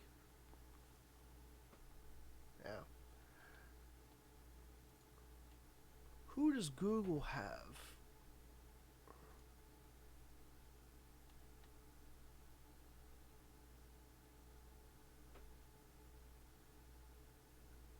Oh, not in Hawaii. I'm sorry. I'm just curious.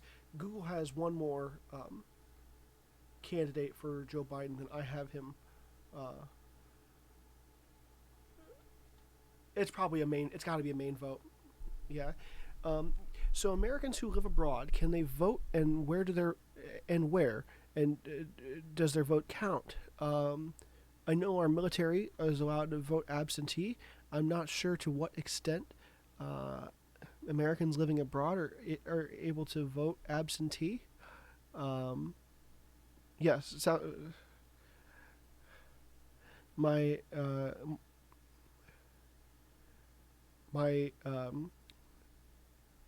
American abroad correspondent has confirmed that they are allowed to vote abroad. There's an application process, have to wait for the ballot to be sent in, and then the ballot, of course, has to be sent back.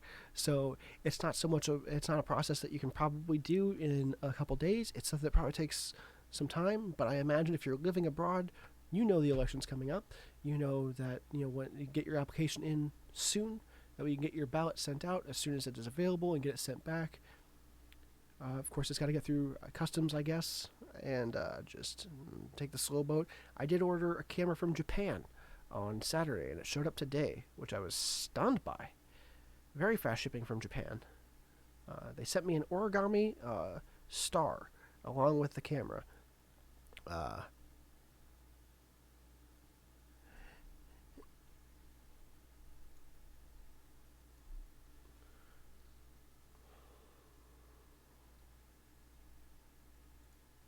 Yeah, I feel like China takes a bit longer to ship stuff, but I feel like a lot of sellers in China know that there's just shipping containers, loads of shipping containers being sent over all the time. Oh,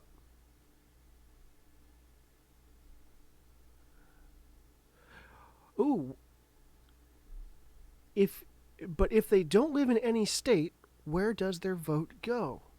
Well, in the federal election, yeah, that's a good question. Where I imagine you still claim some amount of residency in a state, even if you're living abroad. Um, Quite possibly, and I don't know.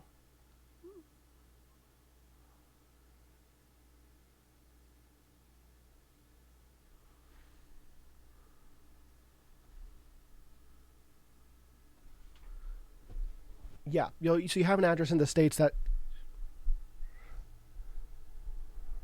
right. So whichever state you last resided in, but Donald Trump is approaching the stage of the White House, and he looks a little tired, but I can't really put it past him. It's been a long day, and yeah, let's see what he's got to say. Let me turn him up on my end.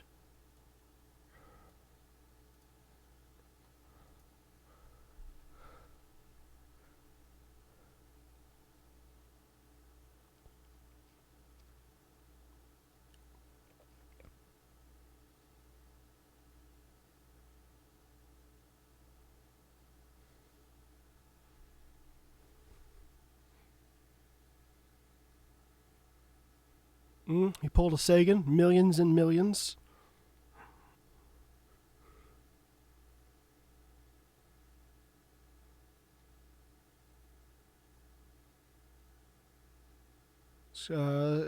Calling out Biden and his camp for attempting to disenfranchise his supporters.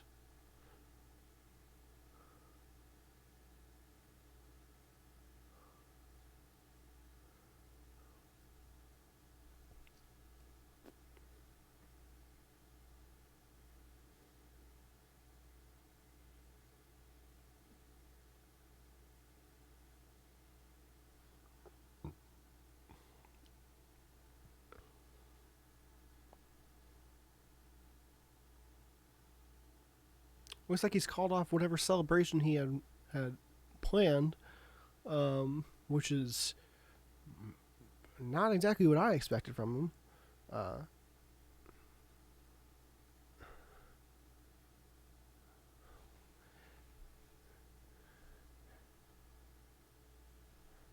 Yeah, so for Google to go to 225 from 224 means only one electoral college vote was added, which means it must have come from Maine. Still waiting for more sites to update Maine.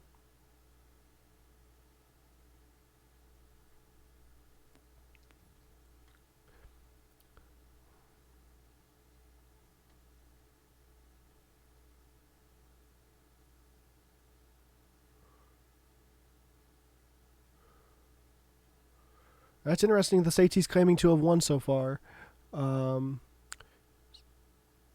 He says no one's claiming Texas, but every news source has declared Texas for him. But he's also claiming Georgia, which no one has declared for him.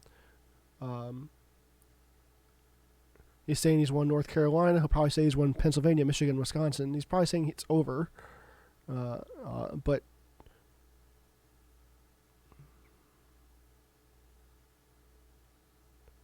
oh,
now, it's one thing to talk about how you are winning a state. It's another thing to say that you've won a state. Because he's right. He is winning Pennsylvania by a significant amount of votes.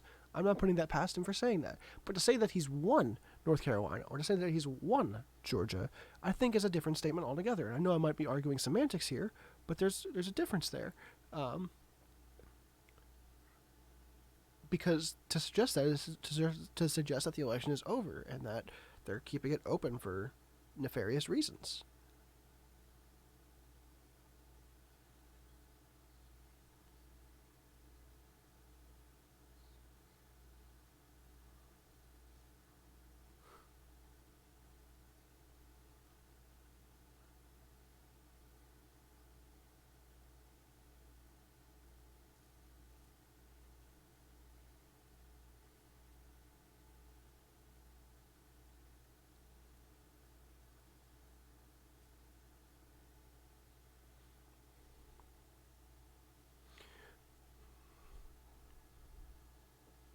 No, that's fine. Go on with your sentence. Just go ahead and I'll see if I can answer your question. But go on and finish it up.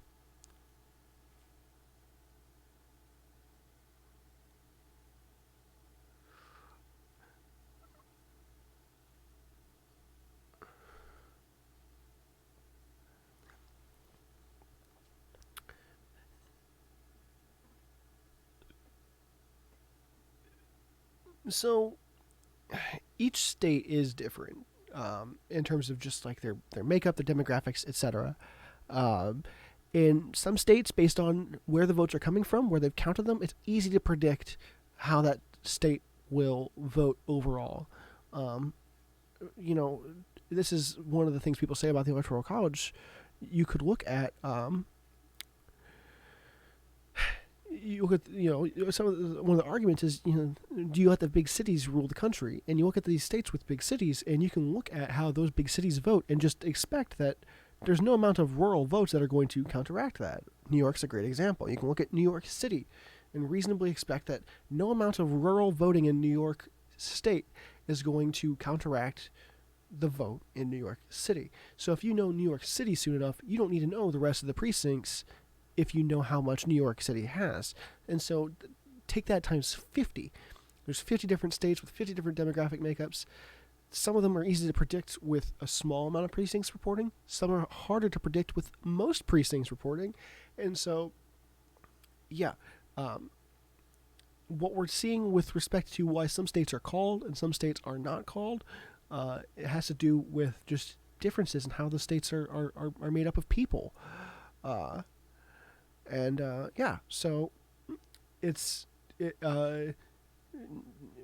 Nevada didn't start giving us results until like an hour ago. They had attached them to an Acme rocket, which they lit and sent from Reno to Carson City, which I think is the capital of Nevada. But the Acme rocket ran out of fuel and just kind of fell. It just made a good concussive thud when it hit the desert ground.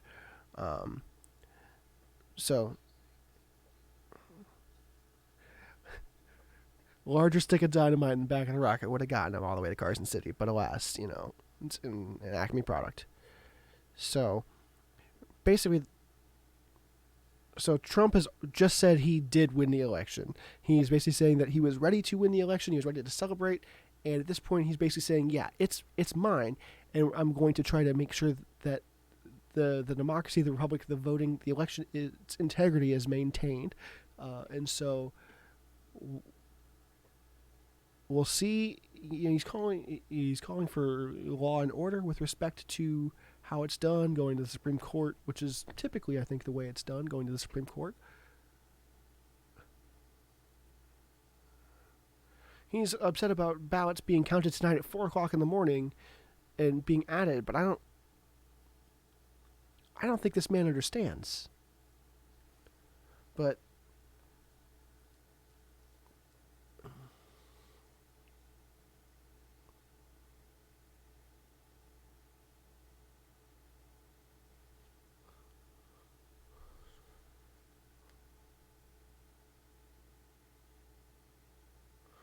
now he's got Ghost Man himself, Mike Pence, coming up. Dude looks like Race Bannon from Johnny Quest. And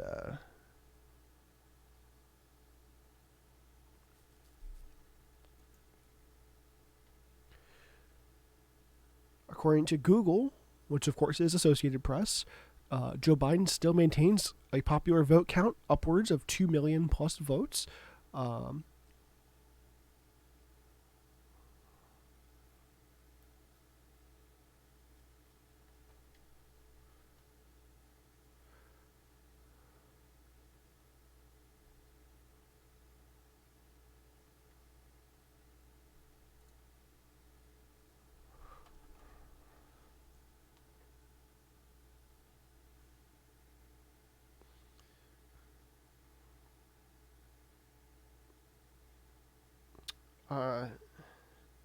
Mike Pence just coined the phrase "Make America Great Again, Again." It's an interesting opinion, an interesting approach, in my opinion. When you run on a campaign slogan of "Make America Great Again," and you run for re-election in 2020, naturally there comes an assessment. How much greater did you make America again? Which, some have suggested, depending on who you talk to, the campaign this year was "Keep America Great," suggesting that he got us there and that we need to maintain that status quo. Some are still using Make America Great Again, which suggests that he didn't complete the job. Mike Pence just kind of hit a nail on the head, suggesting that he got us there, we fell backwards, now we need to do it again, which might be the most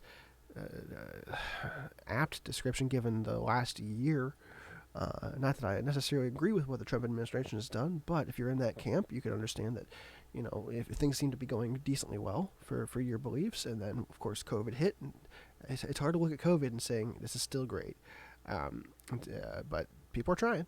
And then there's the other one, which is just no more BS. I see that on a lot of Trump propaganda, people, which I don't know what that means. Are you fed up with? Are you tired of Trump's BS? I don't think you would be if you're purchasing his merch. Do you think that there's still some grime in the swamp, and it's time to, and that's the BS, and it's time to get that out? Because that was kind of one of the campaign planks in 2016 was just drain the swamp, and so did that happen? I feel like we haven't heard as much about swamp draining this election cycle, but yeah, I don't know which it is from the Trump camp.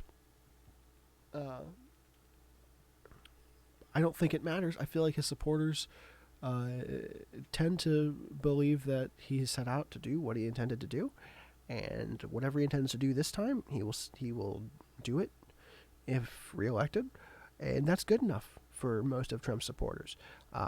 Naturally, any incumbent has voters that defect to the other side and are frustrated with maybe what they did or how they did it or what they didn't do or how they didn't do it, and so we're probably dealing with a tangential amount of Trump's base, but to wrap it all in, everyone, a blanket statement that says every one of Trump's voters in 2016 is here for it in 2020, I think is unwise.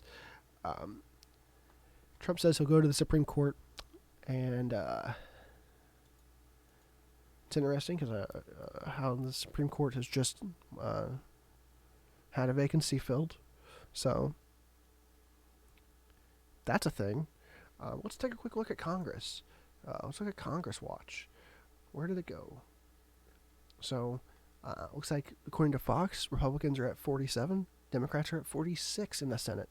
Democrats have to make some headway if they're going to get a majority in the Senate. However, Democrats have surpassed Republicans in the House of Representatives. They have hit 178. A majority in the House is 218. Going into this election, the Democrats held a House majority. They were shy of the Senate majority by, I believe, 2 or 3 seats, if I recall correctly. I think there was 53 Republican seats, three total seats. So that would put Democrats at 47. Well, no, I guess you have Bernie's an independent senator, correct? Okay, so he caucuses with Democrats, so yes.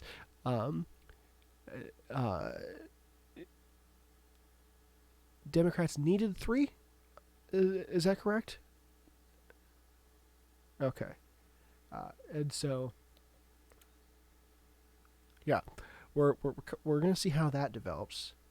I'm not sure which states they're waiting on, but those are races also worth watching, because while a recount in any of these states is going to affect the presidential election, I can't help but believe that it's also going to affect the elections in the state, or with respect to state representation. And so I don't think it's going to be nearly as close or as contested because of how those elections work. But yeah, so Donald Trump just came out and made a statement at the White House talking about basically he was prepared to celebrate a victory. Things were looking like they were going to go his way, and then it seemed that the consensus among the states continuing to count votes, as well as the media reporting on it, have been apprehensive and trying to back off a little bit and declaring states, and have not given him the victory yet. Of course, the media does not. The media does not elect the president. The states elect the president, and so I think Trump was perhaps expecting some outlets to have looked at the numbers in these states and projected a victory, uh, which, you look at AP and their leanings, yeah, it's a Trump victory. But why has it not been declared yet? And that's the question Trump is asking, and he believes that that votes still coming in beyond a certain time in the night compromise the integrity of the election, which frankly is not true. Votes come in and are counted over the course of days after the election. It's just a matter of it is so close, and we have to consider the circumstances that there's a lot of votes that still need to be counted, and it's going to take time to count them. It's going to take labor and capital and some things that folks don't always want to talk about to make those votes counted. It's going to take time. And so I think Donald Trump was hoping that the projections would have awarded him the presidency by this point. I feel like by this point, 2016 was right when we were getting the announcement, but we are getting no such announcement from the media tonight. And so the question is, when and how will it change? Yeah, Twitter breaking news. Go on.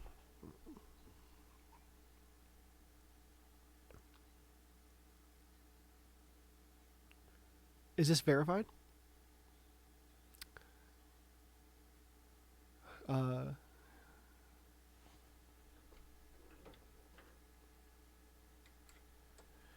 Man, did not expect that tonight. Ben Shapiro. Who's Ben Shapiro work for these days? Daily Wire.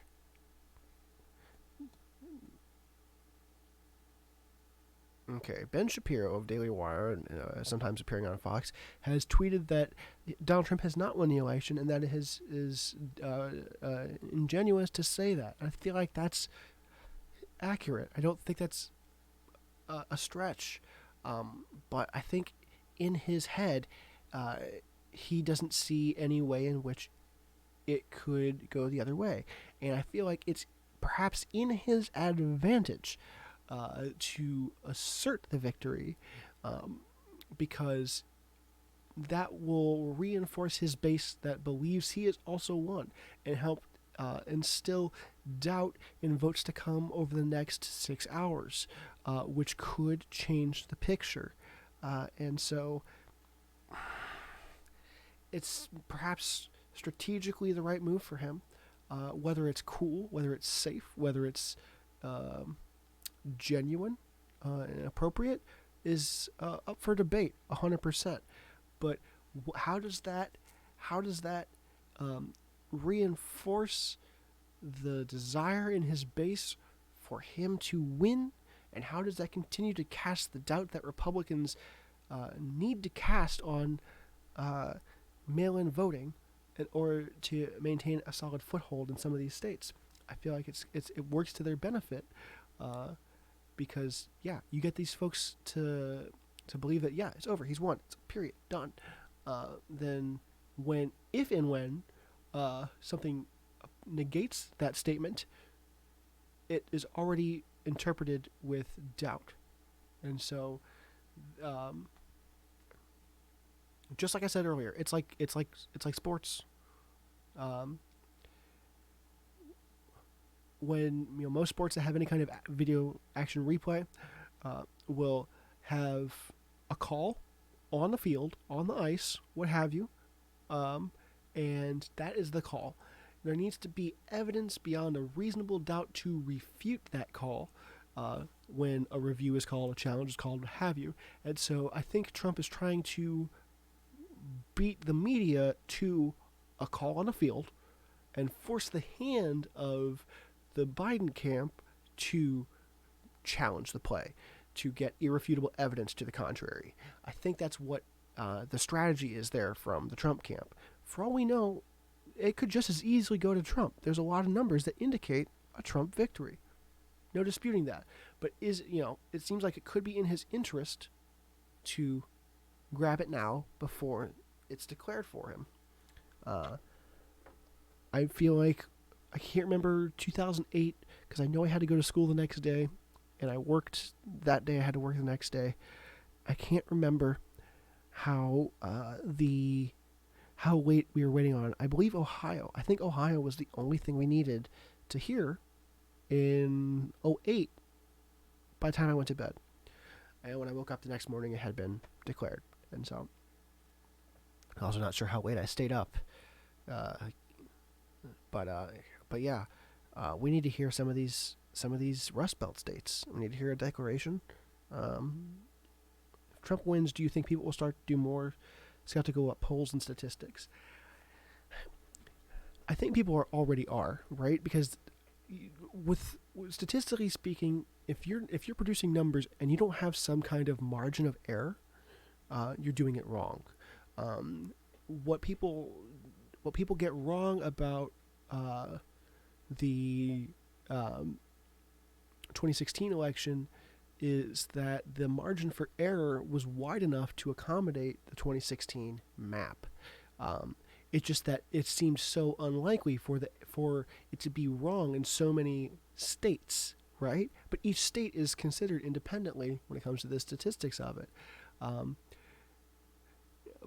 Polls statistics are fun, right? But it all comes down to practice. And so my concern is how we will look not at the polls, not at the statistics moving forward, but how we will look at the variety of ways people vote, and the way, what options could possibly open up to us in the future. Do we want to consider further options? What Donald Trump is suggesting with ballots coming in at 4 a.m. not being counted is to suggest that across the country, and maybe I'm reading into this wrong, but across the country for election centers to just stop counting. You got votes to count, but no, it's past a certain time. I don't know offhand if there are instances of fresh ballots being cast late into the night.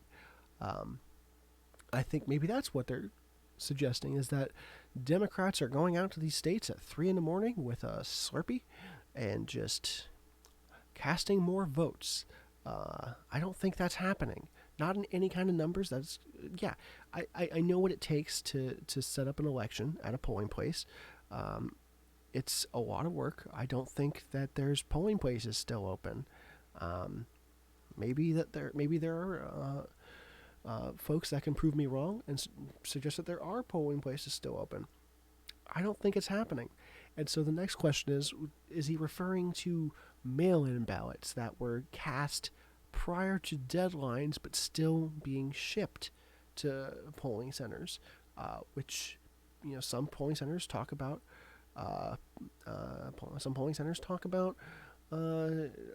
postmarked before a certain date. Some of those dates, I believe, were today. And so you take your mail-in ballot to the polls today in certain locations. It's postmarked today. It could count as a valid ballot in those locations. And so, do you count those? And if the law in those areas says you count them, then they need to be counted. I don't think there's any federal mandate on what counts as a ballot. I don't think that there's not really. That's the thing about the Electoral College and the Constitution, is there's not a lot of federal mandates on how we elect our president. It just says that we do. It changes per state. And so we have the Federal Election Commission that has certain things in place, but I don't think that it's against the rules for a state to say your mail-in ballot needs to be postmarked by election day, and we will count it. I don't think that's against the rules federally. I think on a state-by-state basis, you got to look at it. But yeah, people do need to get better at reading polls. Unfortunately, folks tend to look at polls and see what they want to see, and not understand that there's wiggle room in 50 states and D.C., and enough wiggle room can get anything realigned. And so I'm gonna step away from the keyboard real quick. I think I need to make me some food real fast. I just need to throw something in the oven, and yeah, I'll be right back, guys. Thanks for sticking in.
Turns out oven's got a preheat.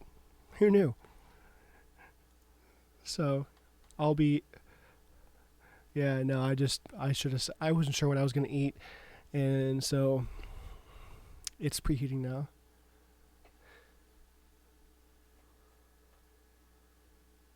Oh, I've been snacking. The problem is I've only snacked today. I haven't eaten a meal today. Okay.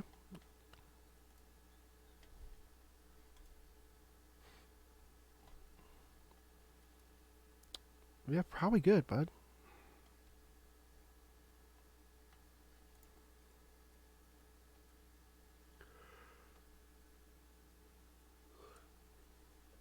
Yeah, will it be good? I doubt it.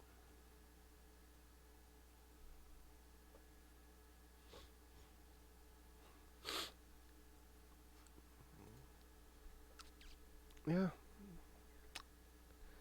It's like they basically have put this election on hold, which is basically what Trump said. Um, yeah, and I think that's reasonable. Frankly, I think they got to a point with respect to the media that they're like, look, our primetime hours are done.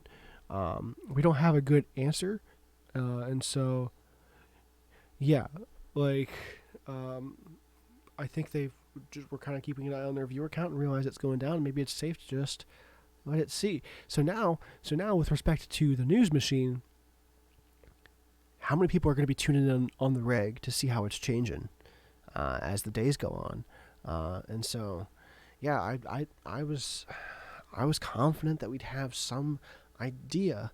I guess we do have an idea, but nothing has been, not with respect to declarations, not with respect to projections. We don't have 100% projections in. And so we can keep an eye on the Congress race because that's still very important.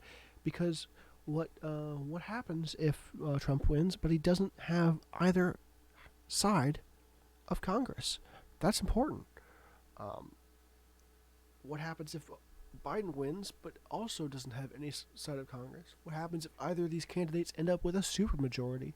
A number of things can happen because we like to glamorize this position. We like to think that Donald Trump or Joe Biden are going to be the ones that make every decision, and in the end, they make a lot of decisions. But the way it's supposed to work is a lot of those decisions don't come to their desk without the help of Congress, and so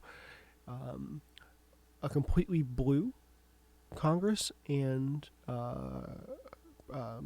White House could enable Joe Biden to do a lot of the things he's talked about. he's going to fight uphill if he has to fight against an entirely red Congress, and vice versa. We're still waiting on a second stimulus bill for coronavirus stimulus. We're still waiting on, of course, no matter what, the remainder of the year, I think we can say that it's going to be handled by the current sitting senators and representatives. And so,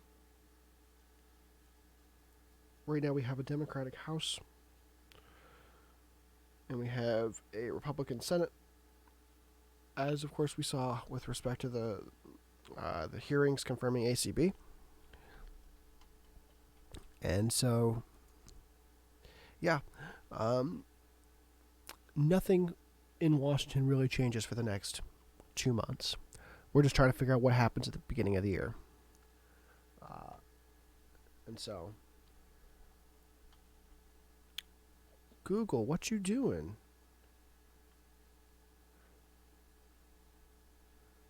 Yeah, Google's at 236 now. Google has declared Arizona. That's rather interesting. And they're declaring one of Maine. I'm just not sure which one. I think it's... No, Google's leaning Maine, but they're not doing a breakout of Maine votes, which is frustrating because it's a mixed allocation, and every other source has that kind of figured out. I don't know who else is going Arizona. Still waiting on CNN and MSNBC. So let's go ahead and save Google. We've got to save Google. Get in the van.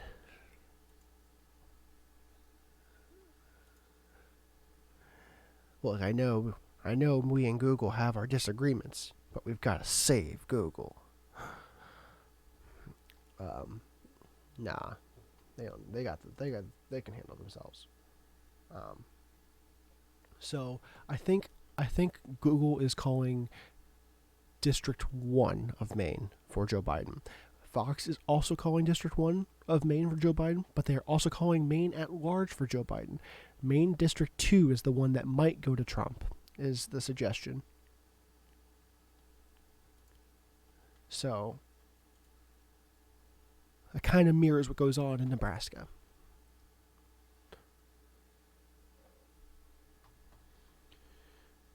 Wisconsin is at 92% now. The gap is closing. Or at least the time to close the gap is closing. Are there big differences between the sources? It's getting pretty even now. I can pull up the map again. We can take a look at it, talk about it. For the most part, everyone gives Donald Trump 213 electoral college votes. The question is how they differ for... CNN has already given Maine District 2, I believe, to Donald Trump. So they have Donald Trump at 214, if I understand correctly, or they did. They are not showing it on their website. The difference is in Joe Biden. You've got some main projections for Joe Biden in Google and Fox, as well as Arizona, which of course Donald Trump talked about and seemed to take exception to in his statement tonight with projecting Arizona for Joe Biden. Of course, when he did that, it was about 78% reporting. They're currently at 80%, so it's just trickled up a little bit. But just so to be clear, Arizona is at a difference of about 5% total more in favor for Joe Biden, which is a vote count of about 131,000 votes. So again, if that's decently clear, it might be safe to say that some of the other states for Trump are decently clear. It seemed interesting what Trump was upset about, what he claimed victory for, what he didn't claim victory for. Because if you recall, he said that pundits weren't giving him Texas. Everyone's given him Texas on my map. It's pretty clear that Texas is going to Donald Trump. That could change. Maybe he has information we don't change. They're only at 83%. He saw it as a bit more flexible, but the news sources seem to be confident. And so earlier on, you saw a lot more differences in the sources. Now they're really starting to come together because there's only so many different ways they can be different. And so I'm going to step away just a moment so I can put some food in the oven.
Okay, I'm back. Set myself a small little timer.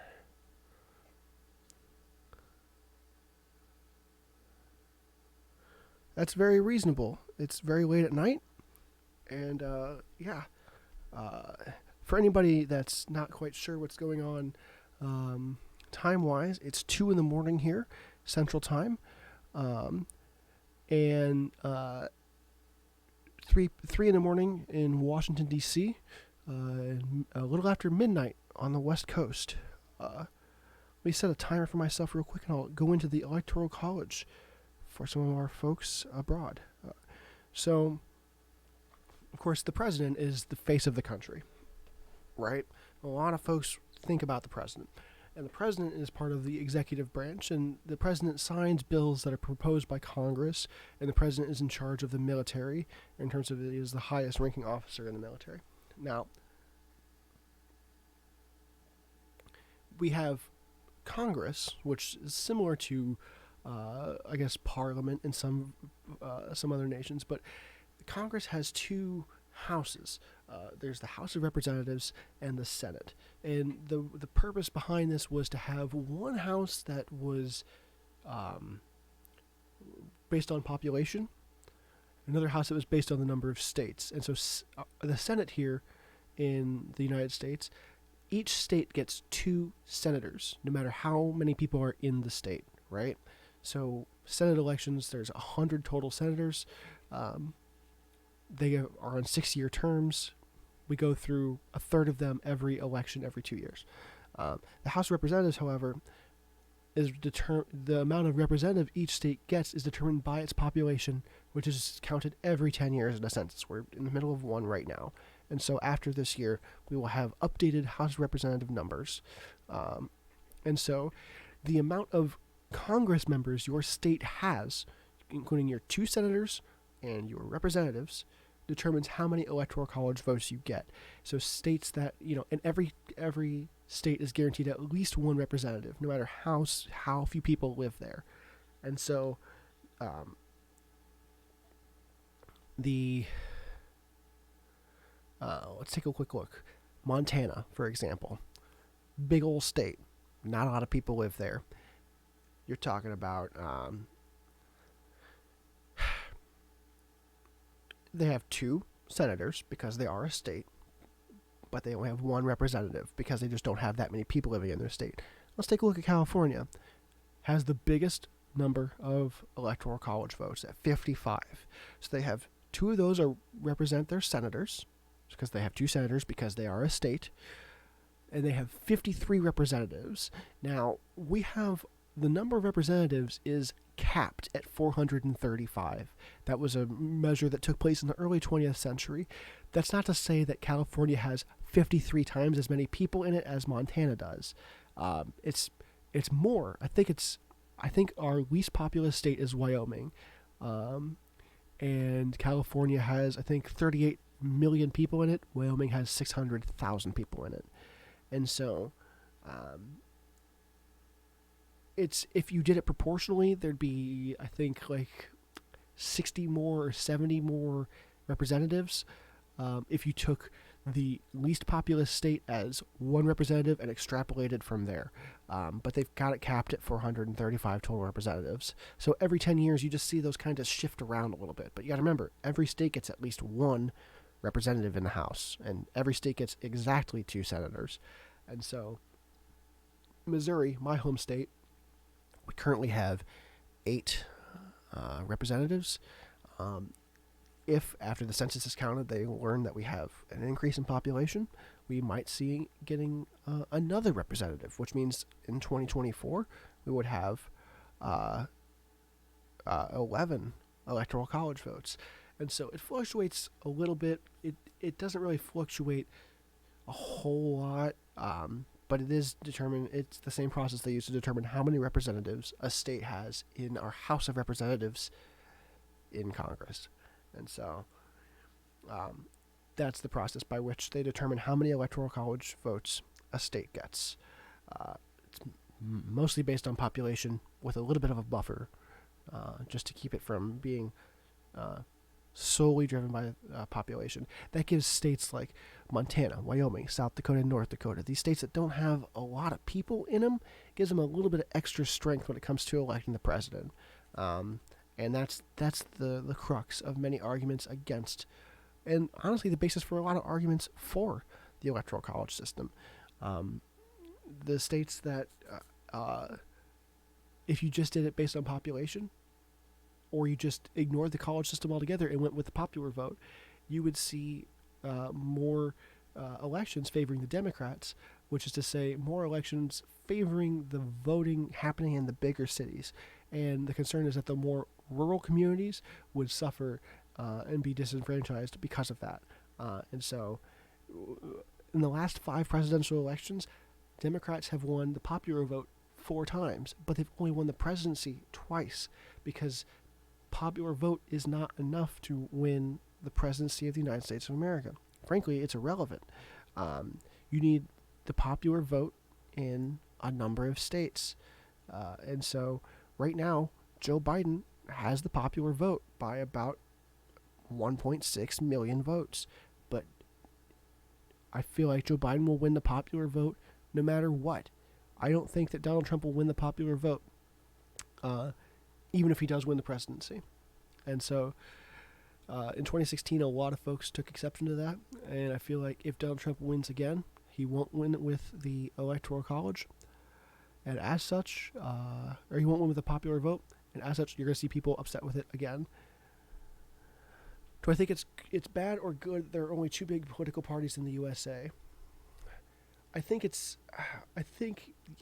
I'm not a fan of it, and especially not a fan of these parties. I feel like a two-party system. I'm being careful with my words here. I feel like a two-party system might be better at representing the population than ours do, because I feel like it's like saying, do I feel okay that there's two big manufacturers of cola, being Sprite, or not being Sprite, it's been a long night, being Coke and being Pepsi. Realistically, they are different, but they don't represent soda as a whole genre of drinking, right? There's citrusy sodas, there's lemon limes, oranges, grapes, strawberries, the Dr. Mister type sodas, so it's akin to me saying, am I upset that there are two main manufacturers of cola that tend to represent what soda is? And yeah, because I don't drink Coke or Pepsi these days. I'm drinking a Dr. Pepper. I know that sounds like I'm making a silly analogy, but it's decently accurate. There's a lot of folks that vote for these parties that might find themselves voting for a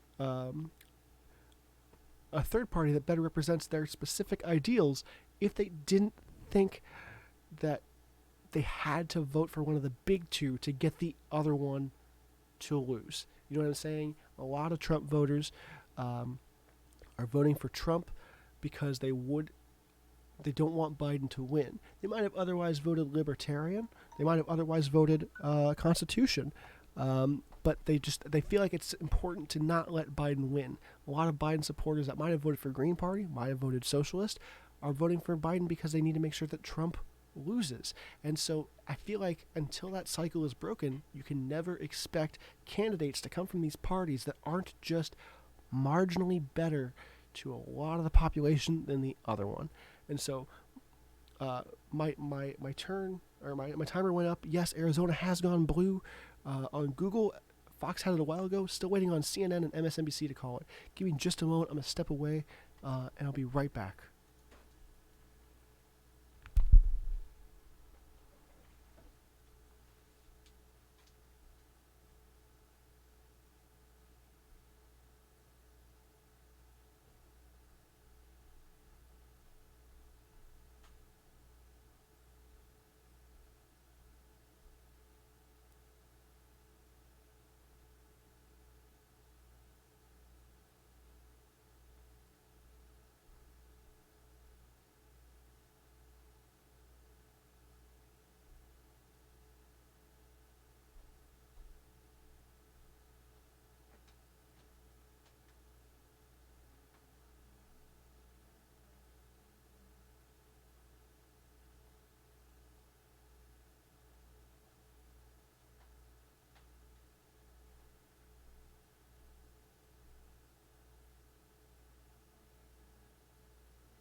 All right, I'm back, folks. There's been talk about a handful of labor unions striking, depending on the way this election comes out.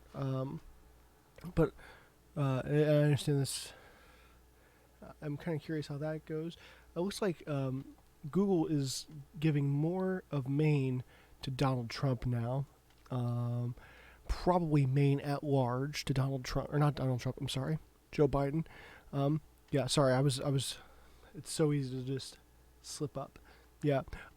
Yeah. So I'm sorry. I have to disagree with the statement that nobody voted for Trump, so Biden doesn't win.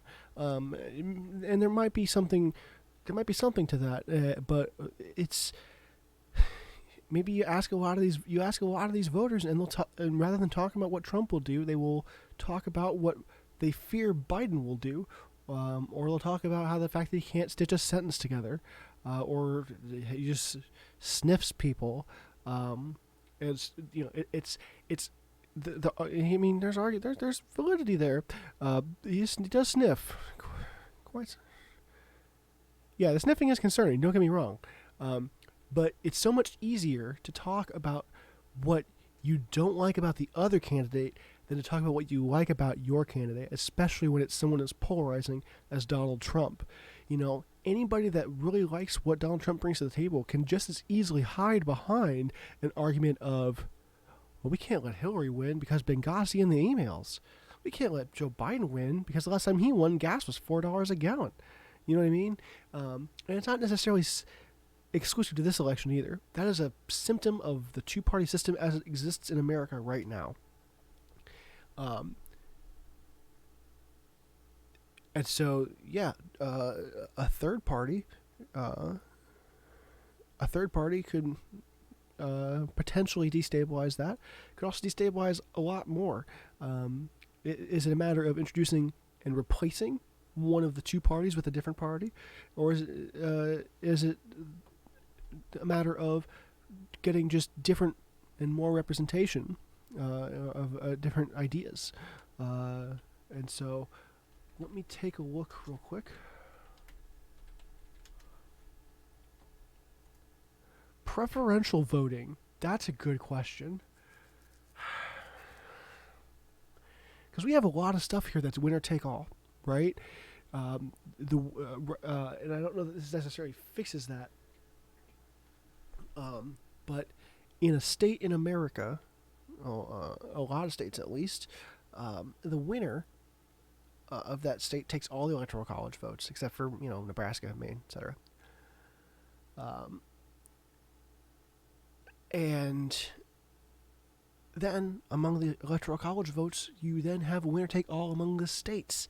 The winner of the electoral college votes, the majority of them wins the office, and so you could have 271 against 268 electoral college votes, or 271 and 268, and so at that point, you've got, split right down the middle. Americans are half and half, almost barely in favor of one candidate more than the other, but that branch is 100% decided based on 51% of the votes. And so preferential voting, whether it takes the form of ranked voting or a variety of other voting methods, might serve to maybe equalize that a little bit. Overall, I think one of the issues we have facing voters in this country is we will never glamorize Congress and what they do to make laws in this country as much as we glamorize the person signing it in the end. Of course, it does take a signature or a veto, or an overridden veto, rather, in Congress to make a law happen. So Congress could write all the coolest laws in the world, but if the president isn't there to sign it, they then have to also be strong enough to override that veto. And so it's so easy to point at one person and say, him, it's his fault, or him, he's doing it. But there's a lot more involved in government than that, and I feel like that's part of the problem. But yeah, the amount of winner take alls in the executive branch, the election of the president, is troublesome to me personally. Um, Early on in this country, the loser became vice president. There weren't ballots with president and vice president. And so it was almost a way for the loser in the early era of the country to be represented in some capacity in the executive branch. I'm not entirely sure why they did away with that, but they did fairly early on, and it's been this way ever since. And so I want to hop over real quick to the quad maps and see how those are going, which just seems like it's been mostly, yeah, the quaps. Seems like it's mostly the same. Waiting on CNN and MSNBC to talk about Arizona. That would be the next big change I expect to see on any of the maps.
Okay. Apologies if y'all can hear me munching. It's the first real food I've eaten today, which is my own fault. But I've been just trying to keep the coverage coming, despite what's happening and how little is happening right now. Let's take an opportunity. Let's take a quick look at some of the predictions I had coming in into this election, coming from CNN. That CNN prediction, I think I might have overwritten that with the CNN live results. I don't think that's how they actually predicted, because that would be savant-like. So let's ignore CNN's prediction right now, because I don't think that's accurate. 538 had 3 degrees of certainty for each candidate. 538 really thought that Michigan, Pennsylvania, Wisconsin would lean towards Biden, and they really put Michigan in the strong Biden category. Now, of course, Michigan's votes are still coming in, as are the votes from Pennsylvania and Wisconsin. They really put Florida at like one of those real teeter-totter positions. Same with North Carolina. Georgia they had at a proper battleground state, as well as Ohio. But Ohio, of course, as we know, has now gone red. Georgia we're still waiting on. In Texas they had really teetering, but still kind of in favor for Trump. And so they had Arizona called out as potentially Biden pretty early on. 270towin.com. Theirs is based off the consensus of voters in those states. And let's see, they painted a similar picture. They had Florida at battleground. They had, let's see, your map is saying Maine was called as. Are you looking at Google? If you're looking at Google, I don't think they have. I don't think Google has allocated all of the districts in Maine or Nebraska. I think they have. I think they've gotten I think Joe Biden has won Maine at large, and maybe one of the congressional districts, according to Google/Associated Press. Of course, they don't give you a breakdown on Google, which I think is a little annoying. I do wish they had a quick breakdown of how Maine and Nebraska have distributed their electoral college votes. Other than that, I feel like 270 to win pretty much had it pegged. They also had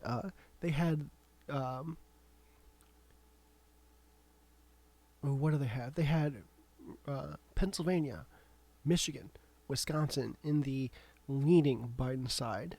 Not likely, not solid, just in the leaning side.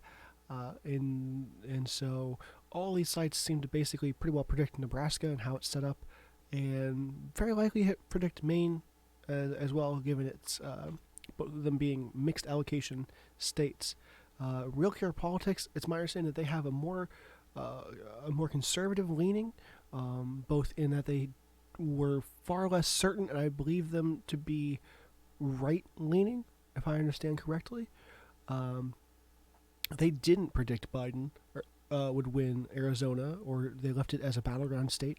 They left Texas, Florida, Georgia, all battlegrounds, Ohio, Pennsylvania, Wisconsin, Michigan, all battlegrounds. They really only went out to talk about what they were really certain of, and I think what they were certain of has checked out tonight. I think they've got it all pretty well figured out. So people talk about the statistics being off. People talk about the polls being off. For the most part, with the exception of how they're predicting some of these Rust Belt states, these maps have been mostly on point. But just those couple of states being off, that could throw the entire election. That's why these states are called swing states, because they have that capacity. And so, yeah, I don't know that we've necessarily lost that much faith in the polls. We just got to understand that they can only predict with a certain amount of accuracy, and with that comes wiggle room.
Now, I know 538 kind of does something similar to what I do, and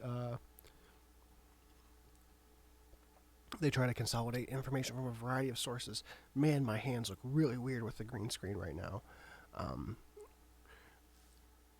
And so they had numbers that put, they had 10 instances in simulations where Trump won, 90 in which Biden won.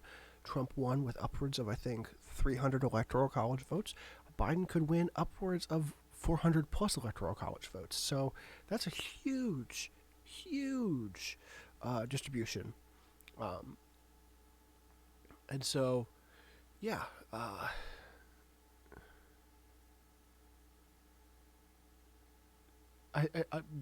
Right now I think whatever happens is within what they simulated. It's just that, you had 90 go for Biden, 10 go for Trump. Are we living in one of those 10 for Trump, or are we stuck in one of the many for Biden? We won't know until the votes come in. People are talking about 250,000 votes in one of the counties in Michigan still have yet to be counted.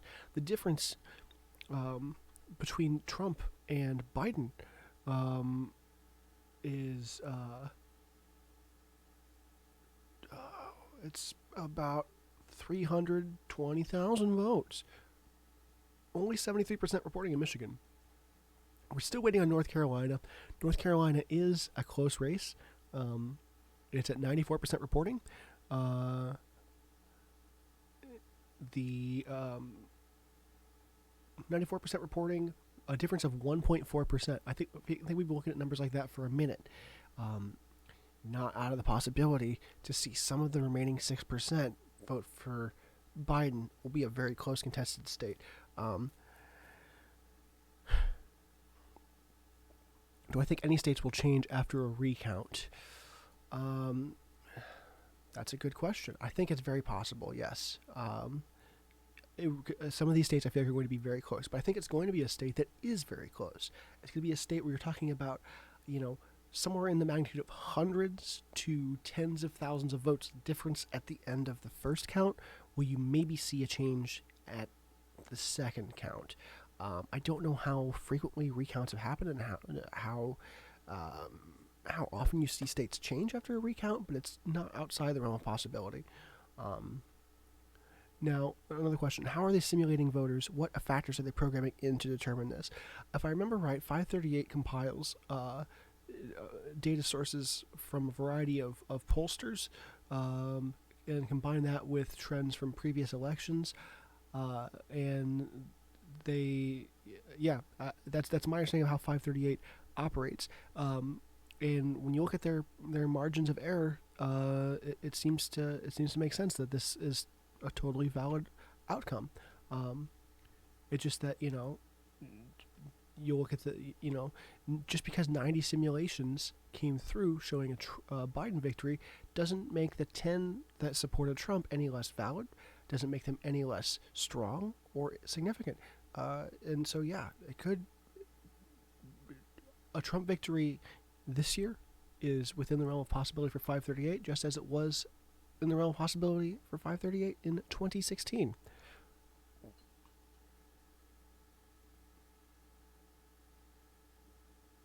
In 2016, I think they had him at like 30 to 70 in favor of Hillary Clinton. But of course, Donald Trump won, and I think what's happening is they have a certain margin of error, and it looks like twice now their margin wasn't wide enough to tell a picture that's closer to what's happening, if that makes sense. Trump voters coming out in numbers that I guess they just simply weren't expecting. But again, I don't think it's necessarily inconsistent with some of their polls. They got a lot of folks working on it at 538. Some programmers, some statisticians, some political pundits, and so I'm sure they're doing their best to make it make an accurate assessment.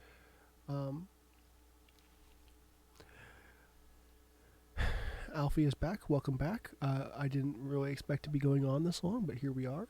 I figured by now surely we would have had some kind of idea, but as many folks pointed out, it was unlikely to have an idea who was going to win, and I think they were spot on. Right now, we've had both presidential candidates come out and make statements with regards to the state of the election. Joe Biden, the challenger, came out about 11:30 Central Time and basically said, look, we feel confident, we're on a path to victory. A lot of folks come out and support us. And then about 1 in the morning here, Central Time, Donald Trump, the president, the incumbent, came out and made a statement of his own, basically saying the numbers are indicating that he's got the victory well within his grasp, and that anything to the contrary is a plan to effectively steal the election from under him. And he seems frustrated that the remaining states that have not yet been declared have slowed their roll a little bit, and we aren't making declarations as quickly, as rapidly and aggressively as we were early on in the night. He also seems very frustrated with Fox News for having given Arizona to Joe Biden as early as they did. Of course, Google and Associated Press are now doing the same. Still waiting on CNN and MSNBC to make the same projection, if they make the same projection. Again, it's all up for grabs. How big impact do I think the media has on the election? Oh man, that's a can of worms there. Um, yeah, the I don't know that any president in my lifetime uh, has had more to say about the media than Donald Trump has. I feel like he's uh, very frustrated with what a lot of folks in America call the mainstream media, right? Um, and we'd like to believe that news sources are unbiased and impartial, but people are human. We have our biases. How much of that is let through can be problematic, and we have to draw a line between facts and opinions, facts and editorializing. And so that was kind of the basis, or one of the many planks of Trump's 2016 campaign, was taking down fake news. Of course, now we've been so entangled in what is fake news that I feel like the news that is fake is news that he does not or was not originally talking about with respect to fake news. Um, you've got, press conferences where reporters from CNN and NBC and ABC show up and ask him questions, and he'll basically say, like, why are you attacking me with these questions? You're from a fake news network. And it's not just limited to the sources that people claim to be left leaning. He's taken exception to what people on Fox News say as well. I think that in any other election, about 4 o'clock in the afternoon, Central Time, the media, their effect on the election is over. I don't think that the election, the media has that much effect once ballots are really, for the most part, cast. You'll start hearing things, you might, if you're watching the news on election day and you weren't going to go out, then you start hearing about, folks in other time zones really coming out in support for the your opponent, ideologically speaking. You might, jump up to your feet as a call to action and go run out and vote. But I don't think that's a lot of people. I think people that are enticed to vote and make their voices heard make an effort to do so without the media telling them the results on election day. That being said, the media is a tool of the information age. It's constantly evolving. You have to be on top of the ways in which it evolves and the ways in which you can get your message out to the people.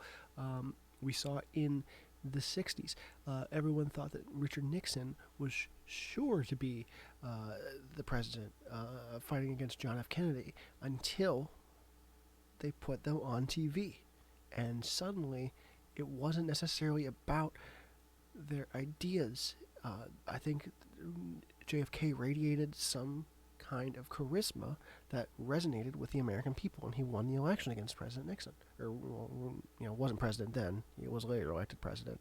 And so, that was 1960. We hadn't landed on the moon. We hadn't gone through the civil rights movement. There was a lot of stuff still to happen in this country that seems like it was so long ago. And so, that was 80 years ago that election happened. And so the media is constantly evolving how Americans see electoral politics. It used to be the case that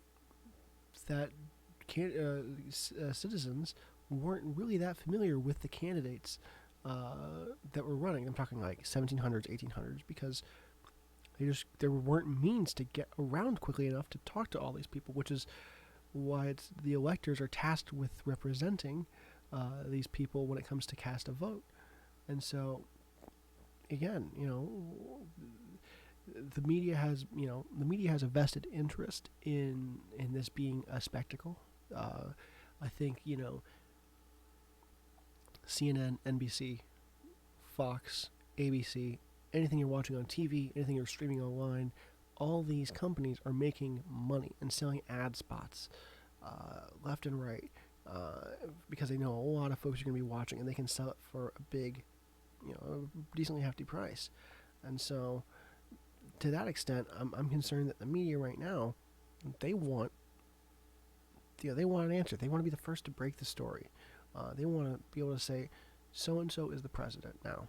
And I don't think they're going to get that tonight. As far as I can tell, no, the pundits seem like they're kind of just going through the same loops of talking until something happens. No new updates. And unfortunately, I'm kind of in the same boat. Short people asking me questions about new topics about the election. I'm kind of in the same boat, just kind of watching, refreshing, eating some pizza, and yeah.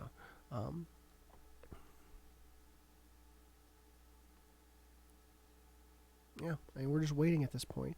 I'm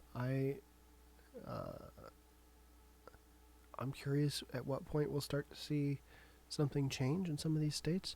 I haven't got the numbers memorized. I don't know if we've just put a halt on the remaining states or if they're just slowly trickling in. But for example, I think Georgia, I think we talked about Georgia, no, we talked about North Carolina. Georgia is at a difference of 2.2%, 94% reporting, difference of about 102,000 votes in Georgia. Still waiting. Some of those might come around for Joe Biden. Some of them might not. But yeah, still waiting on Arizona, despite the fact that Fox and Google have both called it. Google, of course, representing Associated Press. Yeah.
That's fair.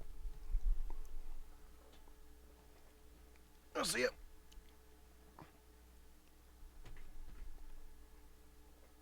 Okay. So yeah, Apple News called Arizona, which is consistent with what the Associated Press has said. Um,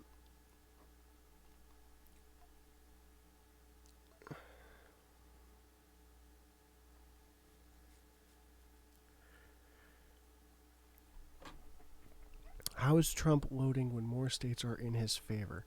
Um, okay, so let's go over some things. I actually don't have a number right now. So if you look at a number of maps, right? I'm using a site called let's see if I can pull up a URL that's quick and easy. I'm using a site called YAPMS to handle the maps I'm presenting on screen, right? And if you go to that, it's kind of an interactive map you can play with yourself. And it's not. Each state has a number of electoral college votes, and so Trump, if you'll look, it looks like he has a lot of states. I don't know who has more states. Let me get a count on that real quick. According to Associated Press, Associated Press has it at 1, 2, 3, 4, 5, 6, 7, 8, 9, 10, 11, 12, 13, 14, 15, 16, 17, 18, 19, 20. Trump has 23 states secured, according to the Associated Press, which I believe are the same 23 states that we have him at on our number here, where Joe Biden has 1, 2, 3, 4, 5, 6, 7, 8, 9, 10, 11, 12, 13, 14, 15, 16, 17, 18, 19, 21. Yeah, so Joe Biden has 21 states according to the Associated Press. So how is Joe Biden winning? because in American politics, with respect to electing a president, the number of electoral college votes is different per state, as Goblin Town just chimed in. And so a state like California, right, on the west coast of America, has the most electoral college votes. They have 55 electoral college votes, which is to say that even though Biden has California and Trump has, let's see, Trump has West Virginia, right? West Virginia is 5 electoral college votes. California is 55. And so that's one state for each. But California counts 11 times more than West Virginia does in favor of Joe Biden. And so you can win. You could win the election in America with not a lot of states. I think I counted it was like 13. Granted, politically speaking, winning specifically those 13 states, I think might be a bit of a stretch. I don't think somebody's going to come along and win those 13 states specifically. But it could be done. It's possible, technically speaking. And so, a lot of the states that Trump carries right now are states that don't have a lot of electoral college votes, because Trump tends to do well in rural communities, which have a lot of land, not a lot of people. Democrats, Joe Biden, tends to do better in cities. And so, we'll see. Stuff changes.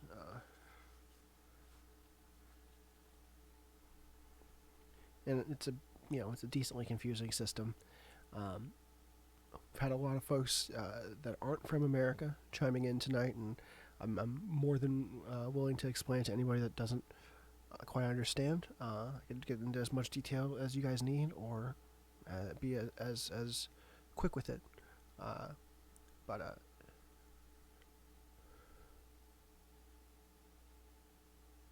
thanks for stopping by. I understand that, yeah, it is. It's been quite a night, and I appreciate that you stayed up and watched with us. And hopefully before long we can revisit this, and we'll have some information about who has won the next presidency. But it looks like it's going to be some time. I'm going to stick around. I still got some pizza to eat. I still have what's left of a Dr. Pepper to finish. And yeah, I think before long, I think it might be in my interest to retire, given that I've been streaming now for 10 hours, which is the longest I've ever streamed. This is the most people that have ever watched me stream, by the way. Thanks to y'all for stopping by. I hope I've presented something of value, and maybe, taught some folks about how things work over here, if they weren't aware, because, like I said, it can be confusing. I don't know if I can make it to 12. I am supposed to work at 9:30, which is less than 7 hours from now. So luckily I'm working from home, so I mostly just have to wake up and be awake, go to my desk, and start working. And so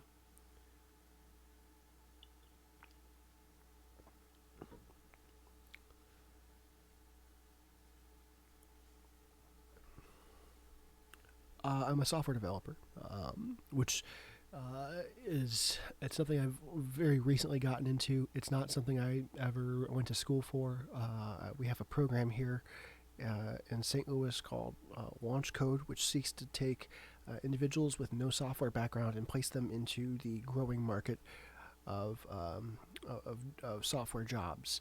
And so they basically put you through a boot camp and work with you to find you a job in the software industry that's willing to take somebody that doesn't have traditional training.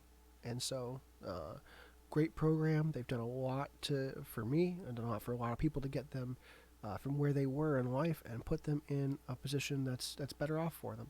And so despite being a software developer, I didn't really put a lot of software effort into this presentation. I feel like if I, maybe next time this comes around, if I do this again, tapping into some APIs and getting data coming in more automatically, so I'm not updating these maps by hand, would be pretty cool. Would be a cool approach. But I kind of, when 2016 happened, I had a bunch of friends over and we kind of watched the election results come in. So it was, it was kind of cool despite, the silliness that was the 2016 election, to at least be around friends. 2020 is kind of preventing me from being around a lot of friends right now. And so I figured I could kind of, have a similar experience by streaming it. I wasn't streaming anything in 2016, and of course now I'm streaming video games on Sundays. They're not really AAA titles, but I'll just play something for some friends, and you're all more to come by and watch. But that being said, yeah, I think this is something that could be really improved with taking a software developer's approach to this instead of just somebody that knows how to set up a Twitch stream. And so I get this idea formulated over the last couple weeks, and frankly, I'm surprised I got this far. But it seems to be working out decently well. And yeah, of course, we elect presidents every 4 years in America, but we have national elections every 2 years because our legislative branch, our House of Representatives, and 1/3 of our senators are up for re-election every 2 years. So just the amount of news coverage that the elections in between presidential elections tells you all you need to know about how Americans just don't invest that much thought into their representatives, and the representatives are the ones that are going to write the laws, where the president's job is to sign them or veto them. The president has some capacity to do what we call executive orders, and the amount of executive orders per president has been on a very rapid incline. I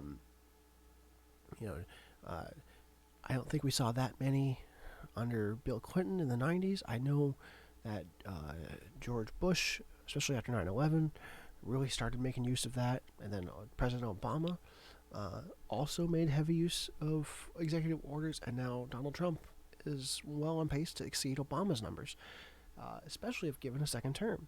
And so there's the capacity to use executive orders. However, it does sort of undermine the process that the Constitution laid out for how things usually happen. And so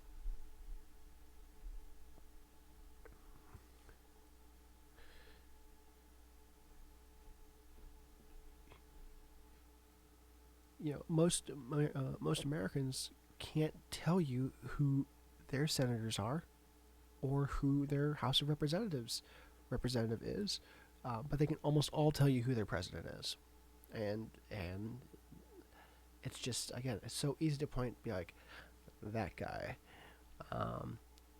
It's that easy. And so people say write to your congressman about this, and just because those are the folks that are on the front lines of the law making it. We also have the judicial branch, which is of course our courts, but the courts on a federal level are not elected by any people. We just had a Supreme Court opening here in America with the death of Ruth Bader Ginsburg, and with that opening, Donald Trump, serving as president, has an opportunity to make a nomination for somebody to fill that vacant seat. The Senate then has an opportunity to put that person on a hearing, kind of get an idea of what they're about, and then vote to confirm or not confirm. I'm not sure what the term is offhand. Maybe abstain. No, abstain isn't the right word.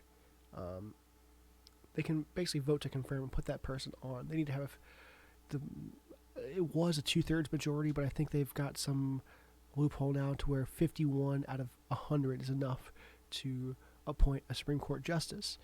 And there are 9 Supreme Court justice seats right now in the Supreme Court, and these are lifetime appointments. And so you basically have that until you decide to bail and retire or die. And in this case, Ruth Bader Ginsburg died. But we've seen retirements as well. But nothing about them is elected. Nothing about them is put into any kind of check by the American people. They are just, we trust that our elected president will nominate somebody that we want as people, and that we hope that if that if we don't agree with that nomination, that our senators will also do a job of not confirming that person. Of course, if you're,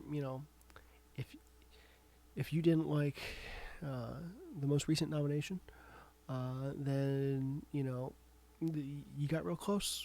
I think it was like 48 to 52, 52 confirmed, and so that's just the way it is.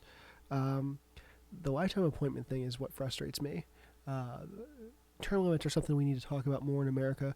The president has a term limit of 2 terms. So if Donald Trump is reelected tonight or this season, that's his last term. He can't be elected again. I think technically he could run again if he wants to waste a bunch of his money, but people can vote for him, but he can't be elected again.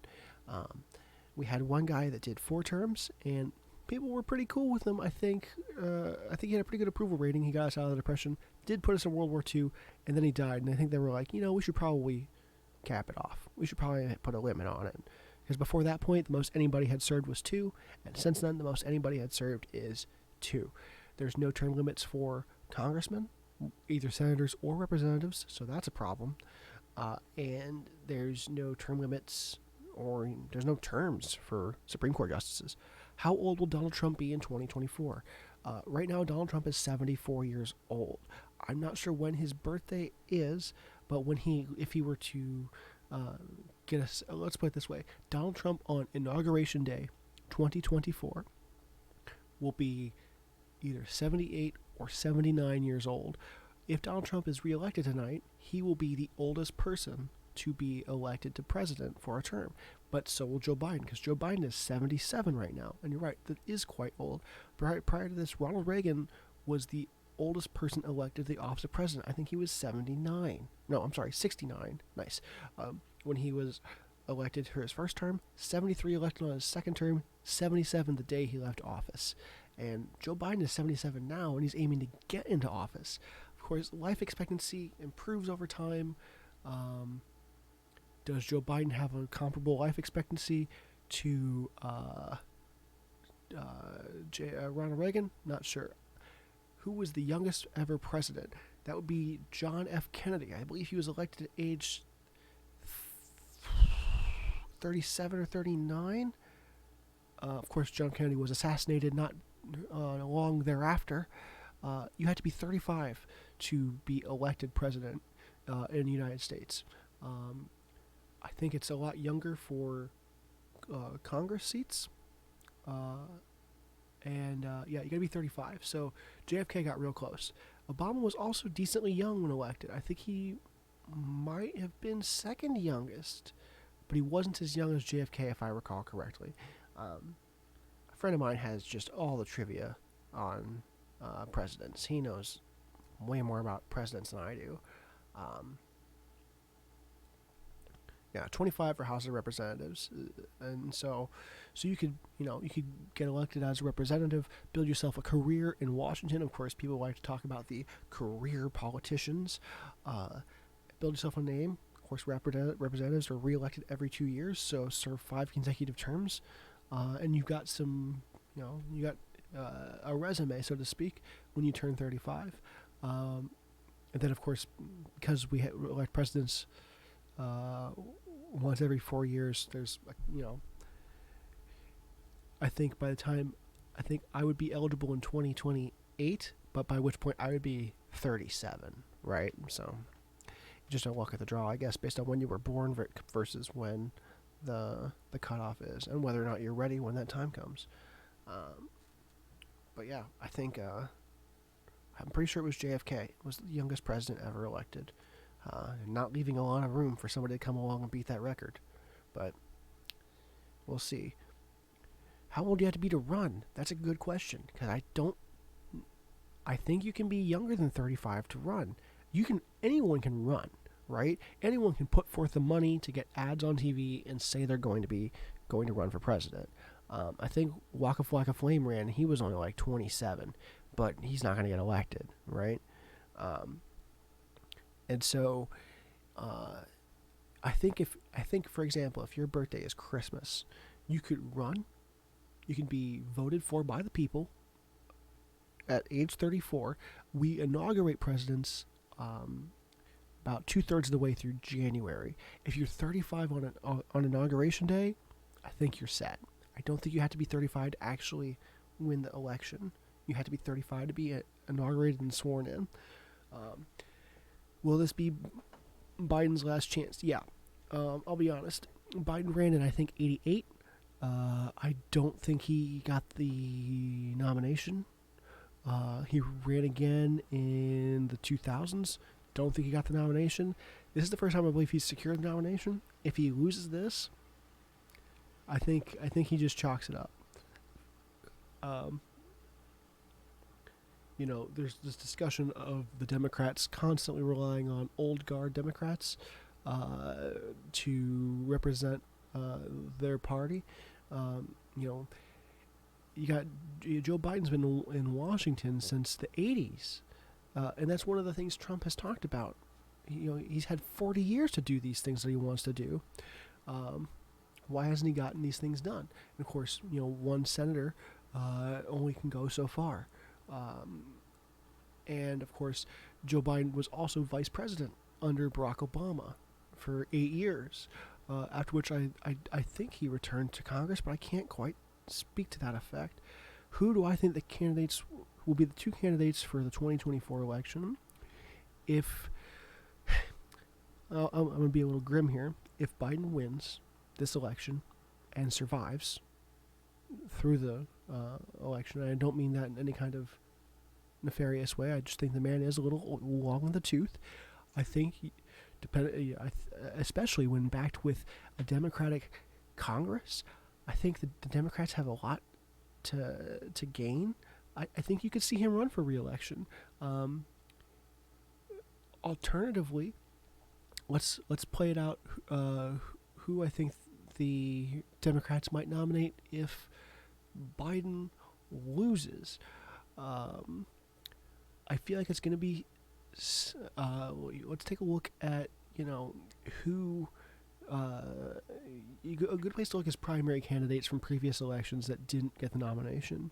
There were talks about Hillary Clinton getting back in the race this year, and everyone was unanimously just like, no, don't, please.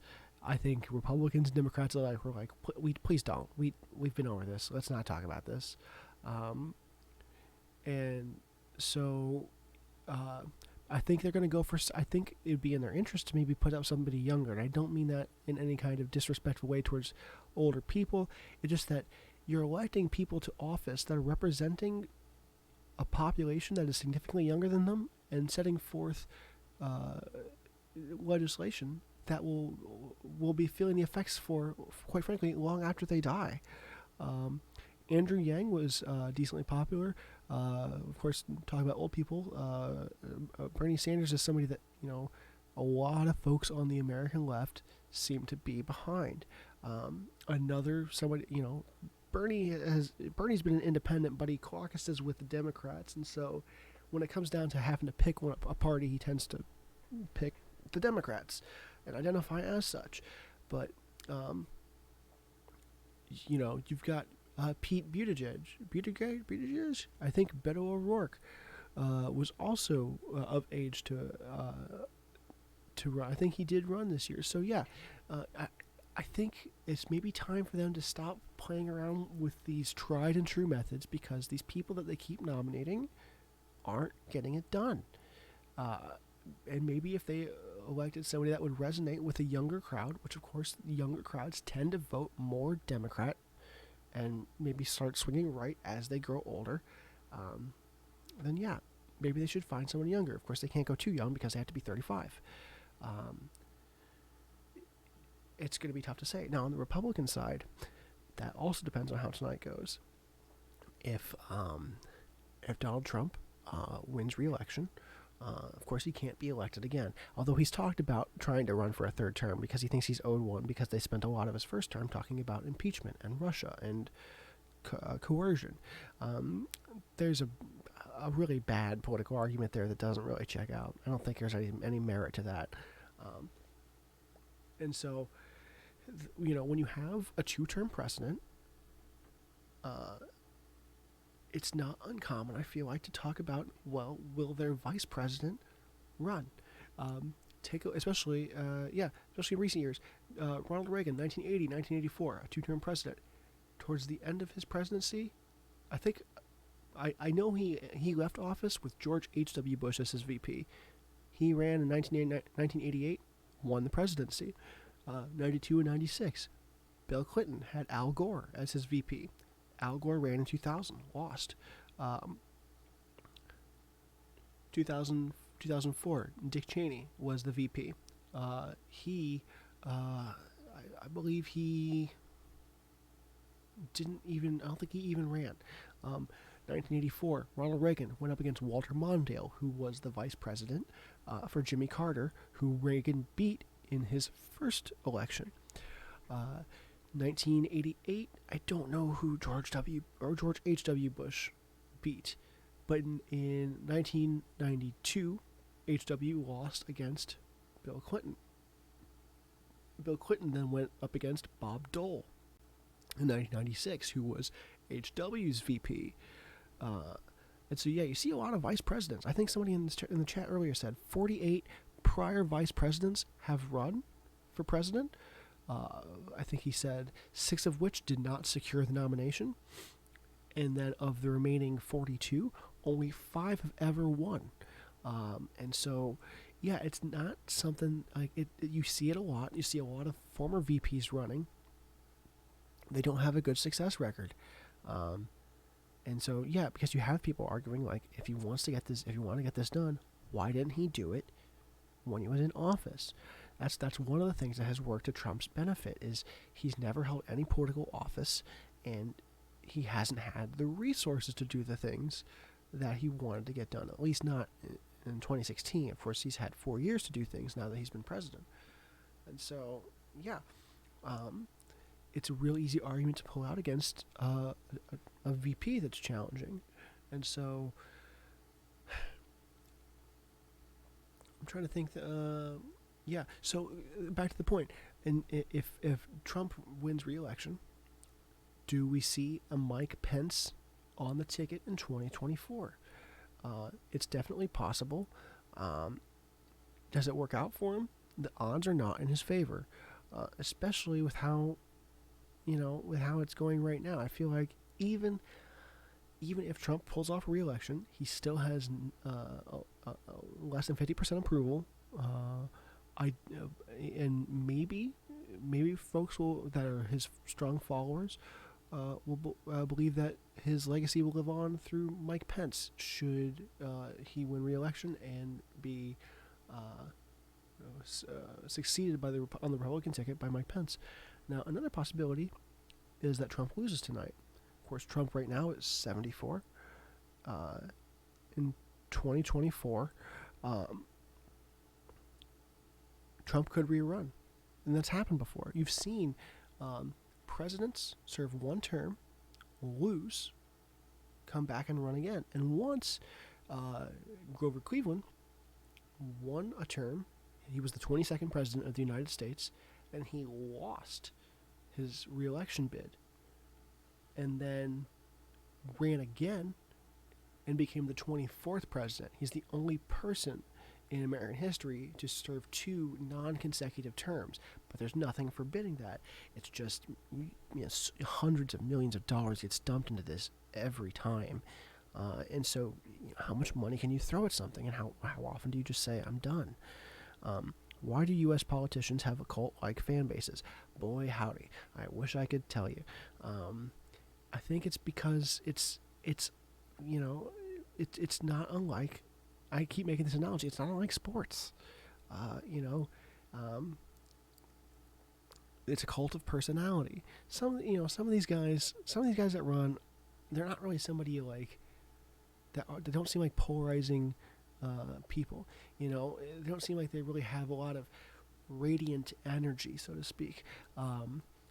there's a lot of folks that disagree with things that happened during the Obama administration. I've got my own beefs with what happened in his administration, but there's something about the way he carries himself and the way he presents himself that seems like, even though I disagree with things that Obama did during his administration, I feel like I could have a conversation with him. I feel like I could level with him, so to speak, and I respect that about him, and that makes him is an easy pill to swallow for folks that are in the middle, right?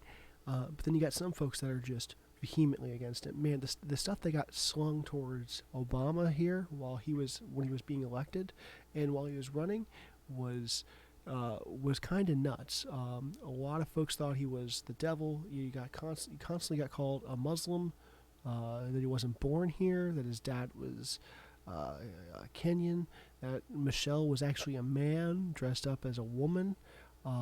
Just the kind of stuff, and people sling a lot of stuff towards Trump, and look at some of the stuff they got slung towards Obama. I'm not terribly surprised that opponents can do these kinds of things. It's also very taboo to talk about politics. Or at least it was. It seems like social media is enabling a lot of people to talk more about politics. The great thing about the internet is that everyone has a voice. The bad thing about the internet is that everyone has a voice. And so, any other election year, we'd be going into the American holiday of Thanksgiving in a couple weeks, where we typically get together with family, have a decent-sized feast. Right before you just think about all the things you're thankful for, right before you stop what you're doing, go out on Black Friday and just start spending a lot of money, because that's just how Americans are. And, on election years, it was always just like, don't talk about politics. When you go to Thanksgiving, don't talk about it. You just don't talk about it. And now it's just, there's when you're on social media posting, sharing things and commenting things and liking things and reacting to things, you can broadcast what you believe without even saying a word about it. And so the question is, why not talk about politics when you already know what your family thinks? When your loved ones, there's this veil that is lifted by social media. It's like, oh, I know how my dad voted. I know how my mom voted. There's nothing that we're going to learn about each other. Let's just talk about it. And people get riled up, man. So if you go to Google, it says Georgia. Biden wins. Okay, so let's take a look at Georgia, right? I'm looking at it with you. I got my mouse hovering. Donald Trump, 50.5%. Joe Biden, 48.3%. The number to take a look at is actually neither of these right now. It's the number reporting. You'll notice underneath Georgia it says 94% reporting. That means there's 6% of voting precincts that have yet to report. And I feel like it's been sitting there for a minute. And so it's, what happens in those 6% of precincts? You know what I mean? It could be enough to throw it the other way. And it's a close enough race that they don't feel comfortable calling it yet because of what could be in those other 6 precincts. Take a look at some other states like Pennsylvania, right? 64% reporting. That's only, that's 2/3 of the state.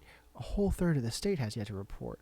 And so, it's, like I said earlier, if you look at the right precincts, and you can, in some states, you can predict pretty quickly who the winner is going to be.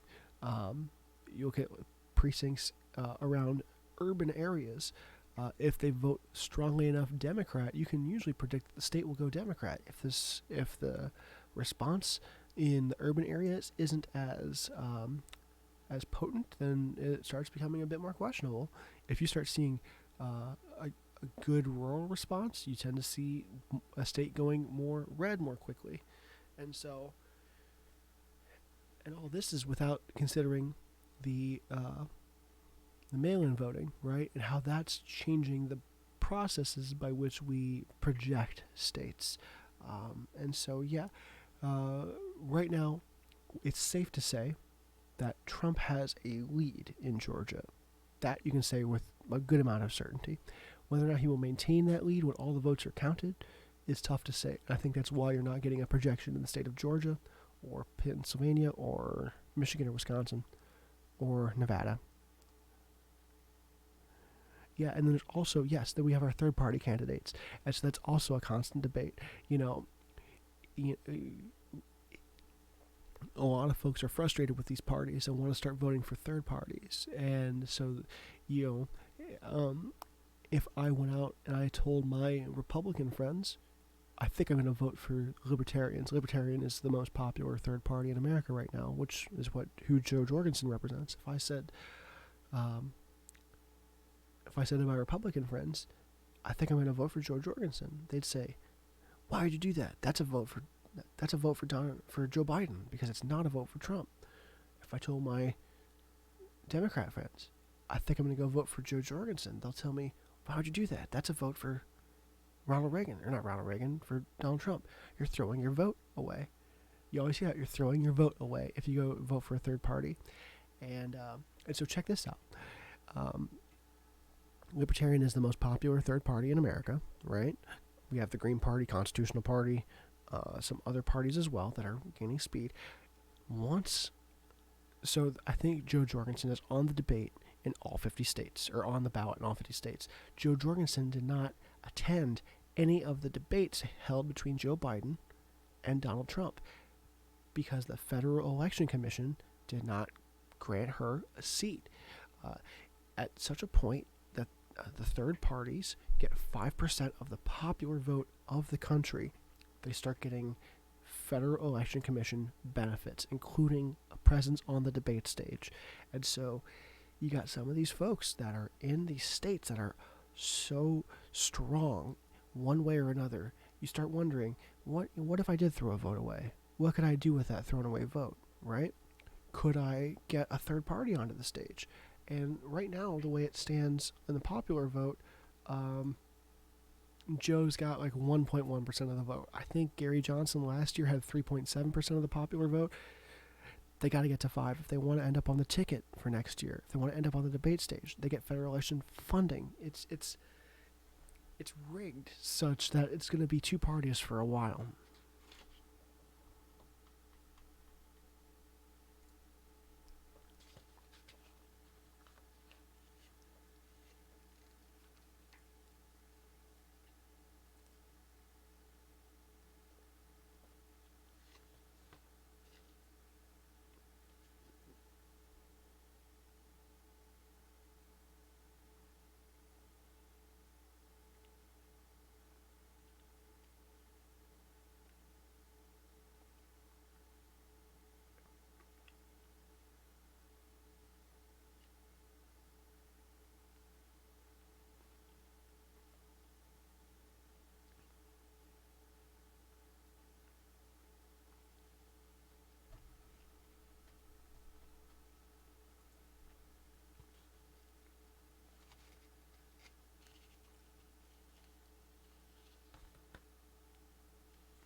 Mail-in votes. Let's talk about mail-in votes.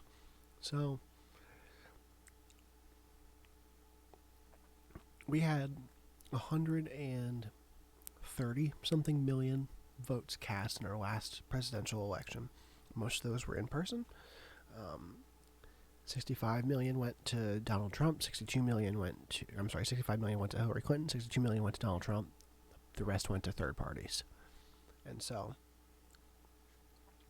130 something million, it's quite a lot of votes. We have 330 million Americans here. Not nearly enough of them are voting that are eligible. And so going into today, we had over 100 million mail-in votes. And so, of course, as far as I know, in all the states that were accepting mail-in votes, they opened them this morning. and they started counting them alongside everything else that was being counted. All the election results kind of came in at the same time. And so, yes, a lot of mail-in votes have come in already, but I think there are states wherein, when you take something to the post office here and have it sent away, they'll put a stamp on it, and they'll say, stamp is paid for, it's ready to be mailed away, and they call it the postmark. They put the time and date when it was stamped, and it goes into the mail system. There are states in which mail-in voting is accepted, and there is a cutoff date for the postmarking that will be accepted. And depending on the delay in the mail system, you could see ballots trickling in over the next couple of days in some of these states. How many ballots? It's not entirely sure.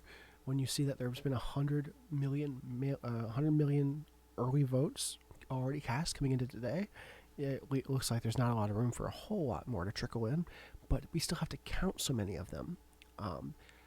I think when it's all said and done, I think the amount of American voters will exceed 150 million, which will be a record voter turnout in terms of raw number of votes cast. Right now, the total is somewhere upwards of course, Google isn't totaling it for me. I have to do this in my head. But it's about 133 mil on Google.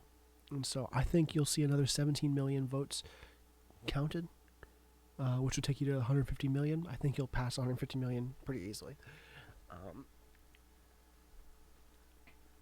So yeah, are the votes still coming in? Yeah, I think that's technically fair to say.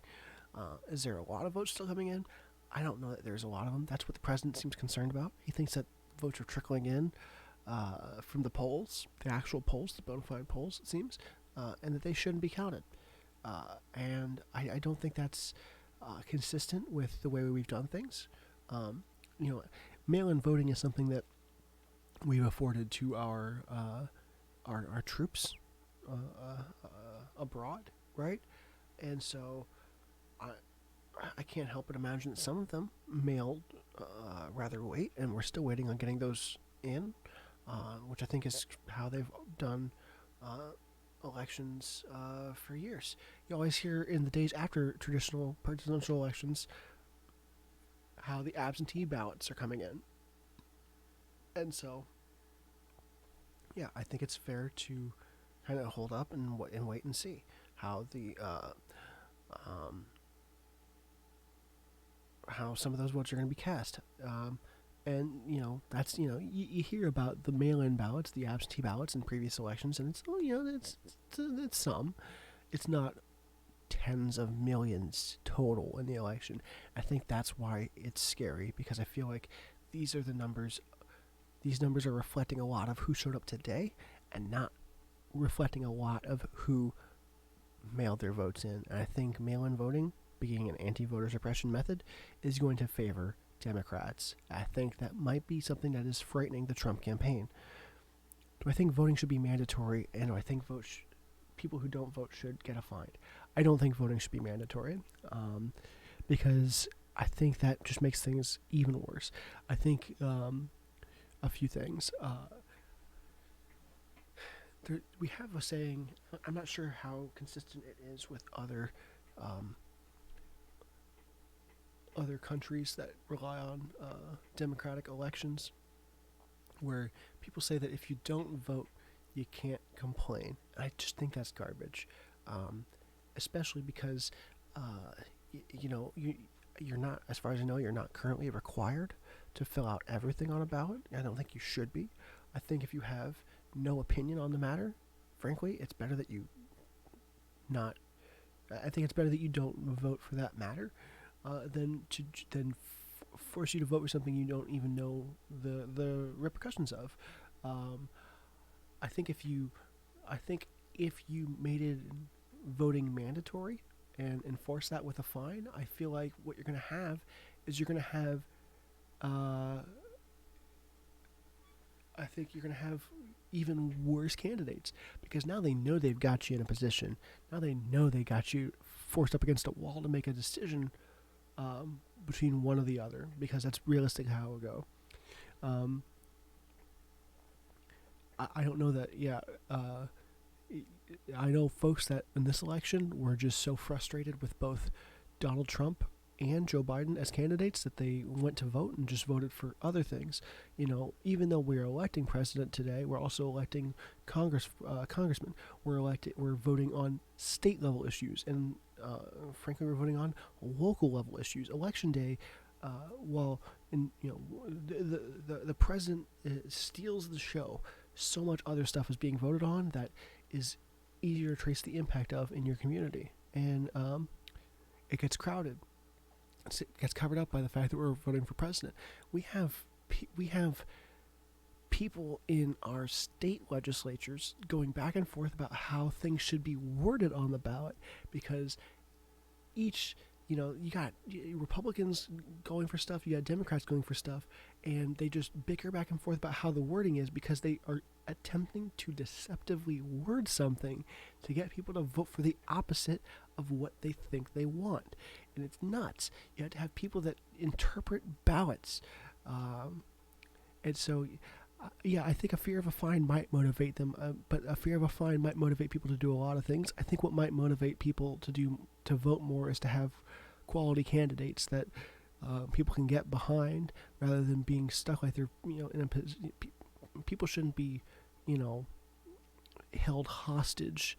They shouldn't have their right to vote held hostage by two candidates that they know don't represent them at all or their interests.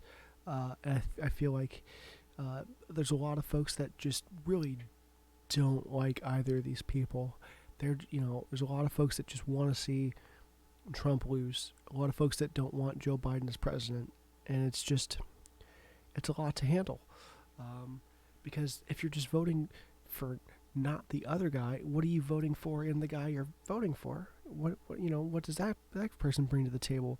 It doesn't matter, because they are your tool against your opponent. They are not your tool for your allies. And so, that's just another problem with the two-party system. I'm sure there's some places where there is compulsory voting.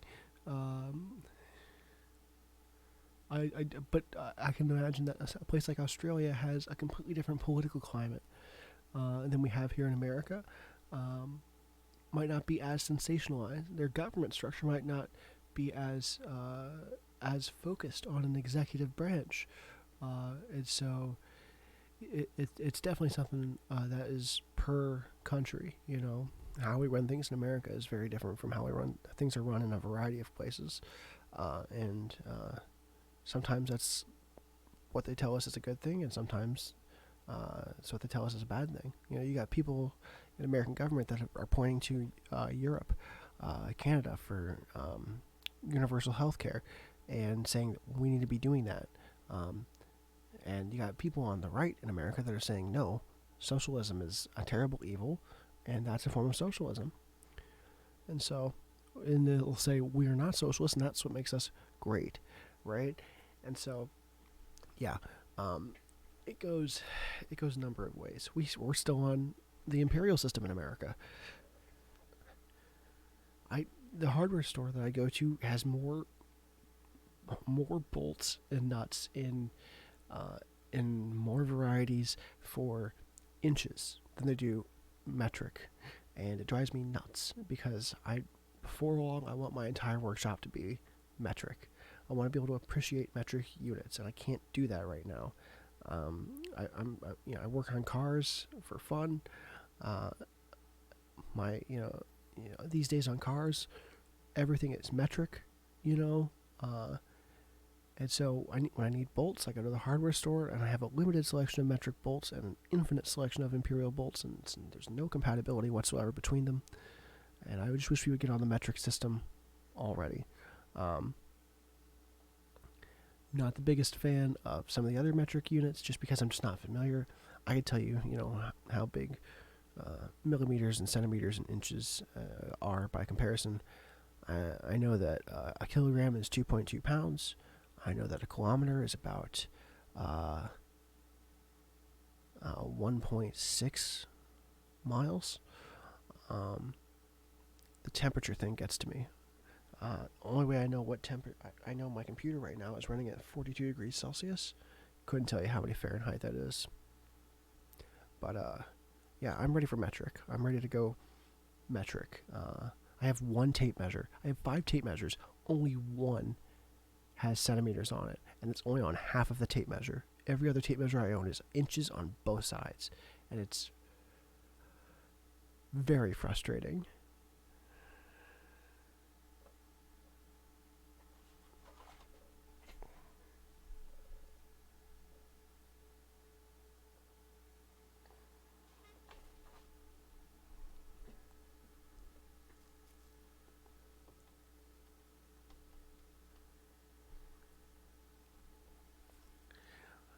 That's a good question. I'm not sure. I'm not sure of all the history of the United States in metric systems.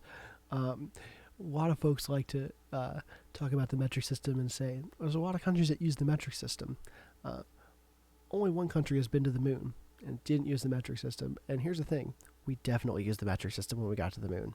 Um, there were definitely folks trying to use inches, but you look back and we used the metric system to get to the moon. Um, I think the problem is that there's a lot of stuff that would need to be retooled to handle. A lot of manufacturing would need to be retooled to handle the metric system, and no one's willing to accommodate that. Although, like I said, automotive, it's all metric now. I've got 2 American cars. I got 1 Japanese car.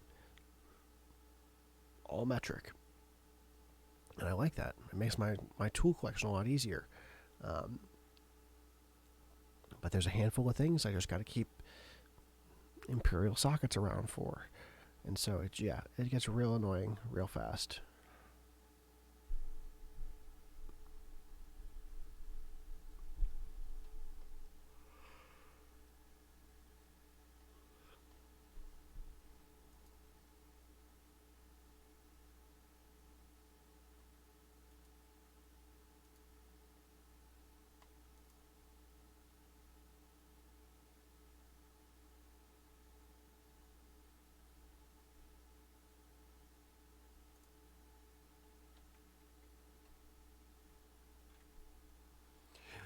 No updates so far. I've got CNN running, and I feel like they're just kind of still just talking the same circles.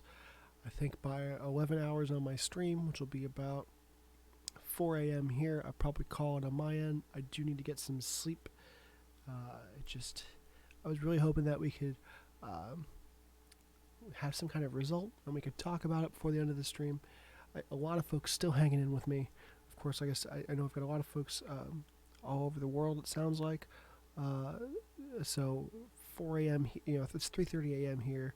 I've been going since about 10 a.m. is when I woke up and started, getting this ready. And it's just been a marathon. I think that's basically what both candidates told us to do. Was just be like, look, we're both confident we're going to win. Just take it easy. We'll see how it goes. And so, the yeah, I think that's reasonable. I was just kind of looking, hanging around to keep talking about things and seeing if maybe anything would change. I don't think we'll have any. I don't think we'll have any declaration by the end of the night. I feel like we start seeing things in the morning. But I don't have. I gotta wake up about 9 for work. But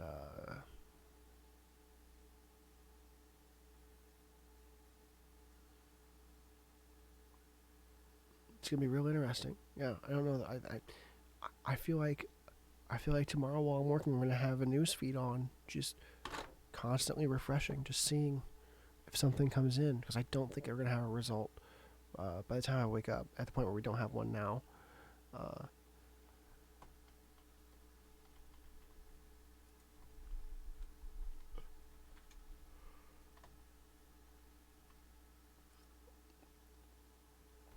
Yeah, the market is always,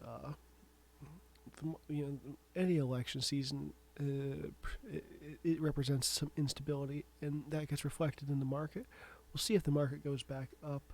We had a little bit of a dip coming into this week, but yeah, it's really going to depend on a number of things. But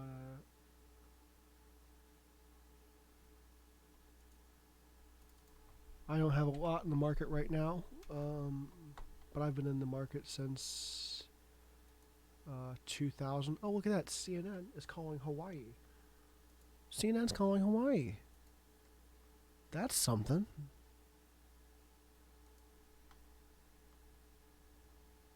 MSNBC isn't calling Hawaii.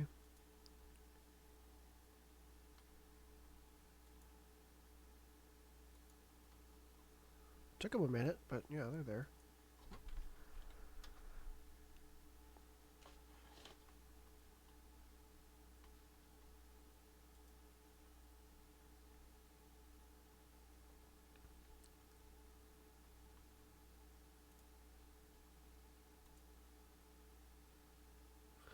Right, so they're talking about Michigan on CNN. Right now, Donald Trump is ahead by about 234,000 votes, which is about 5.5% total. And so that's with how many reporting?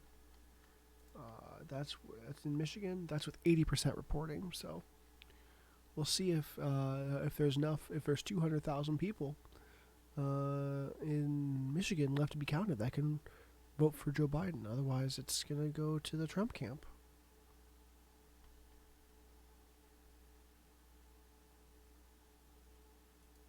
There's an update of the map. Still waiting on MSNBC for Hawaii.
So that's an interesting question.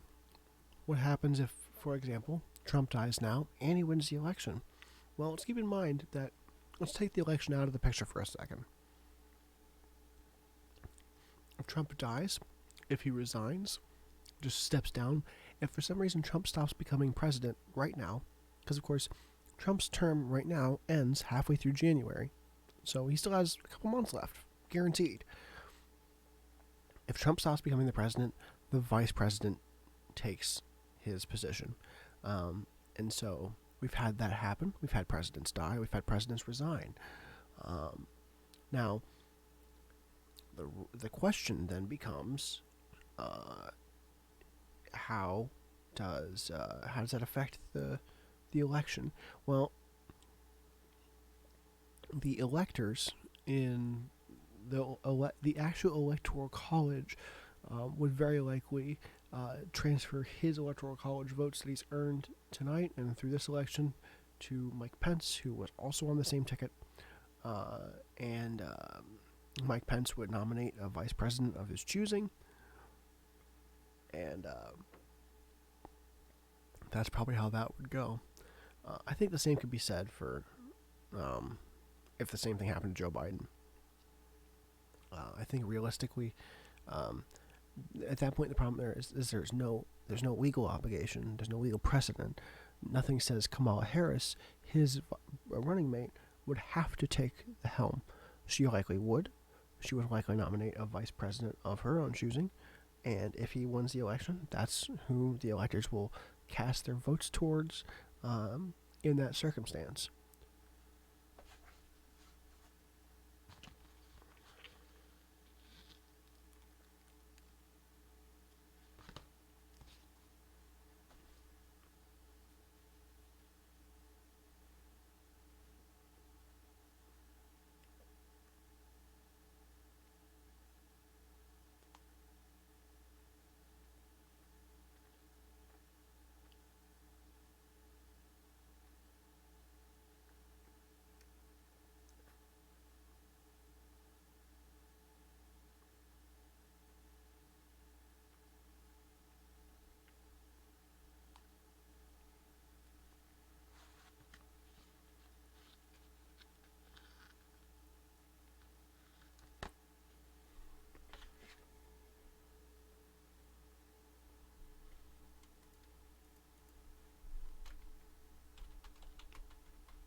MSNBC still not calling Hawaii. Hawaii is usually a very safe vote for Democrats. Um,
all right, folks.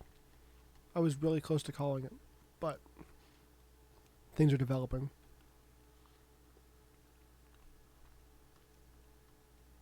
New information is coming in for the state of Wisconsin, which appears to be pushing it blue. Now, let's talk about this. A blue Wisconsin. Right now, Joe Biden has jumped into the lead in Wisconsin by about 9,000 votes. He's 0.3% ahead of Donald Trump with 95% reporting. I believe we were at 94% just a bit ago. And so that 1% of additional precincts took that 0.3% and flipped it in favor of Joe Biden. So how does this change things? Milwaukee. Milwaukee's a city in Wisconsin. The states that were leading, according to AP,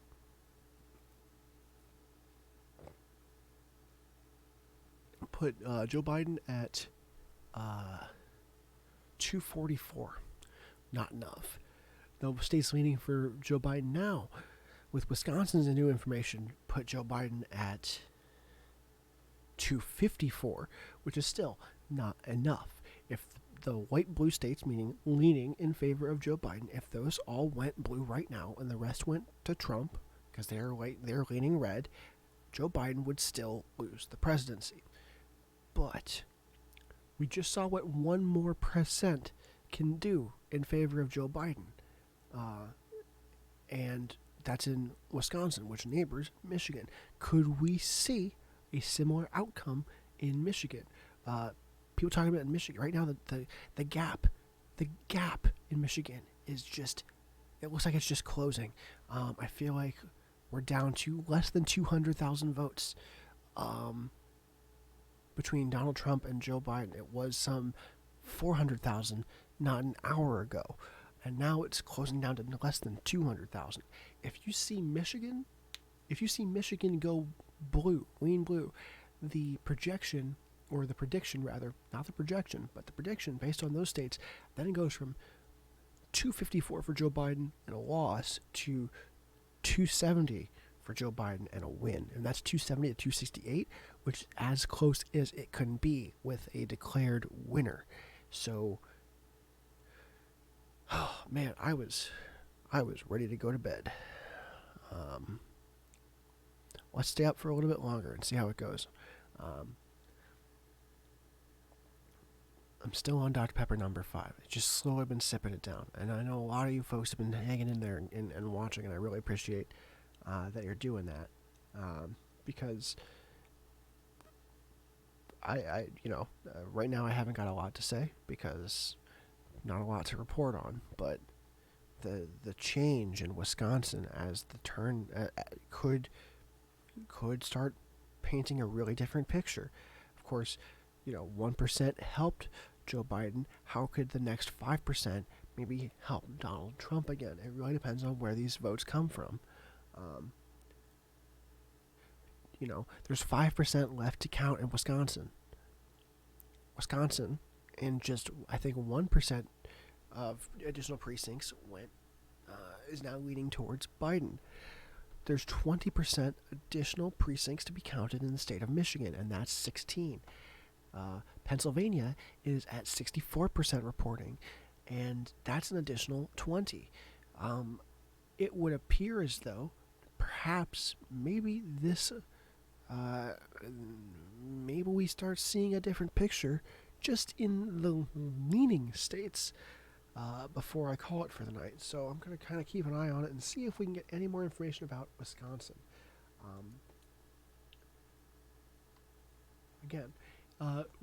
Among the states that have not been declared by Google, AP, and Fox News,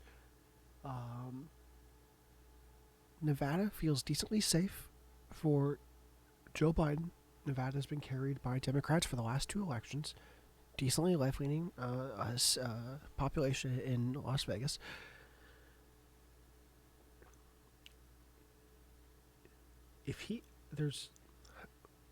Okay. 1, 2, 3, 4, 5, 6. There are 7 undeclared states at Google, AP, and Fox News. Of course, 7 of which, and he could win. 7 of which either of these candidates could win. Right now, Donald Trump has 1, 2, 3, 4, 5 of them, and he holds a decent lead.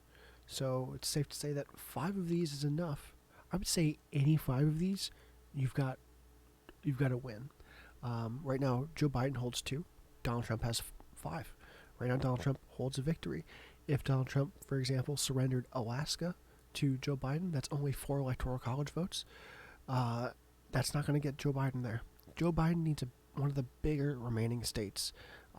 If he can get 2 bigger remaining states, he's in good standing. If he can get the top 3 big remaining states, then it looks like we've got a victory for Joe Biden. Yeah. Wisconsin changed blue in the last couple minutes. It's neck and neck. Yeah, this is the kind of stuff that happened in 2000. You have such a very close election, very close state. Wisconsin right now, according to my numbers, is about 7,997 votes.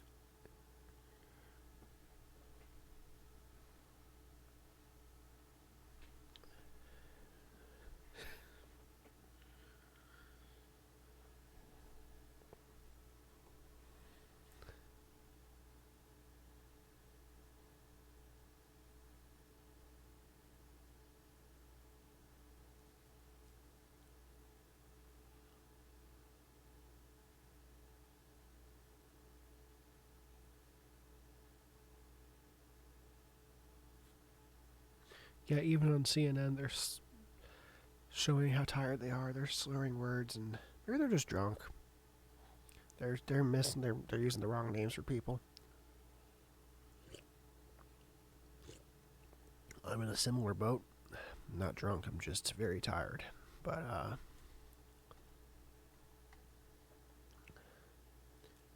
want to see if we can see another state change. Of course, Wisconsin. Wisconsin was a Republican-held state in 2016, so if he can pull that off, that would be another converted state, which would mark 2 for the Democrats converted. The Democrats need to convert some 40 electoral college votes. With Arizona is 11. If they get Wisconsin, that is another 10, so that's halfway there. They still need some 20 others, and so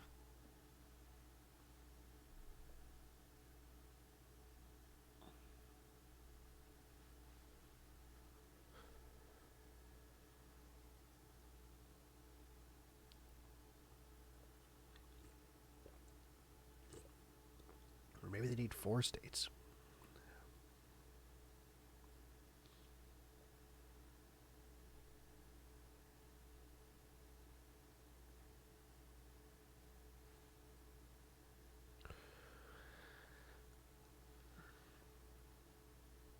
And so, yeah, Wisconsin, what's happening in Wisconsin is kind of on par with what we thought might happen as time goes on. You're seeing more of the mail-in ballots being counted, and that's starting to favor Joe Biden. Because, again, mail-in ballots are inclined to favor Joe Biden. Looks like we've got an additional 1% reporting in Michigan.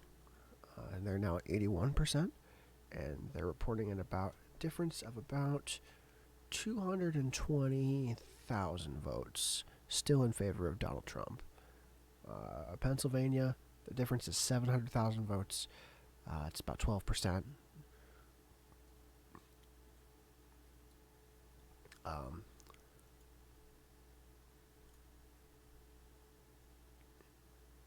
Going to require a little bit more effort in Pennsylvania, I think. Georgia's at so check this out. Georgia is at 94% reporting, just like Wisconsin was, and the difference between Trump and Joe Biden in Georgia, in terms of vote count, is about 102,000 votes, which is far fewer than the difference between the two in Pennsylvania, granted with far less time to make it up.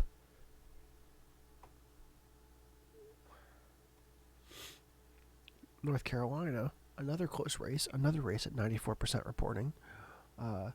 Their race is about 77,000 apart, so even closer in number of votes than Georgia. And so,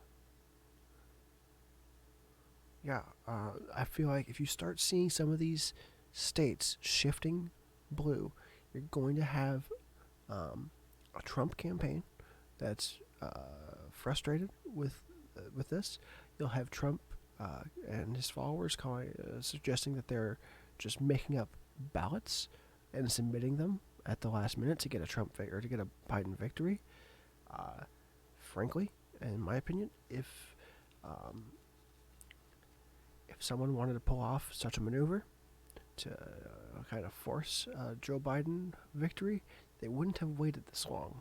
They wouldn't have waited till 4 in the morning to pull it off, and they wouldn't do it in such a way that is so clearly last minute. If somebody wanted Joe Biden to win, and were willing to do so fraudulently, they'd be doing something in a number of the other swing states, doing something. I don't think it would be coming down to these ballots that are just showing up at 4 in the morning. But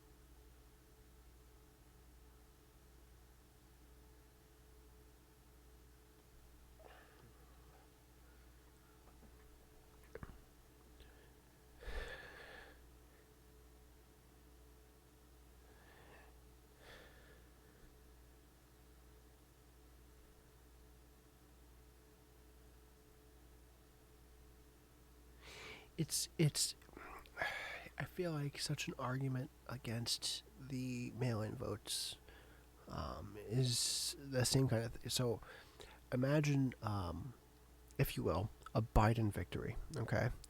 And of course, as I'm sure you're aware, what time do I normally go to bed?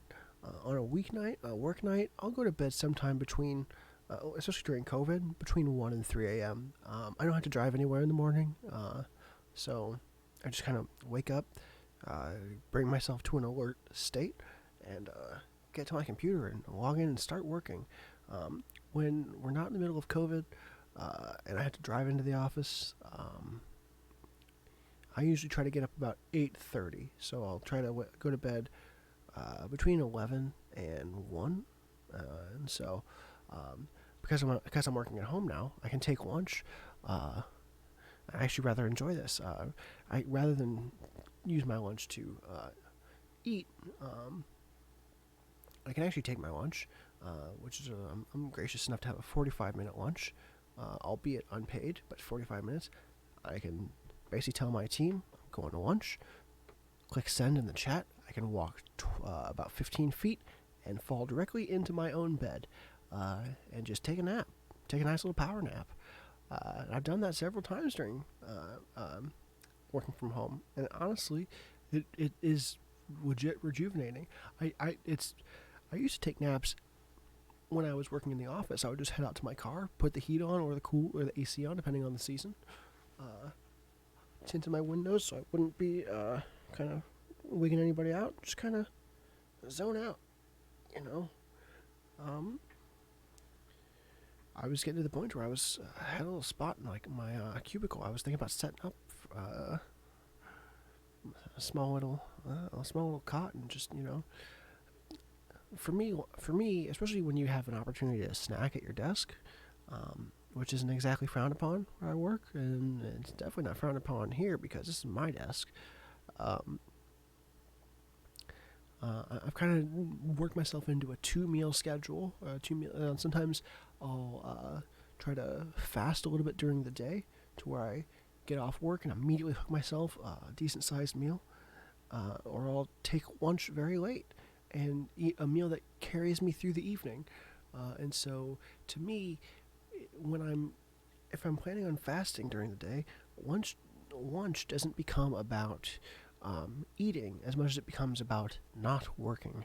Uh, and I mean that, I genuinely mean that. I feel like a lunch break serves most folks better to not work than it does to eat, right? Um, of course, we need to eat, obviously, um, but I have a 45-minute lunch break, and I can get some food down quick. Do I wrap my lunch break up early and go back to work because I'm done eating? Sometimes, yes, because I want to get back to work so I can get done with work. Um, Other times, I just need to not work. I need to be disconnected from what I'm working on. That can be beneficial not just to workers, but it can be beneficial to the quality of work itself. And so, yeah, when I'm at the which is why I'm desperate to get myself in the seat of another Subaru. Uh, Before I turned my current Subaru into a rally car, when I had a full interior, you lay down those back seats, uh, enough room to really lay down, sprawl out, just tint those windows. You can. It's like a small little camper. I'm not really a huge dude in terms of height. I can probably just jump back there and pretty quickly pass out. I could have it set up ahead of time when I'm working from the office. Yeah, I'm very eager to get myself in the seat of a fresh to me but very old Subaru. Um, but right now, working from home, yeah, just that's probably what I'm gonna do tomorrow if I don't call in or take a half day. I'm just gonna take a nap probably around 2 or 3 o'clock. Run over my desk or run over my bed, set myself a nice timer, and just take a power nap. Wake up and come back to work, and I feel a little bit more refreshed. And I'll probably go to bed tomorrow evening about 7 or 8 p.m. because I'm going to feel the effects of this for days to come. Um, but uh, but yeah. So what I was talking about with COVID is a lot of uncertainty with COVID. We had Donald Trump at the last debate for president, talking about how the vaccine is weeks away, just a few weeks away. And once he's got the vaccine, he's going to use our military, mobilize our military, and get 100 million doses out to the American people, which seems it seems like he knows something about the vaccine that I don't, which I imagine he does because he is the president. Um, and so,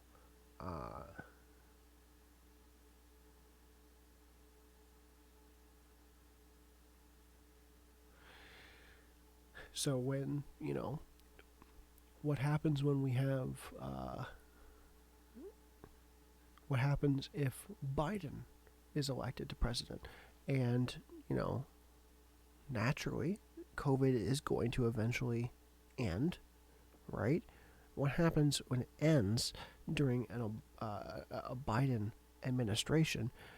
Because if you're not familiar with American politics, Republicans, who's the party for in favor of and promoting Donald Trump, a handful of them have gone so far as to suggest that that COVID as a whole is an engineered pandemic to destabilize the American democracy in an election year and make it easier to install a Democrat. Some go so far as to say it's a Chinese plan, some go so far as to say it's a Democrat plan or a combination of the two.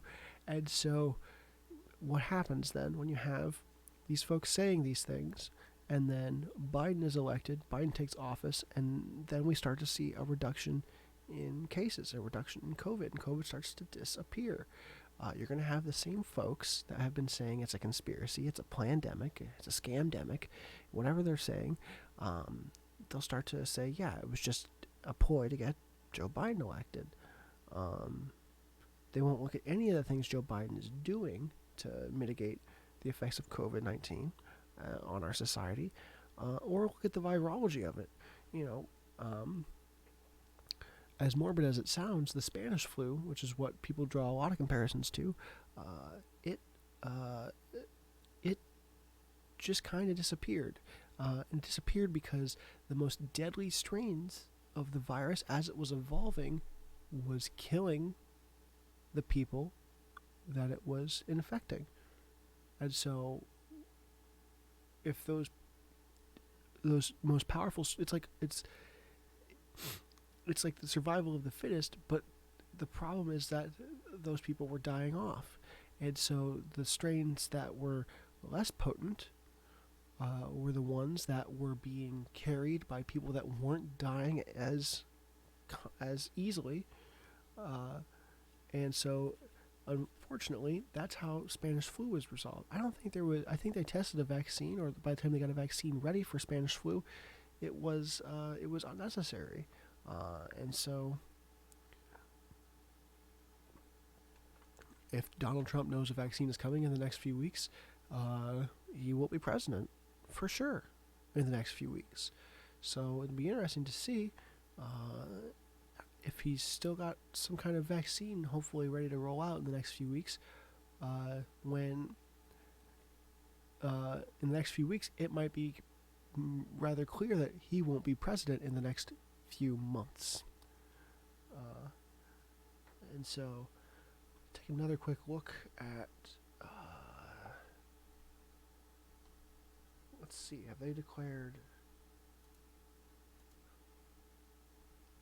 MSNBC still has not declared.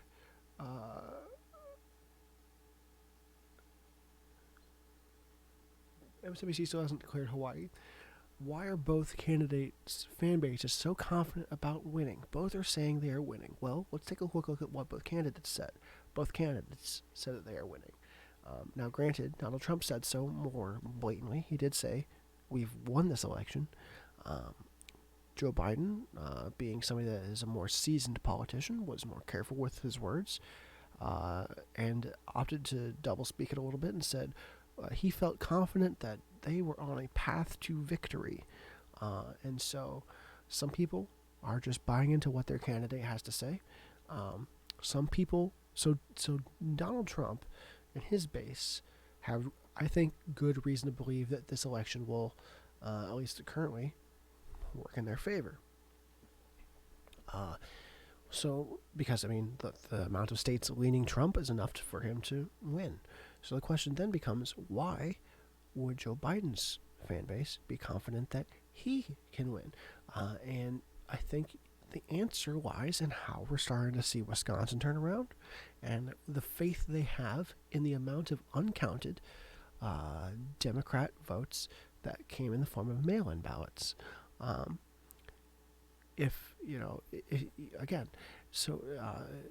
Voter suppression. It's a prevalent thing in America. It's a topic we talk about once every couple of years. Whether it's done covertly or overtly by the Republicans, they do stand to benefit from voter suppression because it's been shown in various studies that when more people come out to vote, you tend to have more people voting Democrat than if you would have otherwise with respect to proportion. And you'll talk about how the Democrats will have votes cast by people that are dead or people that aren't citizens or people cast Democrat votes twice. It's not talking about that. Genuine people tend to vote more often for Democrats than they do Republicans. Which is evident in the fact that the last 5 U.S. presidential elections, 4 of which were won on the popular vote by Democrats. And right now, the Democrat is winning the popular vote. This is no secret. I don't think it's a partisan thing to say. And so, when you try to overcome voter suppression by offering mail-in ballots, we start thinking about how many mail-in ballots still have yet to be counted. And, you're going to have some Republican votes in those mail-in ballots. Absolutely. There's no question about that. I think a majority, if not an overwhelming majority, of the mail-in ballots that have yet to be counted, though, will vote in favor of a Democrat. I don't know how many those are, though, because we're not really sure how many have yet to be counted. Again, cast enough doubt, and you can start to control the election. And so,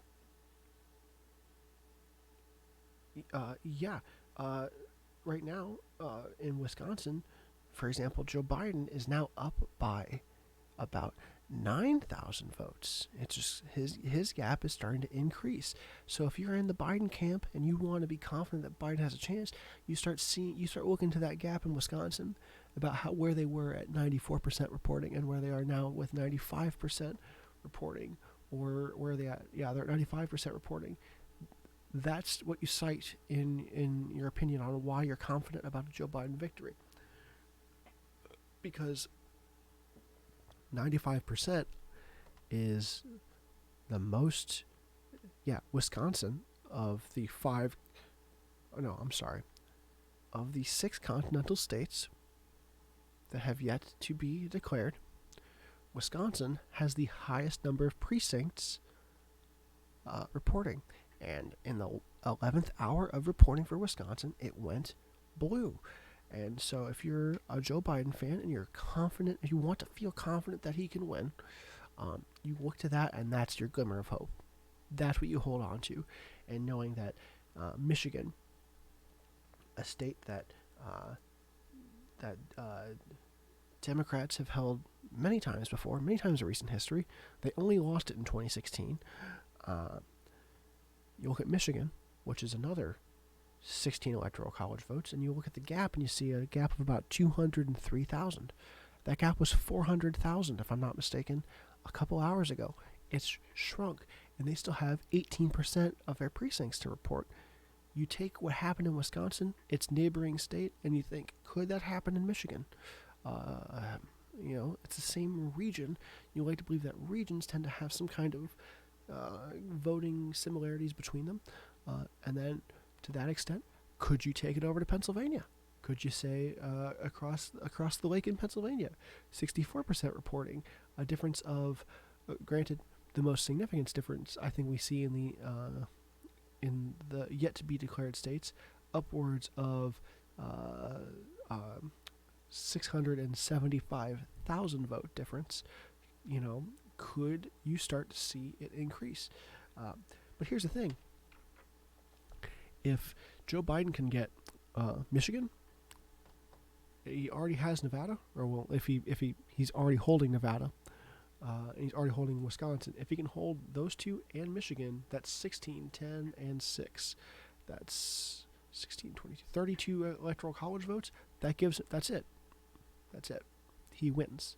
And so, at this point, if you're in Camp Biden, hold Nevada, hold Wisconsin, gain Michigan, game over. That's it. And if you're in Camp Trump, just hold everything you got. That's the thing. It's easy to be confident if you're a Trump supporter because you've already got enough states leaning in your favor. And on top of that, if you're in the Trump base, you've got a standing president, who has come out and said, we're going to make sure that the integrity of the election is maintained, that none of these late votes are being counted, and basically the way it stands now is the way you can expect it to be in the morning, next morning after that, all the way up to Inauguration Day in January. So that's why if you're in the Trump base, you can be confident about Trump winning, which... Yeah, that's two big groups of people that both think they're going to win. It's like going into any big sports ball game.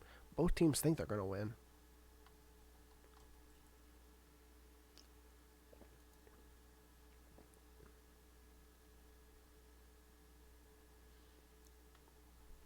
Right now, it looks like Joe Biden's still maintaining a 2 million vote lead over Donald Trump in the popular vote. Of course, popular vote does not elect president.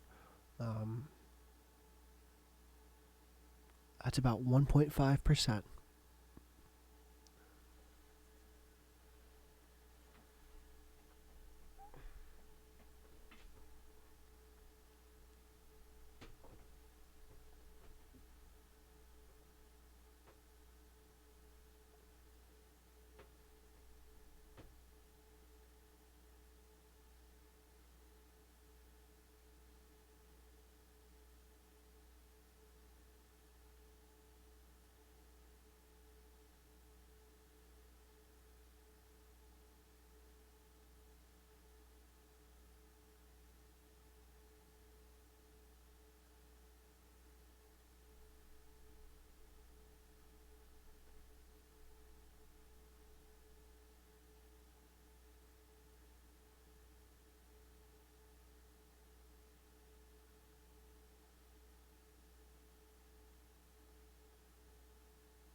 man.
Okay, well, I'm gonna try to hit the 11-hour and 30-minute mark, and I think at that point, I think I might just finally call it for the night. Was really hoping to have an idea, but right as soon as I felt like the idea was solidifying, um, Wisconsin just started really throwing a wrench in the gears, and so it's not that big a deal. I think I did a good. I had a lot of fun, even though it's, it reminds me of a lot of the flaws of the system.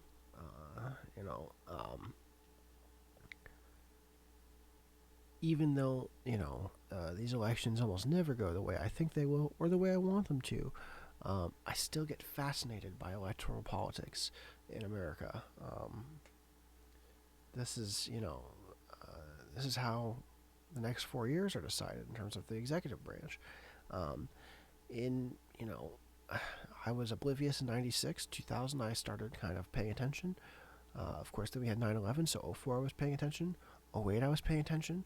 12, 16. This is I've been watching elections now for about 20 years, and I'll tell you what, this is the first. I feel like this is the first election ever quite like this one in a variety of ways. Um, First time I've ever done anything like this. I think I'll probably do it again in 2024. Uh, it seems like it was a lot of fun. I said a lot of you folks, you know, I'd never seen you guys around my stream before, and so you guys came by on a whim and decided to stick with me through a lot of this and talk about the election here, And yeah, it's always cool to talk to people that you never really talked to before. And of course, in case we haven't really talked much about it, normally I just stream video games. Um, I was doing a comic book stream for a minute. On Wednesdays, I was going through and cataloging my comic books, and I kind of had to stop. I had a race coming up, and just had to dedicate my Wednesday evenings to prepping the race car. And I had to just take a break on that particular stream. Um, this past Sunday, I streamed beating Toy Story for the Super Nintendo or Super Famicom, depending on what part of the world you're on.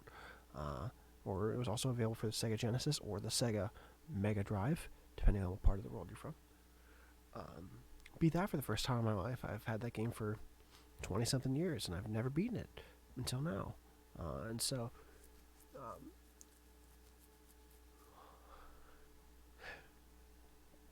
I also have a YouTube channel where I'll probably be re-uploading this. In case you want to just put on an 11.5 hour long video and just kind of watch me very slowly go from peppy and jazzed like I was when this started to this dry-throated, low-voiced sounding gremlin you see before you now, because that's about what I've devolved into at this point, because this was a trying experience. But like I said, this was fun. This was a different experience. We had some laughs, had some goofs, and we know as much about who will be the next president of the United States now as we did nearly 12 hours ago when I was setting up the stream. And so, like I said, a lot of folks have come by and followed me, and I really appreciate that. News isn't usually my beat, and so you'll probably see me go live again this Sunday. I'll probably be playing Detective Barbie, because I've got some folks asking me to play through Detective Barbie. After which I might play through something else. It's just the kind of stuff I like doing, and so yeah. Before we played Toy Story, I played through Batman Arkham Asylum for PC, and I've played Sid Meier's Civilization 5 rather recently, and I do a decent amount of sim racing. I've got a pretty nice sim racing rig that sits behind my desk that I wheel around whenever I want to practice on Dirt Rally. I'm building another one upstairs. Yeah, so I know that some of you guys came by to learn about the election, and I appreciate that. But like I said, Sundays I stream video games because it's just something that's interesting to me.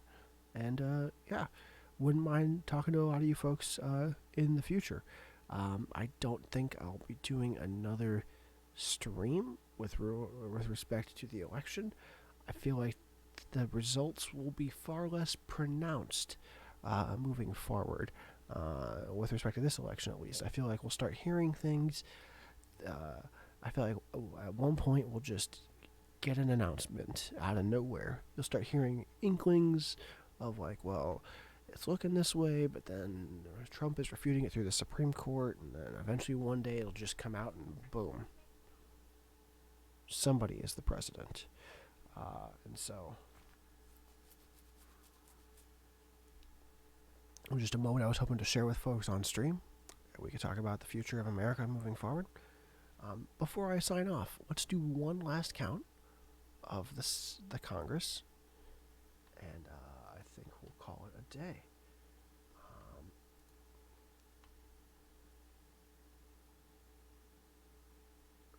Right now, it looks like there are 47 Democrats, 47 Republicans with respect to senators,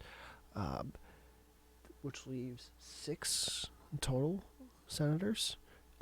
First person to 4 or more has a majority in the Senate. Democrats just barely ahead of Republicans in the House at 187 Democrats to 181 Republicans. 218 is needed for a majority in the House. Democrats are about 31 away, Republicans 37 away.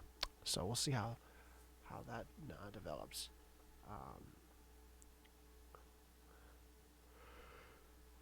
But at this point, the numbers are still trickling in for Michigan. I hope I wake up in the morning and my country isn't on fire because they can't handle what happens in the next few hours. I have a feeling that everything will be alright in the end. But yeah, we've hit 11 and a half hours, folks. It's been a long, long broadcast for me. My longest stream by 2 or 3 times. Y'all have been great. A lot of you have followed. I really appreciate everyone sticking around. Like I said, if I happen to be streaming a video game or something else and you guys are around, stop by and say hello. Have a chat about how this election turns out. And you guys have made this a much more enjoyable and far less lonely experience than I thought it would be. And I think that's about all I have to say about that. I think it's time I signed off. So again, thanks everyone for watching. I gotta catch some sleep. We'll see how this turns out. Thank you.